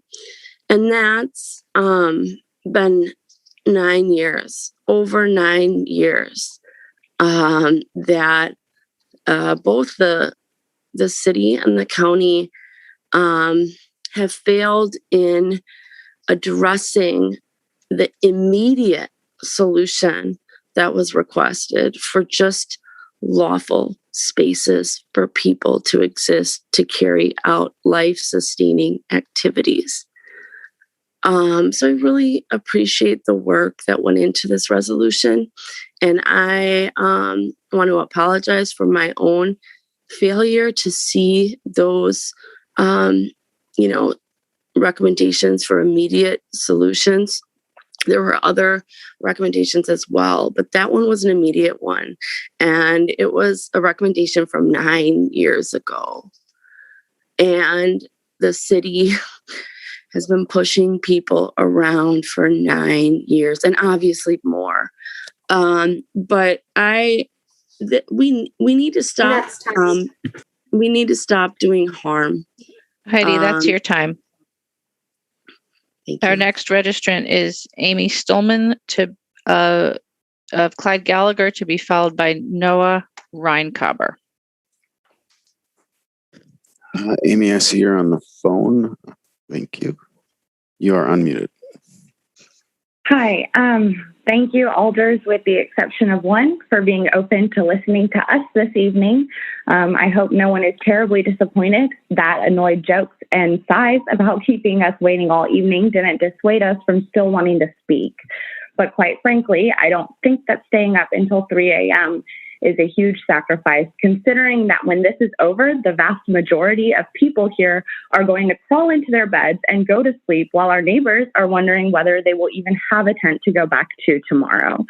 We want long-term solutions, and we want long-term stability and housing for these citizens of Madison. But right now in this meeting, I couldn't imagine even asking less. We are literally asking you to do less work and just let people live where they have been. I'm asking you to show our neighbors some compassion and respect, and not to force them to uproot their lives and belongings yet again. I'll yield my time. Thank you. Our next registrant is Noah Reincover of Lake Lawn, to be followed by Sam Betcher. Hey, can everybody hear me? Yes.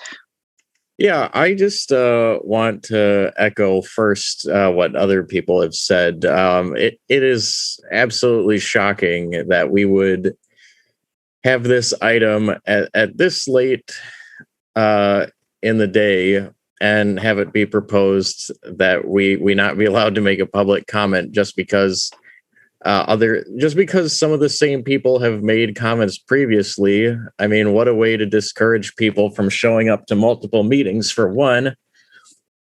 But moving on from that, I would just like to remind all the alders here that in the city of Madison, our homeless population is a protected class, and I feel like it's difficult to see that sometimes based off of the way they are treated by our city and our politicians. And I think many people here probably remember the days of Paul Soglin and how absolutely horrible he was to our homeless population. And I think, this last election season, this last couple years, everybody was probably hoping for a radical change in the way we approach this. And so far, we are not seeing any notable improvements. The way that you are trying to push people around this city is abhorrent. These are your community members and these are your constituents. You represent their interests. Do you really think you are representing them when you push them off into a fucking swamp like they're Shrek? I mean, come on. The choice here is obvious.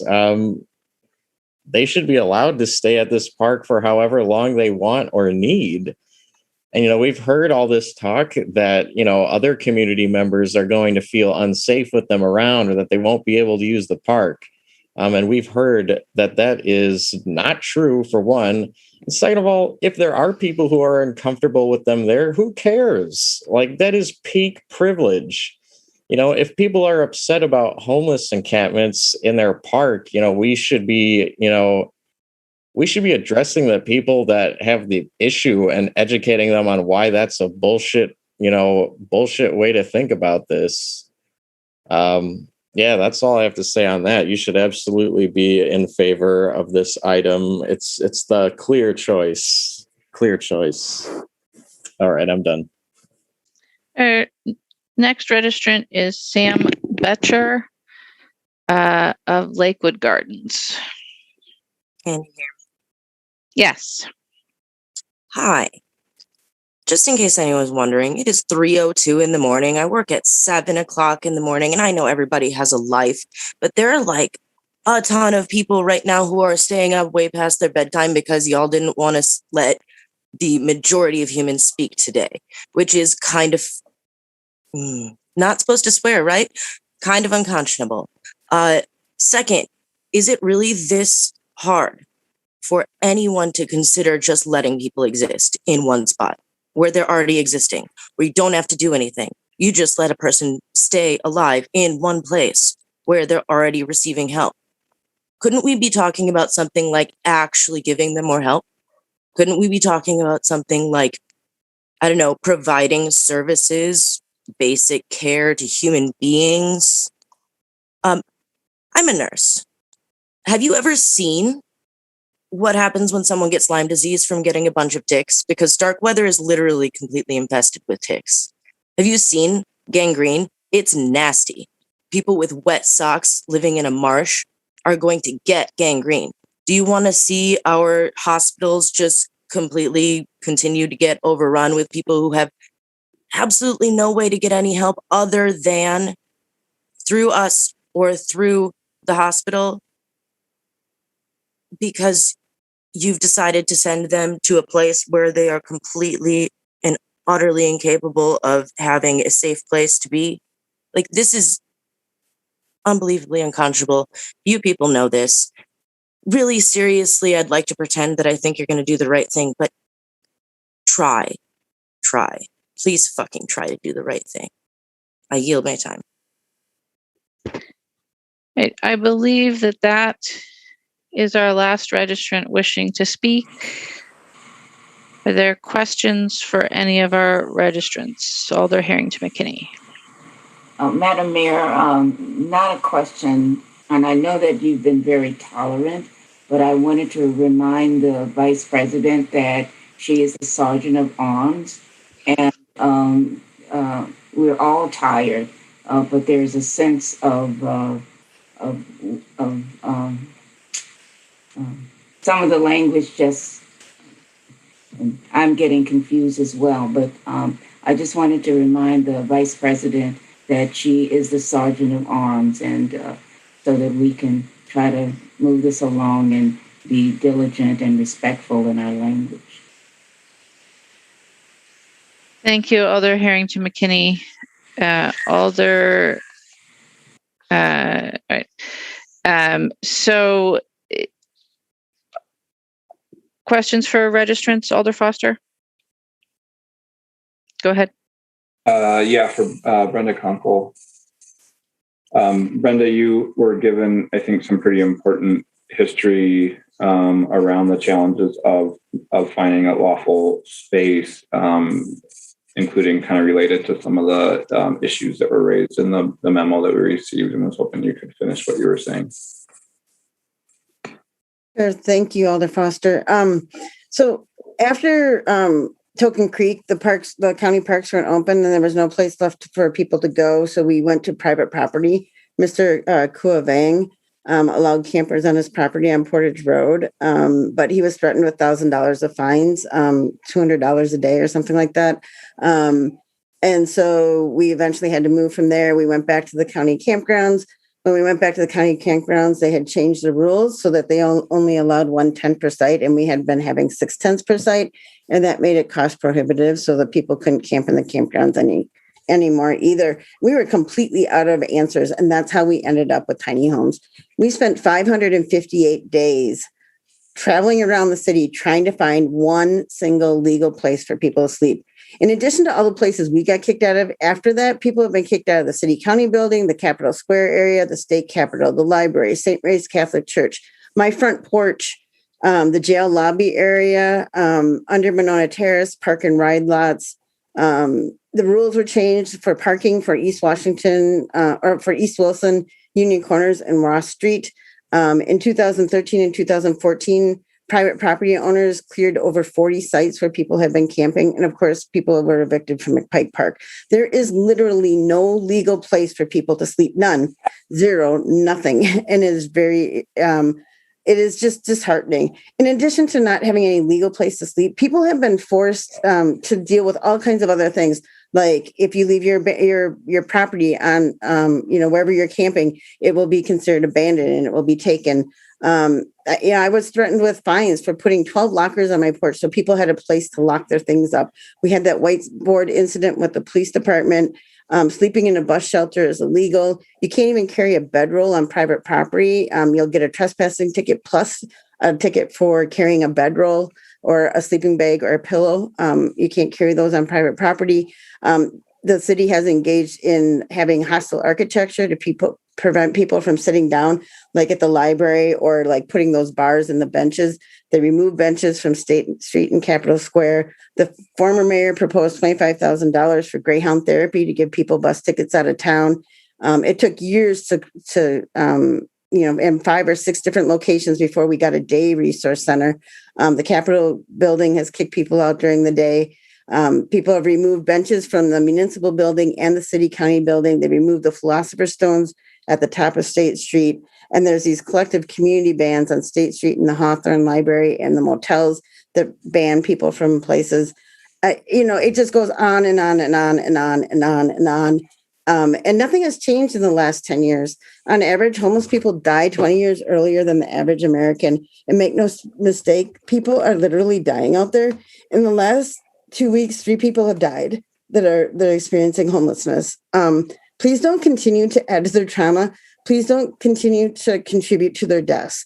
Being homeless is traumatic and difficult enough, but there's literally no legal place for people to go, no legal place to exist outside of a shelter, and municipal policies and practices criminalize and harass people without shelter. This has to stop. Please be the common council that finally fixes this problem that has only increased over the past decade. Thank you. Thank you. Thank you, Alder. Are there other questions for registrants? All right, seeing none, I'm going to suggest that we go to staff and do questions for staff next, but I'll turn first to Attorney Haas. Thank you, Mayor. If the council wishes, Assistant City Attorney Doran Visti can summarize his memo. First, I wanted to just very briefly note, because there's been comments about our memo, to remind the council that our office has an obligation to analyze proposed actions and alert the council of any potential legal issues so that it can make an informed decision. And so that Doran can focus on the legal issues, I just wanted to note that the substitute resolution we received at about 5 o'clock yesterday after business hours. We tried to analyze it overnight and during the day. And Doran put together, I think, a very good memo in a short period of time that tries to start analyzing the potential legal issues. And it notes that there are state regulations that we cannot change or ignore. We can't just wish them away. And the difficulties that you just heard expressed with locating encampments over the years, I think serves to illustrate the legal obstacles that are present. So it's not surprising, I think, that there would be legal issues in attempting to establish encampments by way of a resolution that extends beyond a declared health emergency. And that's one of the issues that Doran can discuss. So, we can disagree with the state laws, but there are enforcement mechanisms for those state laws, and we simply we don't have the luxury of ignoring them. And the council can decide how it wants to act, but it's our responsibility to make sure you have the information about what the laws are and potential legal consequences. So if the council wishes, I would turn it over to Doran and he could briefly review the legal issues that he analyzed. Thank you. Thank you, Attorney Haas. I think I'm seeing a request for that, but Vice President Martin, you had your hand up. I did, but I think I will wait. I want to ask something regarding a potential amendment after, so all right, I'll wait. Thank you, Vice President Martin. Alder Halverson. You'll make a motion to refer. We're still on questions for staff, Alder, but I'll come back to you as soon as that's in order. Are there questions for staff? Would you like to hear a summary of the memo from Attorney Visti?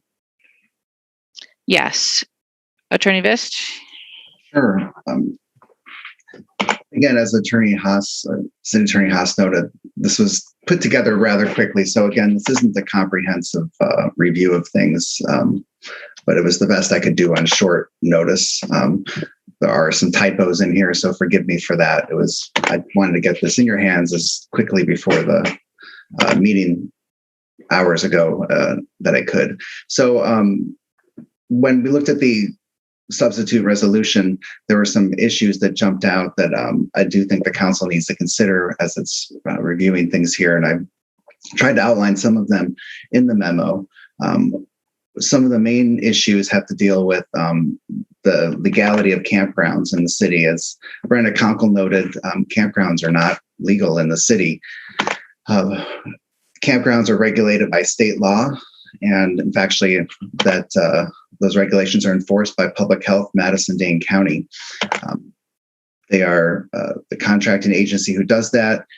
Campgrounds are required to meet certain criteria under state law, and the city can't just exempt itself from that.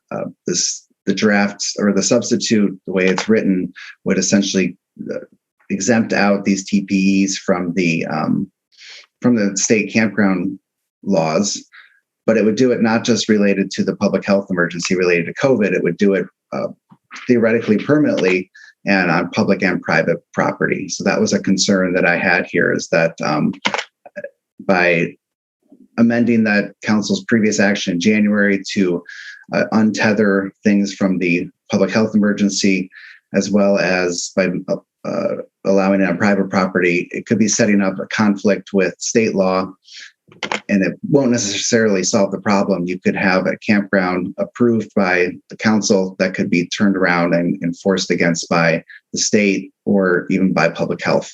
So it doesn't necessarily solve any problems. It could just lead to further issues down the road. Another issue that has been identified as a potential conflict with the authority of the Board of Parks Commissioners. Certainly most, at least alders who've been around, know that the Board of Parks Commissioners has unique statutory authority to govern the control and use and enjoyment of the city's parks. The current substitute resolution doesn't include any sort of provisions calling for approval of a TPE in a park. And since this substitute would be making more permanent changes beyond the public emergency, that was a concern that I felt existed, specifically that there could be a situation where the council's actions in approving a TPE in a park could be adverse to the statutory authority of the Board of Parks Commissioners. So I also felt that that was a concern that needed to be looked at as well. The zoning code is another issue, and that's also a spot where there's a typo in my memo. It says the city zoning code does now include camping as a permitted use in any zoning district. That should read does not include camping. I think Brenda Conkle alluded to this as well when she described the problems that they had in trying to find locations.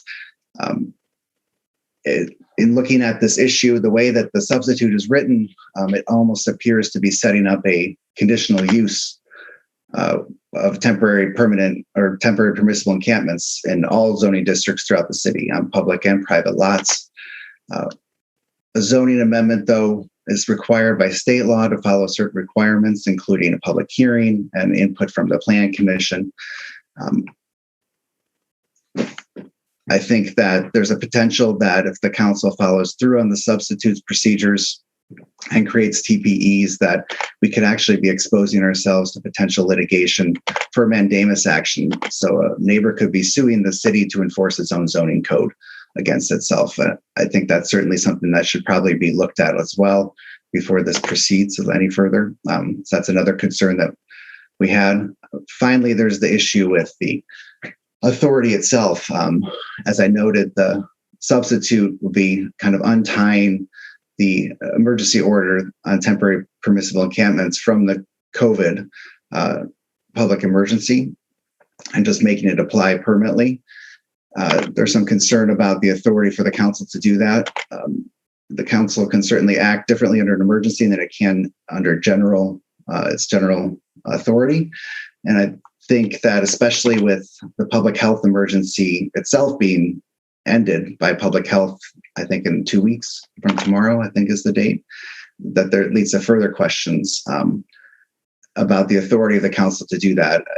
I think the ultimate end result here is that if the council wants to amend an ordinance, which a lot of this is looking to do, or exempt ordinances, that it should amend the ordinance. I don't believe a resolution can amend an ordinance. So if you want to make changes, you should be doing it to the ordinances. You shouldn't be using a resolution to try to make changes to the existing ordinances, especially when we're out of the public emergency realm. So those are just some of the issues that that we identified today, and I addressed in my memo. I can certainly answer any other questions to the best of my ability if alders have them. Thank you. So Alder Foster, questions for staff? Go ahead. Question for Jim. Hi, Jim. So can you share what the current, so separate from what's being considered right now, if this were to not pass, what is the current plan related to TPEs? Alder Foster, there are two authorized TPEs. Both of them are in the Starkweather Creek Conservancy, one on the northern end of that property, one near the southern end. The first has been authorized and available since last summer when it was first authorized. The second was closed during the winter months because it was unable to be serviced. Those facilities being portable toilet, hand washing station, trash receptacles. There's been some lighting installed. Those have been restored in the last couple of weeks. And so those are the two remaining TPE sites. And what is the intended duration of those sites?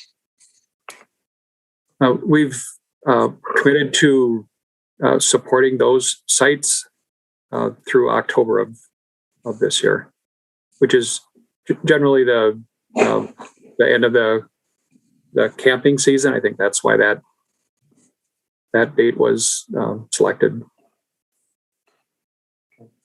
And then for Doran, and thank you, Doran, for the memo, and totally appreciate having to pull that together at short notice. So do appreciate you calling out those issues.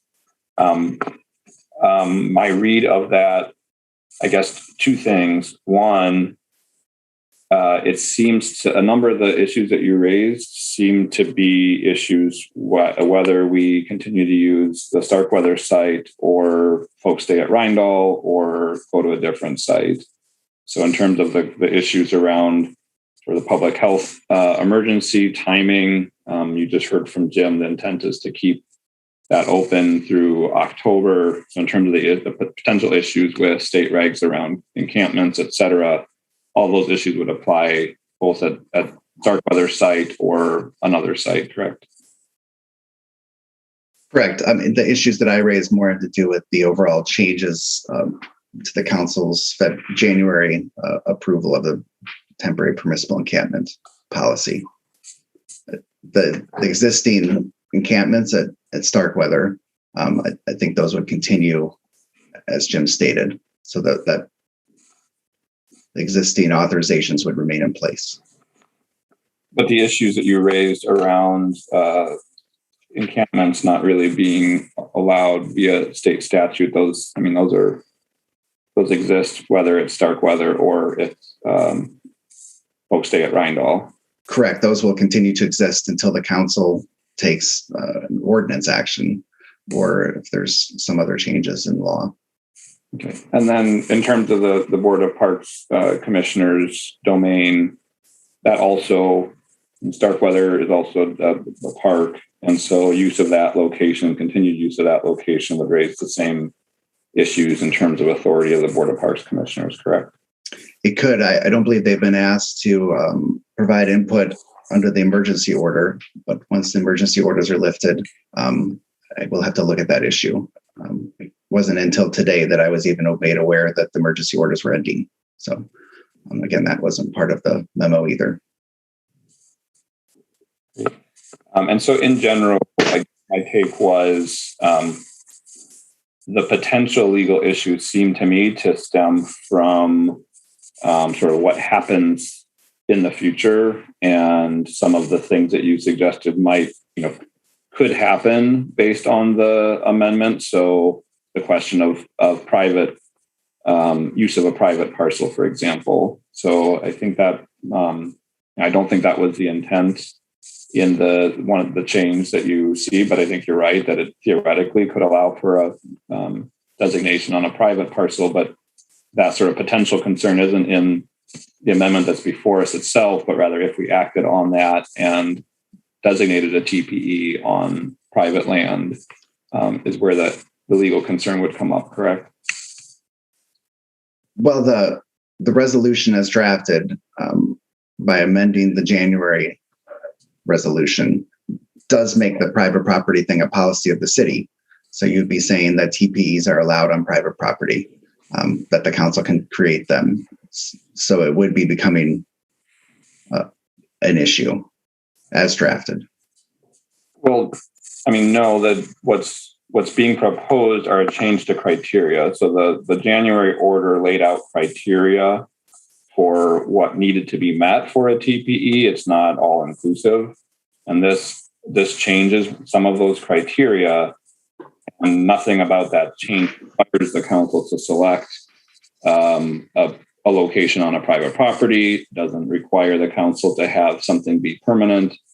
So, I mean, it fundamentally is the same order. It's just changed some of the criteria.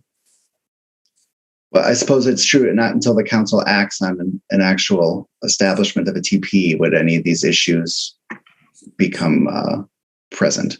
But the underlying authority is always a concern for the city attorney's office. So that's why we raise those issues. That makes sense. And then I think this is my last question around that question of underlying authority. So the question is, since the original order and subsequent resolution that confirmed that order was done sort of under the state of emergency, which, I mean, we're still under right now. So amending that resolution at this point should still fall within that, correct? Yes. Again, I haven't looked at, I don't think anybody has really looked at what happens after June 2nd. I think when the original TPE order was put together, staff never envisioned that the date that COVID would end, that everything would lift, right? There'd have to be a transition period. So I don't think that was ever the intent. But I don't think we haven't really had a chance to look at what the lifting of the health orders means as it relates to these issues. Okay, thank you. Thank you, Alder Figueroa Cole. Questions for staff? Yeah. So, I mean, didn't we just heard that people can stay at the Starwater Creek location until October 31st? Wouldn't that be like something already that was decided? Attorney Doran, wouldn't you say that there was a decision already made that people can stay there once the emergency order is lifted? I think that at least when we had some brief discussions today, I think the thought was that any TP that's created while the emergency order is in place could continue.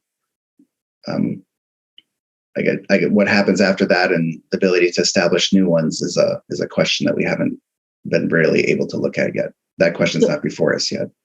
Right. So that's the question we're trying to bring before you with this resolution. It's really not that complicated. It's just find a different place that is not Starwater Creek. So we're not asking for anything to change. We just need a different location. And as much as I appreciate your memo today and all the effort put into that, we've been discussing this for weeks now. And no offense, you're the latest player on this situation. And I have heard not one single solution for this problem. I mean, that resolution was put together with the input of 5 different service providers that service the area, that have been servicing the area every single day, every single night. We put a lot of effort into that. Juliana didn't make that up. Grant didn't make that up. We actually went to the service providers. Juliana went and spoke to the people at the park, and we collected the input of the experts.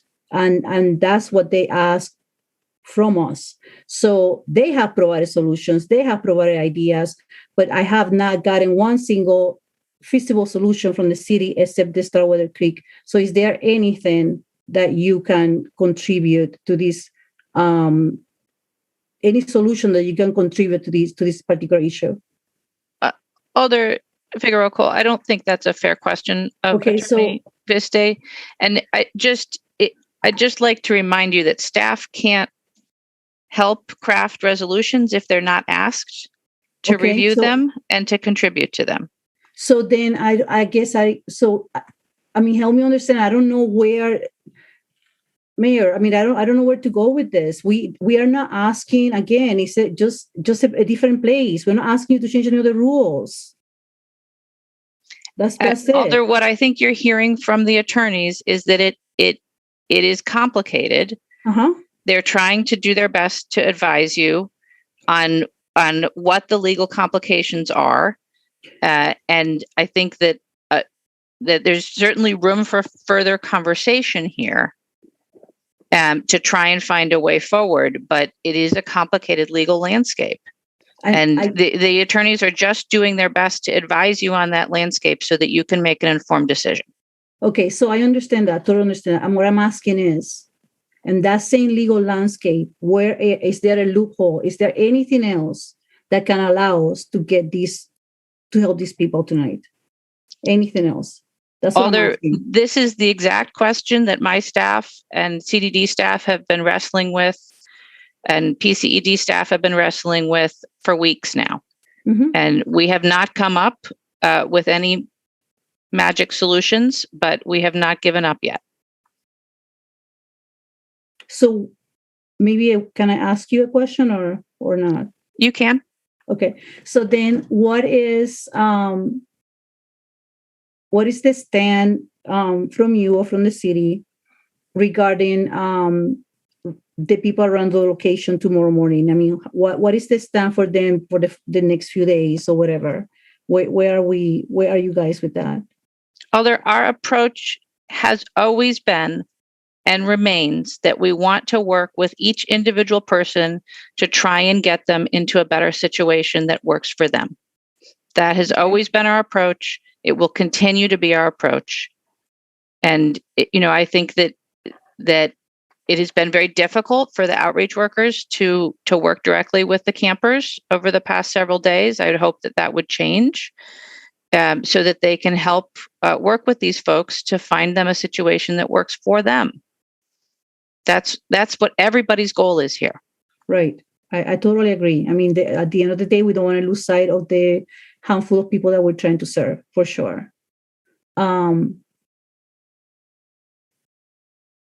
I just don't, so what happens if we vote on this resolution the way it is? What will happen then? I think that Attorney Viste's memo is probably the most informative thing to answer that question, Alder. I think that what the attorneys have pointed out is that there's significant legal questions that are unanswered at this point with the current language.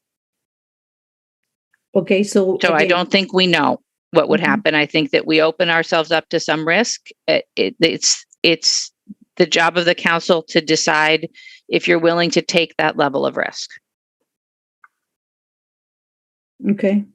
So again, since we're just asking for a specific criteria to be accommodating on this place, and if that's really what we're asking, and if we took the vote now and pass it the way it is, it will just, nothing happened until staff start working on it, right? So we still have time to make sure that we're covered in other areas when it comes to the legality of some of these issues, correct?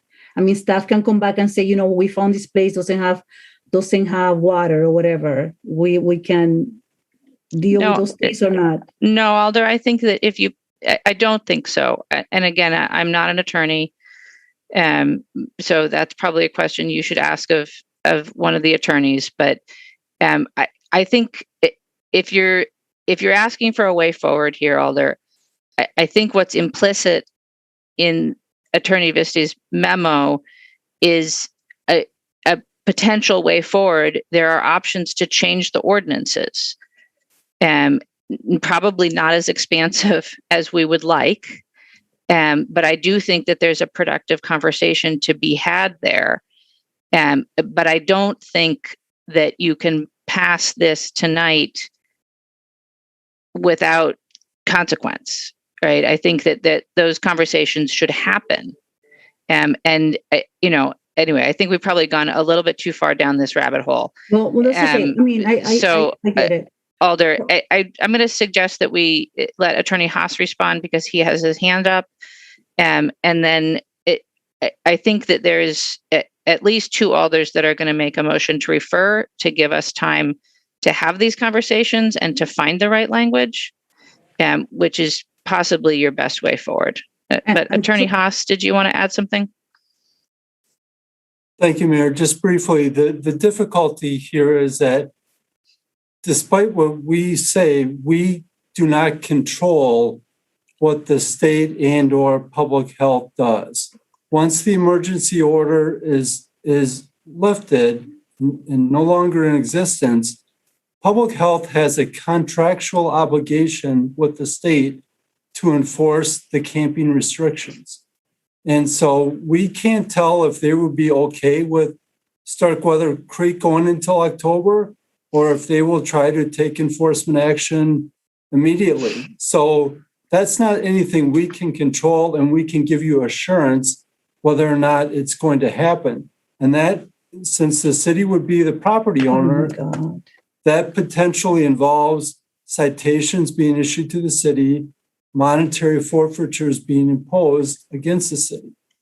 So that, setting aside whether the city would get sued by any neighboring property owners, I just want the council to understand that we don't control what the consequences could be. Okay, and I understand that, and my internet is really going crazy at this moment. I don't know why, but so I totally agree. I think this is an excellent opportunity for the city to look at the ordinances that are causing so much damage to this population, and I am welcome that 100,000%. Like I want to be part of that process. I want to make sure that we can get the language to tackle the ordinances. So then for me, really the biggest concern that I have is what happens in between. What are we doing in between that? And I appreciate Mayor's input that we're trying to take this one case at a time, but we still need we still need a message of stability and like a clear message for the people that are calling and for the people that are trying to help. We just, you know what I mean? Like we just need something more definite, yes, but that's all. I understand. And can I just respectfully suggest that we move on and that you let the motions develop? Yep. Thanks. Thank you, Alder. Alder Bennett, questions for staff? Yes. So questions that I have. One, I'm still struggling to understand the process of authorizing TPEs, specifically, under the emergency order. And I find it quite convoluting or confusing that Starkweather Creek, the Starkweather Creek location is approved until October, but that couldn't be extended to any other location. Alder, if I may, I think that the piece of information that is new to everyone is the public health's intention to let their public health orders lapse on June 2nd, which changes everyone's analysis. That's not information that CDD had prior to today. It's not information that the attorneys had prior to today. I don't think any staff have had the opportunity to think about or analyze what happens in this situation. And I think that's the root of the confusion here. Okay, and hold on.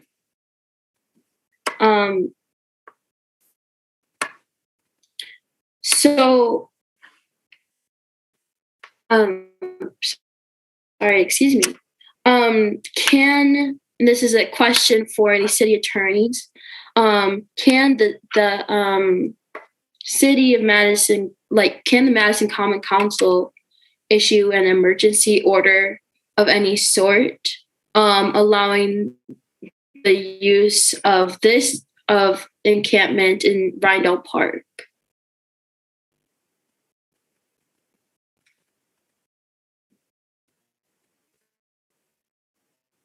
Which of you wants to take that one? I can start, Donna can jump in. I mean, there has to be a basis for the emergency order. And it probably cannot be the public health emergency if the county has lifted that order.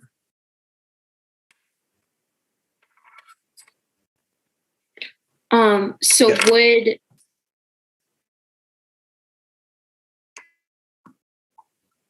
sorry, I don't know if you wanted to speak to that. I was just going to add to what Mike said under the Madison General Ordinances 3.19. It lays out the criteria for the council to declare an emergency. And, it's war, flood, snowstorms, that sort of things, acts of God. I think Mike's correct that if public health, the agency that we rely upon to make our public health determinations, declares that there's no longer a public emergency for COVID, I think that it's very unlikely that the council could exercise that authority due to COVID. I mean, unless things change again, which who knows? Fingers crossed they don't, but that would be probably the direction things would have to go for another emergency order to be entered into. I don't know if the fingers crossed are appropriate given the dire situation at Rhino Park, but could the legal issues be addressed should the resolution be approved tonight? Could the legal issues be a continuing what am I trying to say? Something that we continue to work on with the main intent that the folks at Rindall, the campers, will be able to use that camp until another location is found.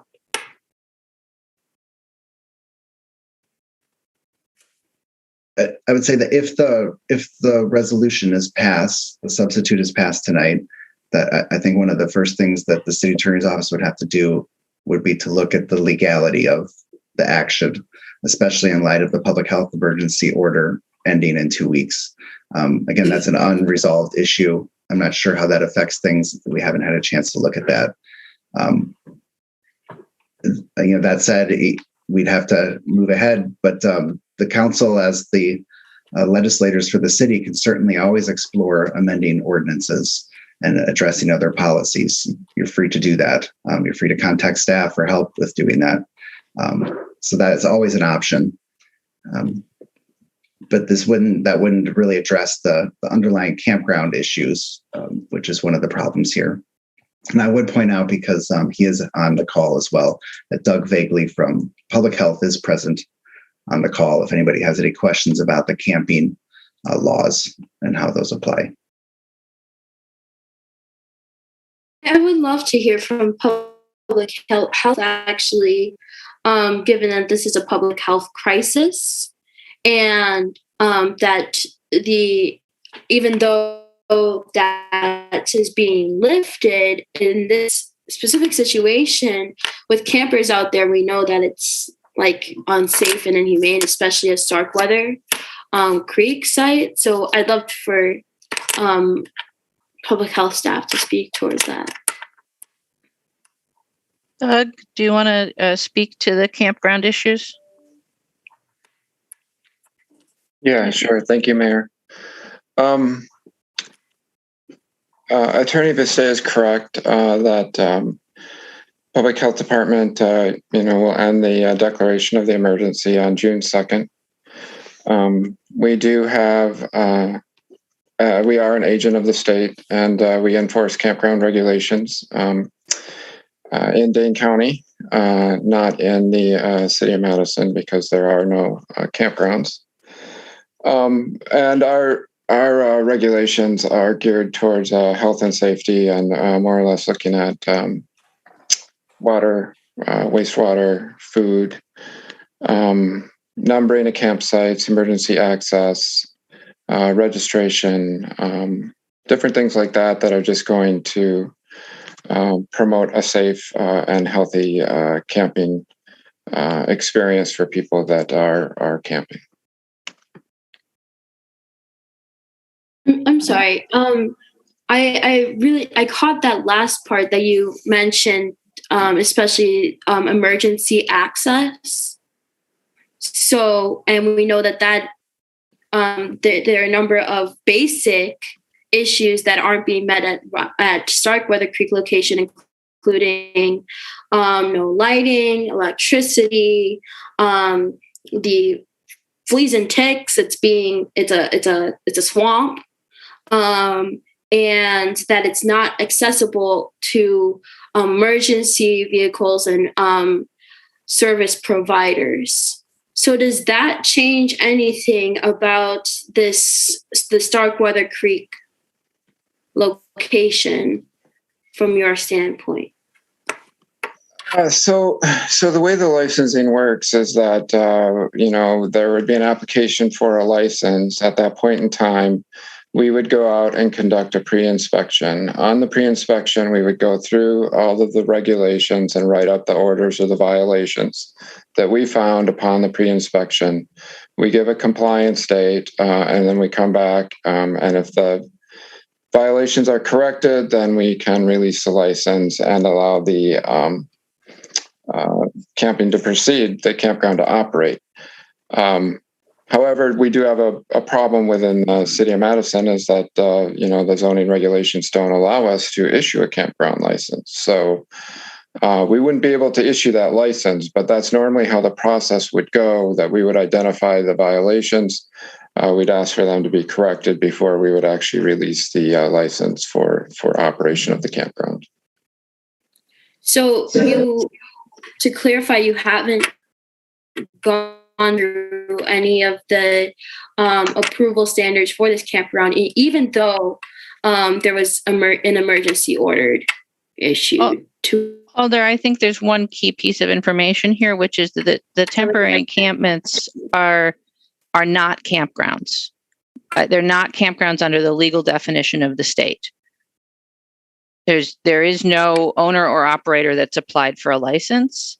They were a temporary solution under the public health orders only, and specifically not permanent campgrounds under the legal definition of the state. So what Doug's describing is, what would normally happen when an operator would apply for a license to run a campground.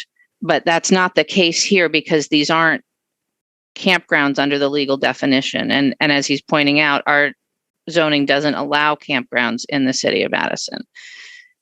So putting aside whether that's a good thing or not, that's the status quo.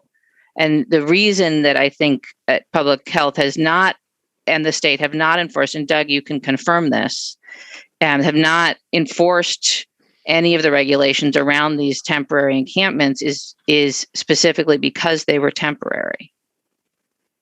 That's correct, Mayor. And because of the CDC guidelines that we're recommending, that we do our best to ensure that people aren't scattering and spreading COVID-19. Okay, thank you. And I think an important point of information is that y'all haven't done that review. I understand it's not campgrounds, but clearly those basic human needs are being violated currently and will continue to be violated through October through the use of Starkweather. With that, I will move to Jim. I have questions for you.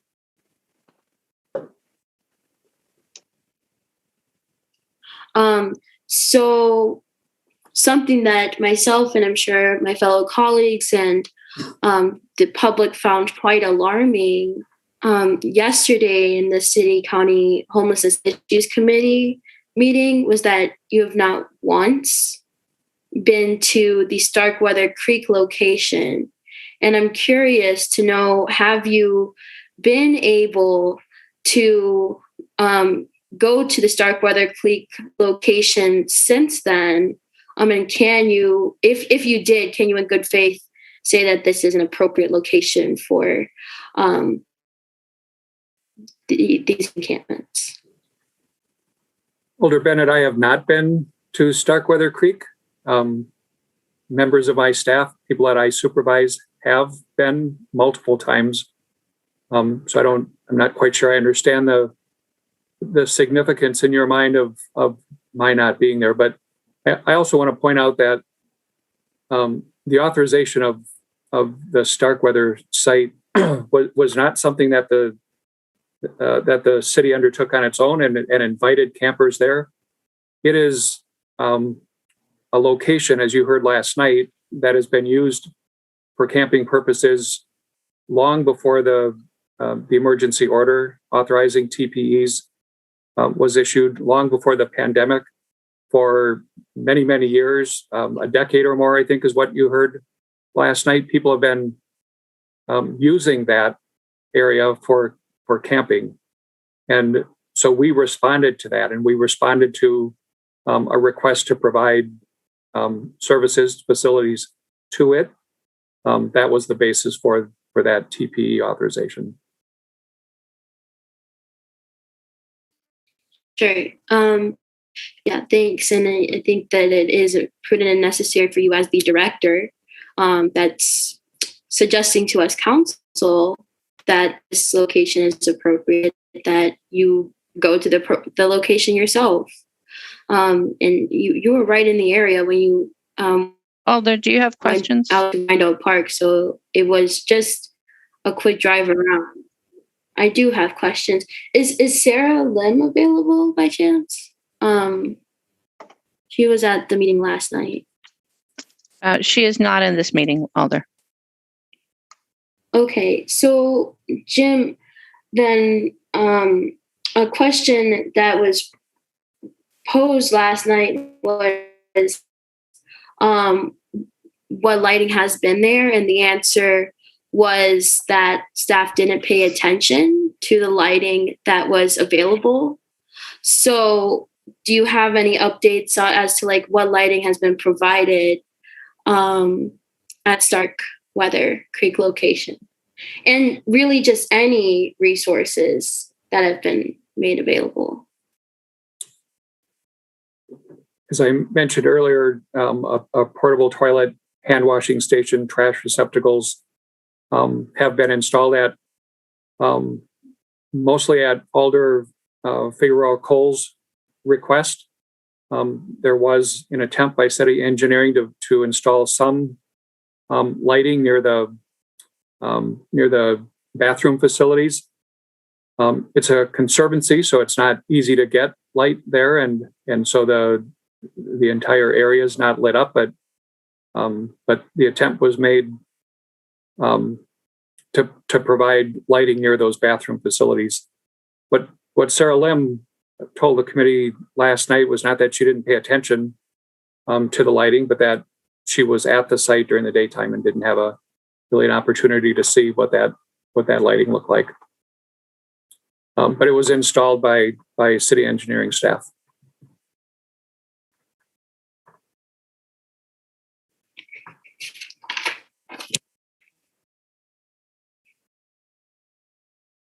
That'll be all for my questions for right now.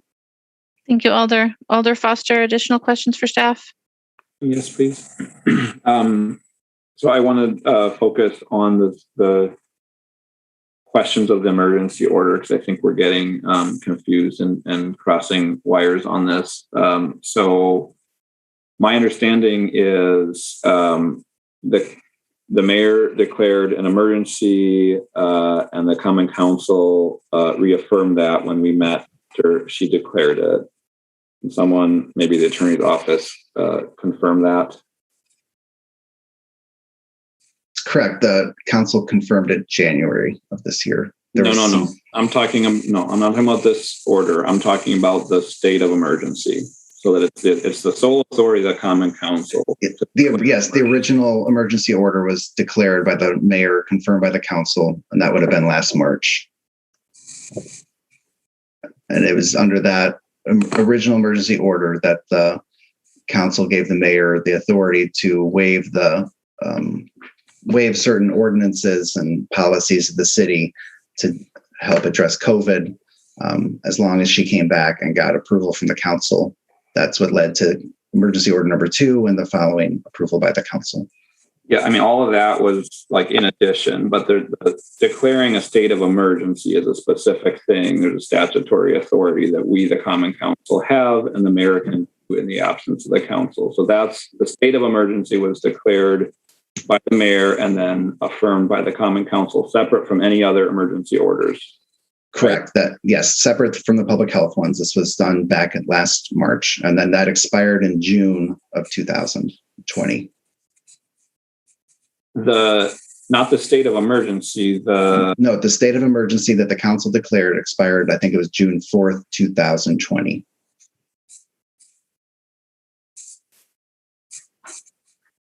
So you're saying we're not under a city declared state of emergency right now?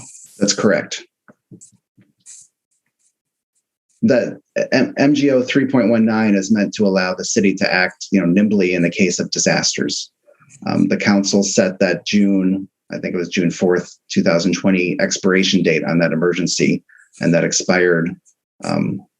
We've been addressing COVID in other capacities since then, but there's been no additional declaration of the council. Yeah, maybe it'd be great to, I guess, affirm that, because I remember we did let lapse and not reaffirm the extraordinary powers that were granted. But I do not remember that, meaning that the actual state of emergency. It's filed 60077. It was approved by the council on March 31st, 2020, and the authority granted by the declaration expired on June 2nd, 2020. Right, the authority, the additional authority that we gave the mayor. The authority of the state of emergency that was declared expired on June 2nd, 2020.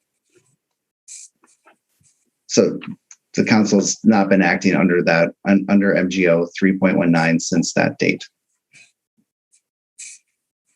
Okay, thank you. Alder Figueroa Cole, questions for staff? Yes, one more question. So, so if we pass the resolution the way it is today, or whatever, can we then start working on the ordinances at the same time? Like right away?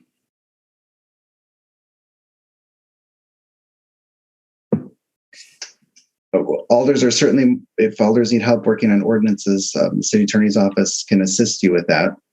So if you have specific requests, you can certainly reach out to the city attorney's office or other staff to work on amending the ordinances. So yes, that can always be worked on. Okay, and so now I'm a little bit confused about what you just answered about the not being under a state of emergency or not. I don't even know anymore where we stand on that. So are we under a state of emergency or not? No. Okay. So for the person from the health department, the person, so in your explanation about encampment, they're not allowed in Madison and all that stuff. So since the encampments are not allowed in Madison, no permits to be requested, none of that stuff. Order. Do you still have authority or reach over taking action against people that are sleeping in parks? Yeah, yes, we do. It's very clear if it's for or over, then it's considered a campground, and we have the ability and also the responsibility to ensure that it's properly licensed and that it's meeting the regulations that we are charged with enforcing. So since there's no regulation that's supposed to get a license, what happens then? What actions do you take against the people that are sleeping on the parks?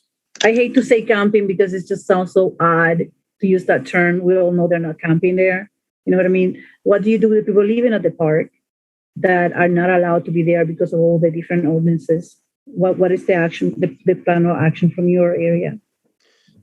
So the actions wouldn't be actually against the people that are using the park. It would be the person or persons that owns the property, either private or public, that we would start working with them. Obviously let them know that there's a requirement that a license is obtained for what's going on there. Give them time to get that license. If it's not licensed in a timely manner, then we would start talking with our attorneys, and eventually then there would be citations that would be issued. Okay, I am going to get it. I'm not going to ask any more questions, but again, you guys say that they cannot get a license. So, just like it seems like this loop, it doesn't matter. So they eventually they will get a citation and they just get kicked out, I suppose. They're not going to be able to get a license according to the rules, right? Alder, we would get the citation. The city would get the citation for a city park. Okay. Correct. All right. Okay. And then the city passes that on to whatever, or you just continue to get set. Okay. Got it. All right. I don't have any other questions at this moment. Thank you. Thank you, Alder. Alder Heck, questions for staff? Yes, thank you. This is probably for Doran Viste. I just want to make sure I understand the whole emergency proclamation and emergency order situation. You stated there is no longer an emergency proclamation. That's been over for quite a while, but the emergency orders flow out of the public health emergency. Is that correct? Is that the way it is now, at least until June 2nd? Well, there's the public health emergencies, and those are being issued under her authority, under Janelle's authority. And those end on June 2nd. So that's a different source of authority than the council's emergency authority to act. Right. So it's a different source.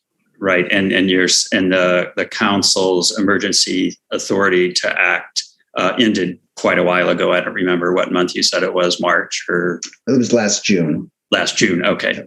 So can you just remind us about, I think the language was partially mentioned earlier about what qualifies as an emergency. If a new proclamation were to be issued, could we perhaps have an economic emergency and utilize those same powers? The ordinance reads that the Common Council is empowered to declare by ordinance or resolution an emergency existing within the city whenever conditions arise by reason of war, conflagration, flood, heavy snowstorm, blizzard, catastrophe, disaster, riot, or civil commotion, acts of God, and including conditions without limitation because of enumeration, which impair transportation, food, or fuel supplies, medical care, fire, health, or police protection, or other vital services of the city. The period of the emergency shall be limited by the ordinance or resolution to the time during which the emergency conditions exist or are likely to exist. Thank you. So that's what the ordinance states, and that's where the council gets the authority. Again, it's meant to provide some ability to act quickly in the cases of an emergency where the council wouldn't otherwise be able to act quickly. And I would assume it's up to interpretation as to whether that emergency needs to have the potential to impact the entire city or a subset of people. You see where I'm going? Could we, hypothetically have a state of emergency with regard to houseless people? And have a relatively narrow state of emergency declared, at least with respect to our previous invocation of that. Well, I suppose I would have to see the council's draft resolution or something to that effect. I don't think I can weigh in on that here today. That's a pretty speculative. Sure. I get where you're getting at, but I think it'd be a little bit hard for me to say yes or no that could or couldn't be done. Certainly, there's room under that ordinance to declare an emergency. It's up to the council to do that. Right. But I can't say as I sit here today if you could declare an emergency specific to the homeless population at Rindall Park, if that's what you're asking. Or a larger set of people even. Okay, I really didn't expect you to have a solid answer, but I wanted to make sure I had an understanding of how that worked. Thank you. Thank you, Alder. Alder Bennett, additional questions for staff? Yeah, and I appreciate your patience. So I wanted to just reiterate again, because there's like conflicting pieces of information and it's 4:00 in the morning. So the public health emergency in Dane County, is that over or does that end June 2nd? It ends June 2nd, but it was announced today that when the current public health order expires, public health does not intend to issue another one. Okay. And then I guess to the last point, for Attorney Viste, I hope I'm pronouncing your name right. Could we do an amendment saying, like issuing a amendment that to the resolution that includes an emergency order for houseless people or people experiencing houselessness? Like, could that be added to the resolution?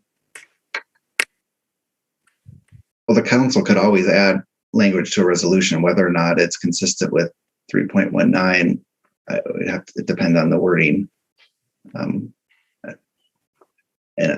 Alder, I So think there would would you be be able to- considerable issues around public notice. That would be a fairly substantial change to the item before you. And I mean, again, Attorney Viste and Haas can weigh in, but I think that with something as substantially different as that, it would require it to be noticed, introduced on an agenda, and then taken up at the next meeting. Would it be substantially different, Attorney Viste or Haas? Well, in my opinion, I agree with the mayor. I mean, there isn't anything on the agenda that would alert the public that the council was to consider a new emergency proclamation. Okay. And one last thing that I'm thinking may be in order, especially because the emergency order does not end until June 2nd. Could we make an amendment to the resolution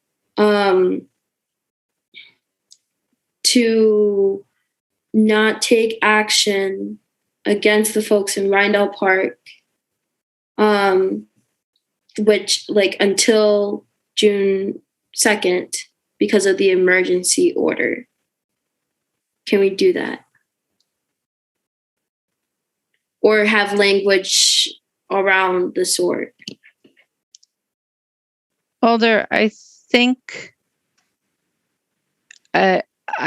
so I don't think there would be a point to adding that to the current resolution because that's essentially the nature of the resolution. And I don't think it would add anything additional. But I hear what you're trying to get at, and I would just suggest that I think Vice President Martin has language and emotion that get to what you're looking for. If we can get through questions, we could get to that motion and then discuss it.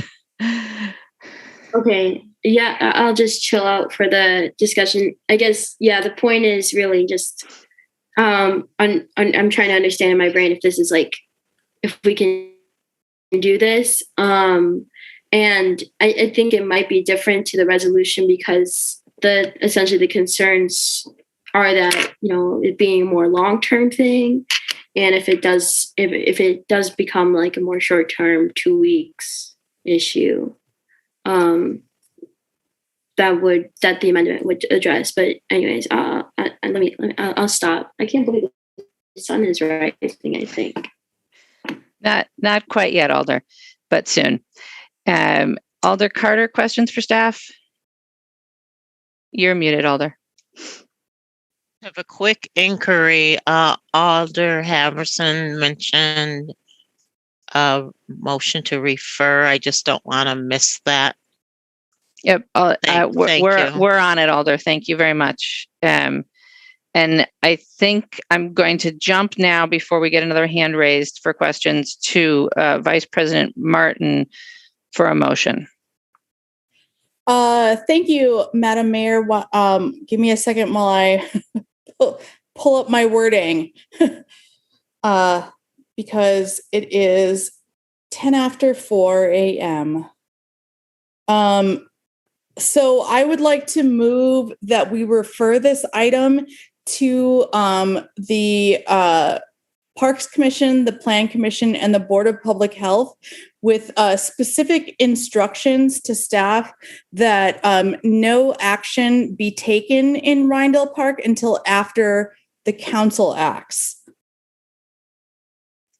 So just to clarify, Alder, the motion is to refer the item to the Parks Board, the Plan Commission, the Board of Health, with a specific instruction to staff to not take action on the encampment in Rindell Park until the item comes back to the council and the council acts on it. Yeah, and I can speak to it. Let's see if there's a second first. We get a second. Second. Okay, I believe we'll take President Abbas's second there, and Vice President Martin, you wish to speak to it? Yeah. So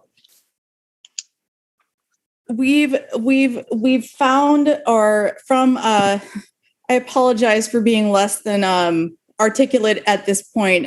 I've been trying to figure out things to or how we can make this work.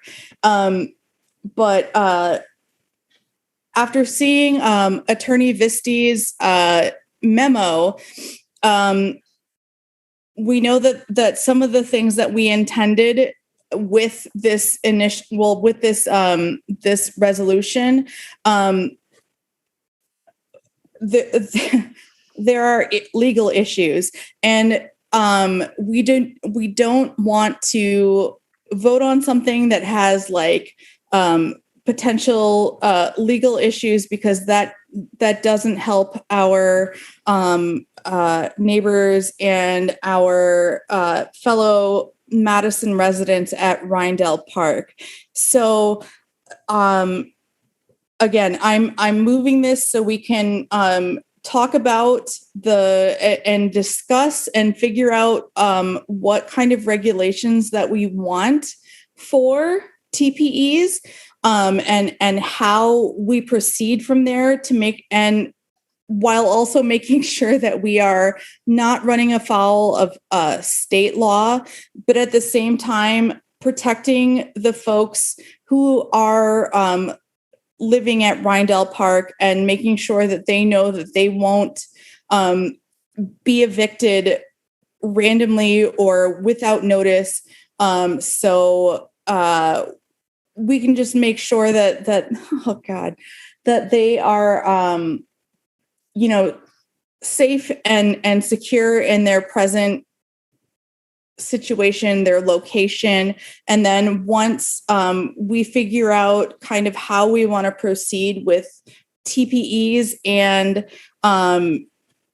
if we find a location, that we won't be evicting them without a solid location that isn't in a swamp with ticks and mosquitoes and such, and that we can make sure that our fellow citizens that are residing there have a safe place to go to if we need to move them from Rindell.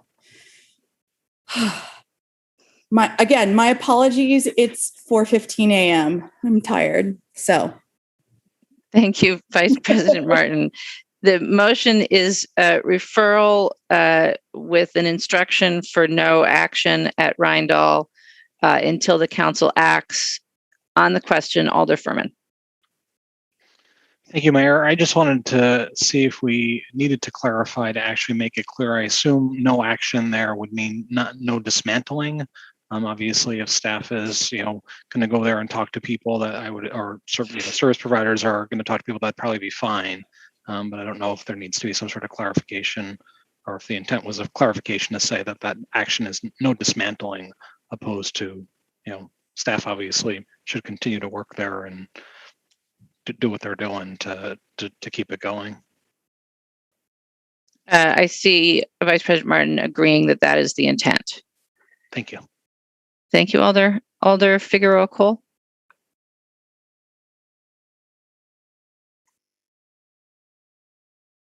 Yeah, thank you, Arvin. I'm sorry, Alder Martin, for that resolution. Again, at the end of the day, our concerns are what happens in between. So that's really what we're trying to protect. And again, a great opportunity for us to try to remove some barriers of some of these laws that are causing us to be here until 4:14 when I have a meeting in a couple of hours to start my day over again. So I think that's great. Hopefully we can get that passed. Thank you. Thank you, Alder. Alder Foster. Thank you. Yeah, I can support this as well. I was wondering, lead committee for those referrals, and then also really thought about the City County Homeless Issues Committee that was really sort of lead on this original version. And so I guess I would propose an amendment to include a referral also to City County Homeless Issues, and have them be lead so that they can get the feedback from those other ones and send a recommendation to us. Thank you, Alder. Is there any objection from the body to considering that friendly, such that the lead committee would be the City County Homeless Issues Committee, and that it would go to the three other committees first, return to City County Homeless, and then back to the council? Right, I'm seeing no objection, so we'll consider that the motion. Alder Bennett on the motion. All right, I'm going to make this the last time I speak in this long meeting. But I would actually, that was a great point, Brian, and I think it would make sense to refer it as also to Equal Opportunities Commission, as that's something we've been discussing since homelessness is a protected class. So I would like to motion to amend whatever to refer it to Equal Opportunities Commission as well. Is there any objection from the body to considering it friendly to add Equal Opportunities Commission to the list?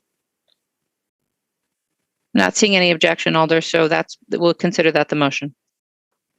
All right, thanks. And I had this whole fiery statement, and I'm sad I don't get to say it, but it's 4:15, and I'm it's okay that we can wait on it. But I support this. It's great. Let's do this. Okay, for the people. Thank you, Alder. Alder Carter.